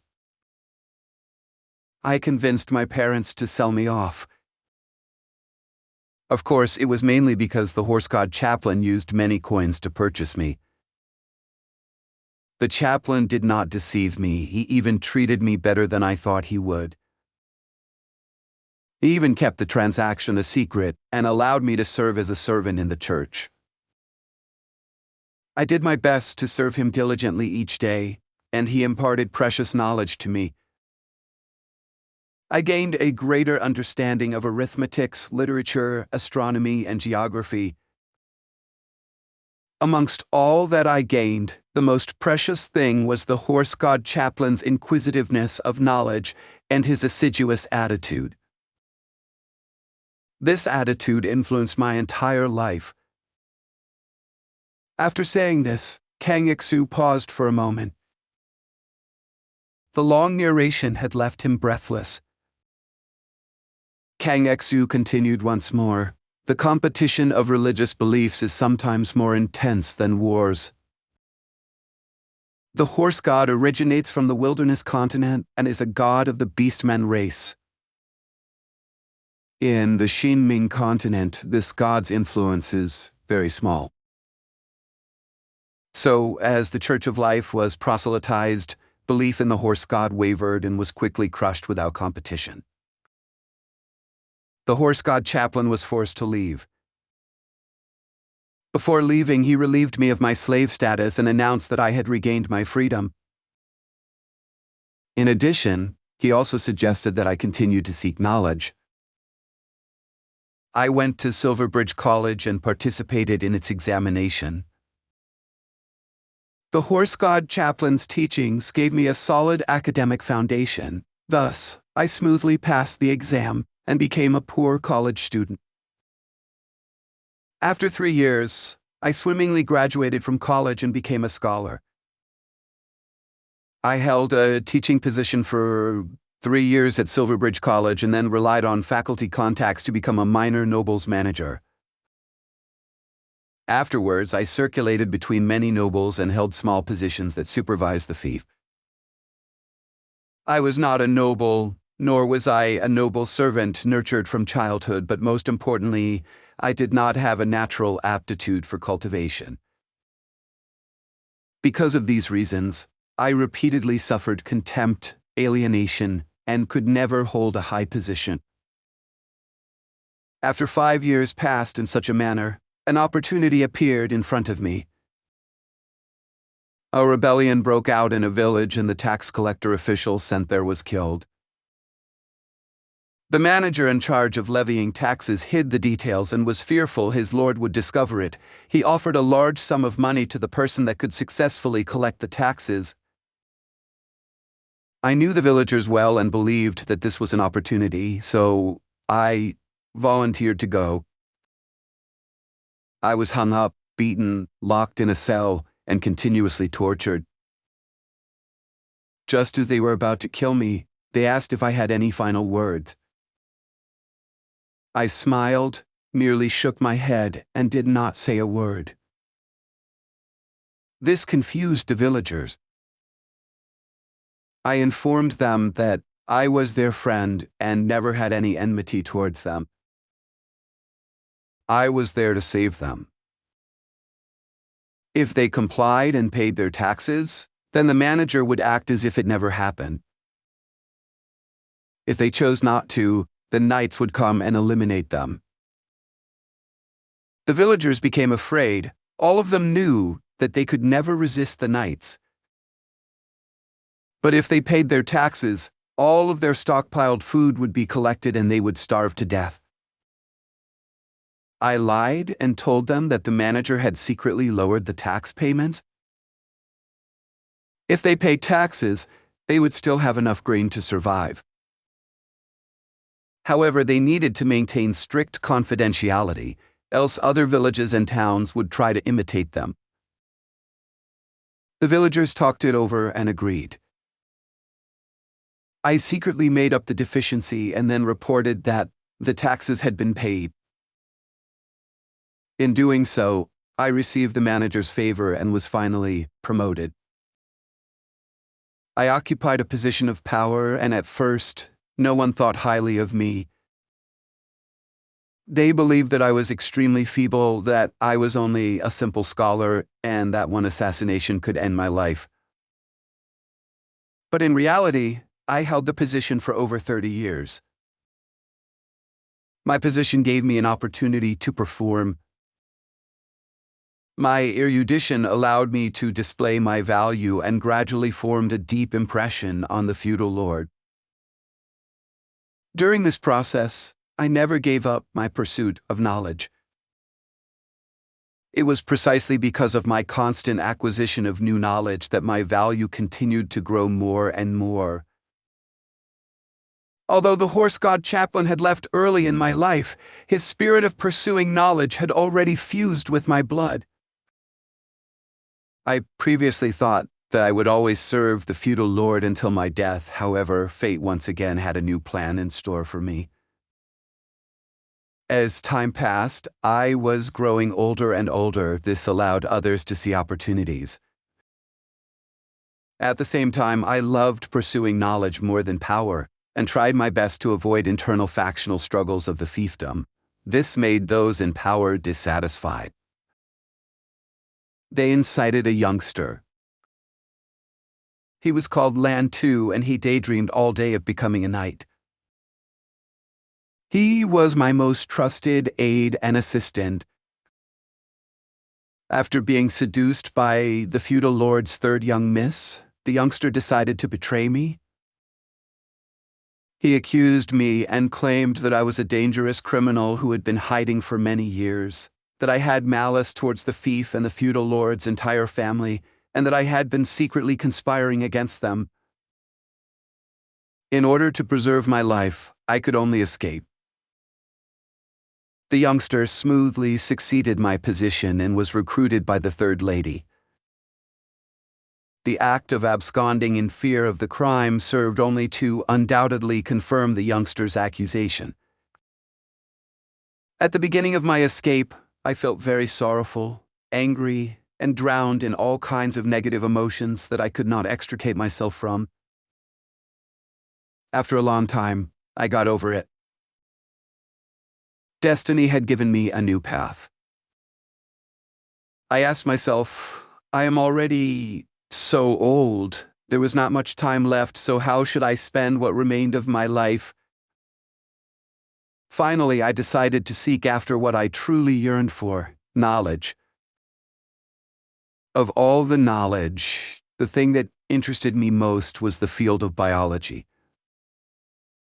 I wanted to have an academic accomplishment. I wanted to write a book with all of my abilities to expound on the profundities of life. Soon, the arrest warrant for me propagated. I was not surprised. I had served the feudal lord's family, held a key position, and knew many secrets. The feudal lord's family would not let me off so easily. I could not continue staying in the Shangming continent. I had no choice but to embark towards the Beastmen continent. The wilderness continent just happened to have many unique ecologies that would be of great aid in completing my academic work. Lord Zhen Ren, I am an old codger who bears an arrest warrant. If you recruit me, the Shate clan will undoubtedly become your enemy. This is the reason why I refused your previous offer. The reason why I have grasped the method of taming the explosive hoof-blazing horse is because more than half of the technique originated from the horse god chaplain. The remaining portion was completed through 30 years of my experimentation. This is my story. Quite marvelous, Zhen Ren exclaimed in admiration. Kang Xu smiled. Many thanks for your praise, my lord. It is a lifelong honor that your lordship listened to me. I have already completed half of my academic work, all stored in my mind. Concurrently, I have also hidden a copy in the Chata clan's territory. This incomplete half of the work is hidden in the prison cell of the ruins of a certain village. That is the place where I was once tortured. Is in a brick under the iron manacles. This is my final wish. If I die here, I ask that you give the incomplete work to Lan Tu. Of course, your lordship can thumb through and collect it. If it is of use to you, I would also be greatly honored. Zhen Ren furrowed his brows and inevitably felt doubtful. Lan Tu? ZD had awoken at an unbeknown juncture. If I did not mishear, isn't Lan Tu the youngster who framed you? Yes, Miss Zidai, you heard correctly. Kang Xu's face showed a complex expression of bleakness, sadness, and a trace of pain and hope. He then said, "It is because that youngster is my son."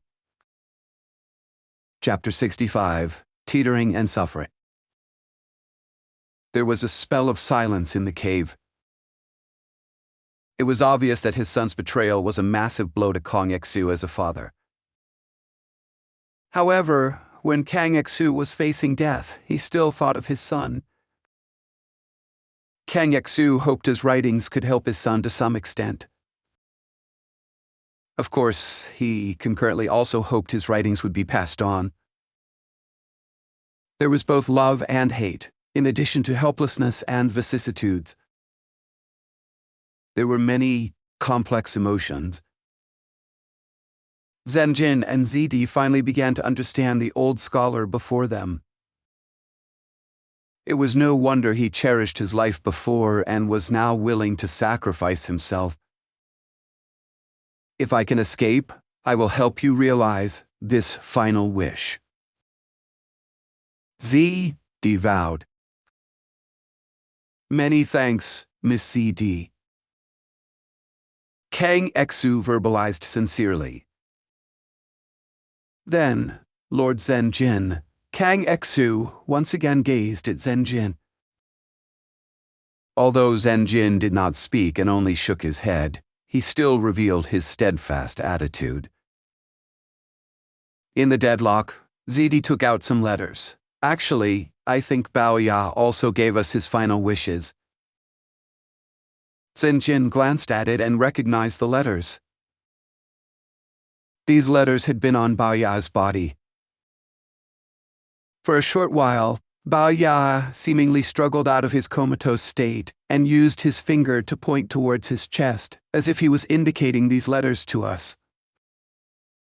Kang Xu and I have read the contents of the letters. My lord, you should read them too. ZD gave Zhen Ren the letters. Zhen Ren curiously skimmed through them. They were all love letters. The lead male was Bei Ya and the lead female was named XEQ. Some of these letters were written by XEQ to Bao Ya. These letters were treasured by Bao Ya and worn at his side. Some of the letters were Bao Ya writing to XEQ that recorded Bao Ya's experience and thoughts after boarding the ship, but they had not been sent yet. XEQ was a young noble miss and Bao Ya was a hunter's son. ZQ's clan had a summer resort in a mountain village, and hunting was a traditional recreational activity for nobles. Bao Ya had been selected as one of the guides. Thus the two crossed paths. Although their statuses were disparate, love still bloomed. This was a rare situation, like the old stories of wandering minstrels. Regarding this love, Bao Ya felt overwhelmed, as if he was in a dream. He treated Execu as his entire life, and he wrote to her many times. He would give his life for his beloved. However, the harsh chasm between them was the disparity of their statuses. Thus, in order for their love to come to fruition, Baoya wanted to become a knight. It was very difficult for a commoner to become a knight. To be precise, it was extremely challenging. A commoner ascending to be a knight was a thing from a bygone era hundreds of years ago. Even in the battle where great Emperor Shangming unified the entire human continent and had completely subjugated the Southern Noble Alliance, there were very few who were promoted to nobility. For Baoya, his only hope lay on battlefields overseas. At the order of the great Emperor Shangming, humanity's ships sailed to the wilderness continent and waged a war of aggression against the beastmen. This was a once-in-a-lifetime golden opportunity. Albeit being very dangerous for commoners, the war against the beastmen was their opportunity at becoming a knight. This was the reason why Baoya was traveling to White Sands City. Zhen Ren sighed deeply. If by misfortune I do not die, I will give these letters to Miss Execu. In addition, I guarantee by my knight's honor that I will tell her, her sweetheart Baoya is a very courageous man. He is a skilled archer and aided me in the past. He cherished benevolence and did not hesitate in getting seriously injured to help his comrades. He had unyielding bravery until his last breath and never cowered in fear. Although he was not a knight, I am sure he possessed many knightly virtues. Truth be told, Zhen Ren did not want to be a bearer of bad news. When he uttered those words, he could already envision the weeping and heartbroken visage of Miss Execu. However, Kang Yi-su shook his head. The old scholar ridiculed the idea. From what I understand, appearances can be deceiving, Lord Zhen Ren. In recent years, there has been a new trend spreading among the Empire's noblewomen. The source of this trend is Duke Mi.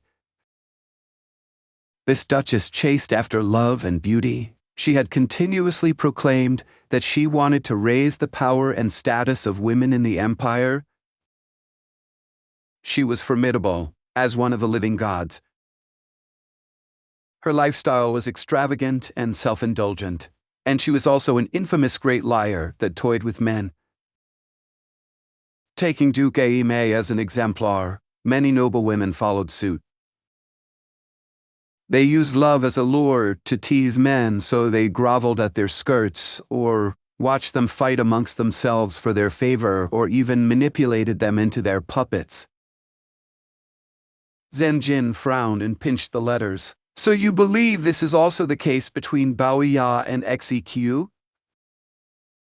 Kang Yexu nodded. I am not baselessly guessing because the letters have proof. Firstly, love came too abruptly. The time spent between the two together is too short, and there was no incident of the hero saving the damsel in distress. Secondly, Execu actively encouraged Baoya to become a knight. Hence, that idea was not Baoya's original intention. Thirdly, it was also Execu who actively asked Baoya to write her letters. From Execu's point of view, it is very interesting to tease Baoya, changing this hunter's son's fate and manipulating him into becoming a knight. If it was successful, she would gain a knight that would effectively serve her with incomparable loyalty, and she would invest very little to do so. If it does not succeed, then Baoya's letters about what he has heard and seen could greatly lessen her boredom and tedium in her boudoir. Even if Baoya ends up sacrificing his life, Execute can also turn that into capital she can flaunt. You see, someone died for me, an idiot who wanted to become a knight. Fourthly, the reason why I'm so clear or even certain about this is because my son was such a victim. It is very possible that even now, he still dreams of marrying the third young miss of the Shata clan. Perhaps it is my fault. I passed on my mediocre bloodline to him, and he did not have the aptitude for cultivation. That pitiful and lamentable fellow, he was just like me when I was young, discontent with his status quo and eager to struggle free from his current life. The third young Mrs. Love gave him hope for a bright future. However, he did not know that in order for his father to break away from his own original life and step over his lowly status, he had to pay a massive price and spend countless years. Young people always think that they are blessed by destiny. Any good luck that comes, even if it is hard to believe at first, they will still believe in it deep down inside, that they are being favored and that they deserve it. Any good thing, any success that they have are all proper and as it should be by right. Only when they go through hardships and torment through thick and thin would they gradually realize they are mediocre and the kindness of others is something that they should cherish and treasure. The reason that beautiful stories of romance are popular is because they are hardly ever seen in reality. Don't look at what is written in the history books. Those heroes seem to have the destiny of heaven, that they deserved to rule from birth or were born to bring about great change. Even if they met with disaster, they would always turn jeopardy into security. Upon being confronted by a quandary, they would always choose morality and honor. That is because they are the winners. When they have defeated all of their enemies, after the victory, they are the ones that decide how history should be written. They will magnify their virtues and even fabricate them like a dazzling torch held heavenward for the world to gaze up to. Morality, virtuousness, innate talent, and the destiny of heaven are all conveniences that make their rule easier or something used to defend their grand achievement, or even used to reap external benefits. And so their vulgarity, cravings, filth, treachery, and other vices are all hidden in the shadows under the torch. When people behold the torch, their gazes are immediately attracted by the resplendent flame, and they do not descry upon the shadow cast on the ground. My lord, even if you eat me, no one will know. Baoya is in a coma and completely unconscious. Miss ZD is your fiancée and your interests are closely intertwined. She will never betray you. And you can only escape if you have enough food. You will be the winner and your experience will be recounted by you. No one can refute it. What happens here is something outsiders will never learn of. And I am also truly willing because I believe you will do everything you can to accomplish my final wish. Zhen Ren shook his head. You overestimate me too much. I am not a winner. I am only a knight. The young knight then bitterly laughed. Truth be told, ZD brought her people to search and rescue me before I regained consciousness, allowing me to survive. However, I lost most of my memories. I only remember my name and my status. Sometimes, I will suddenly remember memories that warn me or let me grasp a skill once more. Kang Yi, Exu, was immediately stunned. After reacting, the old scholar continued to advise, if your lordship remembers that he is a knight, then that means you should eat some more food. Your stamina is deficient. How long do you think you can fight tomorrow? Perhaps you will suddenly go weak and be unable to dodge a fatal blow of a scorpion's tail. You need food now. A great amount of food. Think of your status, your clan,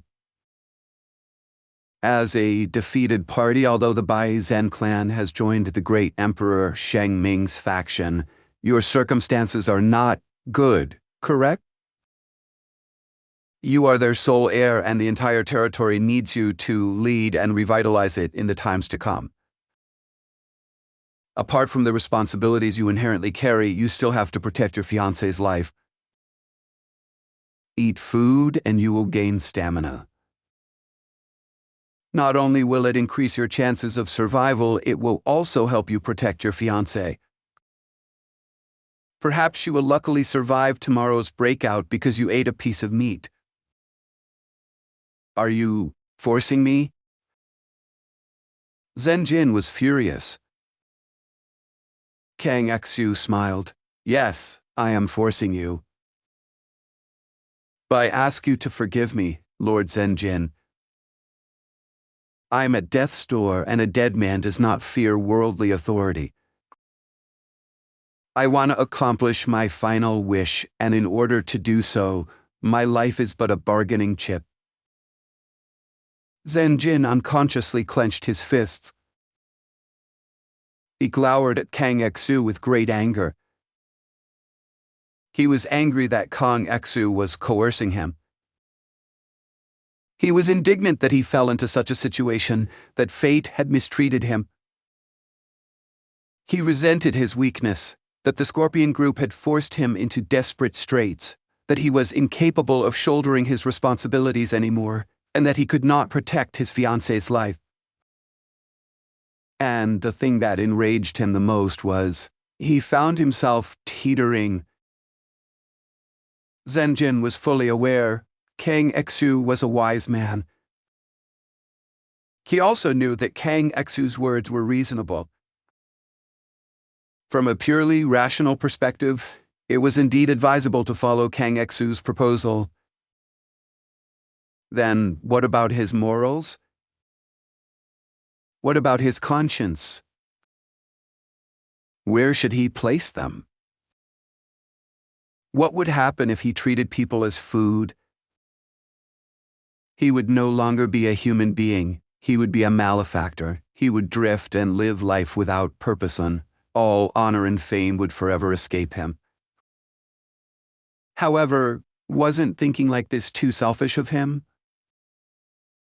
Wasn't this just him engrossing himself in his own honor and moral conduct, but ignoring the lives of others? By eating all the food himself and sacrificing just one person, maybe it would be enough to save himself and others, too. Perhaps not, but Zhen Ren understood that doing this would indeed greatly increase the chances of everyone surviving.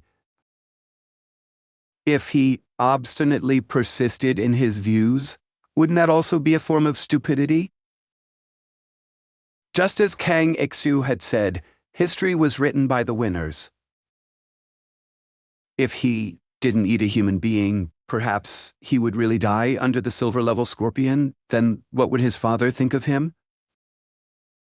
Wouldn't the previous generations of ancestors scold him for not knowing how to be flexible? If he ate a human being, would he regret it in the future? If he did not eat a human being, perhaps he would still survive, but the others would die. In future recollections, he would remember that he had a chance but refused to take it. Perhaps he could have saved his fiancée and the others, but he chose not to. Zhen Ren struggled in his heart with all manners of conflicting thoughts that lingered in his mind. Hesitation, doubt, and disorientation made his thoughts slowly descend into chaos. Zhen Ren was not the only one suffering torment this night. The cold winds in the dead of night were like scraping knives. Guang Ziyo carried Lan Ziyo on his back as he braved through the headwind with difficulty. He felt like a dilapidated scarecrow that would be blown away at any time in the wind. The darkness in front of him was unseeable and impalpable, just like Huang Zio's innermost emotions at this moment. The reason he was able to keep moving forward was through his numbness and inertia. His heart was icy cold and despair gradually enveloped him. The only warmth he had was from Lan Zio. Lan Zio's body grew hotter, and his wounds festered. He was at death's door. "Don't die, older brother, don't die. I have gone to such great lengths and carried you this far. If you die now, you're going to be too unjust on me. I wanted to disembark that ship long ago. But you wanted to eke out a living at sea? If we had been on land, do you think I would be degenerating on this wretched island? So, this is all on you. This is all your fault." Huang Zio cried out in his heart. With the help of this holler, he encouraged himself. However, compared to the encouraged spirit, hunger and thirst provoked his body and mind even more. Chapter 66. Deprivation is instantaneous. Huang Zio was extremely thirsty. There seemed to be a sun wedged into his throat. His entire pharynx and his radix linguae were half-cooked, making him incapable of speech. Huang Zio was extremely hungry. He was so hungry that his abdomen was plastered against his vertebral column. His whole body was limp. He staggered as he trudged, tranced in a dizzy spell, and even had hallucinations. In his hallucinations, he felt that he was walking amongst the clouds. But there was a giant mountain pressing down on him. The heavy mountain wanted to squish him into paper. Soon after, this giant mountain's image transformed, turning into a goat-horned devil. The devil opened its bloody mouth wide open like a sacrificial bologna and shouted into his ears, "Eat! Eat him! Eat him!" Huang Zio felt terrified. He wanted to hurl the giant mountain or devil off of his back. But his hands and his arms were numb and ignored his instructions, leaving him to carry the mountain or devil on his back. Then the devil on his back quickly changed again. The devil became a suckling pig. The suckling pig exuded a foul odor of sweat and the smell of putrid wounds. Huang Zio looked down. He saw a flame burning within his belly. It was a ball of raging fire. It burned vigorously and quickly proliferated. In a split second, the colossal flame engulfed Huang Zio's entire body. The flame then spread to the suckling pig on his back and turned the latter into a roasted suckling pig. The fragrance of food seemed to assail his nose in that second. No, never. As if smelling this fragrance, Huang Zio shivered from head to toe. As if receiving an electric shock, he miraculously escaped the hallucination. He returned to reality. Before him was an abysmally dark night, such that he was unable to discern his own hands. In his ears rung ceaselessly the ice-cold whistles of the night breeze. His older brother he carried on his back still remained unconscious. He staggered forward, limping as if he were a puppet. Extremely insignificant, extremely lonely. Huang Zio did not realize that he was shedding tears. He gazed forward as if there were light ahead, as if there were a vast and smooth road ahead. He said to himself in his heart, "Night will soon pass and dawn will soon come." Persevere, keep persevering, Huang Zio. There should be an oasis up ahead. The oasis that you and the other team members reached in the past. Look at the terrain, doesn't it seem familiar? You're getting closer, you've nearly reached the oasis. Keep persevering, you must not relax. There surely is an oasis, there surely must be. When you reach the oasis, you will have water and you will have prey. You can hunt, you are a strong bronze-level expert. You will not die, you will never die. Your older brother will not die either. He will be saved by you. While Huang Zhao affirmed his own beliefs, Zhen Jin felt himself teetering. Hunger tormented him. Every cell in his body was shouting, "Food! Food? I don't care what kind it is, just give me food." Kang Xu is right. What happens here is something others will not know about. If ZD survives, she would be even more grateful towards me. If it really doesn't work, then I can only abandon her. As long as I survive, I can continue to shoulder the burden of revitalizing my clan. As soon as this thought emerged in his mind, Zhen Jin shivered, despite the cave being awfully sultry. Immediately, an intense sensation of shame washed over Zhen Jin, making his face burn hot. He felt how hideous he was. Was he so afraid of his own demise? Another thought surfaced. If I eat this food, my stamina will greatly recover. With enough stamina, I will definitely be able to confront this challenge more calmly. I eat this meat, not for myself. I do it to get rid of the silver-level spear scorpion and to defeat the entire scorpion group. That way, no one will die. I will not, Zidai will not, and Kang Xu will not. I am doing it for them. This notion enticed him more than previous ones. Afterwards, thoughts emerged and waned, being replaced by new surfacing ones.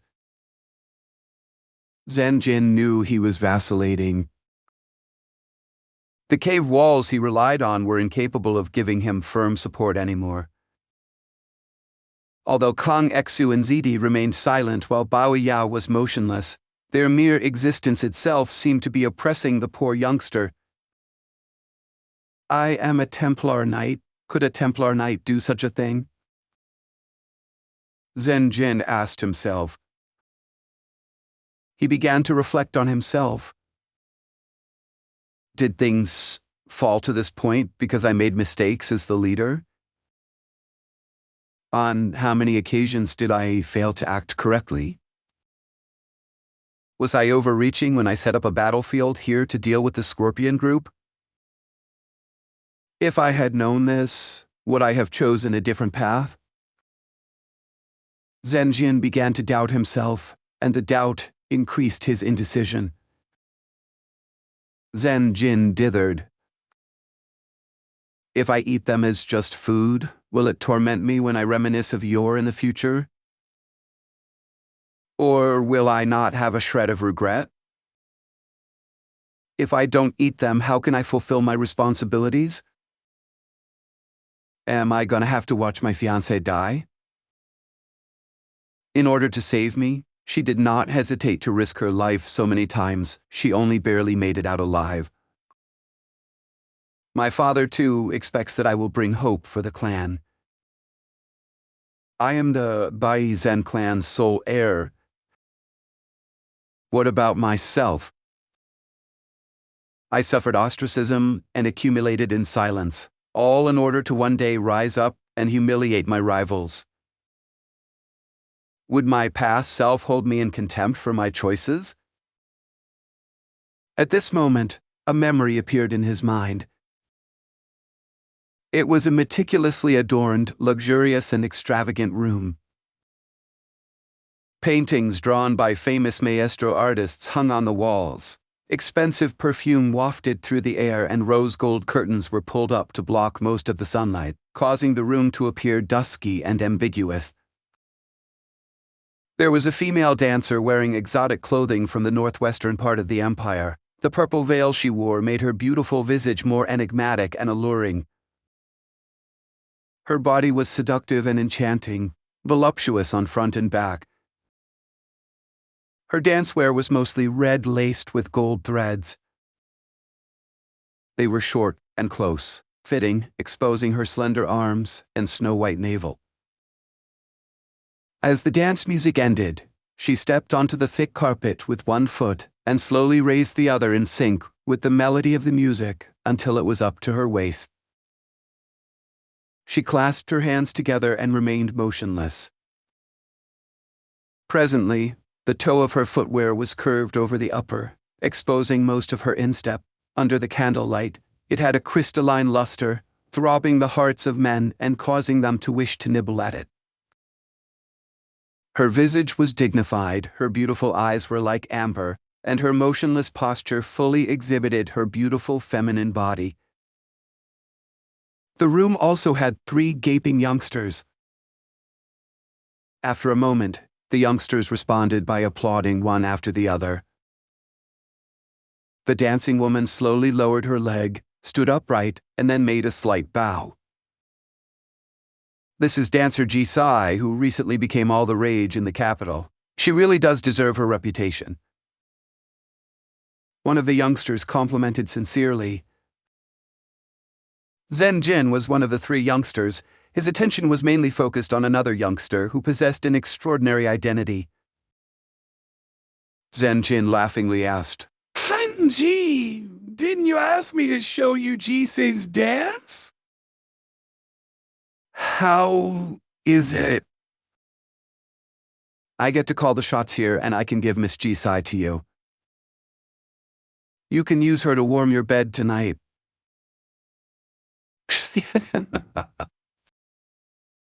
"What?"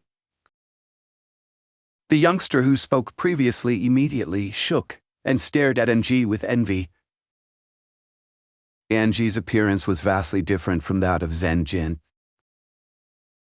Although both of them were handsome, Zhen Ren had blonde hair and deep blue eyes, while Anji had long black hair and very unique eyes.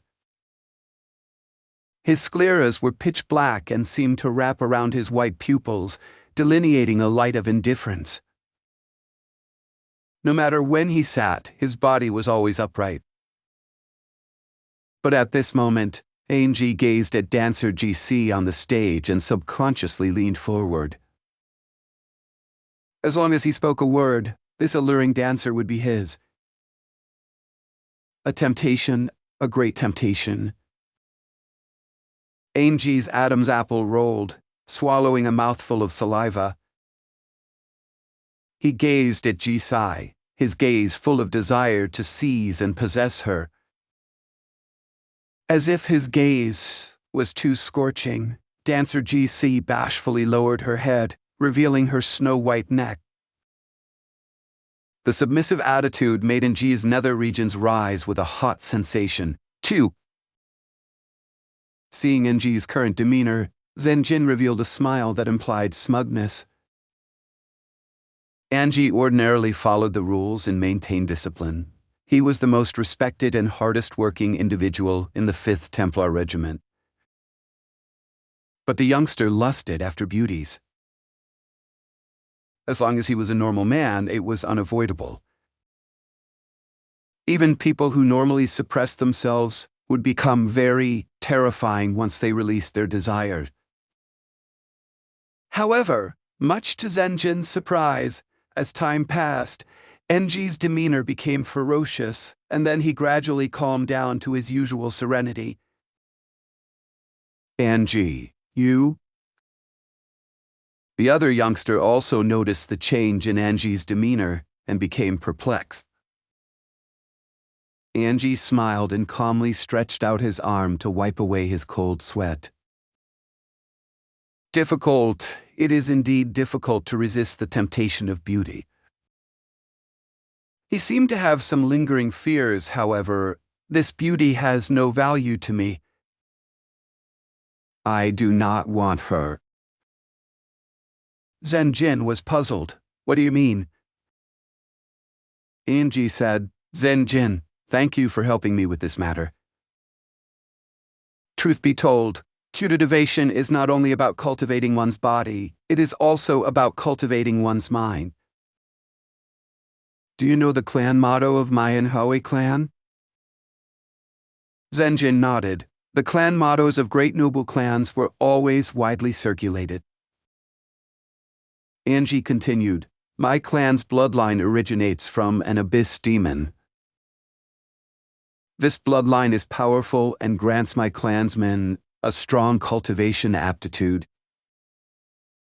However, it is also very dangerous. There are often clansmen that indulge in their desires and cannot extricate themselves from them. This causes them to lose their rationality and become chaotic lunatics. As a result, my clan's motto is this: hell is at one's feet, deprivation is instantaneous. Our clan motto is a caveat to us to maintain our vigilance. Desire is an abyss, and if we are careless, we will turn into demons that cease to be humans. The other youth suddenly saw the light. So this is actually your cultivation? Angie nodded and gazed at Zhen Ren. Zhen Ren, you and I are colleagues. This time you have helped me, thus I will advise you. Cultivating yourself must be the main focus. Blindly currying favor with others will only be leaves fluttering in the wind. Upon saying this, Angie got up and left, despite Zhen Ren's unsightly complexion. The memory waned as Zhen Ren suddenly woke up. Before he knew it, his entire body was covered in cold sweat. His entire body felt weak. Another piece of his memory was restored, however, it did not give him any obvious improvements. Yet, those words were very profound. Hell is at one's feet, deprivation is instantaneous. Zhen Ren could not help but murmur. Looking back on this new memory, Zhen Ren began to analyze. The Anhui clan is a great imperial nobility. Archduke Anhui is a living god and also the right-hand man of great Emperor Shangming. As Archduke Anhui's son, Ng's status is very secure and he undoubtedly does not need to curry favor with others. However, my Bai Zhen clan needed to gain a foothold, so becoming friends with Ng was a sensible action. Ji Sai really was a flirtatious and attractive woman. It seems that I controlled her freedom and enabled the spreading of her fame widely across the capital city. This is proof that the Bai Zhen clan certainly has resources and influence in the capital city. A lean camel is still bigger than a horse. The Bai Zhen clan is indeed worthy of being an old southern nobility. On the other hand, I can also see how successful my act of laying low patiently was. Angie also misinterpreted me and thought I was currying favor.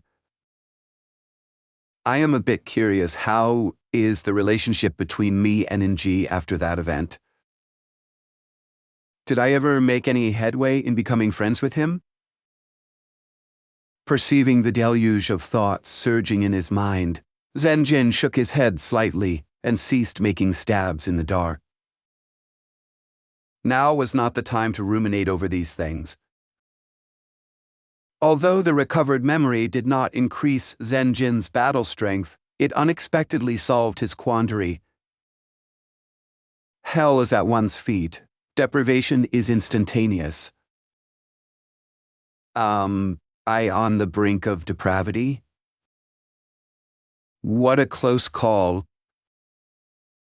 I almost befouled my knight's armor with indelible filth. I am a brave, noble, and resolute Templar knight. Even though I face the pressure of death and have my responsibilities threatened, I must abide by the night's path.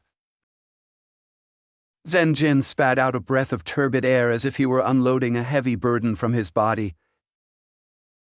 He slowly got up. The movement immediately attracted Zidai's and Kang Exu's gazes. When they saw Zhen Ren's calmness, they realized that Zhen Ren had made his decision. Lord Zhen Ren. Kang Exu's eyes gazed with expectation. But Zhen Ren shook his head slightly. I will not treat human beings as food. Kang Exu gaped slightly and revealed an intense complexion of disappointment. Zhen Ren's eyes were clear, and he forestalled Kang Exu from trying to persuade him.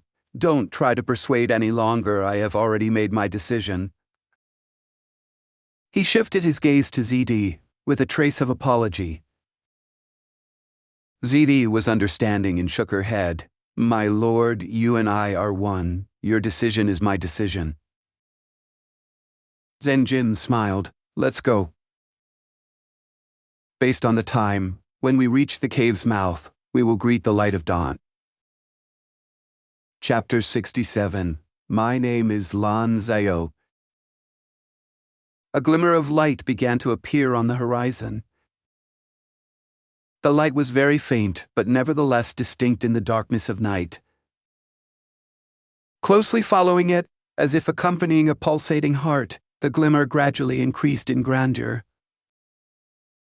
The darkness waned under the propagation of the light. It was as if the latter was a giant that had just awoken and was unfolding their arms and stretching its limbs.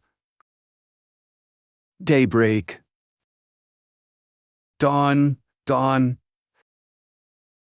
The light shone on Huang Xiao's face, but it did not bring him the slightest warmth. Wow! Huang Xiao cried bitterly as he abruptly fell to his knees on the desert sand, causing Lan Zhao on his back to also fall to the ground. Oasis, oasis. Huang Xiao shouted, his eyes muddled and bleary.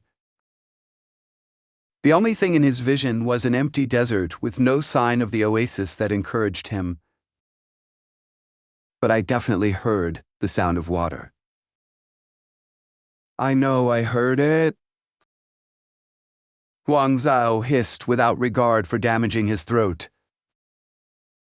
There really is the sound of water. Lan Zhao unexpectedly came to. This was a sign of terminal lucidity. That's right, older brother, you heard it too. You heard it too.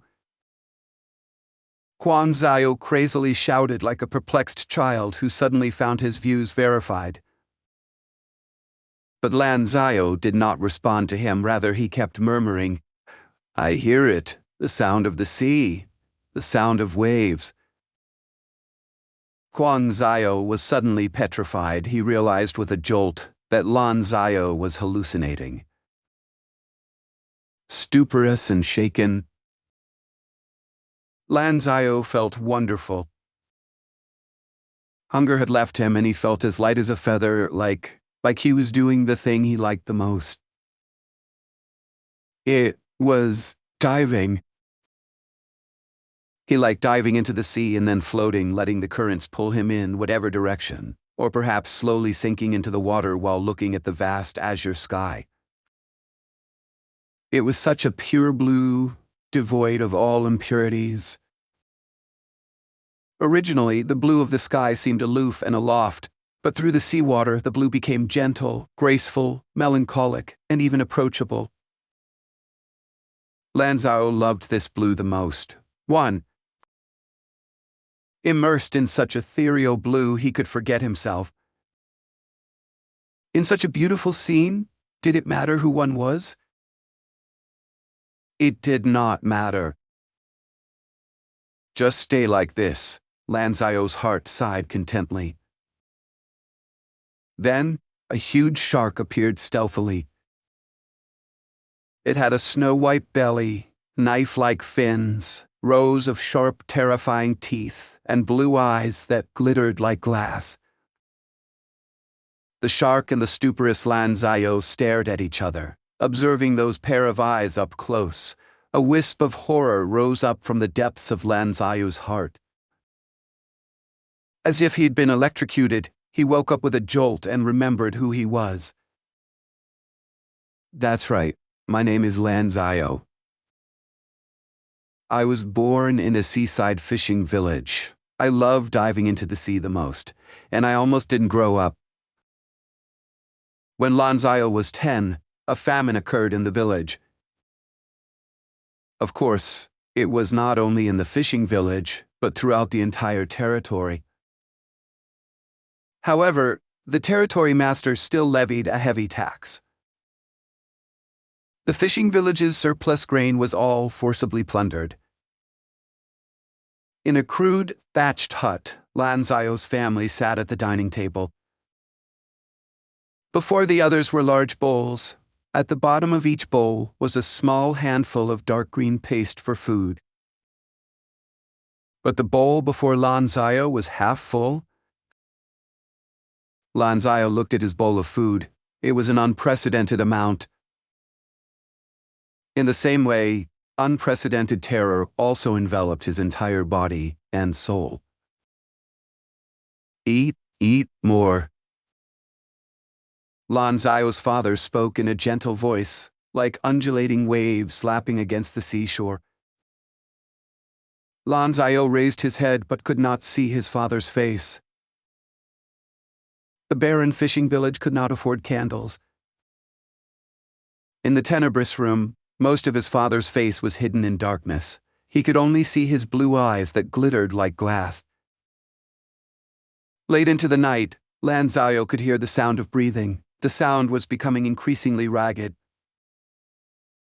He opened his eyes and saw his father at his bedside staring down at him, his father's face almost touching his. Lan Zio opened his mouth to shout, but at that moment his father stretched out his hands and choked Lan Zio by the neck.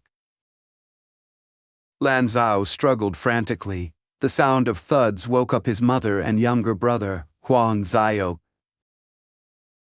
Seeing the father choking Lan Zio, they promptly ran over to stop him. Get lost. His father kicked his mother away. Huang Zio cowered and shivered in the corner of the house with fear. That's your son. His mother mournfully cried like a dying bird's last chirp. I gave him life, and now I will take it back, his father roared. Don't struggle. Become my food. Become my food. Become my food so that I can live, so that our family can live. No. His mother crazily shook her head. It was not you who gave him life. It was granted by the Forest Mother God. Back then, when I struggled with labor, it was a priest of Forest Mother who saved me, too. That is a god the elves worship, an evil god of our human race. You still have the nerve to bring that thing up? His father bellowed. But at that moment, Lan Zio grabbed his hardwood pillow and viciously struck his father's head with it. His father was caught off guard and immediately got knocked unconscious. I'll kill you. I'll kill you. Lan Zio did not spare him. He shouted ceaselessly as if possessed by a devil as he slammed the pillow onto his father's head again and again. Blood pooled and filled the room with its reek. His father remained motionless. Stop hitting him. Stop, he is already dead. Finally, his mother hugged Lan Zio and held him tightly in her arms. Only then did Lan Zio cease his mechanical striking motion. His lifeless countenance disappeared as he came to his senses. He then started to cry. In the following days, 7 people in the fishing village died. Most of them were either old, weak, young, sick, or disabled. with Lan Zhao's father being the only exception. At first, Lan Zhao buried his father together with his mother. However, hunger could torment people into beasts. 3 days later, Lan Zhao and Huang Zhao sat at the dining table as they stared at their mother. Their mother was kneeling on the ground with clenched fists as she looked up at a wooden statue set inside a niche. The statue was the figure of Forest Mother. It had the appearance of a doe, but with branch-like antlers that exceeded that of a stag's. Vines entwined around the deer's legs, and flowers bloomed on the torso, forming deerskin patterns. Their mother prayed piously, and after she finished, she got up and looked at them. Lan Zhao saw that his mother's eyes were red and that her face had tear stains. It was evident that she had been praying in tears for a long time behind them. "Time to eat," his mother said hoarsely. Lan Zhao looked down into the bowl. The large bowl had meat inside. The meat was deathly pale. There was not enough meat, so it had to be eaten sparingly. Plop, plop. Lan Zhao's tears fell into the bowl. He felt both happy and sad, both painful and joyful. There was little meat, and the famine was endless. In the end, Lan Zhao did not finish eating the family's meat as an accident occurred. Orphans and widows were the easiest targets to bully, and their meat was snatched by the usually gentle and kind villagers. His mother was also seriously injured as a result. Perceiving the danger, Lan Zhao's mother secretly left the fishing village with the two brothers. There were many small, uninhabited islands in the vicinity of their seaside fishing village. One of these small, uninhabited islands became their new home, as well as the tomb where they buried their mother. "My flesh can be eaten." His mother called Lan Zhao to her side and whispered her dying words into his ear. "My great God has told me to do this. Your mother's soul will ascend to the Forest Mother's sacred temple. Don't worry about me. Take care of your younger brother. Take care of your younger brother. Take care of your younger brother. Take care of your younger brother." This final wish was deeply engraved in Lan Zhao's heart, and it always lingered in his ears until now. Lan Zhao forced his eyes open. He could only see a vast and indistinct whiteness. "Huang Zhao, my younger brother, where are you?" he hollered. It made him very astounded. He actually had the strength to shout. It was fake, all fake. There's no oasis, no oasis. Older brother, there's no oasis. Huang Zhao lay beside Lan Zhao, crying in pain. He had long since broken down. Lan Zhao suddenly extended his arm and pulled over Huang Zhao's head. He put his mouth to Huang Zhao's ear like his mother had done before. Lan Zhao declared his dying words. "Huang Zhao, eat me, you can still walk. Live well and take care of yourself." Huang Zhao shivered, as if he had been struck by a petrifying ray. He turned into a stone statue. After a few seconds, Huang Zhao suddenly launched himself, pouncing on Lan Zhao and choked Lan Zhao by the neck with both hands. Older brother, he shouted. "I'm sorry, so sorry." He wept. "I want to eat you. I want to eat you." His eyes were as red as a beast's. Lan Zhao felt very pained and gradually suffocated.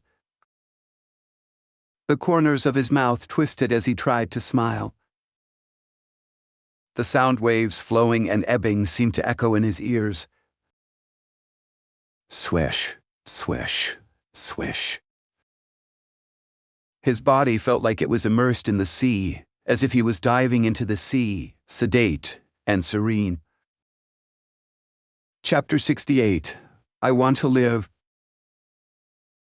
Zhen Ren felt like he was burning up.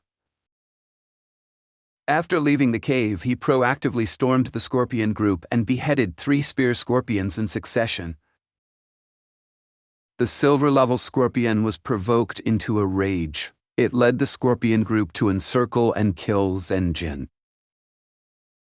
Zhen Ren had broken their tacit understanding. Thus the scorpion group no longer played by the rules and pounced on the lone Zhen Ren.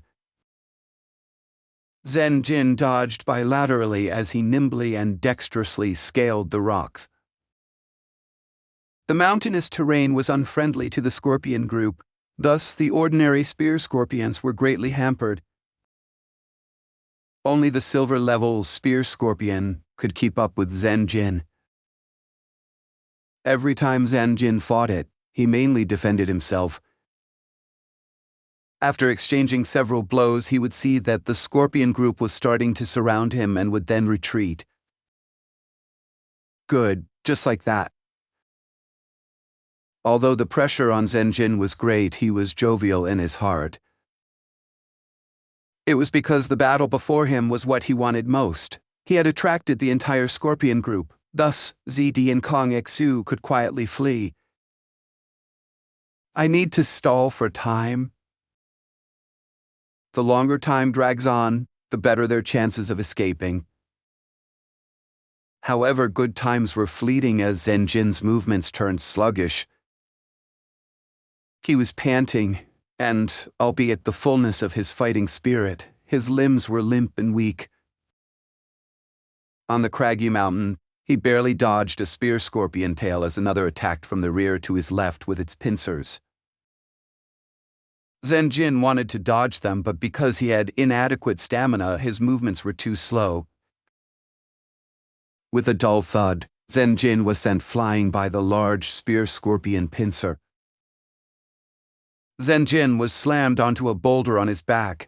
He immediately coughed out a mouthful of blood and fell to the ground. As he fell to the ground, 3 spear scorpions came up to surround him. Zhen Ren ducked and rolled over to avoid the sweeping pincers.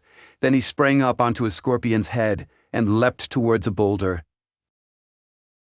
As he leapt into the air, the silver-level scorpion rushed over and launched its sharp tail towards Zhen Ren. Zhen Ren heard the whooshing wind, and with difficulty, he turned around in mid-air, parrying with his spider blade. The scorpion's tail clashed with the spider blade, bringing with it an immense impact force. Just as Zhen Ren was about to use the collision's force to propel himself to the top of the boulder, he saw the crack in the spider blade expanding at the moment of the impact. Oh no. Zhen Ren's pupils contracted precipitously. Not one moment after he realized the dilemma, the spider blade shattered with a bang. Without the obstruction, the scorpion tail skewered Zhen Ren's left collarbone, and with its remaining momentum, nailed him to the boulder. A sharp pang seized Zhen Ren, and he coughed out a large mouthful of blood with a blare. He grabbed the spear scorpion's tail with both hands and desperately tried to pull it out. However, the silver-level scorpion's power was comparable to his, and regardless of how much Zhen Ren struggled and clenched his teeth, it was hard for him to move the scorpion's tail even an inch out.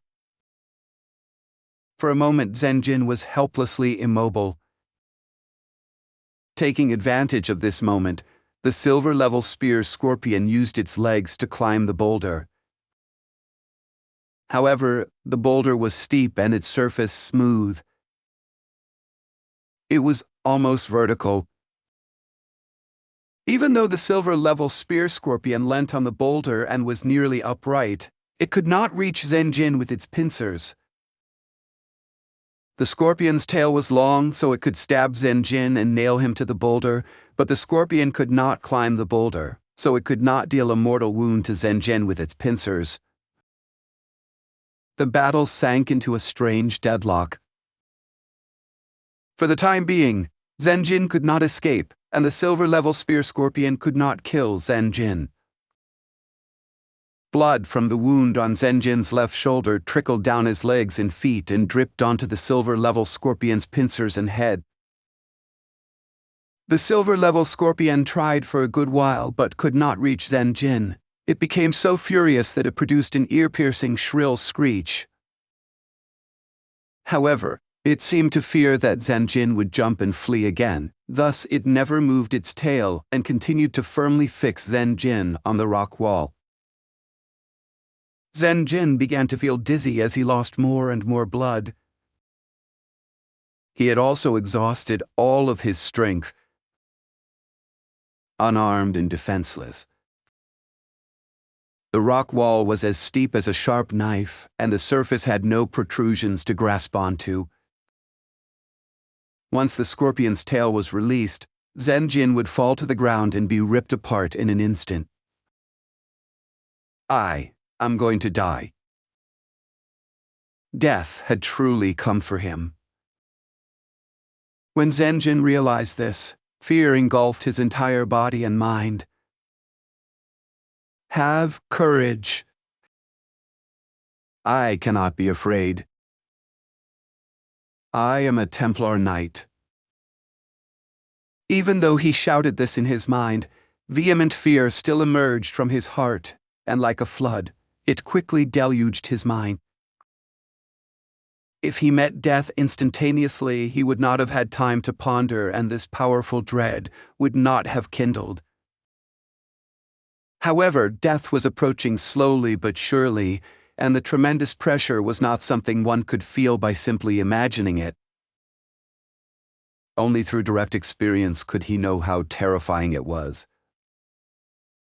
After he had killed the monkey bear in the cave, he woke up and felt fear.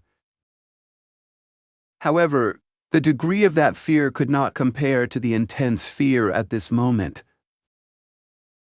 I knew I would be fearful, but I never realized I could be so greatly terrified. Fear. He was fearful of dying. Because of the immense fear in his heart, Zhen Jin then felt ashamed and humiliated. Perhaps I'm a person who is greedy for life and fearful of death. No.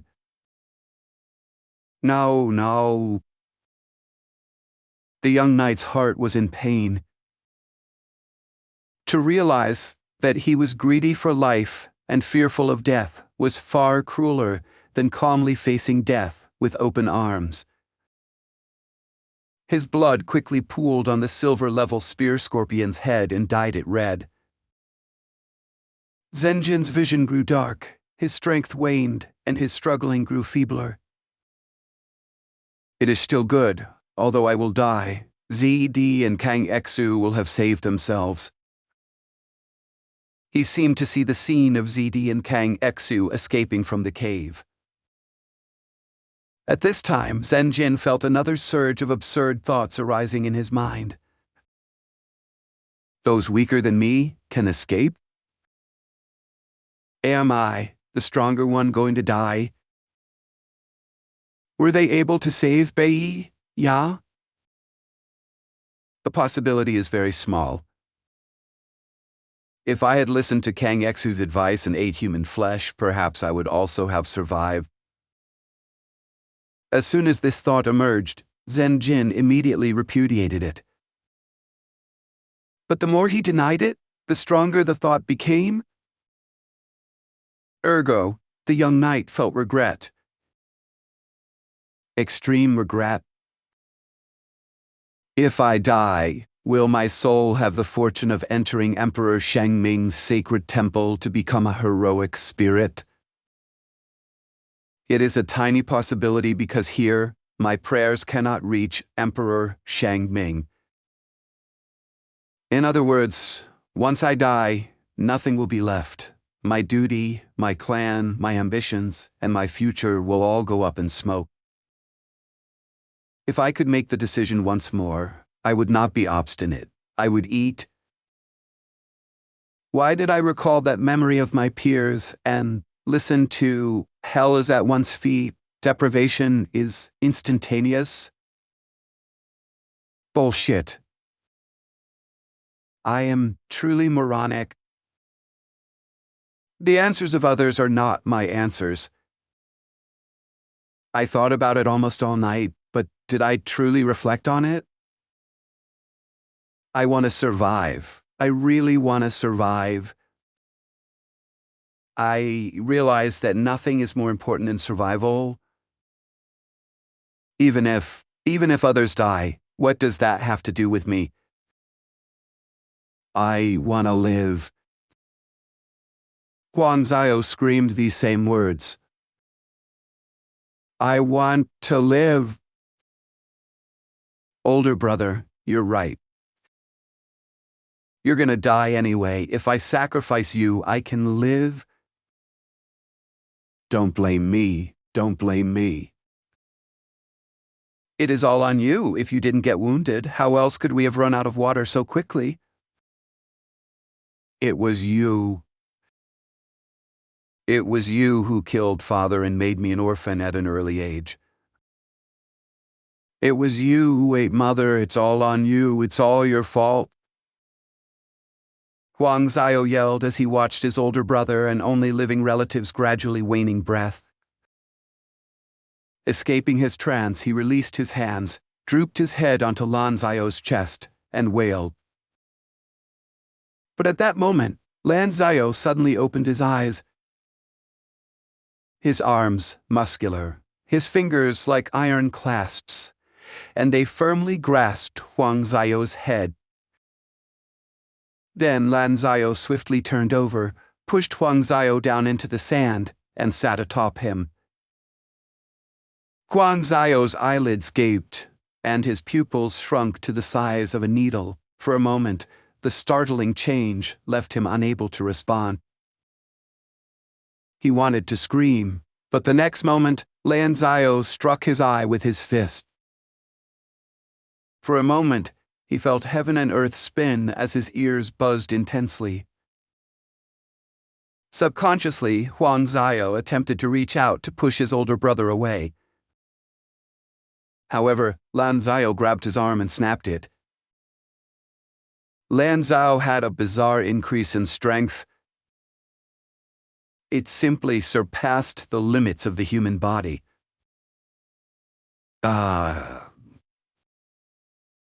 Huang Zhao miserably screamed. Bang, bang, bang.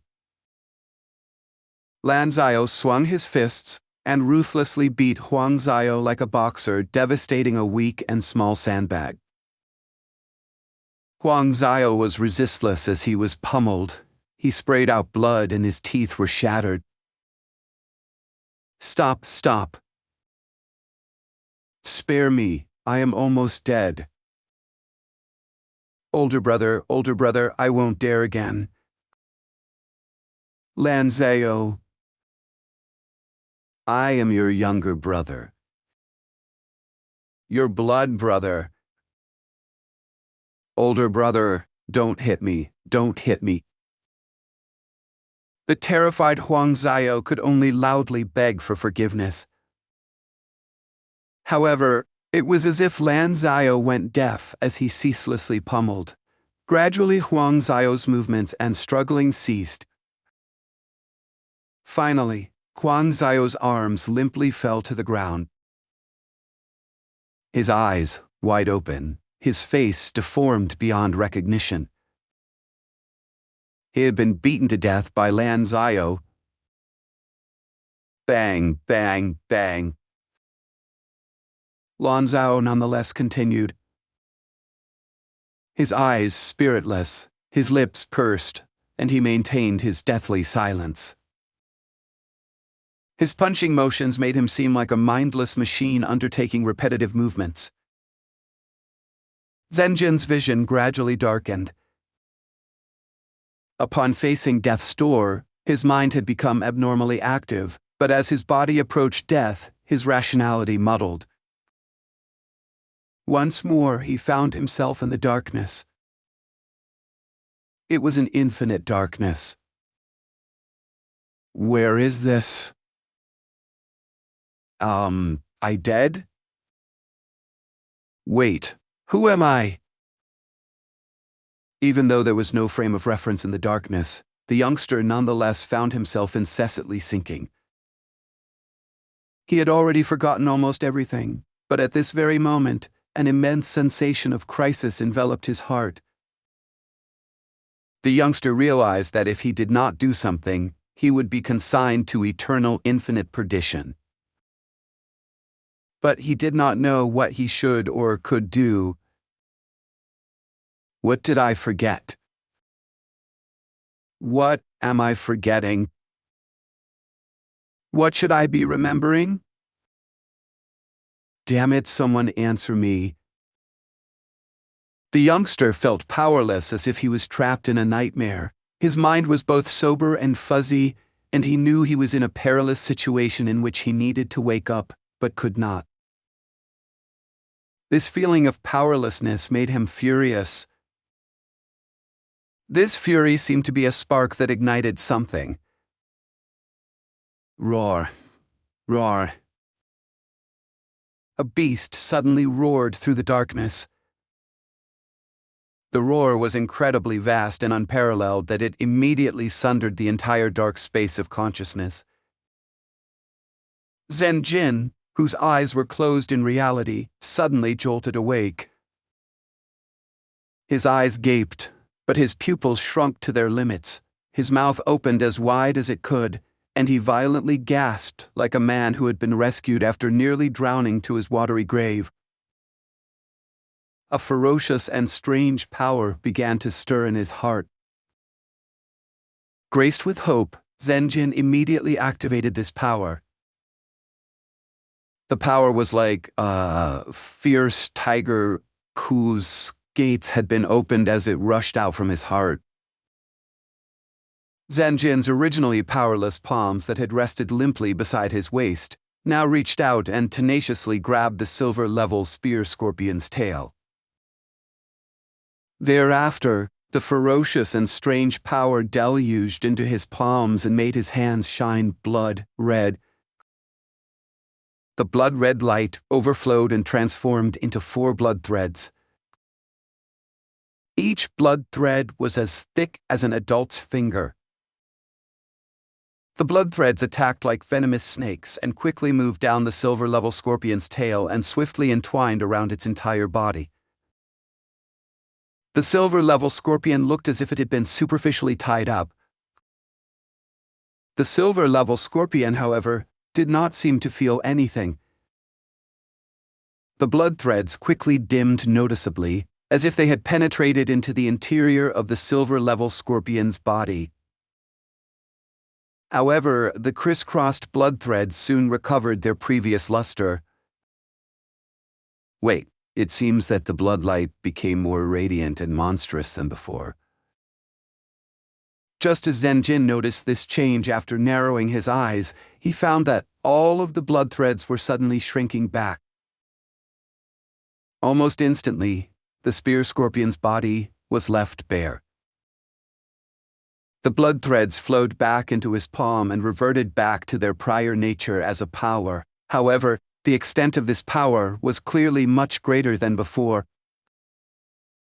This power rapidly circulated in Zhen Ren's body as it converged into his heart. At that moment, Zhen Ren also concentrated his consciousness into his heart, and once more, he could clearly see the magic crystal within. Sure enough, this power really was produced by the magic crystal. Just as Zhen Ren had validated his conjecture, the spear scorpion's tail in his hand suddenly seemed like an eroded bone. With a crack, it ruptured on its own and turned into countless fragments. Without anything propping him up, Zhen Ren fell down the rock wall. As his feet landed on the ground, the remains of the silver-level spear scorpion collapsed into a pile of ash. With the strange death of their leader, the spear scorpions cowered, but Zhen Jin's legs lacked strength. Thus, after a moment, he fell to the floor. The scorpions saw that Zhen Jin was weak, thus they surrounded him again. Several scorpions' tails swung, and their sharp spear points stabbed at Zhen Jin from all sides. Zhen Jin could not dodge nor escape. In that grave juncture, he subconsciously mobilized the magic crystal as if it were instinct. The magic crystal within his heart immediately burst forth with effulgent blood, red light. The blood light permeated throughout Zhen Jin's body. Clang, clang, clang. The scorpion tail's spear points hit Zhen Jin but did not pierce his skin. They were only a series of metallic clashing sounds. At present, almost all of Zhen Jin's skin had turned into a scorpion carapace. In addition, it was a silver-level spear scorpion's carapace. The scorpion carapace was tough, durable, and fully resisted all of the scorpion's attacks. Then, the remaining bloodlight flowed down and surged into Zhen Jin's buttocks. Puss! With a soft sound and a sharp pang, a long, slender scorpion tail actually shot up from Zhen Jin's tailbone. Zhen Jin changed his posture from sitting to half kneeling and attempted to move the scorpion tail that had a sharp spear point at its tip. Like a venomous snake emerging from its hole, it pierced the head of a spear scorpion immediately. A fatal blow. The spear scorpions stared blankly for an instant. They could not understand why a human being could sprout the same scorpion carapace and tail as them. Nonetheless, Zhen Jin's actions were sufficient proof of his immense power. After realizing this, the scorpion group fled and routed one after the other. Zhen Jin did not pursue as he was still half kneeling on the ground. He was exhausted. The young knight's countenance was frozen with stupefaction as he stared at his scorpion carapace and his long, slender scorpion tail. I have grown a carapace. I have also grown a tail. Oh, what a surprise. It seems I can voluntarily control the magic crystal. Chapter 69. Exploring the secrets of the magic core. Most important of all, I am still alive. I am still alive. The sheer exhilaration of surviving was so intense and emotional that it caused Zhen Jin to keep repeating these words subconsciously. For a time, Zhen Jin thought he was doomed. Ever since Zhen Jin had regained consciousness, he had gone through several life and death trials, and his whole being had been emotionally touched each time by the elation of survival. This time, it was especially vehement, as if each and every cell in his body were rejoicing. Huss, huss. Zhen Jin's ragged gasps gradually calmed down. The wound from his shoulder blade kept causing pounding pangs. His joy and euphoria faded as the youth clenched his teeth, tore a strip off from the hem of his clothing, and used it to dress his wound. The cloth acted as a bandage and was immediately colored red with bloodstains when it covered the wound. Zhen Jin wrapped the cloth around his armpit, bit one end with his teeth, and then tied it tightly with his hand. A burst of pain made his vision darken. The youngster sucked in a breath of cold air, and after enduring for several more seconds, the pain slightly abated.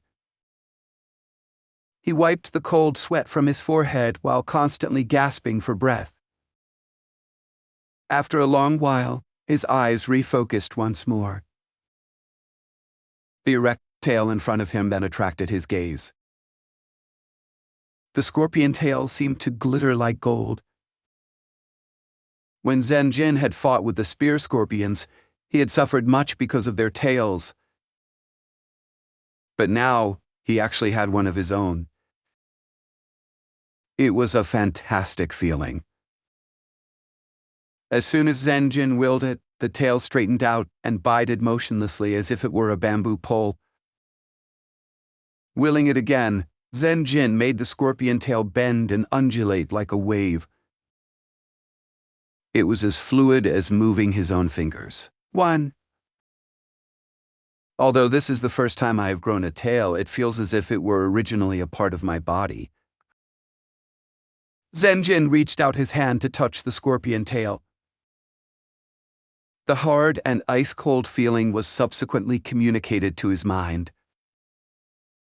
However, the scorpion tail doesn't feel like it was touched. Zhen Ren lowered his head and looked towards his chest. His chest was enveloped in a scorpion carapace, seemingly like inborn armor, which tightly fitted and shielded his body. Zhen Ren touched the carapace on his chest and felt the same cold and hard sensation as from the tail. It's the same. The carapace also does not feel like it was touched. But previously, when the carapace protected me from the stabs of the spear scorpions, I clearly felt the impact of the attack.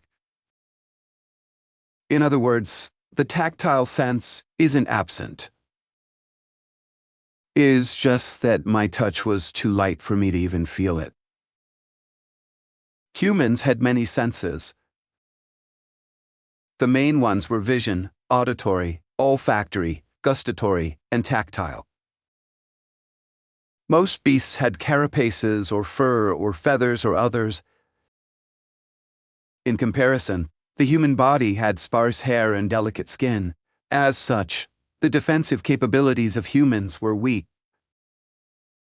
However, simultaneously, a human's skin and fine hairs gave them a relatively keen tactile sense. Sometimes humans could even quickly sense when a mosquito landed on them. A scorpion's carapace's tactility was inferior to that of humans. However, the defensive strength of a scorpion's carapace utterly dwarfed that of the human body. It was the scorpion carapace that saved my life. Without the carapace, his body would have been pierced by the tails of several spear scorpions. Zhen Ren tried to peer inside himself again. It succeeded without a hitch. He beheld the magic crystal in his heart once more without any hindrances. The magic crystal constantly flickered with bloodlight as it was ceaselessly being consumed to silently support Zhen Ren's present transformation. Zhen Ren's eyes flashed as he tried to control the magic crystal to quell its ongoing consumption. Thereafter, the magic crystal's radiance quickly diminished and completely ceased in less than a breath. Without the mysterious crystal core's support, Zhen Ren's scorpion carapace and tail rapidly blackened and then carbonized. In the blink of an eye, the transformed tissue was reduced to ashes and scattered across the ground. Shortly after, a sense of weakness welled up from the depths of Zhen Ren's heart. Regarding this sensation, Zhen Ren was already very familiar with it. In the past, he had felt it after his hands transformed into bear claws, after the cancellation of his arm's transformation, and also after he took the emetic potion. Zhen Ren lowered his head and observed his chest. The scorpion armor had already dissipated without a trace and revealed his uninjured and toned pectoral muscles. Naturally, his pectoral muscles were not large. I'm only 16 years old. I'm still growing. Zhen Ren inspected his chest and did not detect any abnormal changes left behind. After that, he stretched out a hand and touched his buttocks. His trousers had a hole torn into it. It was the place where the scorpion tail had sprouted from. Zhen Ren then touched his tailbone. It was completely normal. Zhen Ren quietly heaved a sigh of relief. He once again attentively focused on the magic core in his heart. He discovered that the more he focused on this mysterious and fantastic magic core, the more clearly he perceived its state. After reaching a certain level of clarity, Zhen Ren wholly investigated the remaining power of the magic core. If the degree and duration of the transformation are the same as before, I can probably transform twice more. Zhen Ren was able to calculate as if it were natural. Furthermore, his intuition told him this calculation was extremely accurate. I will be very powerful after transforming. But the number of times I can transform is finite. It doesn't allow me to transform infinitely. The inherent cause of this is the magic core's finite power. Zhen Ren's eyes gleamed with light as he pondered. That's not the only aspect of limitation. There is still another limitation. I can only induce scorpion carapace and tail transformations. He could not induce a spear scorpion's large pincer transformation. Wait a minute. This is... As Zhen Ren's perception deepened, he made another new discovery. The youngster's face flashed with joy. Because he had discovered, he could not only induce transformations of parts of a spear scorpion, he could additionally induce a monkey bear transformation again. However, similar to the limitations of a spear scorpion, he could only induce the bear's claws and arms transformations, but not the rest of the monkey bear. Besides the monkey bear, I can also transform into a fire poison bee. One new discovery after the other. Following Zhen Ren's thoughts, the magic core in his heart activated quickly. Zhen Ren had already experienced the spear scorpion and monkey bear transformations. For the other transformations, he needed to try and experience them for himself. He could not conserve energy on this. The fire poison bee transformation soon appeared. Zhen Ren looked at the backside of his hand. The back of his hand rapidly turned black and yellow while being covered in a layer of fuzzy hair. This was the hair of a fire poison bee, which was striped like a zebra, only with yellow and black. I can cover all of my skin in this fuzzy hair, but doing that will consume even more energy. Zhen Ren immediately stopped exerting the magic core, and a similar scene played out once more. The fire poison bee hair quickly withered, turning into fine ash. With a slight shake of the back of his hand, Zhen Ren shook off this layer of ash, revealing his normal skin that was the same as before. Spear scorpion, monkey bear, fire poison bee. I can even transform into a goat. However, this goat transformation only allowed Zhen Ren to transform his flesh into goat flesh. Compared to the previous transformations, the value of this one was extremely low. Zhen Ren still tried to a slight degree.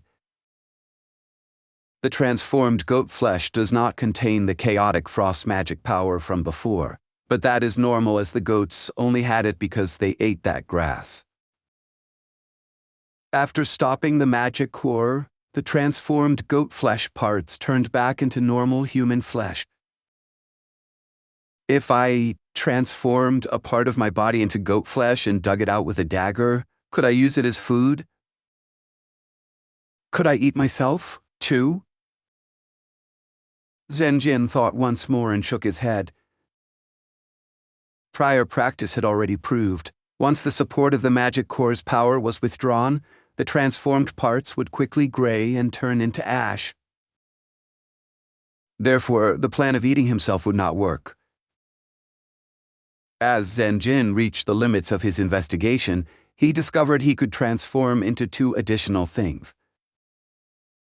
One was a type of moss. The other was the flesh of the acidic green lizard. What is this moss?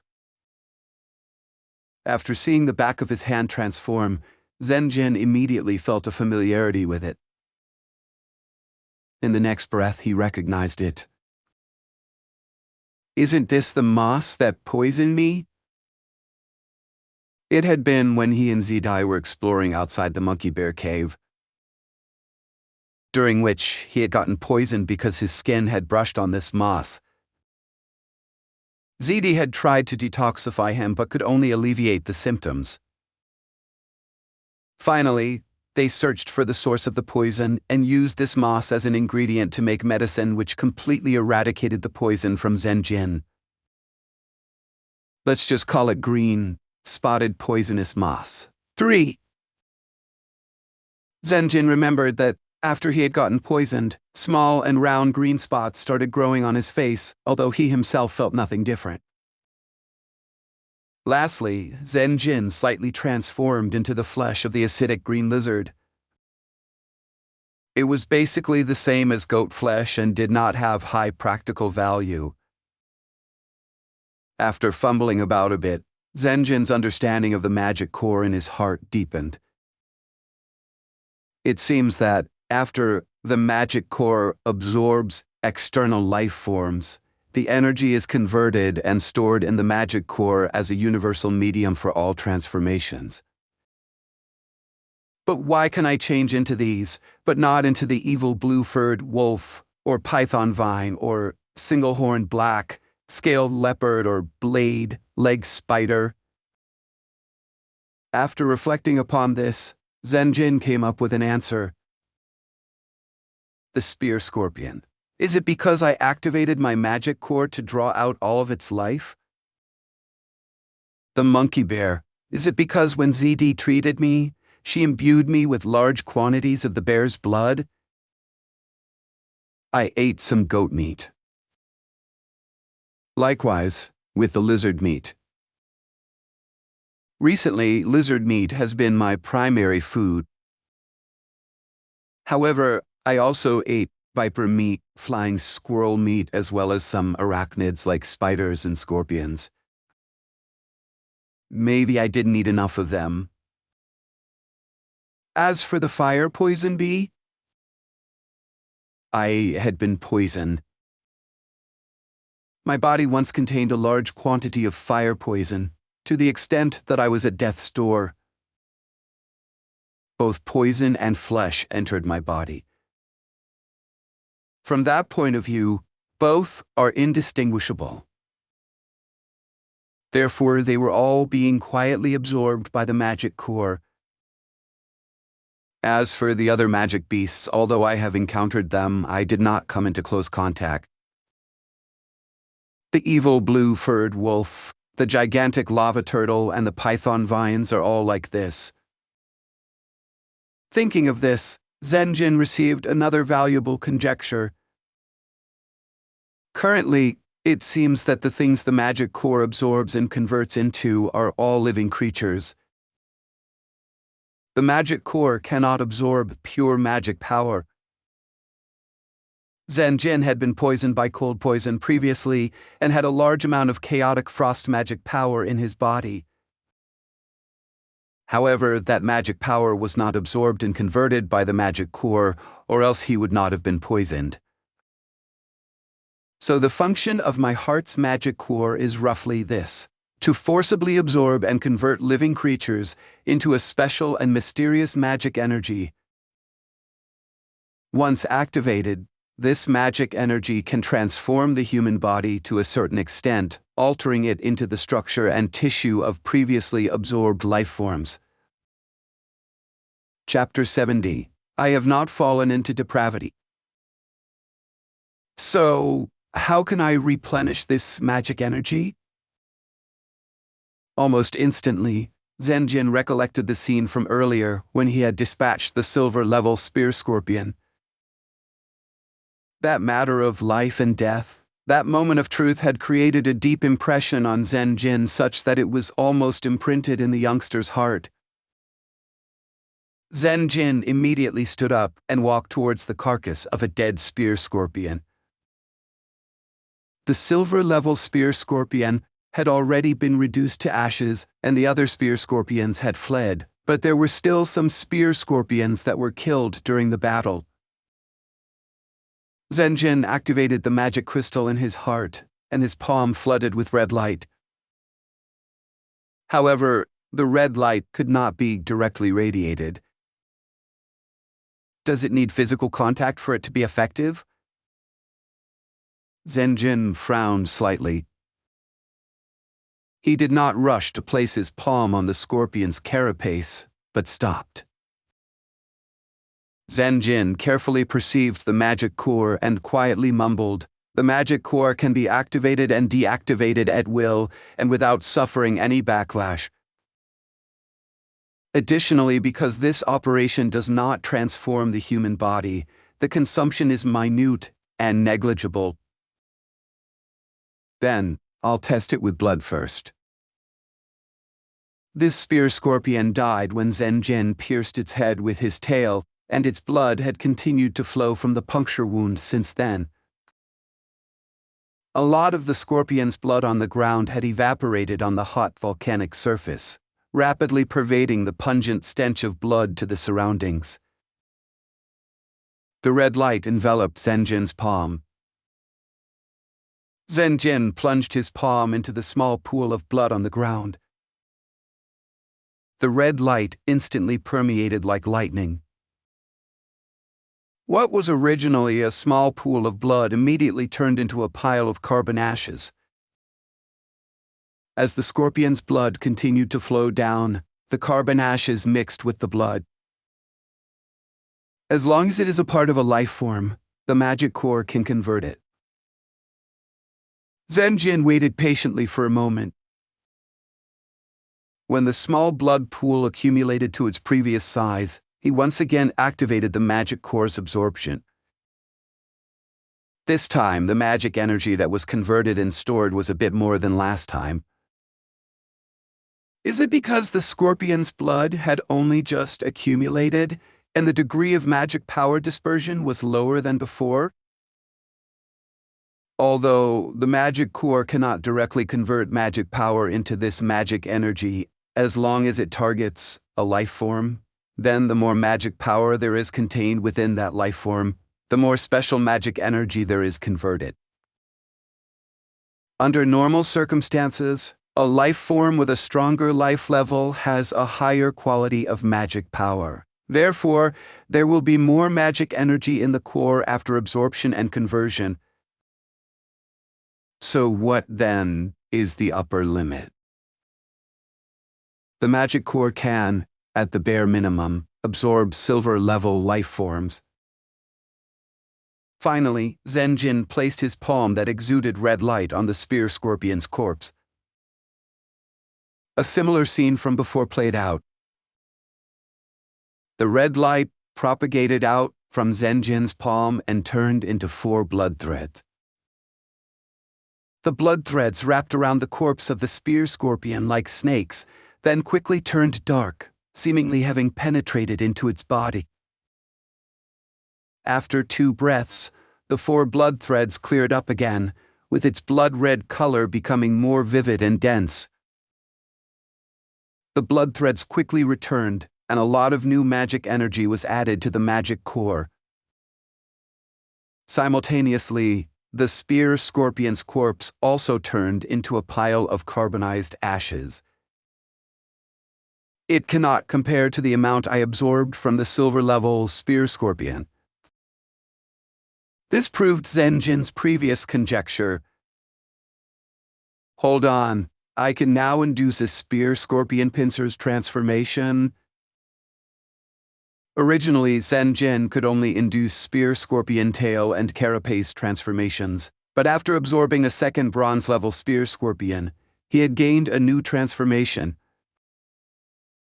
The young knight's eyes flickered with deep thought. Based on this, it seems that the more life forms of the same species I absorb, the more possible transformations there are to choose from. These transformations are all related to that life form. As long as I absorb and convert enough spear scorpions, could I theoretically transform into a complete spear scorpion? Zhen Ren continued to clean up the battlefield. During the battle, his spider blade had been damaged and shattered into many fragments.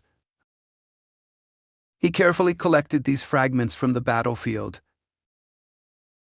He then activated the magic core. The red light radiated and the spider blade fragments quickly carbonized into ashes. Zhen Ren then lightly dusted and scattered the ashes through the air. Zhen Ren focused his attention once more on the magic core. A flush of elation quickly appeared on his face. He tried to activate the magic core again, and the fingers on his left hand quickly transformed, turning into 5 slender spider blades. The 5 blades were very small, incomparable to the blade he previously wielded. They were only slightly longer than an adult human's finger. However, the blade's glistening sheen emanated a cold light. Zhen Ren then moved his fingers and clanged them against each other, producing a clear sound similar to that of metals colliding together. It is very evident that these blades are as sharp as the spider blade when I first acquired it. Zhen Ren then tried to stimulate more of the heart core's magic energy.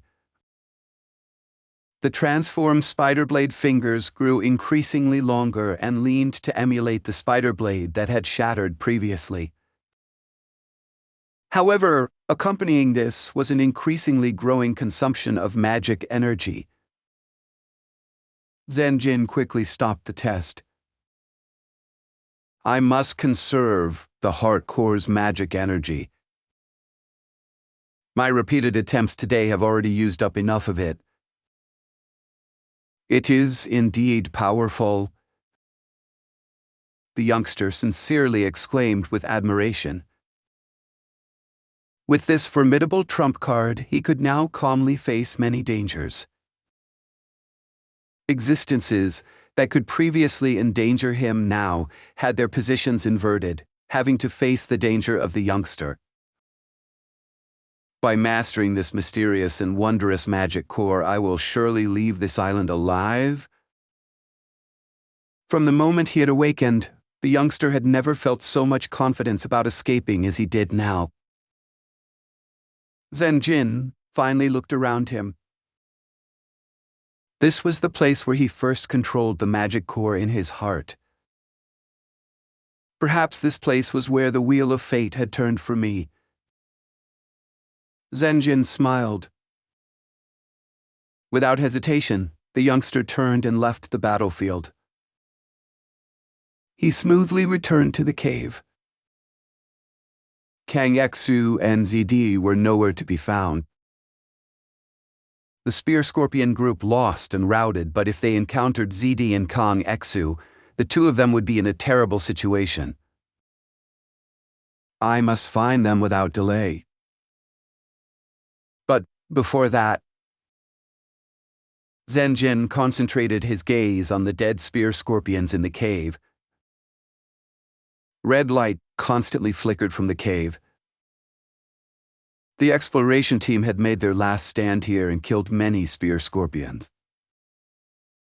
Under the red light, these spear scorpions were reduced into piles of ashes. Although most of the spear scorpion's magic power had dissipated having lay here overnight, a mickle makes a muckle, and the current accumulation of magic energy in the core resulted in the greatest abundance of it Zhen Ren had ever stored. Zhen Ren raised his eyebrows as sure enough, the magic core reacted. Scorpion carapace, tail, chelicera, eyes, and feet. I can now transform into a complete spear scorpion. Zhen Ren had already foreseen this outcome. He merely did not think that he would reach it so soon. All the spear scorpion corpses were absorbed by Zhen Ren, but the young knight did not rush to leave, rather he entered the depths of the cave. There he found Bai Ya. Sure enough. Zhen Ren sighed softly. Bao Ya was abandoned. Regardless of whether it was ZD or Kang Yexu, both were powerless to defend themselves, and it was impossible for them to escape while carrying a burden like Bai Ya. But Zhen Ren could not blame them. Everything was for survival. Zhen Ren placed his finger under Bai Ya's nostrils and immediately sensed his weak breath. Bai Ya was not dead yet. Zhen Ren reached out and stroked Bai Ya's forehead. His fever had gone down. You've done well. The youngster mumbled, appearing very elated. Since awakening, he had been unyielding, struggling for survival and striving for his dreams. Likewise, Bai Ya too did not give up. Even though he was in a coma, he too endeavored for survival. This kind of spirit and willpower resonated with Zhen Ren. But very quickly, the youngster's countenance turned complex and abstruse. Seeing Bai Ya, he could not help but think of the time when his fate hung by a thread. At the moment of death, Zhen Ren was wretched and deplorable. Confronted with death, he could not help but feel dread, plunging him into panic. The desire to survive was so vehement that it made his heart bellow and attempted to break his most basic morals. Those weaker than me can escape? Am I, the stronger one, going to die? If I had listened to Kang Yexu's advice and ate human flesh, perhaps I would also have survived. Why did I recall that memory of my peers and listen to that hell is at one's feet, deprivation is instantaneous? Bullshit. I am truly moronic. I realize that nothing is more important than survival.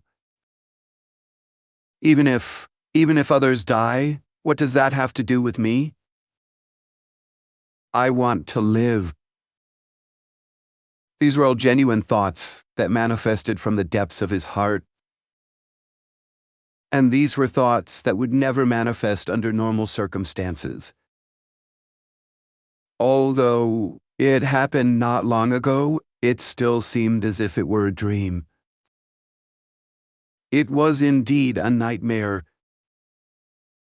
Am I really a person who is greedy for life and fearful of death?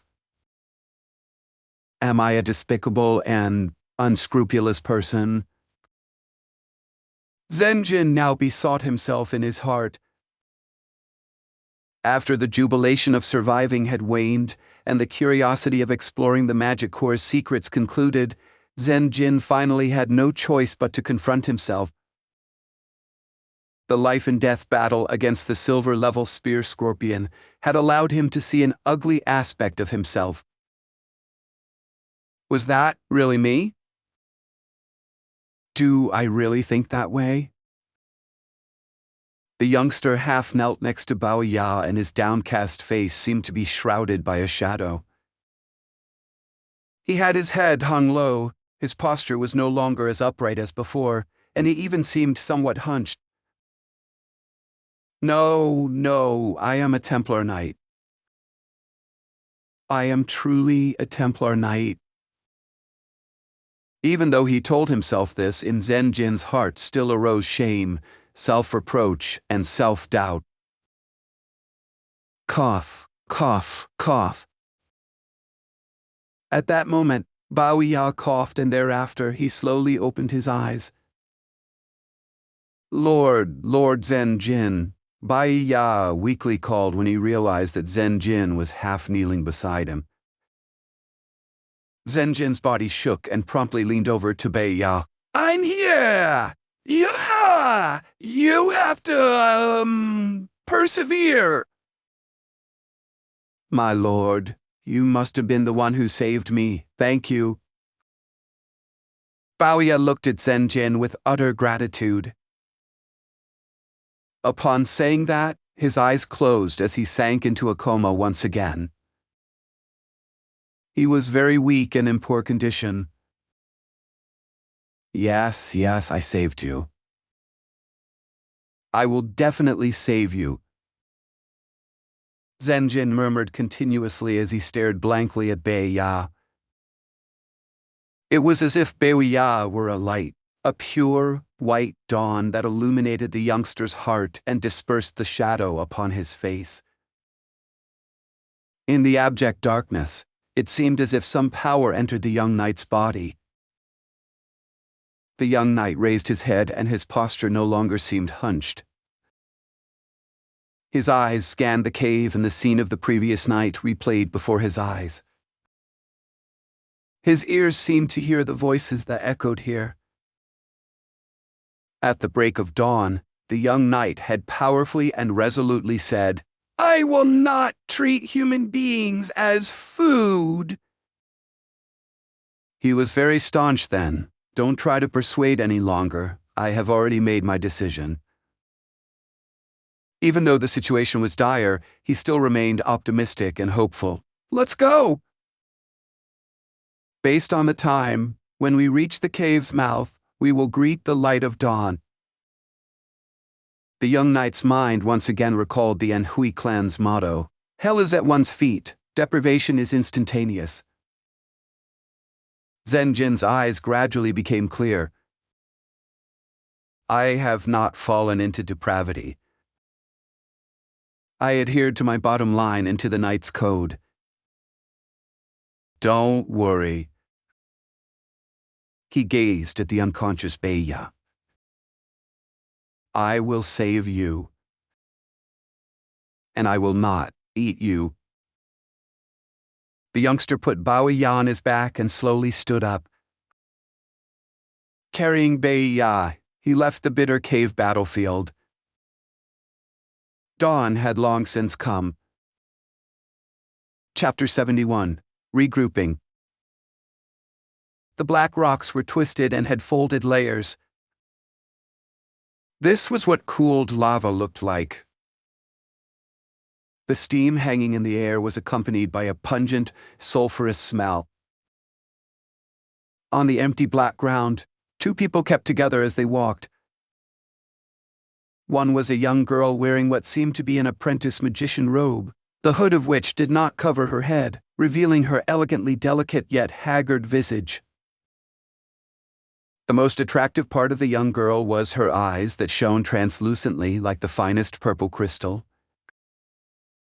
At this moment, the girl's eyes were full of worry. The other was an elderly man. His grizzled beard that trailed down to his chest was so grimy from neglect that it resembled an old rag that had never been cleaned.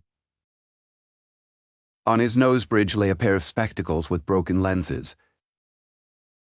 His gait hobbled, his figure was thin, and his wrinkled face accentuated the depth of the hardships he was facing.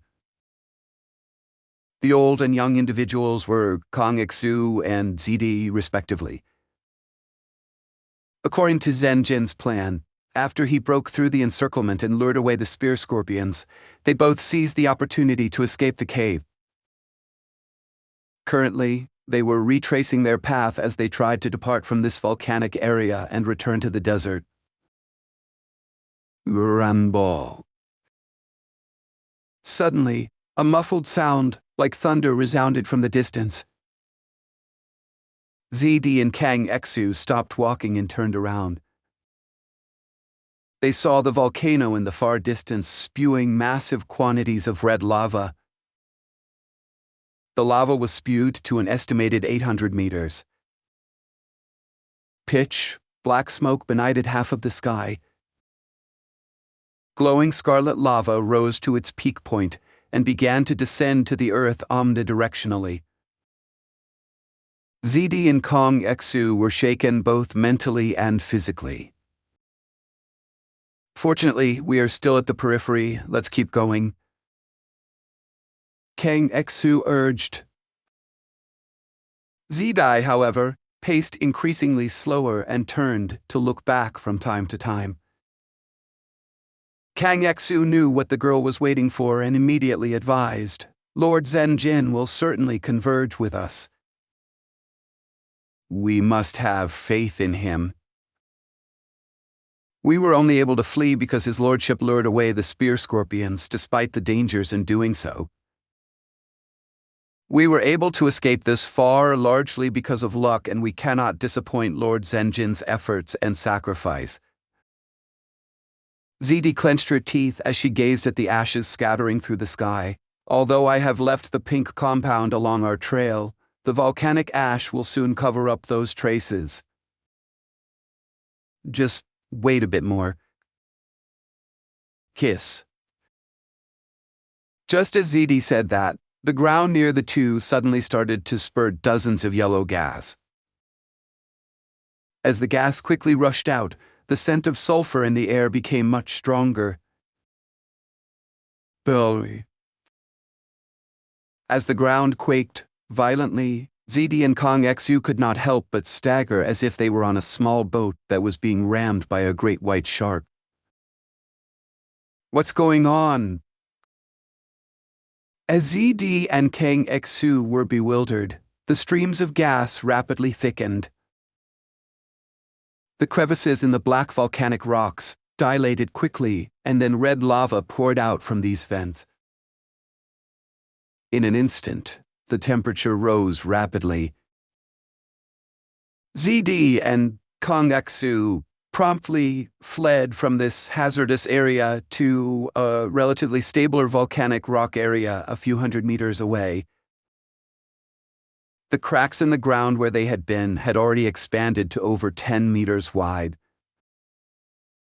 Large quantities of lava began to bubble up as it engulfed and destroyed everything. Soon after, everything in a 200-meter radius disappeared and was replaced by a pool of smoldering red lava. A gigantic creature slowly rose from the lava. It had a massive tortoise shell. The shell was not smooth, but had many holes in it.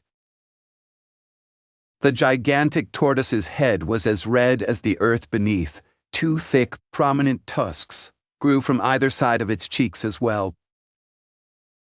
The lava, which was at least 1,000 degrees Celsius, did not injure the gigantic tortoise in the slightest.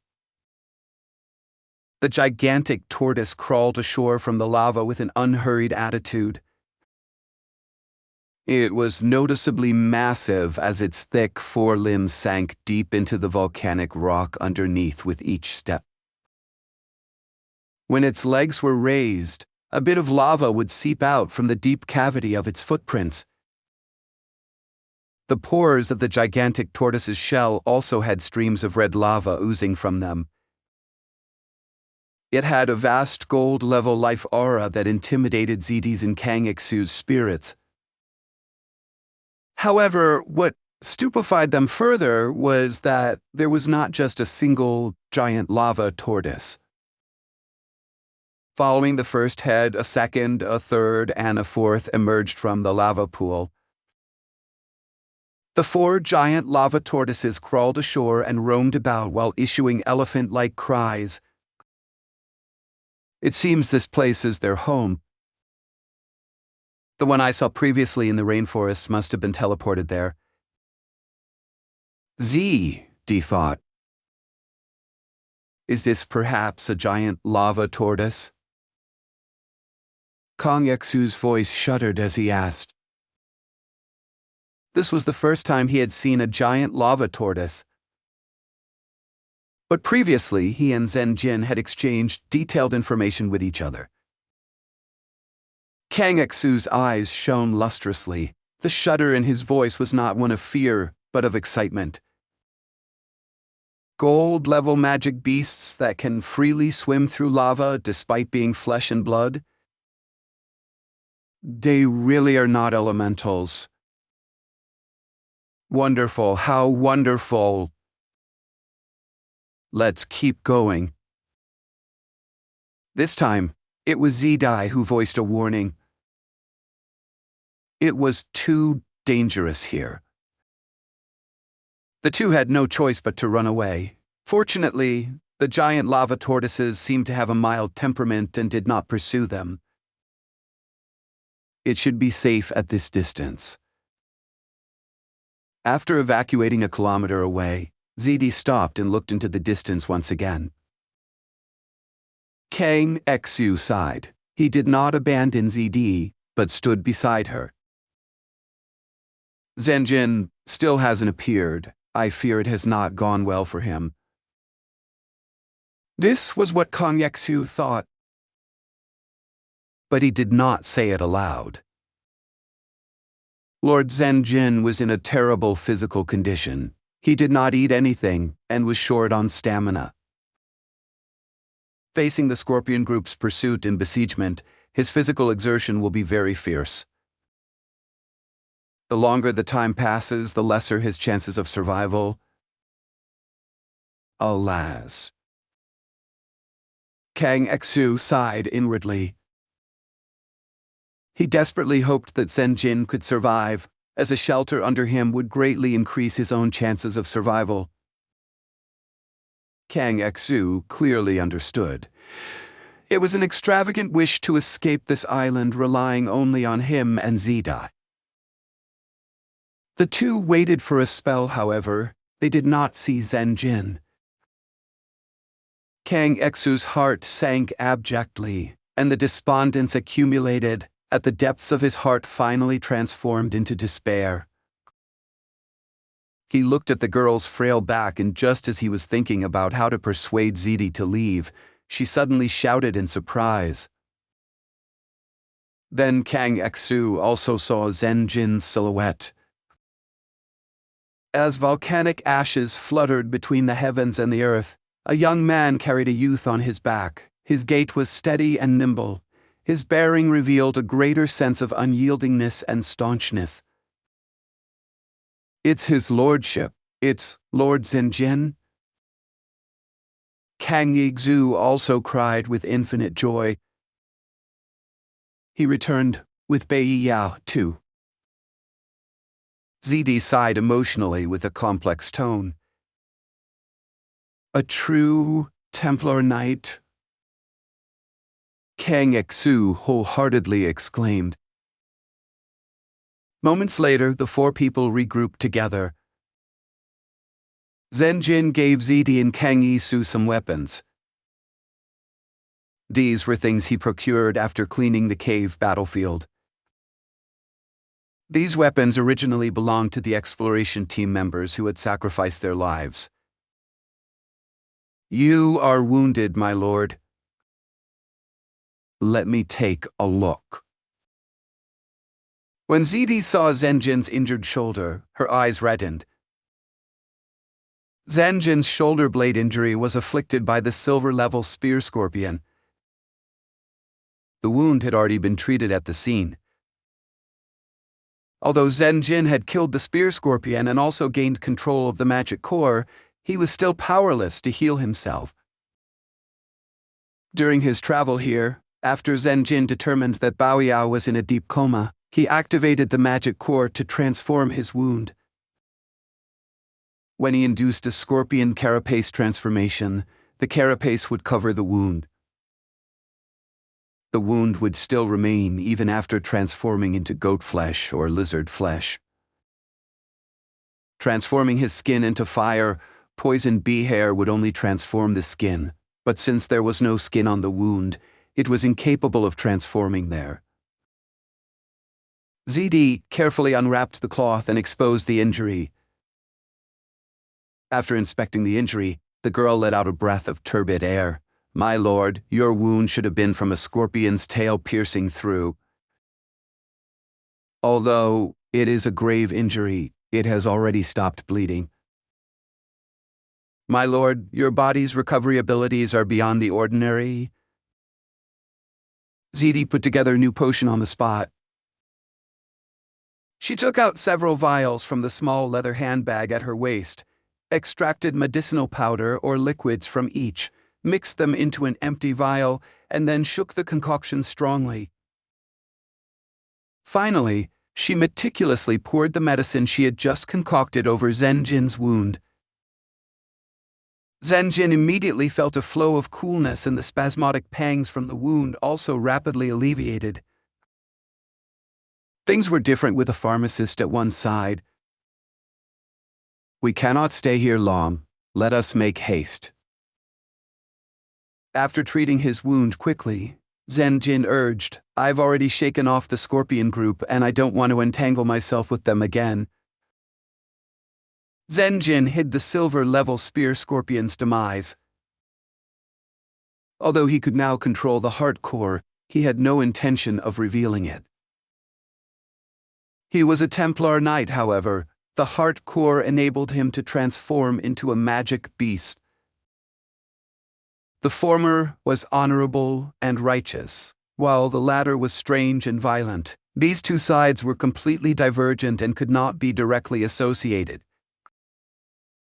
If someone were to see Zhen Jin transform, they would likely suspect he had been corrupted by devils and had fallen into depravity.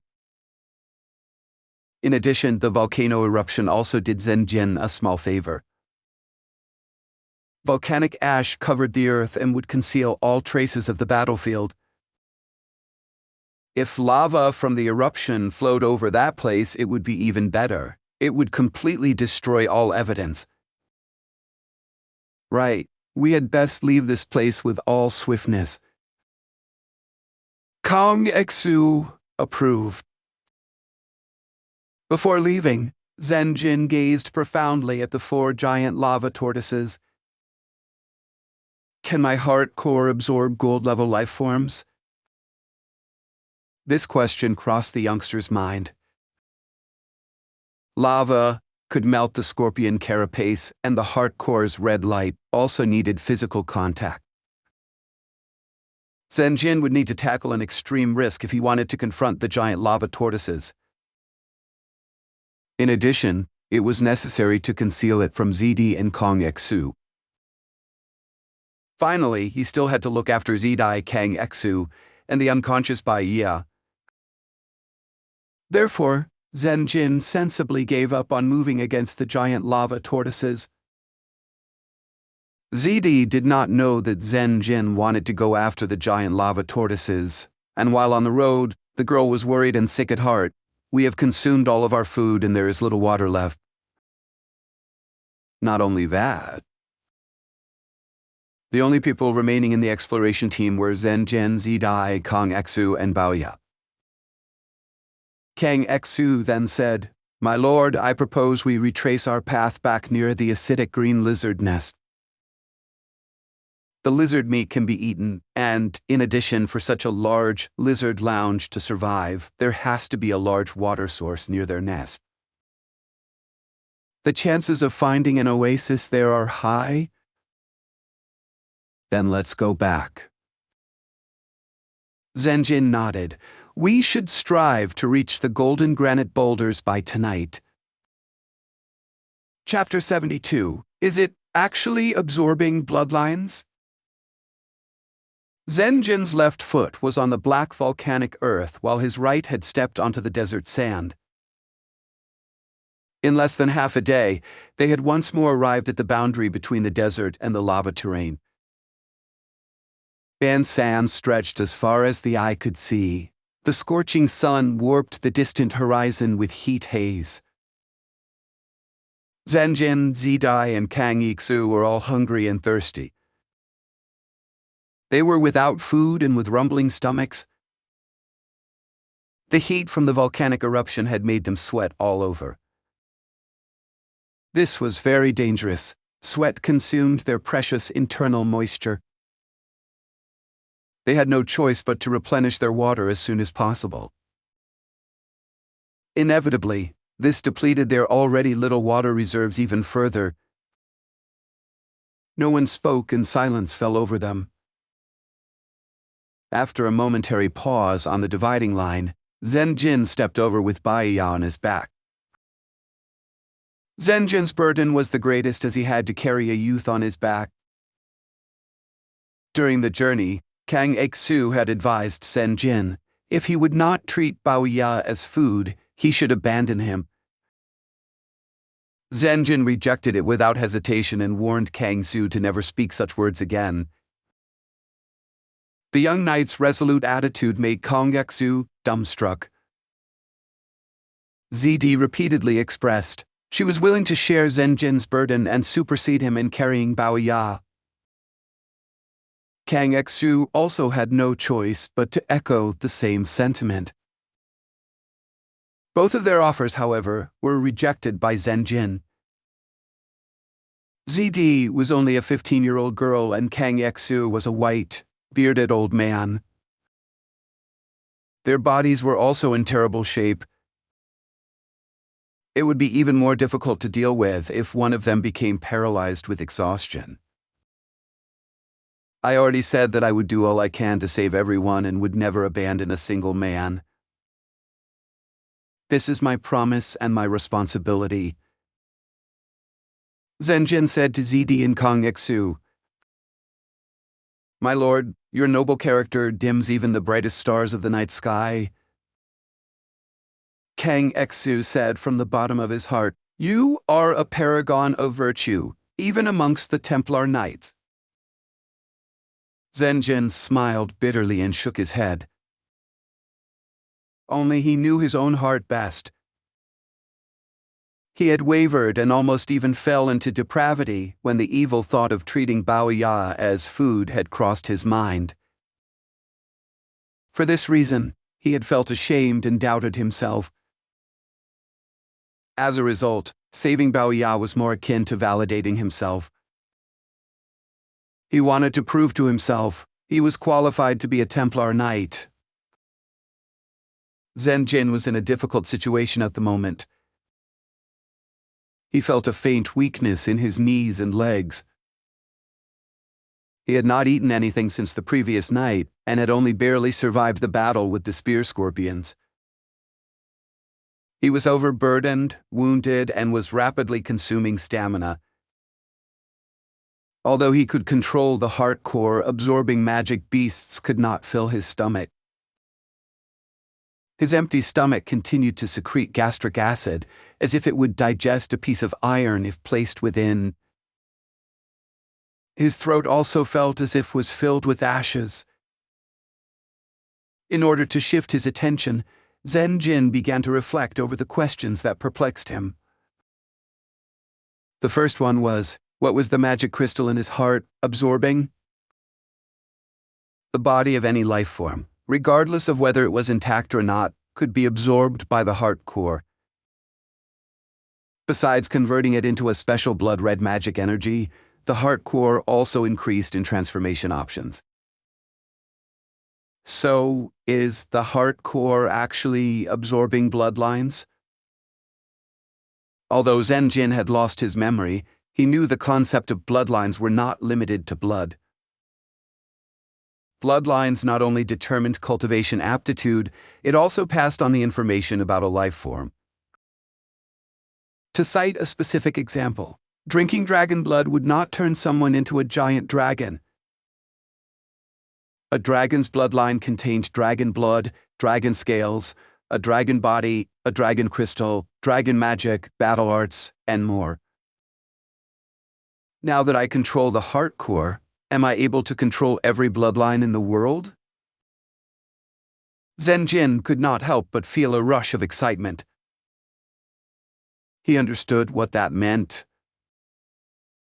Controlling the heart core would enable him to absorb and convert extrinsic bloodlines, bringing with it infinite power, influence, riches, and resources.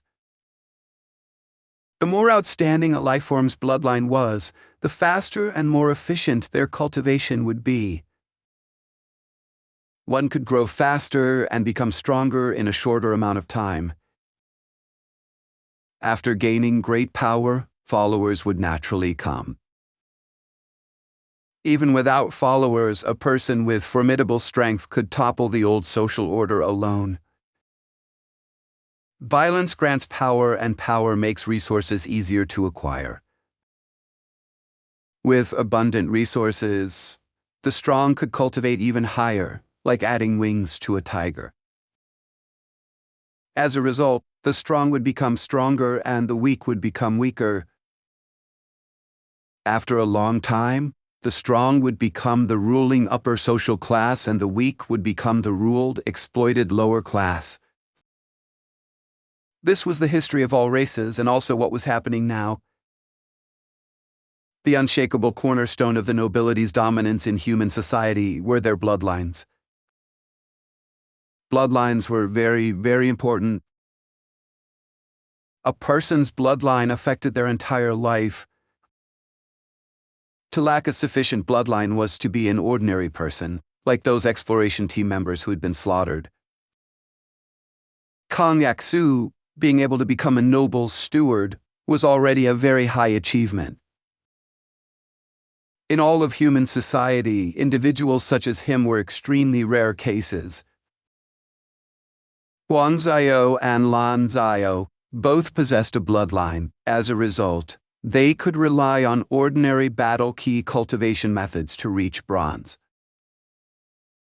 Unless they got lucky, that was to be the pinnacle of their lives. Not only would it be very difficult for them to improve, their battle key cultivation and life level would decline as they aged. ZD was an iron magician, and she had candidly said that she had also exhausted her personal cultivation potential. Why was that? It was because she did not have a noble bloodline. Zhen Ren belonged to the Bai Zhen clan, a clan that was once a great clan of the south with a very high-quality bloodline. The source of his bloodline was the legend, level, Golden Needle Queen Bee. As a result, Baoi Zhen clan members could theoretically reach legend cultivation. Historically, many experts emerged from the Bai Zhen clan one after another, with silver, gold, and even saint cultivation. Though no legend expert had yet emerged, legend cultivation was the 100 Needles bloodline's theoretical limit. Moreover, in this world, there were many better than the 100 Needles bloodline. Emperor Shang Ming's sacred bloodline, Archduke Quan Fei's knowledge-seeking bloodline, Duchess Ai Mei Chimera bloodline, Duke Heng Li's indulgence bloodline, the Enhui clan's dark devil bloodline, etc. The upper limit of these bloodlines surpassed legend. Their cultivation efficiency was also greater than the 100 Needles bloodline, and the end result was so too. The benefit of the 100 Needles bloodline was precision, but these bloodlines provided more and stronger comprehensive benefits. If I seized the sacred bloodline, wouldn't I have the hope of becoming a second Emperor Shang Ming? No, in theory, can't I control more than a trifling sacred bloodline? The knowledge-seeking bloodline, the chimera bloodline, and more, I can have all of them because my heart has this magic crystal. As long as I kill enough targets, I can seize their bloodlines. Thinking of this, Zhen Ren's heart suddenly trembled. A chill instantly creeped through his entire body and made him extremely horrified. What am I doing?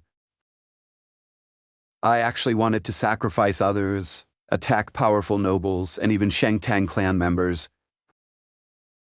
If I am even somewhat inattentive, I will consign the entire Baoi Zhen clan to eternal damnation. No, I should not think this way. This is a crime. Wanting to sacrifice innocence in order to satisfy my own selfish desires. That is too vicious. That is too evil. I am Zhen Ren. I am a Templar Knight. I won't ever do such a thing. I vow that I will not put my hands on the innocent. I will not walk down the path of evil and depravity just to satisfy my selfishness. Zhen Ren secretly warned himself. At the same time, he developed strong vigilance towards his heart core. It is too wonderful and too mysterious. It had helped me in the fight for my life, but it is also tempting me, always, to fall into evil and cruelty. However, it may not, in fact, be capable of absorbing many bloodlines. These are all my conjectures. It can absorb a silver life form's bloodline, but I haven't tried to absorb a gold one yet. Let alone saint or legend, perhaps it can't absorb even that. Moreover, is there any harm in using the magic core to absorb and convert other bloodlines? Are there any repercussions every time I transform? There doesn't seem to be any repercussions, but are there any hidden dangers I cannot perceive? Could these hidden dangers build up, eventually causing me to explode? Or perhaps transform completely into a magic beast, forever incapable of returning to a human form? A dark gloom welled up in Zhen Ren's eyes. Suddenly, having such a strange and powerful foreign object appear within one's body, as long as one had normal rationality, they would be vigilant and suspicious. They would do all they could to understand and control it. At the same time, they would seek to avoid possible dangers. However, now, Zhen Ren had only figured out some uses of the heart core. The alien nature of this object was something he did not understand one bit. Why could I activate the magic crystal in my heart? Zhen Ren always remembered that this island's unique environment prohibited the usage of low-level magic and battle ki. Even my prayers seemed disconnected from the outside world. What allows the heart core to activate? The magic energy in the heart core is very bizarre and mysterious, belonging neither to battle ki or magics or divine spells. Does it circumvent the prohibition magic and is, therefore, unaffected by it? Or is it because the Island Master's original goal is to make this magic crystal? Was the entire environment meticulously made to maximize the likelihood of the creation of this magic crystal? Zhen Ren's thinking diverged as he thought of more things. But everything was bewildering. He had no answers. Currently, the only thing I know is that, as I repeatedly use my heart core, my control over this magic crystal rapidly deepens further. The first time was when Zhen Ren transformed to deal with the silver-blade-legged spider. The second time was when Zhen Ren confronted the electric flying squirrel. It was also the first time he felt the magic crystal in his heart. The third time was just this morning. Zhen Ren took the first step in controlling the magic crystal and killed the spear scorpion leader. In the future, will my control over the heart core deepen? The most crucial point is actually the oldest question. How did this thing get here? After thinking for a good while, Zhen Ren believed that the most probable answer was that it was related to the Island Master. According to Kang Xu and ZD's discussion and conjecture, the Island Master was a strong being. He, she, or they had remodeled this island and created many monsters in an attempt to stabilize their chaotic magic power and achieve equilibrium. The goat's magic power was one such semi-finished product that illustrated the Island Master's path. The true goal of the magic prohibition environment and the teleportation formation induced constant fighting between monsters was to allow them to make advancements through life and death battles and produce a magic crystal.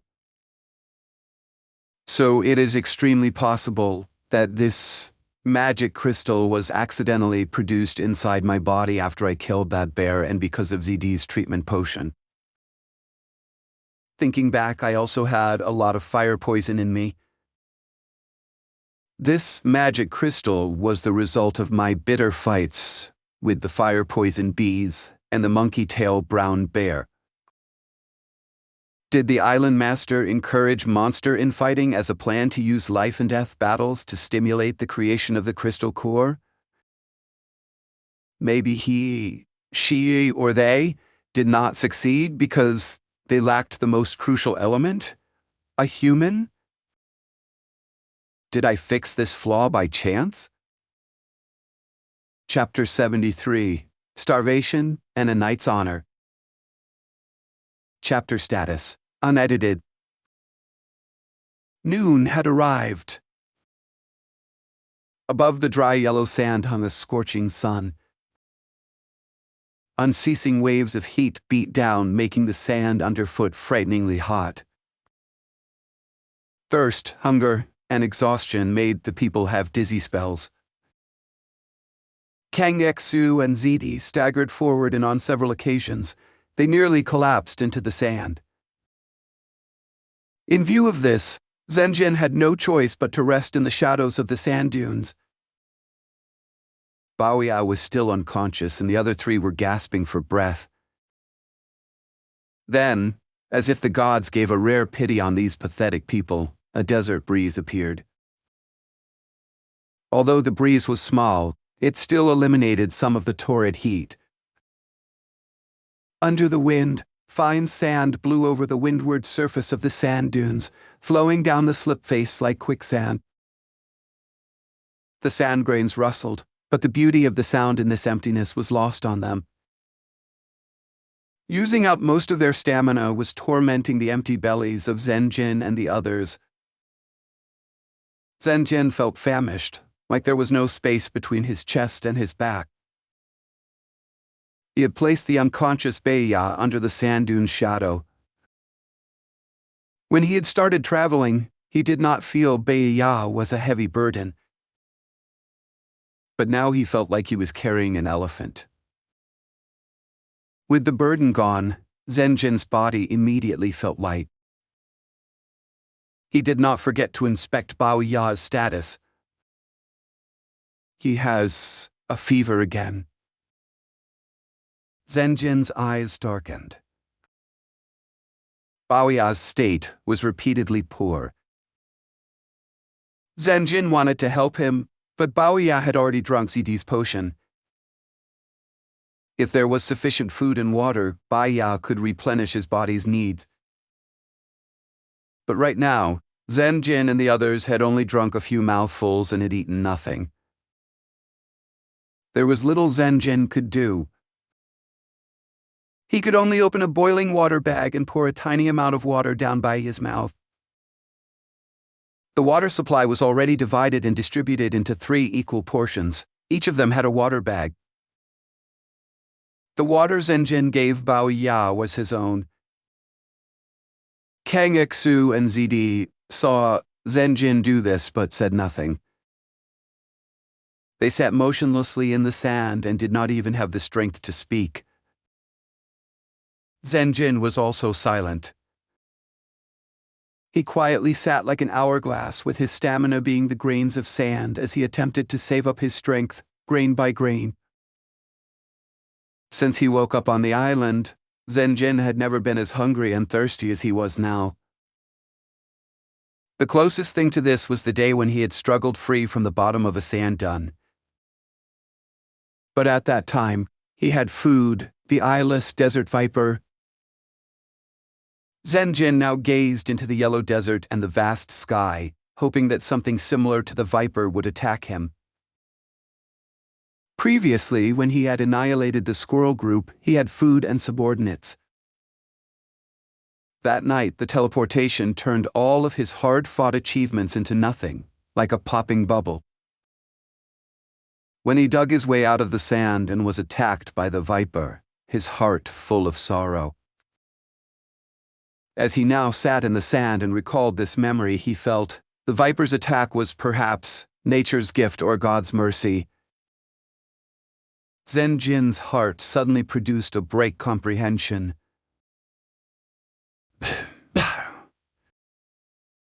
He could not help but lightly laugh. His voice caused misgivings in ZD and Kong Geksu. Sensing their gazes, Zhen Jin explained, many times fate has attacked and tormented me. Each time I thought I was going through the worst suffering in the world.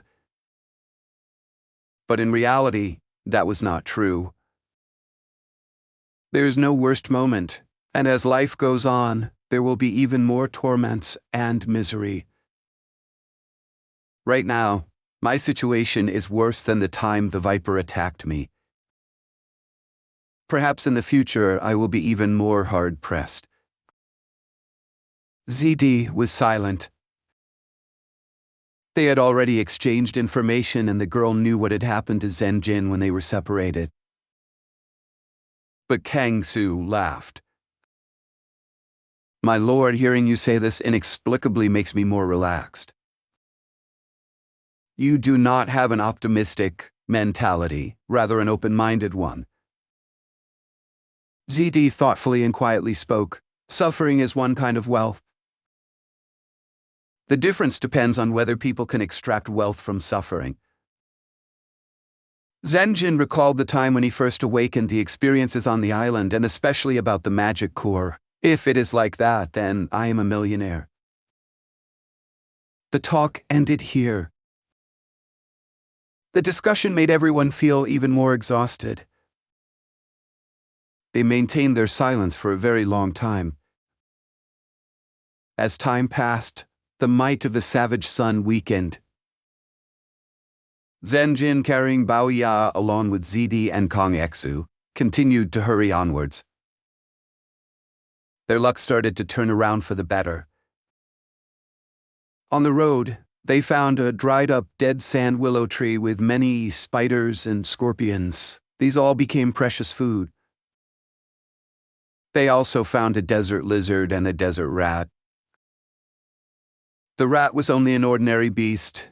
It had a small build and was more or less a normal rat except for its large ears that gave it a sharp sense of hearing.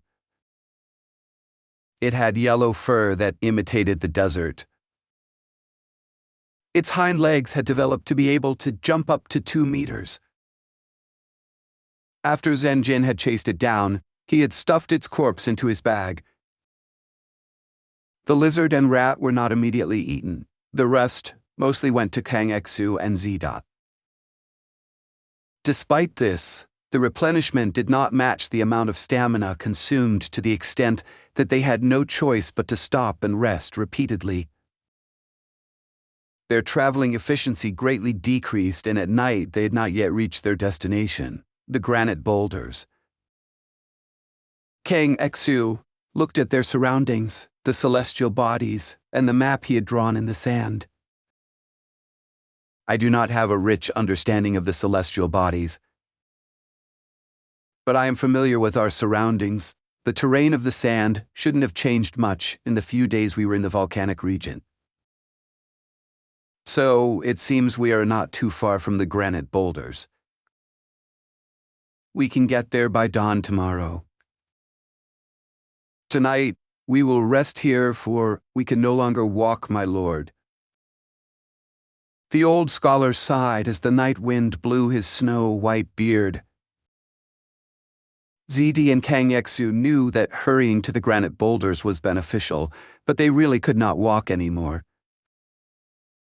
In fact, Zhen Jin was not much better off. The young knight nodded. We can use the wood from cutting down the sand willow.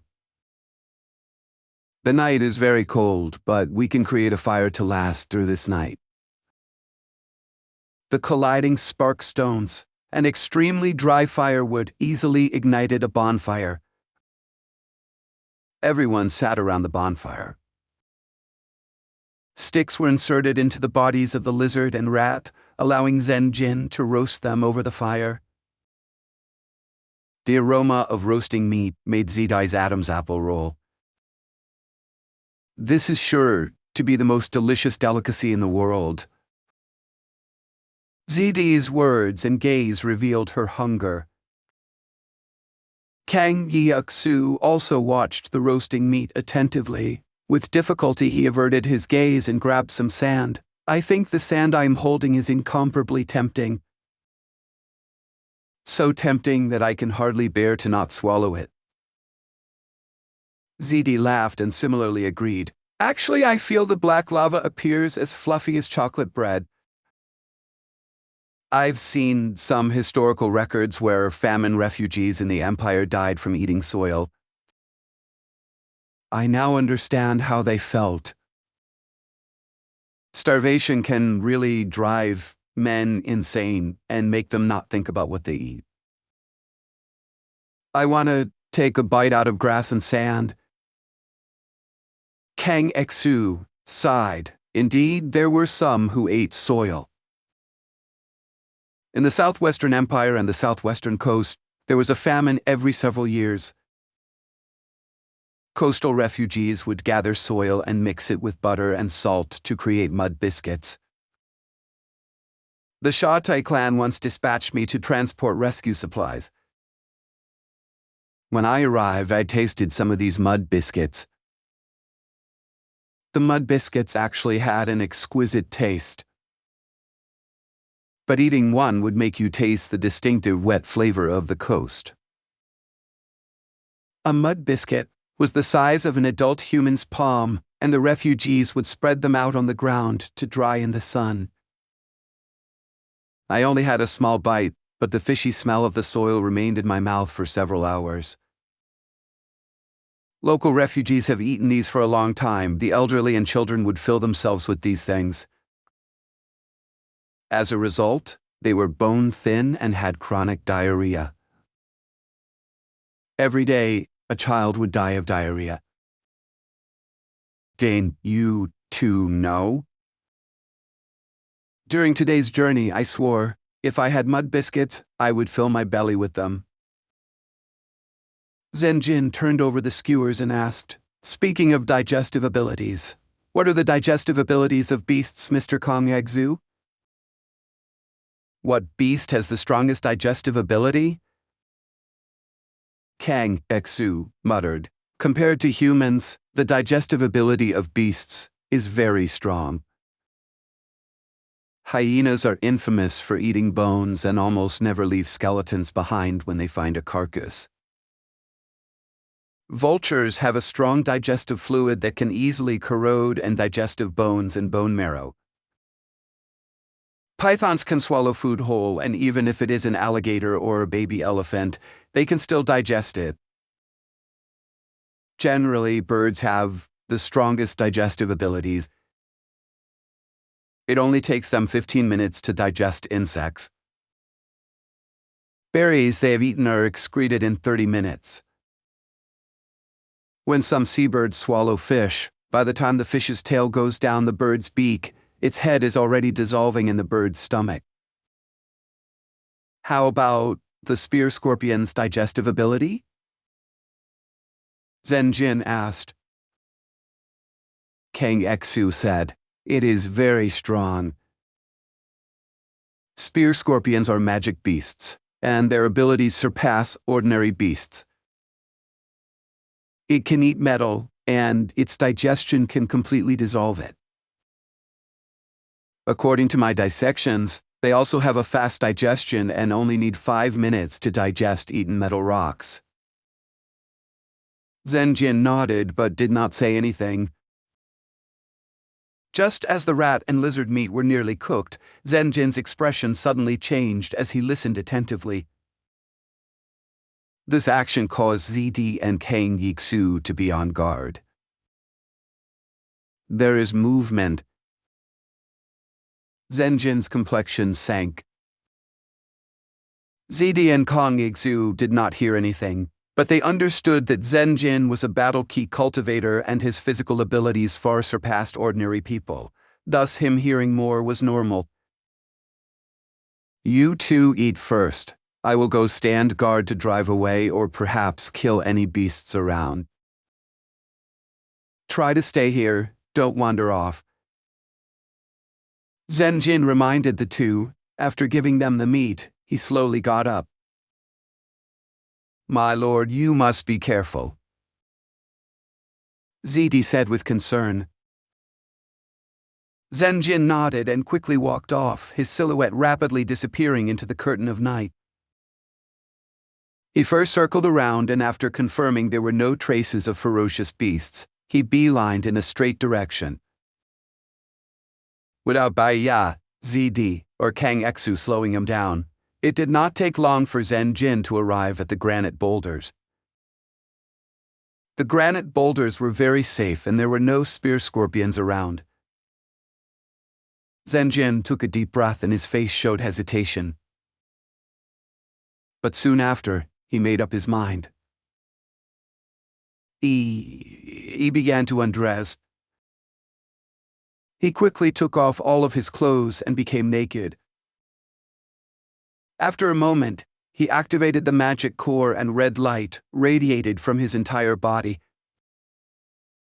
The intense red light covered his face and body, leaving only a red silhouette. The red silhouette then quickly collapsed like water and changed into a scorpion silhouette. The red light gradually vanished, and Zhen Ren was nowhere to be found. In his place was a scorpion. A silver-level life aura flowed out. Zhen Ren had transformed into a spear scorpion leader. This was the first time he had transformed his entire body and left no traces of his humanity. This was actually very risky, but Zhen Ren had no other choice but to do it. He was too hungry. He had at least a silver-level battle key cultivation, and those 2 pieces of meat were of no use to him. As a matter of fact, even if Zidai ate all of them, she would not be full. Therefore, Zhen Ren decided to take another course of action. Granite boulders were not the food of humans. So, he completely transformed into a spear scorpion to give it a try. Zhen Ren's current perception changed dramatically. The curtain of night was not dark to him. With the help of spear scorpion eyes, he could see far into the darkness. Not only did spear scorpions have 2 main eyes on the front of their heads, they also had a pair of eyes on each side of their heads. As a result, Zhen Ren now had a vast field of view. Spear scorpions also had an impressive sense of smell, and Zhen Ren immediately smelled a rich fragrance. He quickly discovered that the fragrance was coming from the surrounding granite boulders. Humans could not smell anything from the granite boulder and would at most taste the stone or metal in them. But Zhen Ren had transformed into a spear scorpion and smelled a splendid and never-before-sniffed fragrance. The splendid fragrance immediately enticed Zhen Ren to raise his scorpion tail. The scorpion tail flew like lightning and pierced a granite boulder. Zhen Ren also used his large pincers in conjunction with the scorpion tail to smash the granite boulder into pieces. The pincers pushed the crushed pieces into his scorpion mouth. Zhen Ren chewed. Oh no. So tasty. It tastes like chocolate cookies. It has a crunchy and smooth taste. Zhen Ren nearly shouted. As it turns out, granite boulders were a culinary delicacy to spear scorpions. A spear scorpion's sense of taste was completely different from a human's. Zhen Ren constantly chewed and gorged himself with food. He was very hungry. After eating 2 granite boulders in a row, he stopped. He used the scorpion shape to lie in the ground and stayed motionless for a good while in order to digest the granite within him. A sour and itching sensation began to appear across his entire body. What is going on? Zhen Ren felt strange. He had definitely been paying attention to his internal organs and knew he had smoothly and completely digested the granite. Could this be that? Zhen Ren's heart suddenly shined. He thought of what Kang Xu had said. The general idea was that spear scorpions could eat granite boulders, absorb the metal within the rock, and increase firmness of the carapaces. Zhen Ren immediately lashed his scorpion tail at his carapace. However, it was a part of Zhen Ren's body. The tail and the carapace had the same strength and no harm was done. Zhen Ren then activated the magic core to restore his human form, but retained a piece of scorpion carapace on his stomach. Perhaps because that was the only piece of scorpion carapace left, the sour and itching sensation concentrated in the stomach and became extremely intense. Zhen Ren turned his fingers into sword spider blades and suddenly stabbed at his stomach. The new sword spider blades were very sharp and made notches in the scorpion carapace. Suddenly, the intolerable and strange itching sensation alleviated. After a few breaths, the strange feeling became more intense. Zhen Ren looked at his stomach and discovered most of the cuts on the scorpion carapace had already healed. But Zhen Ren had a cheerful look, because this proved his guess. He immediately used the spider blades to violently stab his stomach. His repeated stabs created many small holes. The scorpion shell rapidly healed as the strange itching sensation gradually weakened until it finally disappeared completely. Zhen Ren touched his stomach and found that the newly grown scorpion carapace was somewhat tougher than before. This should be the reason why the scorpion leader never stopped pursuing me. As it turns out, it wanted to take a beating. When I drew them to the granite boulders, it was to give them food, but instead ended up harming us. Realizing this truth, Zhen Ren's cheerful expression dissipated and was replaced by an exasperated, bitter laugh. Zhen Ren did not stay after eating his fill. Rather, he immediately circled back. He came to the bonfire and saw Zidi and Kang Su. The rat and lizard were already well cooked, but Zidi and Kang Xu did not eat them despite their extreme hunger. Eat, my lord. Lord Zhen Ren, don't decline pointlessly. Only with enough stamina can you ensure our safety, isn't that so? Even if we have enough stamina, we cannot deal with ferocious magic beasts. Despite Zidi's and Kang Xu's starvation, as if by prior agreement, they advised Zhen Ren at all costs to eat the 2 pieces of meat.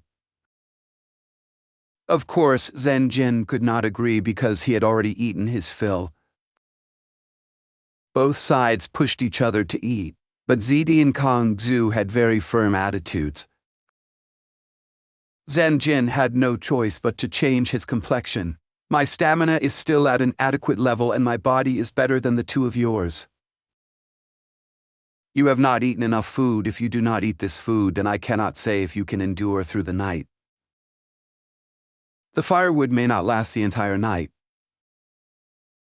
After saying this, Zhen Ren deeply gazed at Zidi. I have said that I would protect you until the end of my life. After that, the youth faced Kang Xu. Old scholar, even though you are unwilling to attach yourself to me and serve as my subordinate, I will also do my utmost to save you. I vowed to use all of my strength to save everyone. This includes you and also Baya. Don't tell me you two want to make me violate my vow. Do you want my knight's honor to be blemished? Zhen Ren's expression became very serene. Zidi and Kang Zhu looked at Zhen Ren. It was as if holy light radiated from his entire body, and for a moment, their hearts shook, and neither of them spoke.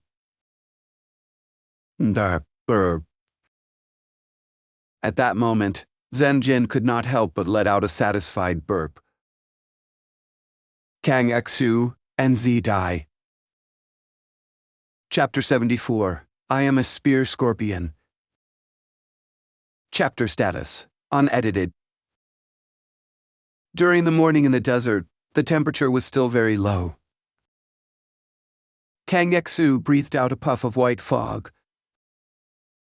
As he walked, the old scholar used both hands to pull the goatskin coat more tightly around him. The goatskin coat was something he had gained when the exploration team massacred the goats. The goatskin coat's workmanship was crude, but now Kang Xu greatly treasured it. He knew that this unremarkable article of clothing had saved his life last night.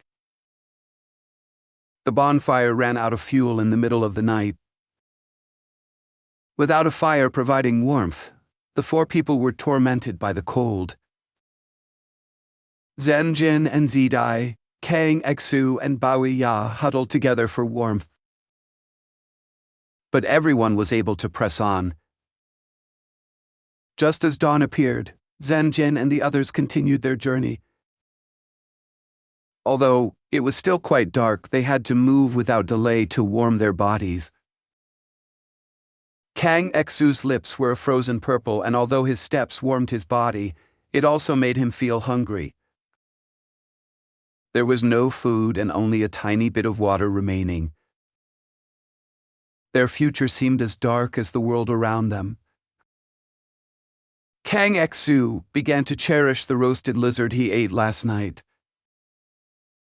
What a delicacy it was. I should have saved a little so I could eat it now. Alas. Zhen Ren still walked ahead with Baoyi Ya on his back. Baoyi Ya was still unconscious. Zidi also had a goatskin coat that covered her apprentice mage's gown. She put on her hood but was still shivering. But at that moment, her amethyst eyes suddenly brightened. Look, everyone. She suddenly pointed ahead. There were many shadows spreading ahead. It was the silent granite boulders. Kang Xu laughed as he came over. It seems my guess last night was not wrong. The granite boulders were near us, and now we have returned once more. As expected of you. Zhen Ren exclaimed in admiration. However, his heart was not surprised. Last night he had already come here. He put down Baoyi Ya. You two stay here and keep watch. I will go investigate first. Kang Xu and Zidi had no objections. This time, the granite boulders were not safe. The acid-green lizard group were using the heat of the granite boulders to warm themselves and increase their mobility.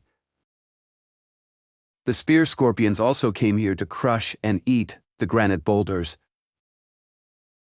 You must be careful, my lord.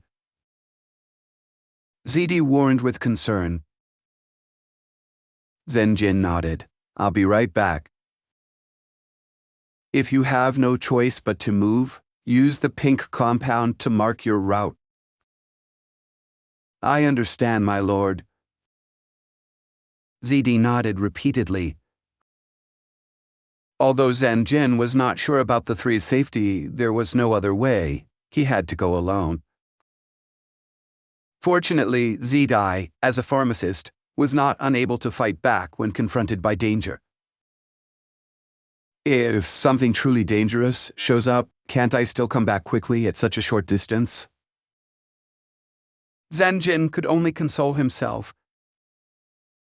With Kang Xu and ZD silently watching him, Zhen Ren quietly walked into the granite boulders and his figure disappeared. Hiss, hiss, hiss. Just as Zhen Ren entered the granite boulders, he heard the hiss of a serpent inside the granite boulders. Zhen Ren's heart immediately became happy.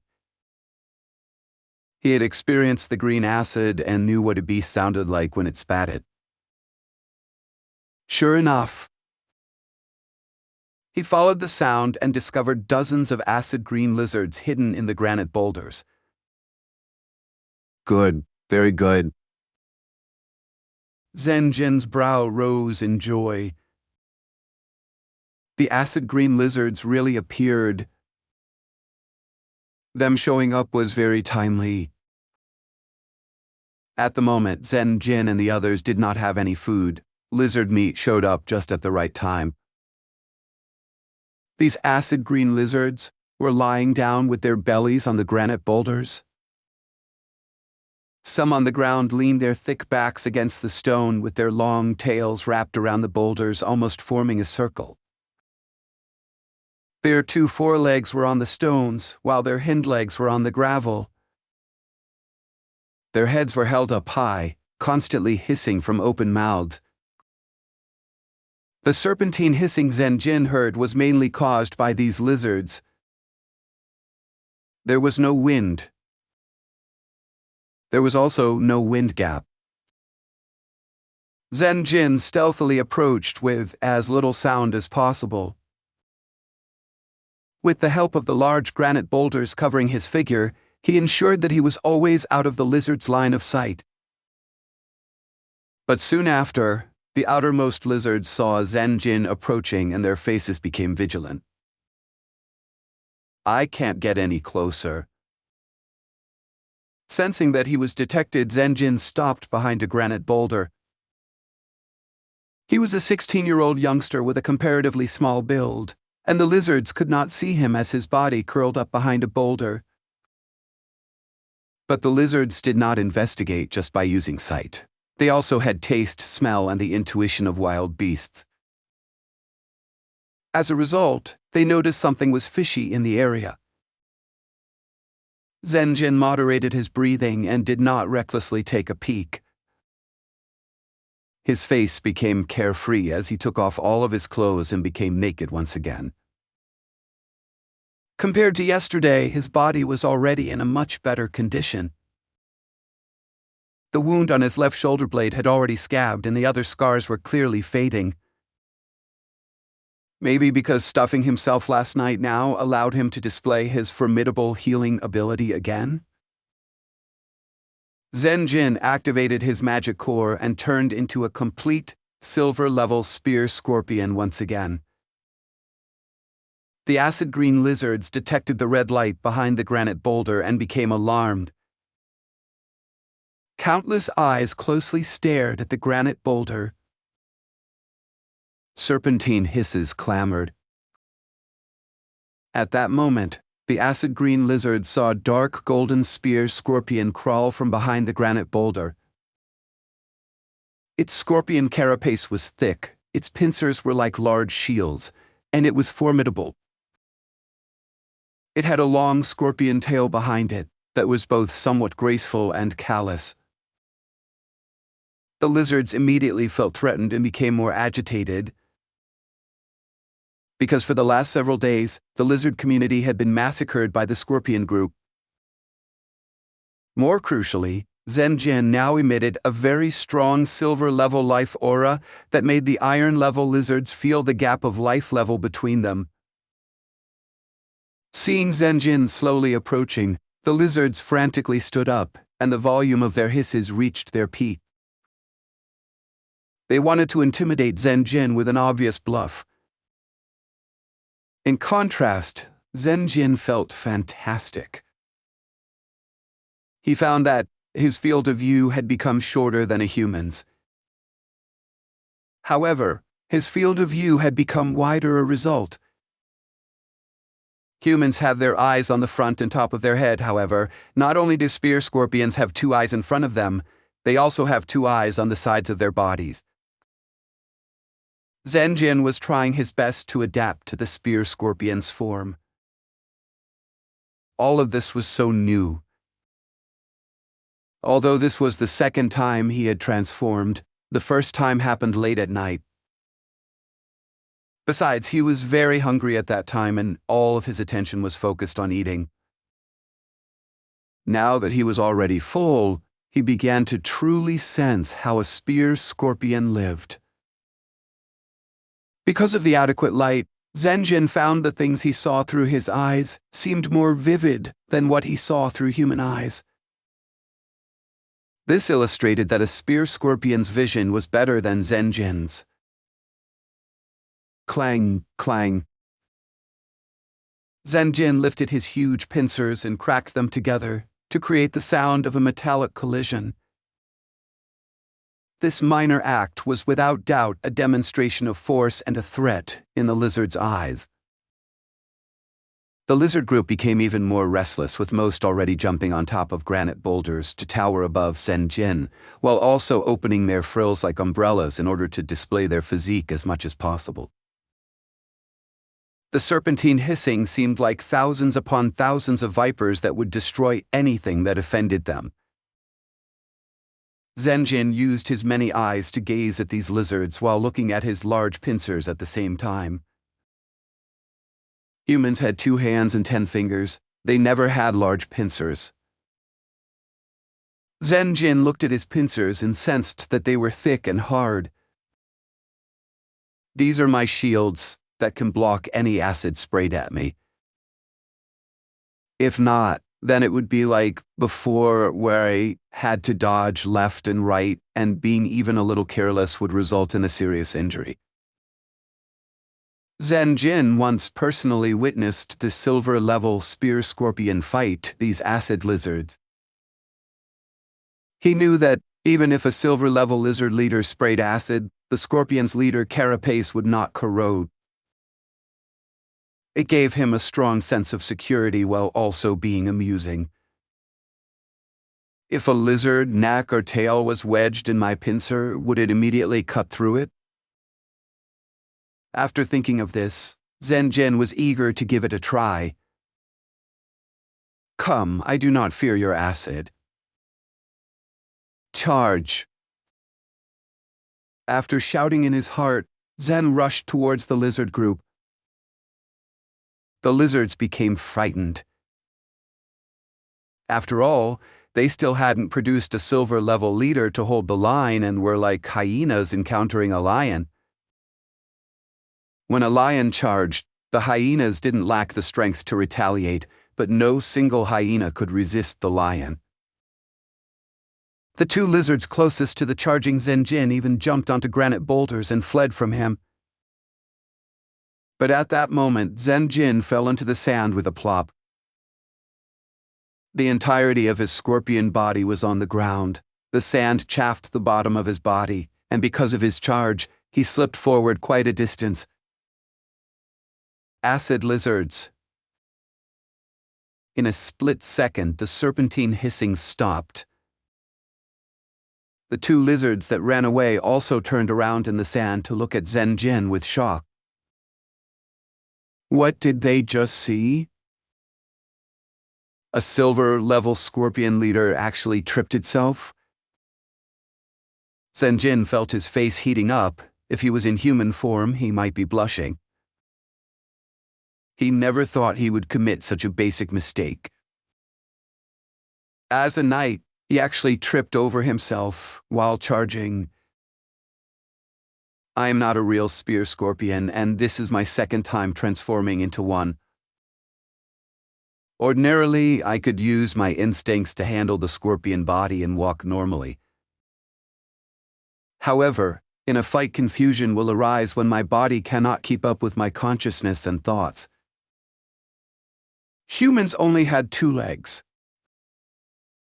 Not counting the pincers, spear scorpions had 4 legs. For a moment, Zhen Ren could not adapt when running with 4 legs, causing him to slip up and trip. The lizards were motionless after seeing the spear scorpion trip. They seemed to think, "Is this spear scorpion stupid?" For a moment, the situation was caught up in a strange standstill. Suddenly, the iron-level lizard with the most majestic build broke out in lizard hisses and took the lead in charging Zhen Ren. The surrounding lizards were aroused as they charged one after the other. For a moment, smoke and dust flew everywhere. The lizards surrounded Zhen Ren and constantly attacked from all directions. They trampled him, rammed him, and used their teeth to bite him, struck him with their tails, or slapped him with their claws. Zhen Ren was attacked from all sides and fought back as he took a beating. He took many more blows than he delivered.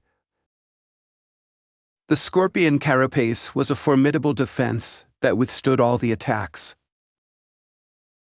Zhen Ren only used his scorpion tail to retaliate. Although the scorpion tail rarely counterattacked, each time it did, it would take away one lizard's life.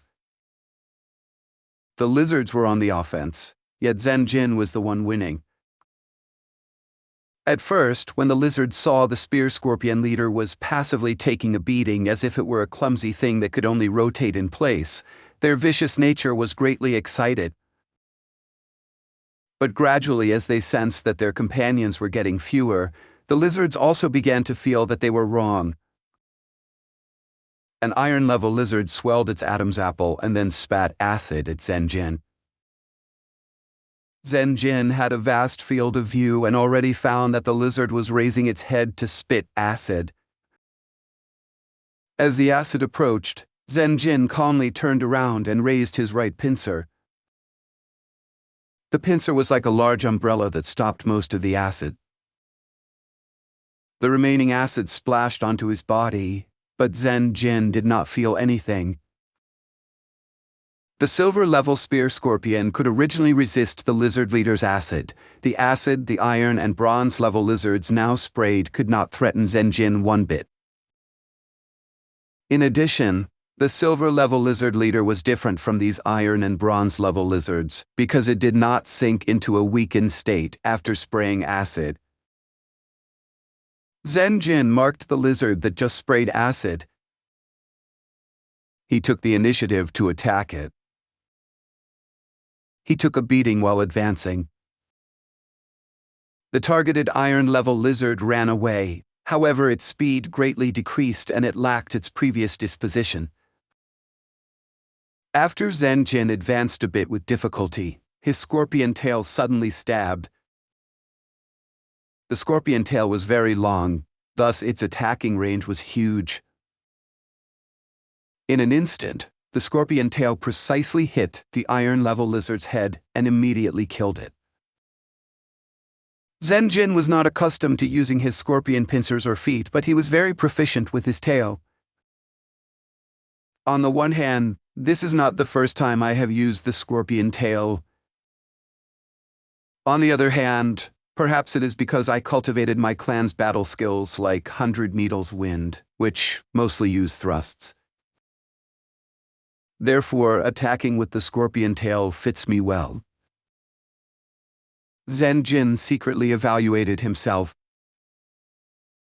Although he was not used to a scorpion form and could not run swiftly, his solid and deep understanding of combat allowed him to quickly exploit his strengths and compensate for his weaknesses in order to find the most suitable way of fighting at the moment.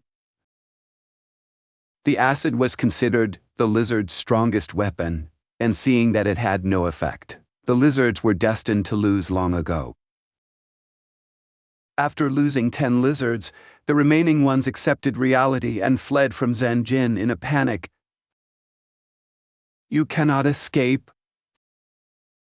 Zhen Ren's heart shouted as he immediately gave chase. The battle had excited his instincts and given him experience, so he no longer tripped. The forelegs scuttled in turn like moving clouds and flowing water as Zhen Ren accelerated. But at that moment, there was a bang. Zhen Ren ran into a granite boulder. He could not control his direction when running fast. His grand and ferocious pursuit came to a spontaneous end. The fleeing lizards that saw this scene stared blankly at it again. But shortly after, they fled even faster. Chapter 75, Oasis. Chapter status, unedited. The collision only inconvenienced Zhen Ren. The hard scorpion carapace protected his brain, and he didn't even feel the least bit dizzy. A normal human colliding at his speed would definitely have met a bloody end. Seeing that the lizards had already run far away, Zhen Ren knew he could not catch up. In addition, Zidi and Kang Exu were still elsewhere, thus he gave up. This battle let Zhen Ren understand one point. The spear scorpion form is really formidable, however, I still need a great deal of practice to display its full abilities. He couldn't run normally, or to be more accurate, he couldn't quickly change his direction while running. Looking at the magic core again, it seems a quarter of its magic has been consumed. Completely transforming into a spear scorpion consumes magic far faster than just transforming 1 or 2 parts. But Zhen Ren did not change back his form. He used his many feet to crawl to the dead lizards and used his scorpion tail to stab one of their bellies. After a moment, he then activated his magic core. The familiar red light appeared, and 4 blood threads appeared on the lizard's body. The blood threads quickly twisted around and trussed up the lizard's body. The blood thread soon entered the lizard's body and became somewhat dim. But the blood threads quickly turned rosy again, contracted, and drew the lizard's bloodline essence from its body and back into the magic core. The lizard corpse turned into a pile of ash.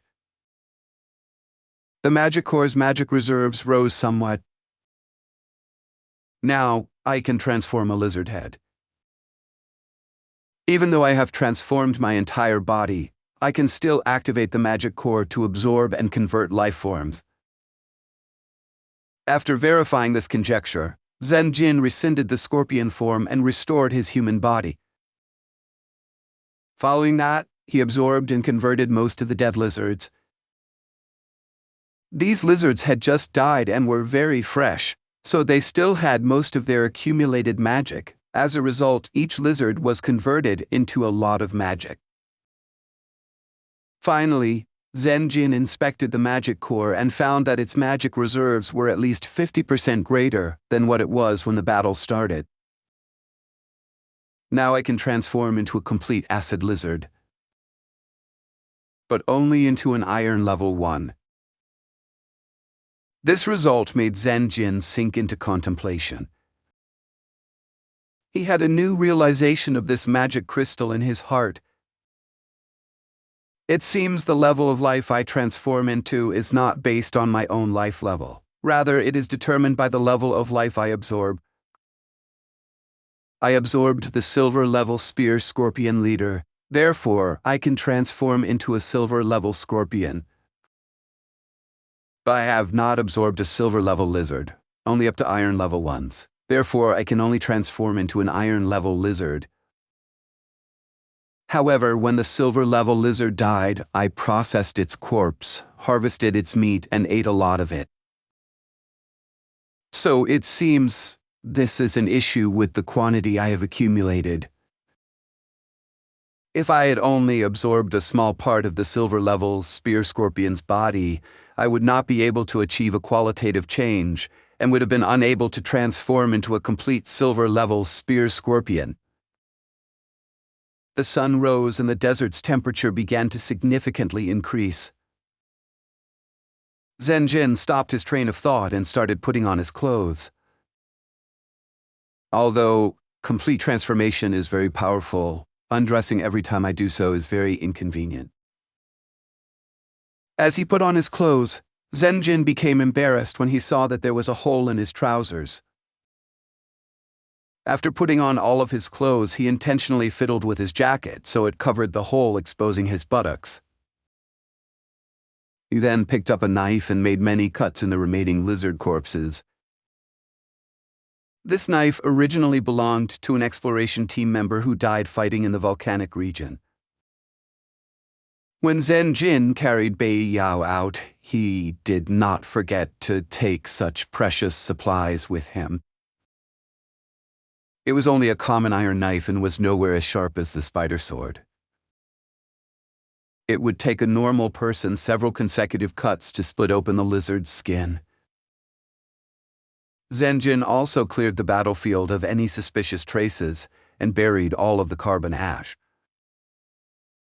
After double-checking everything, he left the granite boulders and ran to where Kang Yizu and ZD were. Seeing Zhen Ren's exhausted face and blood-stained body, ZD became very worried and stepped forward at once to check him. Confirming that Zhen Ren was not wounded, the girl breathed a sigh of relief. I killed a few lizards. I also repelled the remaining ones and got us food. Zhen Ren laughed. This good news lit up Kang Xu and Zidai's faces with delight. Zhen Ren picked up Bai Yao and led the other two towards the granite boulders. Seeing that there were 5 dead lizards, Kang Xu and ZD revealed their shock. Kang Xu swept his eyes over the battlefield and saw traces of a fight in the sand along with many lizard footprints. He then gave a sincere exclamation of admiration. Lord Zhen Ren, I am now beginning to believe Lord ZD's conjecture. I fear you really do not only have just a silver-level cultivation. To have such strong physical strength in such malnourished conditions is not ordinary. This lizard group had at least 30 lizards, yet you used an ordinary knife without battle key to kill 5 of them as well as forcing the rest to flee. My lord, you are so brave. But the thing this old one admires more is your boldness and lack of fear. You charged alone into an enormous magic beast group, unafraid of powerful enemies. This spectacle and conduct will be placed into the history books like those famous heroes. Although I did not witness it, I can imagine the scene of you heroically charging alone into those lizards. Those lizards surrounded you, but you relied on your surpassing courage and formidable battle skills to kill them. The lizards spat acid at you, but even in a dangerous situation, you were calm and collected like ice. An ordinary iron knife in your hands can spill waves of blood. You blinked through the lizard group as gallantly and exquisitely as an elf dancing in the woods. Zhen Ren touched his nose and felt somewhat embarrassed from the praise. I really don't deserve that much praise from you. No. Kang Xu shook his head with a resolute attitude. Although I'm not good at fighting, I've also lived for a long time. The traces left on this battlefield are not fake. A large portion of the traces on the battlefield were fabricated by Zhen Ren. Seeing Kang Xu successfully hoodwinked, Zhen Ren's heart both relaxed and felt somewhat ashamed. I had to do this. This lizard meat will last us a long time. But Kang Xu's description scared Zidai. Her violet eyes gazed at Zhen Ren, and she softly said, My lord, from now on I ask you to not take such risks again. We can take our time to decide more times than not.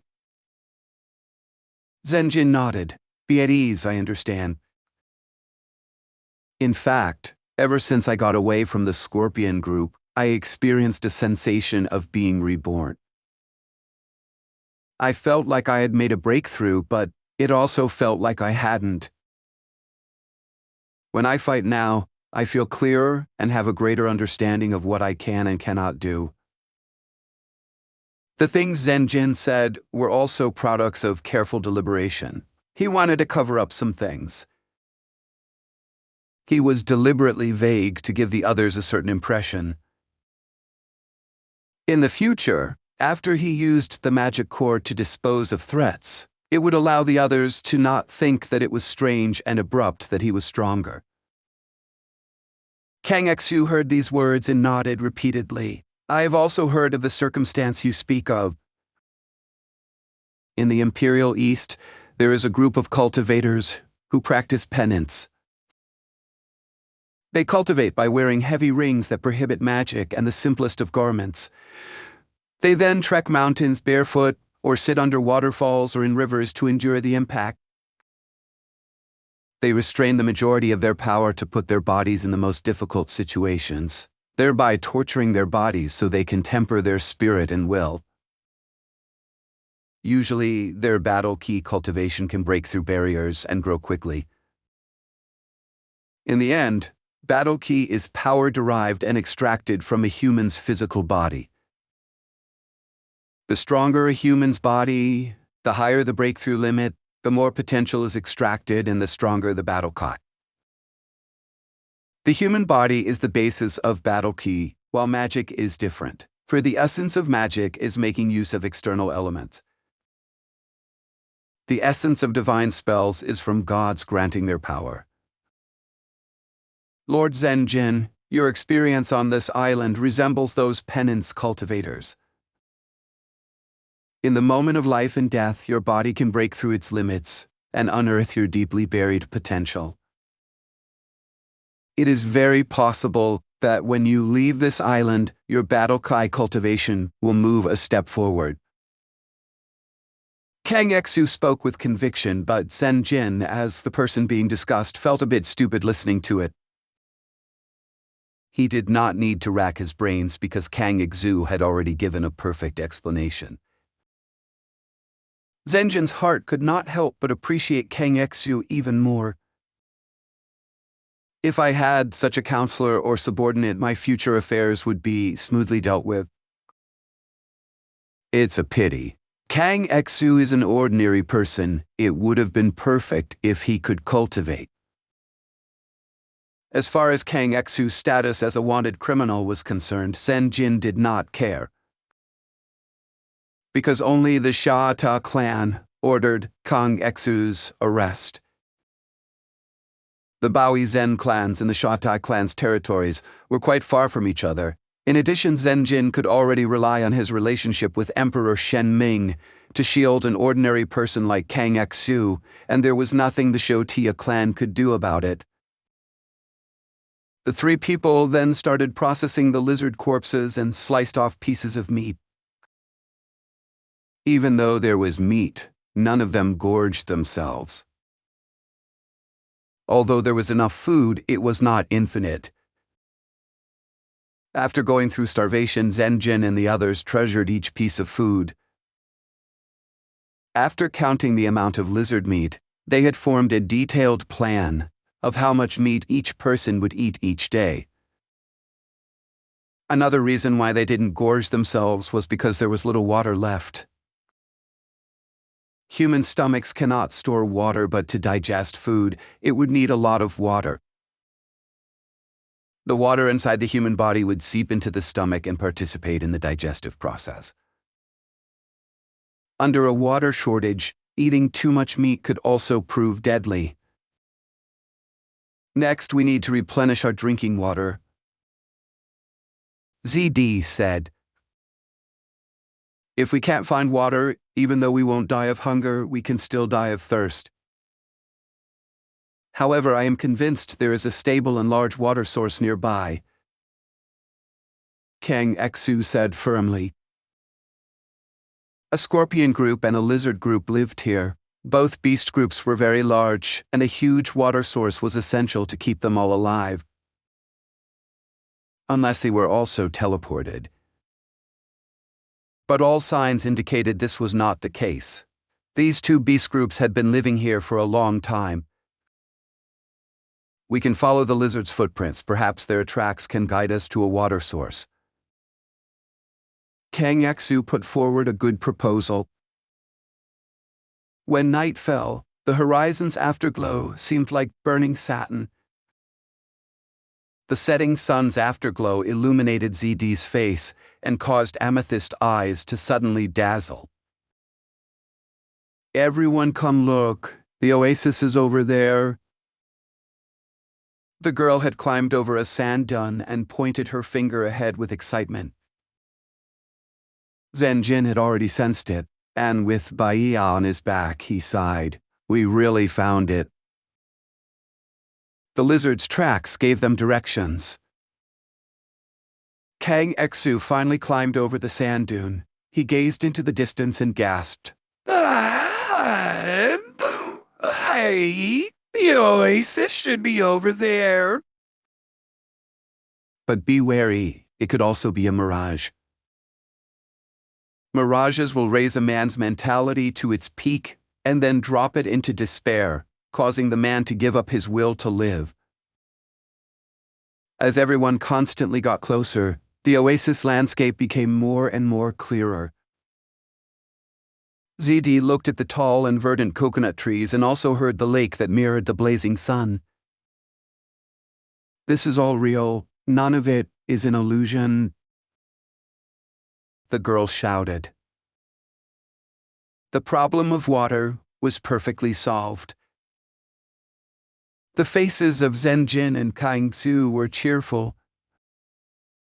But Zhen Ren still calmly warned, "Take care, the oasis provides steady water and food, thus there are bound to be other life forms visiting it. We cannot be careless." Kang Exu glanced at Zhen Ren and praised in his heart, "It seems going through tribulation has not only grown this young knight's fighting strength." They entered the oasis. "Hold on, there is a person's footprints here. In addition, these footprints are still very new." Zhen Ren suddenly lowered his voice. His sight was the strongest, so he took the lead in finding anything unusual. "In other words, does that mean there is someone else in this oasis?" "Who can it be?" ZD and Kang Exu glanced at each other and went on their guard. Chapter 76. They are true. Chapter status. Unedited. Following the footprints carefully, everyone quickly found something. "Lan Zao, is that you? You are still alive? What happened to you?" When Kang Exu saw Lan Zao, he couldn't believe his eyes. His impression of Lan Zao was that he was a healthy and robust middle-aged man. In addition, he had a staunch willpower and maintained vigilance at all times. But at the moment, Lan Zao had a thin body, messy hair, a blood-stained face. He looked like a puppet blankly sitting in the lush underbrush without any awareness. When he heard his name called, he slowly turned his dim and lifeless face. ZD's heart also sunk as she secretly guessed. Don't tell me a magic beast inflicted a serious injury to his soul and caused him to turn into an imbecile. Finding Lan Zao was a joyous moment for everyone. They did not know Lan Zao and Huang Zao fled in secret and left them to die. Zhen Ren and the others had been seemingly separated during the sandstorm, thus meeting up with Lan Zao in the oasis was a pleasant surprise. But the joy was like a puff of air and was replaced by bewilderment in tandem with Lan Zao's dissipating spirit. "Lan Zao, is there anyone else besides you? Where is your younger brother, Huang Zao?" Zhen Ren inquired. Hearing Huang Zao's name, Lan Zao shivered from head to toe like a golem that had been activated by a command word. He froze, and then his expression violently changed as if he had suddenly remembered all that had transpired. He was incomparably anxious as he frantically yelled, "My lord, Lord Zhen, you came!" Save my little brother quickly. Save him now." As he said that, he threw himself at Zhen Jin and grasped Zhen Jin's ankles. He also looked at ZD Similarity as he gave a surprised yell. "Miss ZD, you are also here. Very good. With you here, my younger brother will certainly be cured." "What exactly happened?" "Calm down a little, Lan Zio." Zhen Jin tensely scowled as he stooped to grab Lan Zio's shoulder and pull him up. Quickly come this way." Lan Zio suddenly threw off Zhen Jin's hand and ran to the nearest palm tree. Just as he started running, he tripped over the underbrush and fell to the ground, kneeling. He was very anxious as he used his hands and feet to crawl forward. The situation was very fishy, but Zhen Jin and the others did not question Lan Zio again as they braced themselves and followed behind. When they reached the palm tree, as the one walking in the front, Zhen Jin's eyes contracted as he saw Huang Zio in the underbrush. Huang Zio's clothes were tattered, most of his flesh was gone, and the deathly pale bones of his ribs, arms, and legs lay exposed. He lay motionlessly on the ground and his remaining flesh was already beginning to rot. Huang Zio had already died and was a corpse. But the strange thing was, the body was still bandaged. The bandages were clearly made from long strips of cloth and were covered up by many palm leaves. Younger brother, open your eyes quickly. Take a look. Lord Zhen Jin and Miss ZD have come. You are saved. You are saved. You truly have good luck to degenerate in the desert, yet still meet with our two lords, Halacha. Lan Zio kneeled at Huang Zio's side and put his arm on the back of Huang Zio's head to straighten his upper body. This was a horrifying scene. Huang Zio had died long ago. His flesh was deathly pale, his body was broken, and the bloodstains and bones were a ghastly sight. Kang Exu and Zidai soon arrived and stopped in their tracks upon seeing the scene. Blay. ZD was caught off guard. She immediately vomited almost all of the acid in her stomach. Huang Zio? Behind the shattered glass lenses, Kang Exu's eyes opened wide. He's dead! When did he die? How did he die?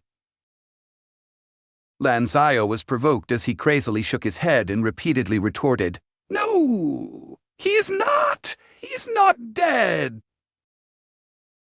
He is still alive. Kang, Exu, your vision is blurred by age.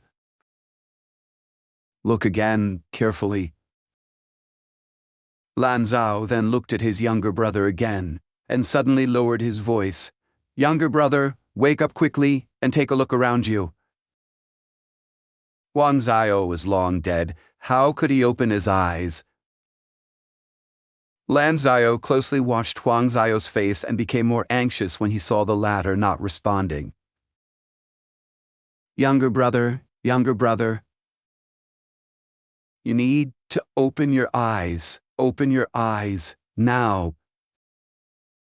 Lan Zio started becoming deranged.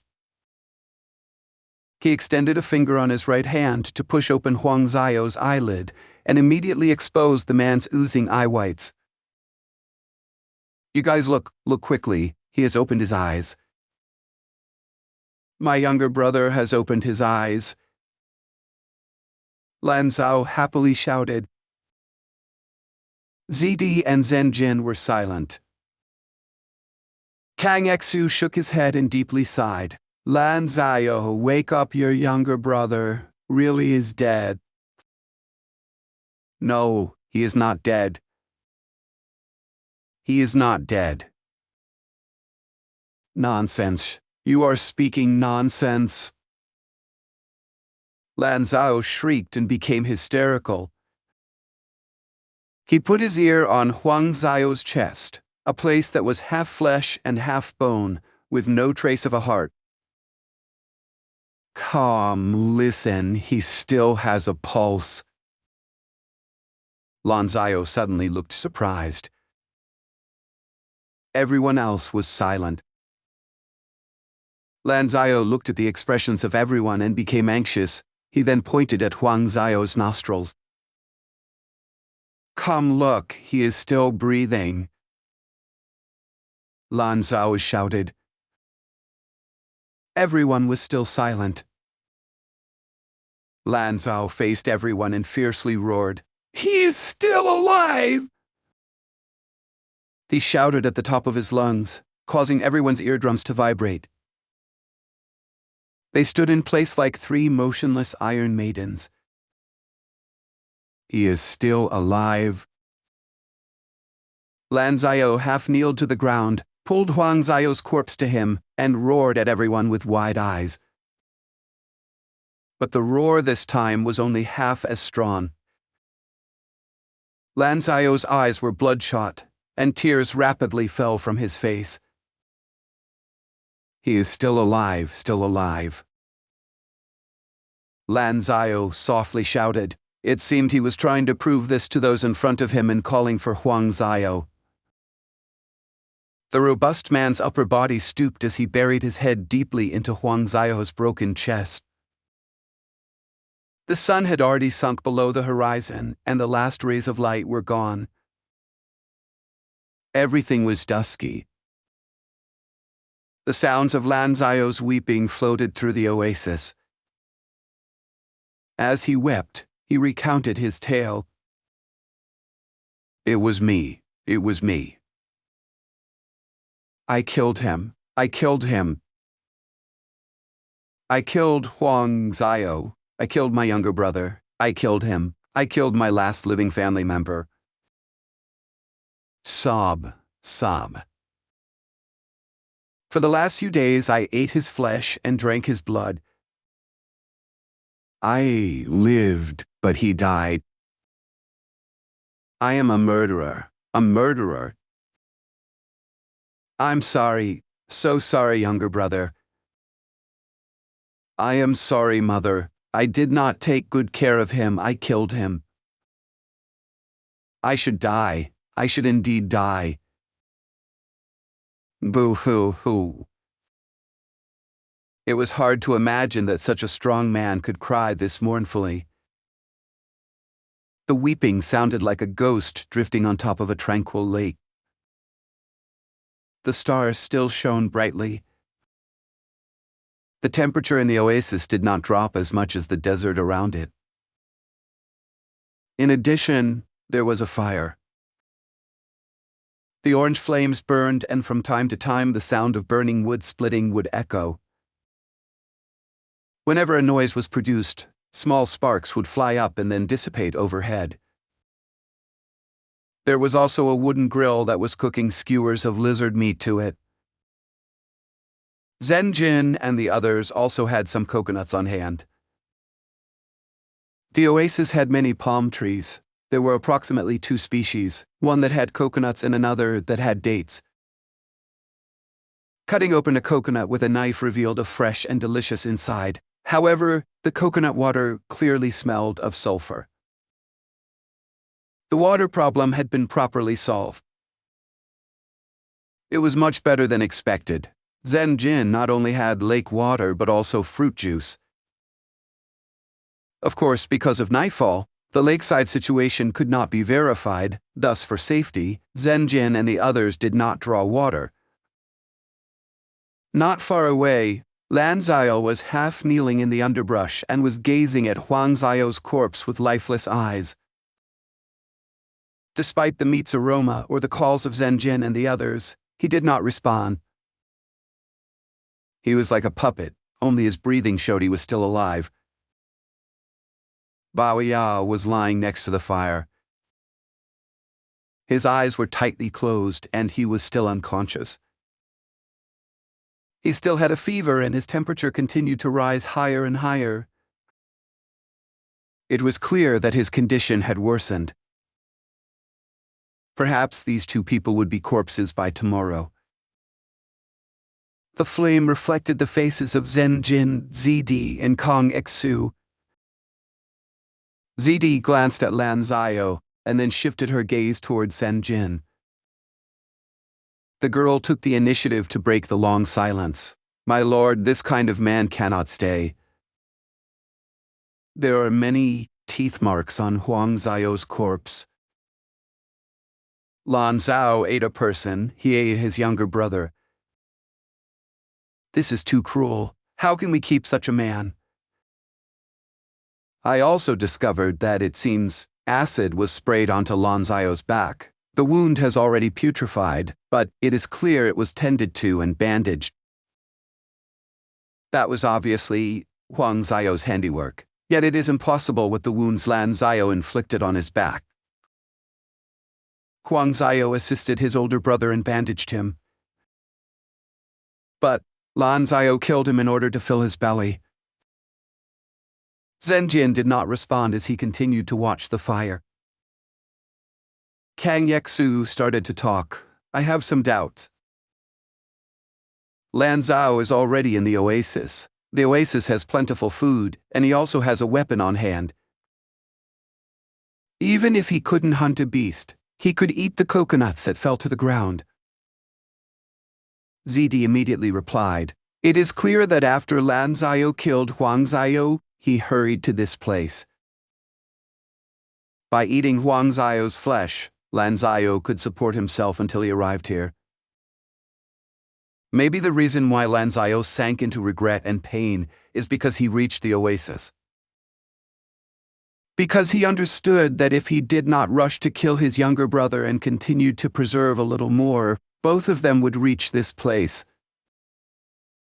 Then his younger brother would not have died, and both would have lived."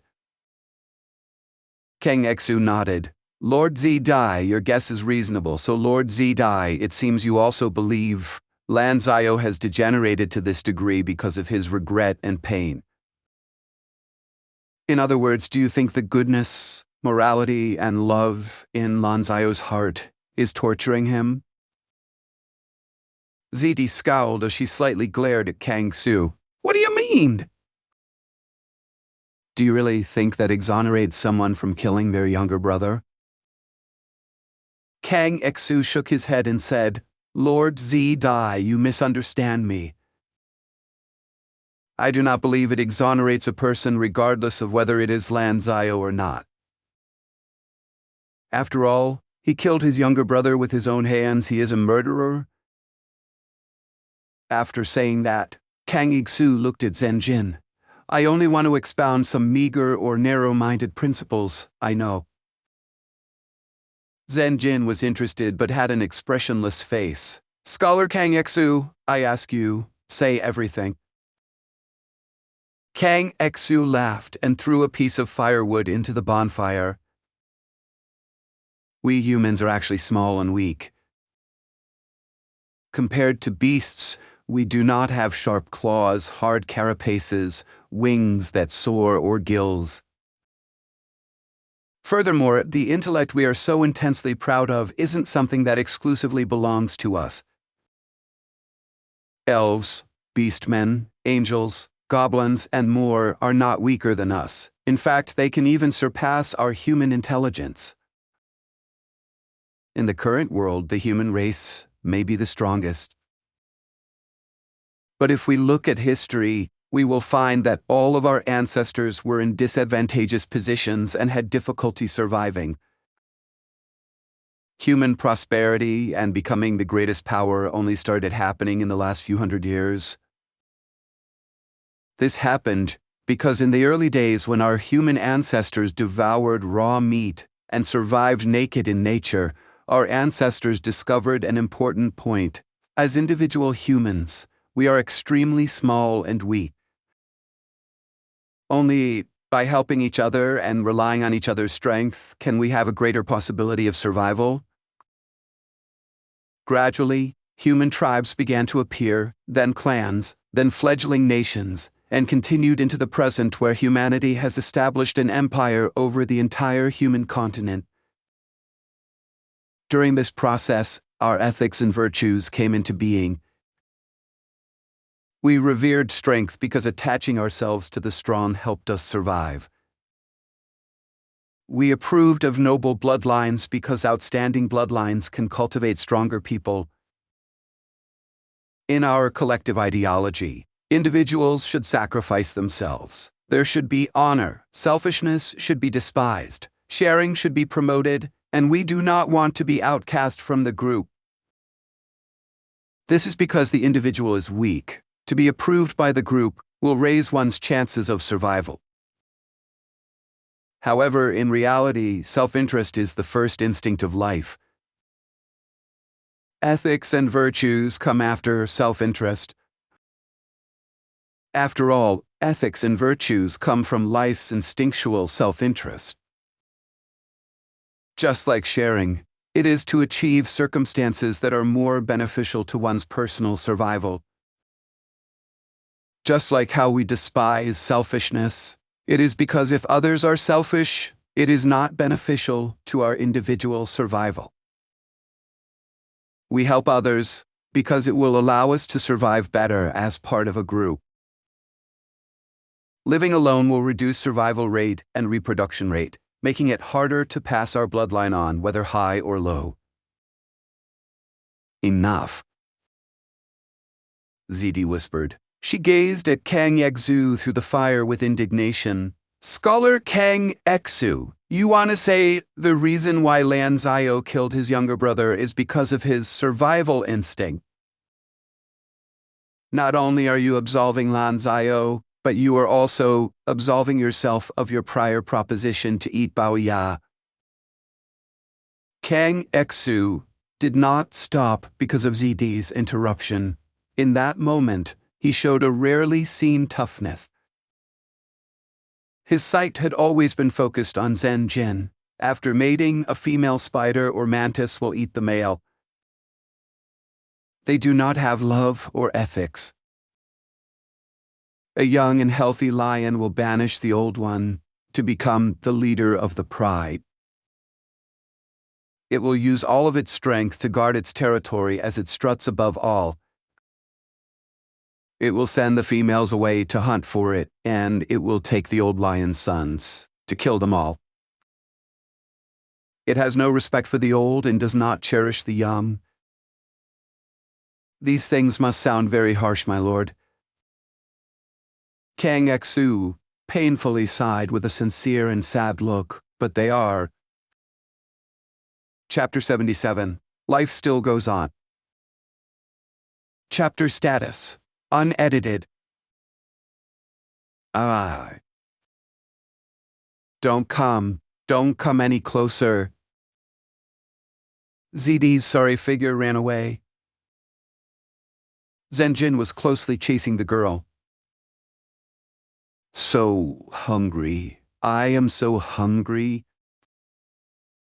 Zhen Ren had transformed into a complete silver-level spear scorpion. He had been overwhelmed by hunger and his mind only thought of eating. Zidi finally tripped on a rock and fell to the ground. Zhen Ren pounced onto her and ruthlessly attacked her with his large pincers and sharp tail. Splurt! Zidi was instantly dismembered. Her red blood splashed onto the ground and dyed Zhen Ren's vision crimson. At that moment, Zhen Ren suddenly opened his eyes. He looked at the black night sky. He gasped and filled his lungs with cold air. His eyes gradually dilated to a normal size as his mood calmed. A nightmare. He had a nightmare. In that nightmare, he transformed into a spear scorpion, attacked Zidi, and considered the girl food to allay his hunger. Zhen Ren quietly sat up. Cold sweat covered his entire body. Looking around, he saw Zidi sleeping peacefully next to him with Bao Ya and Lan Ziao lying down nearby. After hearing Kang Xu's words, Zhen Jin knocked out Lan Ziao and found a place for him to lie. As for Kang Xu, he was keeping watch for the night. The bonfire was still burning. The flame was only half as strong as before, but it still provided a steady stream of warmth. As the flames shined upon Zhen Jin's face, the young knight's expression was dark and uncertain. Why did I have such a nightmare? Is it because I am constantly concerned and scared of the magic crystal in my heart? It was a normal psychological reaction.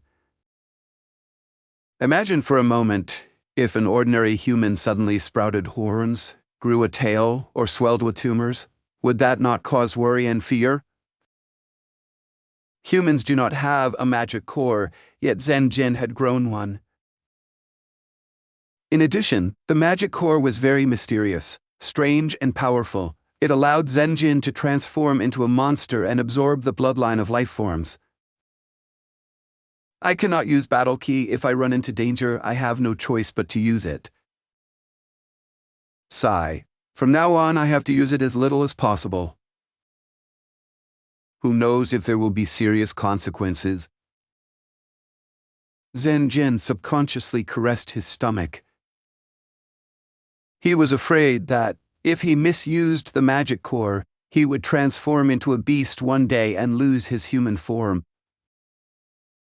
Zhen Jin felt the magic crystal was already pushing him to slaughter regular people and sacrifice innocents to get more strength and authority. On another front, I am also scared of turning into Lan Ziao. Zhen Jin glanced into the distance at Lan Ziao.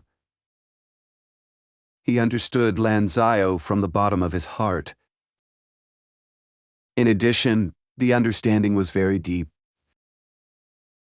Because Zhen Jin was once faced with the same choice as Lan Ziao.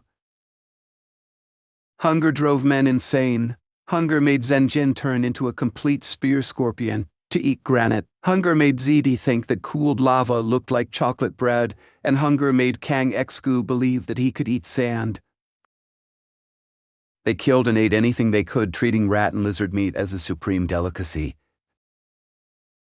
Apart from that understanding, Zhen Jin's heart also had fear and post-traumatic stress.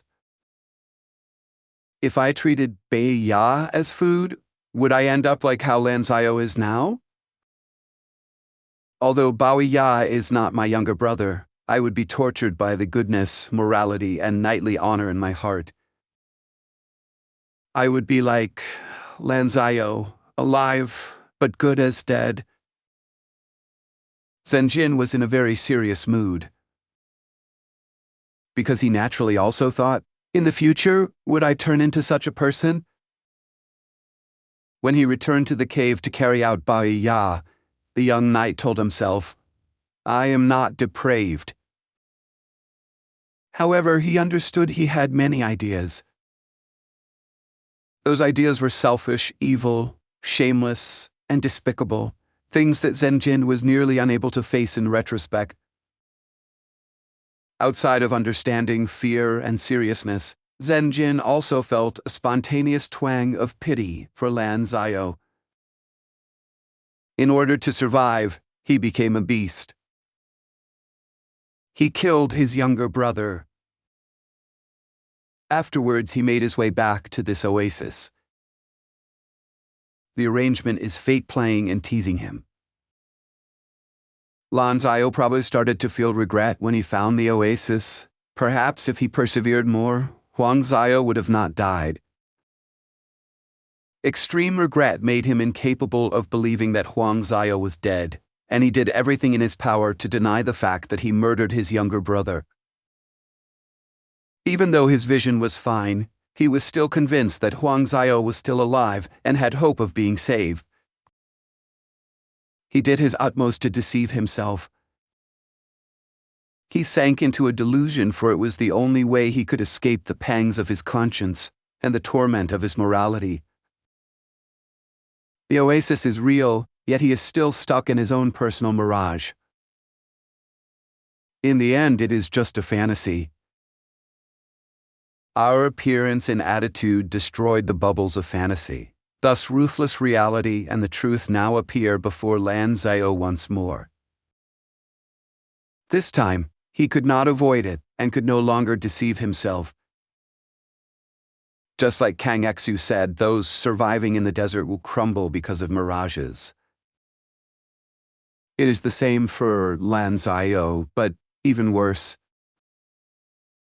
To be honest, if Zhen Ren did not have that life and death crisis, he too would look down upon, loathe, and detest Lan Xiao, with a high possibility that he would carry out Zidai's proposal. But after his personal experiences, the young knight's body and mind greatly changed. He is our companion, and I once said that I would do my best to save everyone, therefore I will help him. This was what Zhen Ren decided at the bonfire when faced with the two completely different proposals of Kang Xu and ZD. After that, he got up and carried half a cup of coconut water and roasted meat over to Lan Xiao. Lan Xiao did not respond even a little as he remained staring at Huang Xiao's corpse. In the end, Zhen Ren could only knock Lan Xiao out. Why would anyone decide to help Lan Xiao? Zhen Ren also felt strange at the time. But now he understood a little. Perhaps it is what my heart desires. I hope that if I end up like Lan Xiao one day, someone will still help me. However, Zhen Ren also understood that he could do nothing to help Lan Xiao. Lan Xiao's problem was not an external one, rather it rested in his heart. Even Zhen Ren had his own doubts as he asked himself, should anyone help a person like Lan Xiao? Human society has ethics and morality, so the moral and ethical standards of Templar Knights must be above the masses. Lan Xiao's conduct is undoubtedly the opposite of these ethics and morals. Was helping Lan Xiao right or wrong? Did I help him because I saw him in myself? Am I trying to excuse my possible depravity? At that moment, as he gazed into the flames, Zhen Ren felt he was hesitating and wavering. He tentatively controlled the magic crystal and had become very powerful. He had enough food and water to free himself of that crisis. But the young knight still felt weak. He asked himself in his heart, when all is said and done, what kind of person am I? I am afraid of death. Can I really continue to uphold the knightly spirit and shoulder the responsibility of establishing my clan? Am I a selfish person? If I was in Lan Xiao's position, what would I have chosen? If I did not choose to eat, I would have died with no chance of reaching the oasis. If I chose to eat, I would still die. In the end, which is the right choice? Zhen Ren bravely faced himself. He did not use the magic core to excuse his actions. Zhen Ren had no answers to his questions. Each time he reflected, and every time he confronted these questions, he tortured his heart. He would lose part of his once strong self-confidence. Zhen Ren's heart understood when he saved Bai Ya. He told himself he was not depraved. This was actually a subconscious denial. Who does not want to be brave? Who does not want to be radiant? Who does not want to be upright and frank with no moral deficiencies?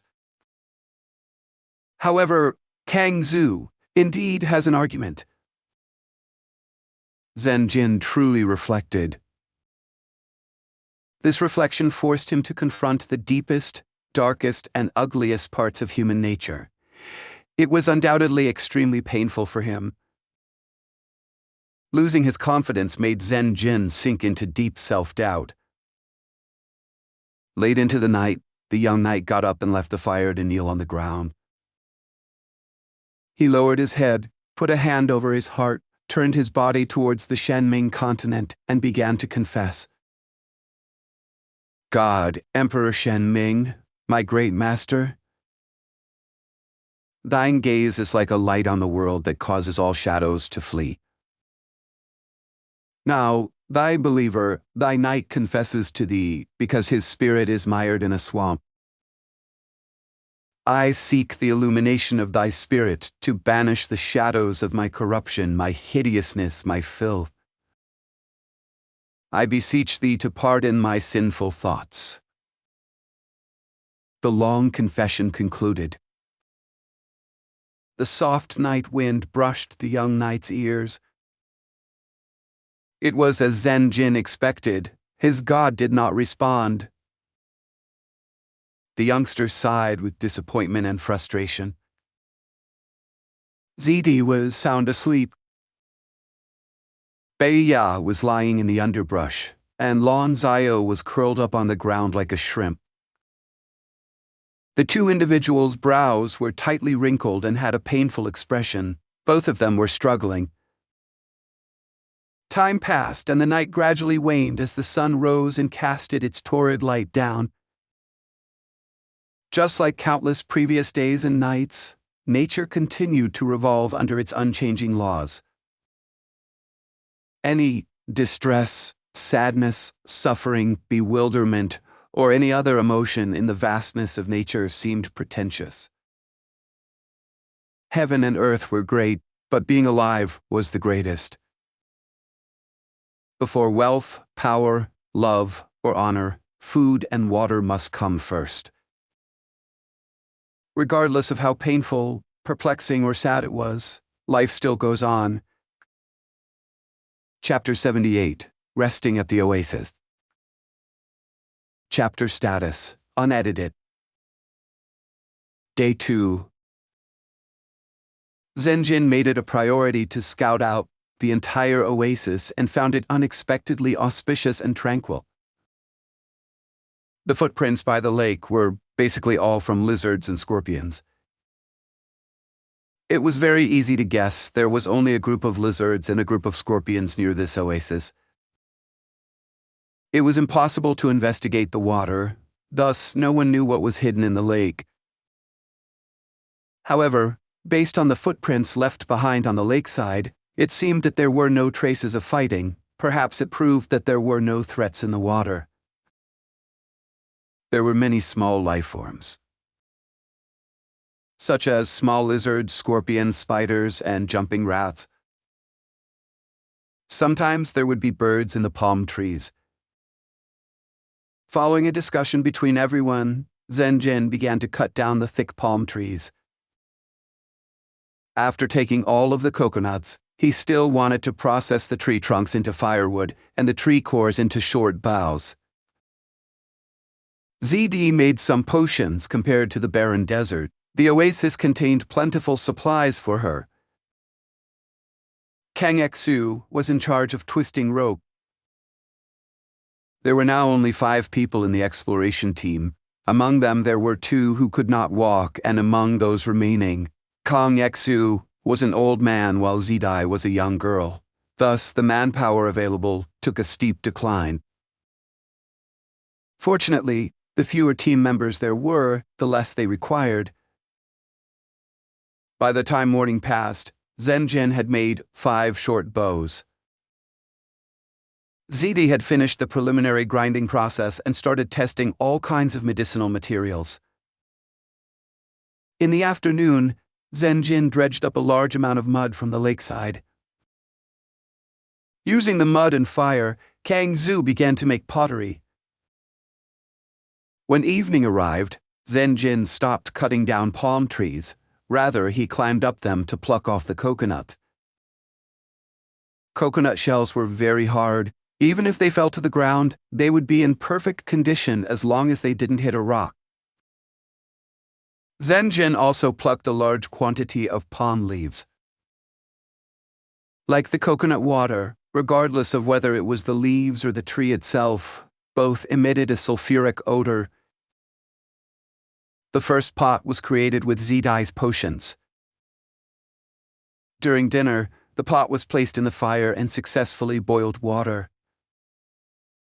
Drinking hot water and eating roasted meat made Zhen Ren and the others feel blessed. This is the peak of worldly pleasures, ZD sincerely exclaimed. The morning of day 3. Whoa! A wooden arrow hit the top of a palm tree and caused a bird to fly away in fear. Zhen Ren sighed below the tree. Although I can make a short bow, I am not good at adjusting it, thus the accuracy is very bad. Zhen Ren's left shoulder no longer affected his accuracy with the bow as it had mostly healed. Gazing at the bird flying into the distance, Zhen Ren took out a wooden dart and threw it. As he threw the dart, Zhen Ren activated the magic core and transformed his arms into bear arms for an instant. Then he cancelled the transformation almost immediately. The dart moved like lightning as it violently and accurately hit the bird, causing it to fall to the ground. Zhen Ren walked over and picked up the dead bird. The wooden dart embedded itself deep in the bird's chest. Only the end of the dart stayed in the bird as it almost went completely through. At the moment, bird meat wasn't that precious as there was still a lot of lizard meat. But bird feathers were an important source of arrow feathers. Bird bones were also useful. Last night, Zhen Ren told himself to not use the magic core as much as possible. But without bird feathers, arrows could not be made. In addition, birds were rare in the oasis. It could not compare to the forest or rainforest. As a result, Zhen Ren could not let off any bird. Picking up the bird, Zhen Ren returned to find a new rattan-weaved basket. The basket was filled with mud. After breakfast was eaten, Zhen Ren's original goal was to excavate mud and use these baskets to transport them. As he was returning, he saw a bird. The young knight did not let it off and immediately shot it dead. With one hand holding a bird and the other holding a basket, Zhen Ren returned to a temporary camp. ZD was in the middle of building a tent in camp. The tent was very crude. Its framework was several wooden stakes that formed a stable, triangular structure with palm leaves covering it. Rattan or rope was used to tie the wood and leaves together. The wide palm leaves were layered on top of each other, and fluffy grass was placed on the floor to build a private place to rest that could protect against the wind and cold. 5 of these small tents would be built to house Zhen Ren, Kang Exu, and the others. ZD already built one and was currently building the second. According to her pace, it was unlikely that anyone would sleep in the open air. An unexpected gain. Zhen Ren gave the bird to Zidai. ZD raised her head and smiled to Zhen Ren. Put it on the ground. I have a potion to give to you. Humans cannot smell it, but it can repel mosquitoes and poisonous ants. Zhen Ren took the potion and went over to see how Baiya and Lan Ziyo were doing. The 2 of them were lying on the ground near each other. Zhen Ren leaned over and felt Baiya's forehead. He found that the fever had gone down and that his breathing was steady. This was a good sign. Zhen Ren felt a slight happiness. Baiya was better at adjusting bows than he was, but right now he could not place his hopes on him. I hope you wake up as soon as possible. Zhen Ren's heart silently blessed. If Baiya woke up, he could actively feed himself rather than others doing it for him. He could eat more, take in more nourishment, and become healthier. and Lan Zhao. He was already awake.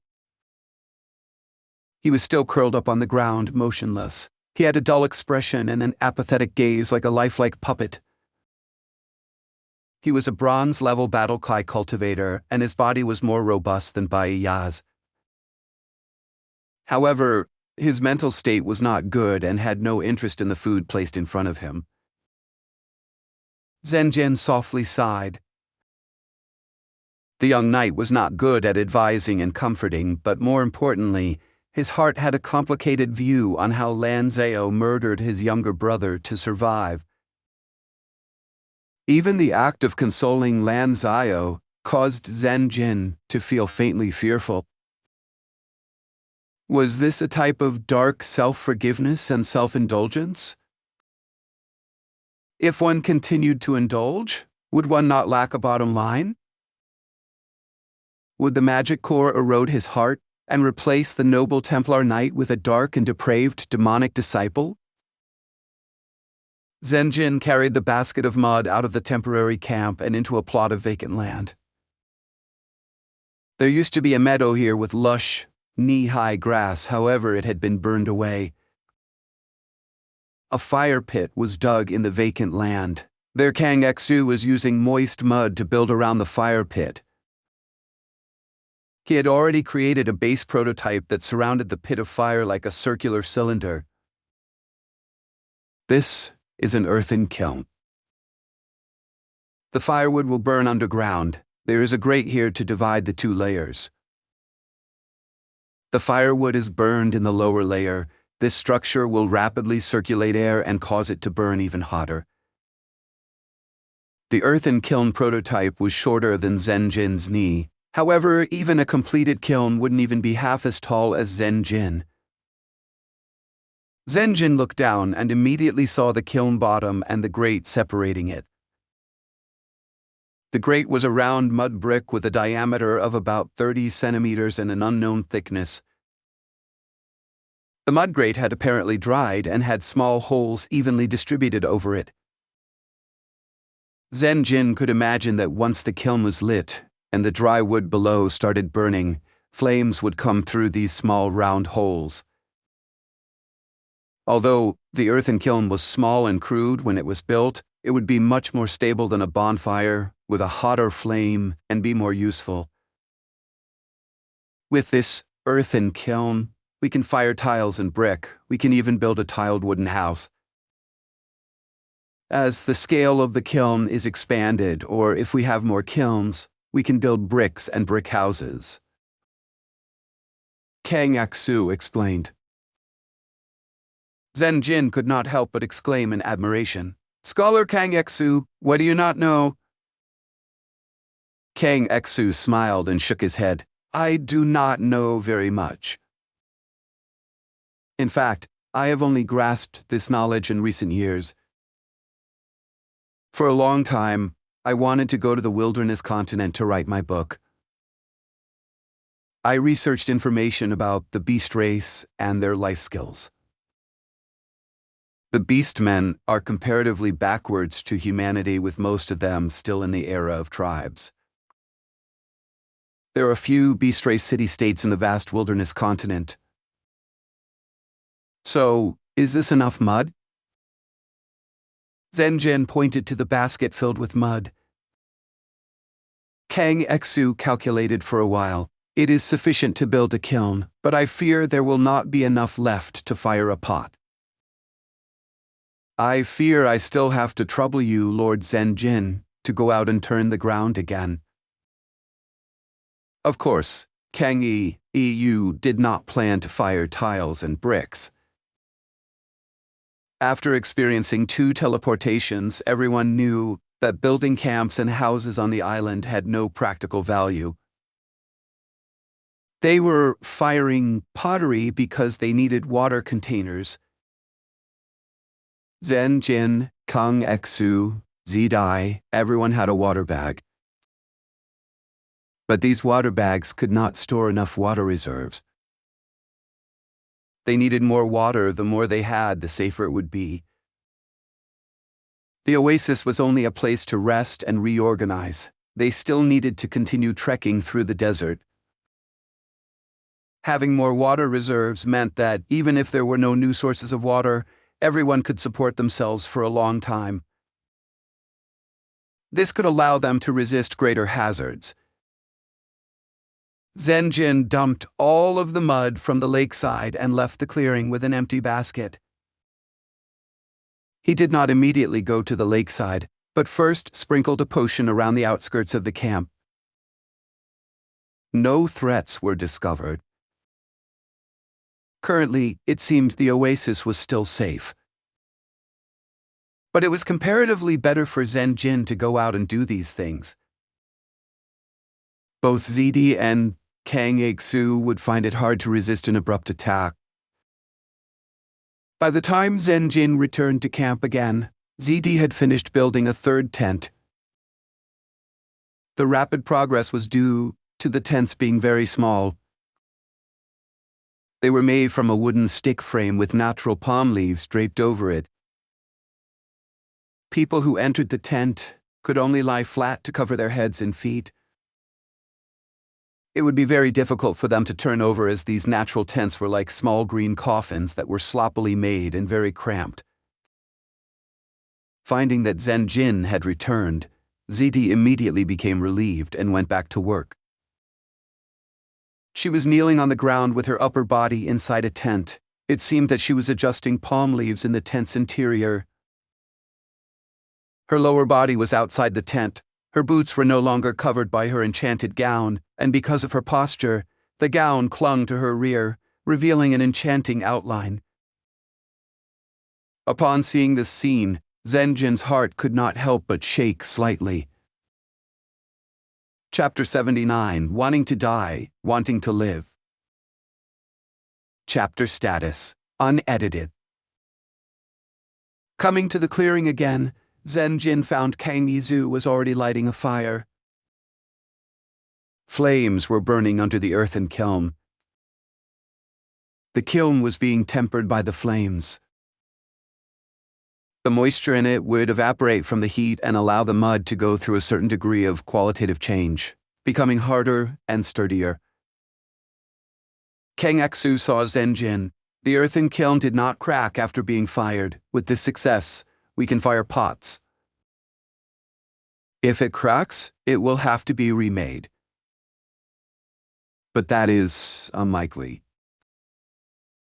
After saying this, Kang Xu began to make pottery. He first cleaned up the mud by taking out leaves of grass, small stones, and even by picking out some earthworms. Then he constantly kneaded the mud into a ball with an evenly distributed texture. Afterwards, he put a portion of it into his palm and pinched it with his fingers to make a plate. The edges of the plate stuck up vertically. After that, Kang Xu took another ball of mud and rolled it on a flat rock to form a long cylinder of mud with roughly even thickness. Kang Xu took the cylinder of mud and placed it on the mud plate. He then used his fingers to squeeze them together as an integrated whole. Kang Xu then constantly repeated this procedure. Every mud strip added increased the height of the body until it finally formed a necked pot. The pot was the size of an adult human's head. It was painted black, and it looked very ugly. Kang Xu carefully lifted the pot and placed it onto another flat rock. Zhen Ren attentively took note. No matter what rock was used, Kang Xu always sprinkled a layer of charcoal ash over it before placing the pot on it. This was to prevent the pot bottom from sticking to the rock. As Kang Xu worked with the mud, his aged and wrinkled fingers seemed nimble. His clothes and beard were also stained with mud, with only his shabby lenses remaining spotless. Zhen Ren did not stay to help Kang Xu. He still had more important tasks. That was patrolling the oasis again. They had been at the oasis for 2 days, and Zhen Ren had investigated it thoroughly. But that did not mean there was nothing dangerous in the oasis. Beasts could move, and the scope of Zhen Jin's investigation was limited. He could only try his best to patrol multiple routes. If I transformed into a spear scorpion, I could see and hear more. But as this notion appeared in Zhen Jin's mind, the young knight vetoed it. He was vigilant against the magic core and was determined to only use this mysterious magic core as a last resort. Zhen Jin carefully observed his surroundings and verified that the oasis was still safe. Of course, Zhen Jin could not investigate the oasis lake. The cool lake water was an azure color. Without wind, the still lake was like a sapphire mirror that was wrapped up by the yellow desert and contrasted nicely with the blue sky. After lunch, work continued. The pottery encountered a setback, with almost all of them crumbling after being fired. It should be the lack of grog. Kang Iksu knew the reason, but neither him nor ZD could do anything in this aspect. Fortunately, the crumbled pottery residue could be added to newer pottery to increase their rate of success. Zhen Jin began to regret. If he had known this kind of situation would occur, he would have taken all of the water bags from the volcanic cave. Each member of the exploration team carried a water bag. However, when Zhen Jin left the cave, he only chose to take some weapons and some empty water bags. Going back now was not realistic. On the one hand, going back and forth would use up food, time, and stamina. On the other hand, it was extremely risky. Don't forget, there was a volcanic eruption in that region. No matter if it was ZD or Kang Iksu, neither leaving them here nor taking them along was a good choice. If only there was bamboo growing here, that would make things so much easier. Zhen Jin thought of the time when Huang Ziyo went hunting and the bamboo forest they had found and utilized. Bamboo joints were convenient and natural containers for storing water. Coconut shells were not bad either. But coconut water was very nutritious. Zhen Jin and the others wanted to preserve their stock, thus, they drank boiled water as much as possible. As night approached, Zhen Jin returned back to camp. ZD had finished building 5 tents and was currently making potions. She told Zhen Jin the good news. Bai Ya woke up. Zhen Jin went to Bai Ya's tent. Bai Ya was still weak. His head stuck out as he lay in the tent. Seeing that Zhen Jin had arrived, he wanted to crawl out and stand up. However, he did not succeed after several tries. Don't move, just lie down. When Zhen Jin saw Bai Ya was still in poor health, he promptly stopped him and sat at his side. Lord Zhen Jin, once again you saved my life. You are my savior. I would even sacrifice my life to repay your kindness. Bai Ya passionately said, recuperate well, eat more, and drink more. Saving you was not easy. Zhen Jin laughed. Bai Ya's eyes reddened with falling hot tears. Choking with sobs, he said, Lord Zhen Jin, I know you have carried me all this way. You are a noble Templar knight, yet you bravely risked your life to save such a lowly person like me. Lord ZD and Scholar Kong Yi Xu informed me that you also gave me precious water to drink. Assisting the weak and saving the good is part of the Templar Knight creed. Zhen Jin smiled. He put his hand on Bai Ya's shoulder and stopped him from getting up again. Although I do not seek reciprocation, I understand and accept you wanting to repay me. You must survive and recover with all speed. Today I had a headache trying to adjust bows. I remember that you are an expert in this aspect. I will wait for your help. My lord, I can. Bao Ya smiled and became more anxious. He tried to get up, but Zhen Jin softly pushed down and did not budge even a hair's breadth. Don't be worried. Just listen to my orders. Zhen Jin looked solemn. Bao Ya immediately stopped struggling and looked up at Zhen Jin with adoration and respect. I hear you, my lord. As he was getting up, Zhen Jin suddenly remembered something. He took out a few letters. Here. I will return these letters to you. We have all read the letters. At first, I thought that if you died, I would give these letters to Miss XEQ. But since you are still alive, I will return them to their rightful owner. My lord, Bao Ya suddenly felt somewhat embarrassed. Zhen Jin laughed and patted Bao Ya's shoulder. Try hard, survive, stand out amongst your peers, and don't disappoint your beloved lady. When you're caught in a predicament with no way to press on, remember that. Imagine the day when you become a knight, return home in glory, and the spectacle of your marriage to Miss XEQ. Okay? Bao Ya nodded, choking with emotion.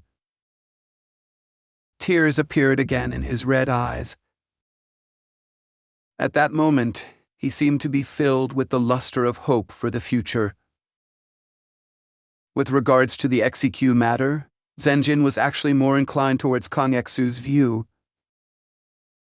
But after Zhen Jin thought about it, he decided not to warn Bao Ya.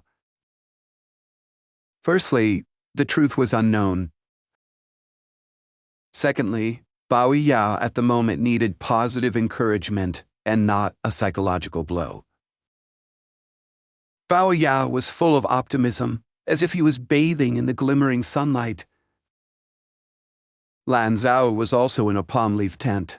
However, he emitted a dense melancholy and a deathly stillness. He was starving himself. Ever since Zhen Jin and the others destroyed the mirage in his heart, Lan Zhao was unable to face reality. He hadn't eaten anything and hadn't drunk anything either. These days, if he was not sleeping, he curled up his body and silently cried.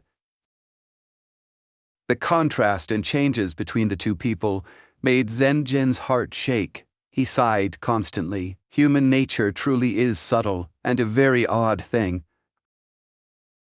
Bao Ya was willing to risk his life to save Kang Exu. Yet he doesn't want to die, not one bit. When Lan Zhao was dying, he sacrificed his younger brother to save himself. But now that he is unexpectedly alive, he wants to die. Zhen Jin could not advise Lan Zhao. He didn't know what to say. With just a quick glance at Lan Zhao, one could tell how much this individual wanted to embrace death. It seems that staying and breathing on this earth tormented Lan Zhao. This torment made Zhen Jin pity Lan Zhao while at the same time feeling pleased that justice had been upheld. After all, seeing an evil person getting punished is something to applaud. If someone wanted to die, what could outsiders really do about it? Nightfall. A busy day had passed. The dinner of the same lizard meat and tasteless boiled water made everyone praise the heavens. The hearts of those that sat by the bonfire were sincere and moved. To sit on stable ground and fill one's stomach was a blessed thing. Being able to sleep in a tent at night made their hearts overflow with happiness. They didn't need to sleep in the open anymore. Although the tents were small, they still protected against the cold. In addition, there was a layer of grass on the bottom of the tent and a temporary pillow, not the ice-cold ground. Even though it was windy at night, the layered palm leaves would shelter them, so they would not wake up from the cold. As for the tent, wasn't it too small to turn over in? Turn over what body? Was the tiredness from a day of hard work not enough? Do such good conditions still not satisfy you? Ah. You don't know anything? Zhen Ren and the others crawled into the tent, smiling. After smiling, they woke up to the fourth day at the oasis.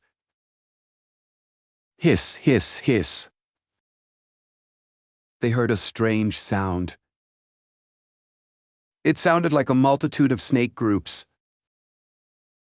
The light of dawn ripped into the curtain of night and allowed everyone to see the truth. A large group of acid green lizards were pouring into the oasis. Chapter 80, Fat Ball Flying Fish.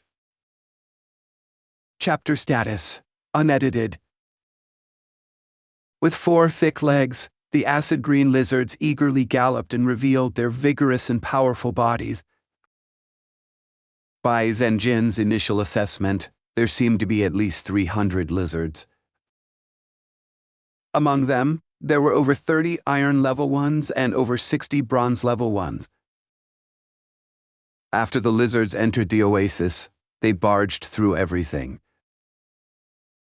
They then sped up as they nearly sprinted towards the lake. The lakeside had many lizard footprints and traces of tails being dragged along the ground. The lake surface was no longer calm as waves surged in the translucent water. The dark green lizards washed themselves to clean sand and ash from their scales and hide. Some iron level and bronze level lizards began to dive into the lake and splash their tails around. After diving for a time, they resurfaced to spray water out of their nostrils and gasp for air. Most of the lizards were standing in shallow water with their heads down and were constantly drinking water. These lizards are hungry and thirsty. ZD looked worried. Hungry beasts are very aggressive. Besides her, Zhen Ren and Kang Exu looked on solemnly. Yeah, soon rushed over. After sleeping peacefully for the night, he finally had the strength to barely move about. When he heard the lizard group moving about, he was unable to stop himself from coming over despite the difficulties. After hurrying to Zhen Ren's side, he leaned over, used his hands to support his body, and sat panting while gazing at the lizard group in the distance. Bao Ya was very pale as he stammered. The lizard group came, huff, huff. Will the scorpion group come too? His fractures still needed a long time to heal since he lacked Zhen Ren's recovery abilities. But as time passed, the 4 nervous people watching the lizards gradually relaxed. Beast groups coming to the oasis was something everyone predicted. After all, at the time, it was inferred that the large beast groups were relying on a massive water source. Another reason why everyone relaxed was the lizards were frolicking in the lake and would rarely go to other parts of the oasis to forage for food. When the temporary camp was built, Zhen Ren had thought of what would happen when beast groups came to drink water. Thus, the temporary camp was placed in a good location. Zhen Ren's gaze flickered. In his eyes, these lizards were food. Take a look at those strong bodies. Aren't they just piles of moving jerky? These lizards are still drinking water. I'm surprised that they can hold so much water. Truly frightening, Bao Ya exclaimed after looking for a time. The lizards were still drinking, and, among them, the iron level and bronze level lizards sank into the lake, and no matter how much lake water there was, All of it flowed down their spacious throats. Kang Xu muttered, "Of course it is because the lizards have 3 stomachs, with the main one being used to digest food. The 2 additional stomachs are used to store water. They are natural water bags. They need a lot of water to move their bodies. Don't forget that they can also spray acid. Producing this acid inside their bodies, of course, needs a great amount of water." Kang Xu had dissected a lizard and greatly understood the beasts. "Do you think we can use these lizard stomachs as water bags?" ZD suddenly put forth a proposal. It goes without saying that she knew the fired pots were not making progress. Kang Xu pondered, "We could try." Everyone discussed and decided to have Zhen Ren stealthily hunt a few lizards. ZD and Kang Xu continued to work on their incomplete tasks, while Baoya was mainly recuperating because he was still in poor health. But Baoya firmly requested to work. When Zhen Ren saw the youngster's fervent gaze, he gave him the task of twisting rope. Carrying an iron knife with an iron sword on his back, Zhen Ren left a temporary camp. By climbing onto a slanted palm tree, Zhen Ren had a wide field of view to carefully scout. There were no lizards around the camp. Zhen Ren climbed down the tree and slowly approached the lizard group at the lakeside. The lizard group activity was comparatively concentrated and allowed the camp a degree of safety. However, it also conversely gave Zhen Ren trouble as he tried to hunt. Zhen Ren could not recklessly attack, else it would lead to the entire lizard group pursuing him. Beast behavior was hard to figure out. If Zhen Ren got caught up in the beast group, he would be in danger. If Kang Xu, Zidai, Baoya, and Lan Zio were involved, it would be even more disastrous. Although Zhen Ren could transform into a silver-level scorpion, the scale of the lizard group here far surpassed the one he had encountered at the granite boulders. In addition, Zhen Ren also did not intend to use the magic core. There were many reasons. The first reason is that a silver-level scorpion suddenly appearing would attract great suspicion. Kang Xu and ZD were very intelligent. The more times Zhen Ren deceived them, the more likely he would be exposed. The second reason was that Zhen Ren was very wary of the magic crystal. Using the magic core to absorb the bloodlines of other life forms to transform was very savage and cruel. As a Templar Knight, it was natural to reject and loathe such things. The third reason was that Zhen Ren was also very concerned. He did not know the magic core's nature and was very worried there were hidden dangers in it. His heart's intuition told him that the more often he used the magic core, the more likely he would run counter to the knight's path. Zhen Ren was not anxious. His young and handsome face did not have a trace of immaturity, rather it was full of a reliable and steady temperament. Suffering and desperate straits had sharpened his body and mind. Zhen Ren first decided to wait for an opportune time to hunt. Croak, croak, croak. What is that sound? Zhen Ren was suspicious. He had been waiting for about an hour when he heard a strange noise disseminating from the lake.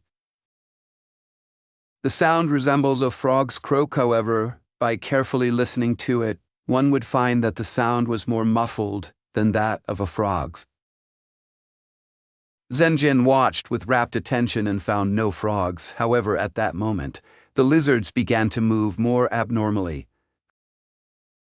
The vast majority of the lizards rushed into the lake and started to use their legs to quickly paddle around. They opened their mouths and attacked the water, creating waves in the process. In addition, The lizards raised their heads to spray acid. The acid launched into the air and suddenly struck some transparent existence. Under the pollution of the acid, the originally transparent beast's appearance was revealed.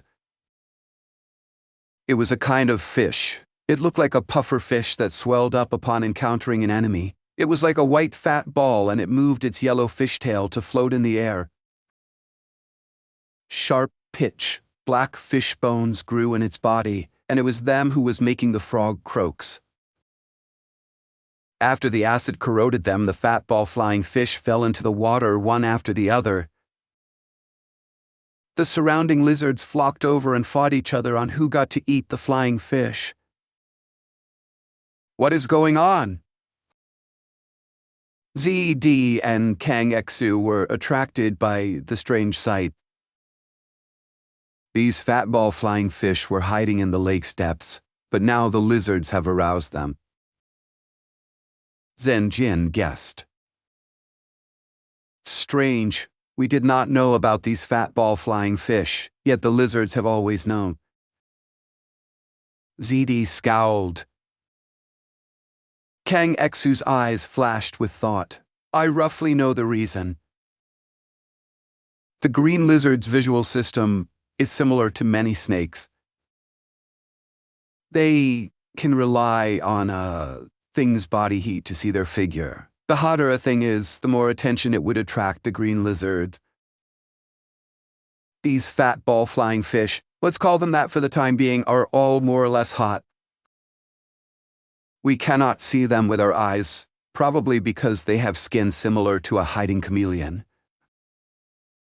As numerous fat ball flying fish were preyed on by the lizards, they fled from the water and floated into the air one after the other. But the lizards could shoot acid and shot down every last one. Zhen Ren also took note of how the fat ball flying fish counterattacked. Some of them self-detonated to spray hot water along with black bones all around them. The fish bones were highly toxic, and when a lizard was pierced by one, Zhen Ren saw the wound immediately turn black. The pitch-black wound caused the lizard's flesh and scales to rapidly decay. The wound was originally a single prick, but after a few breaths, it grew to the size of a bull. But the lizards also had countermeasures. Seeing the fishbone in their comrade, the nearby lizards crowded around it and used their mouths to cover and suck at the wound. The terrible black toxin was sucked into the lizard's mouth poison glands. Afterwards, the lizards spat out the poison because of the black poison. Their green acid turned dark green, and the power of it also subsequently rose. Kang Xu's eyes flashed as he thought of what he had learned from dissecting a lizard and suddenly realized. The lizards have a poison gland hidden in their oral cavity. The muscle that sprays this gland can also dilate to suck in external liquids. By sucking in venom, they can detoxify other lizards. To think that the organ had such a clever use.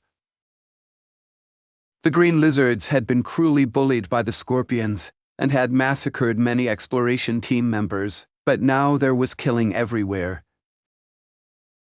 They greatly restrained the fat ball flying fish. It seems that these fat ball flying fish are the lizard's main food. Z.D. gasped. Croak, croak, croak. Croak, croak, croak. At that moment in the battle, the fat ball flying fish's croaking became more and more resounding. Zhen Ren and others gradually changed their expression. More and more fat ball flying fish were appearing in the battle at a frightening rate. Those were just the ones they could observe with naked eye. There were still many things they could not see. There were too many fat ball flying fish. They quickly held the numbers advantage and surrounded the lizards. After the lizards ate and drank, their invasive nature greatly decreased. The fat ball flying fish group's counterattack grew stronger while the lizards retreated. Pitch, black fish bones constantly shot into many lizards. Fellow lizards would stop walking to suck out the poison, however, that resulted in them being densely covered in fish bones. After 10 breaths, the lizards turned into black water, flowed into the lake, and disappeared without a trace.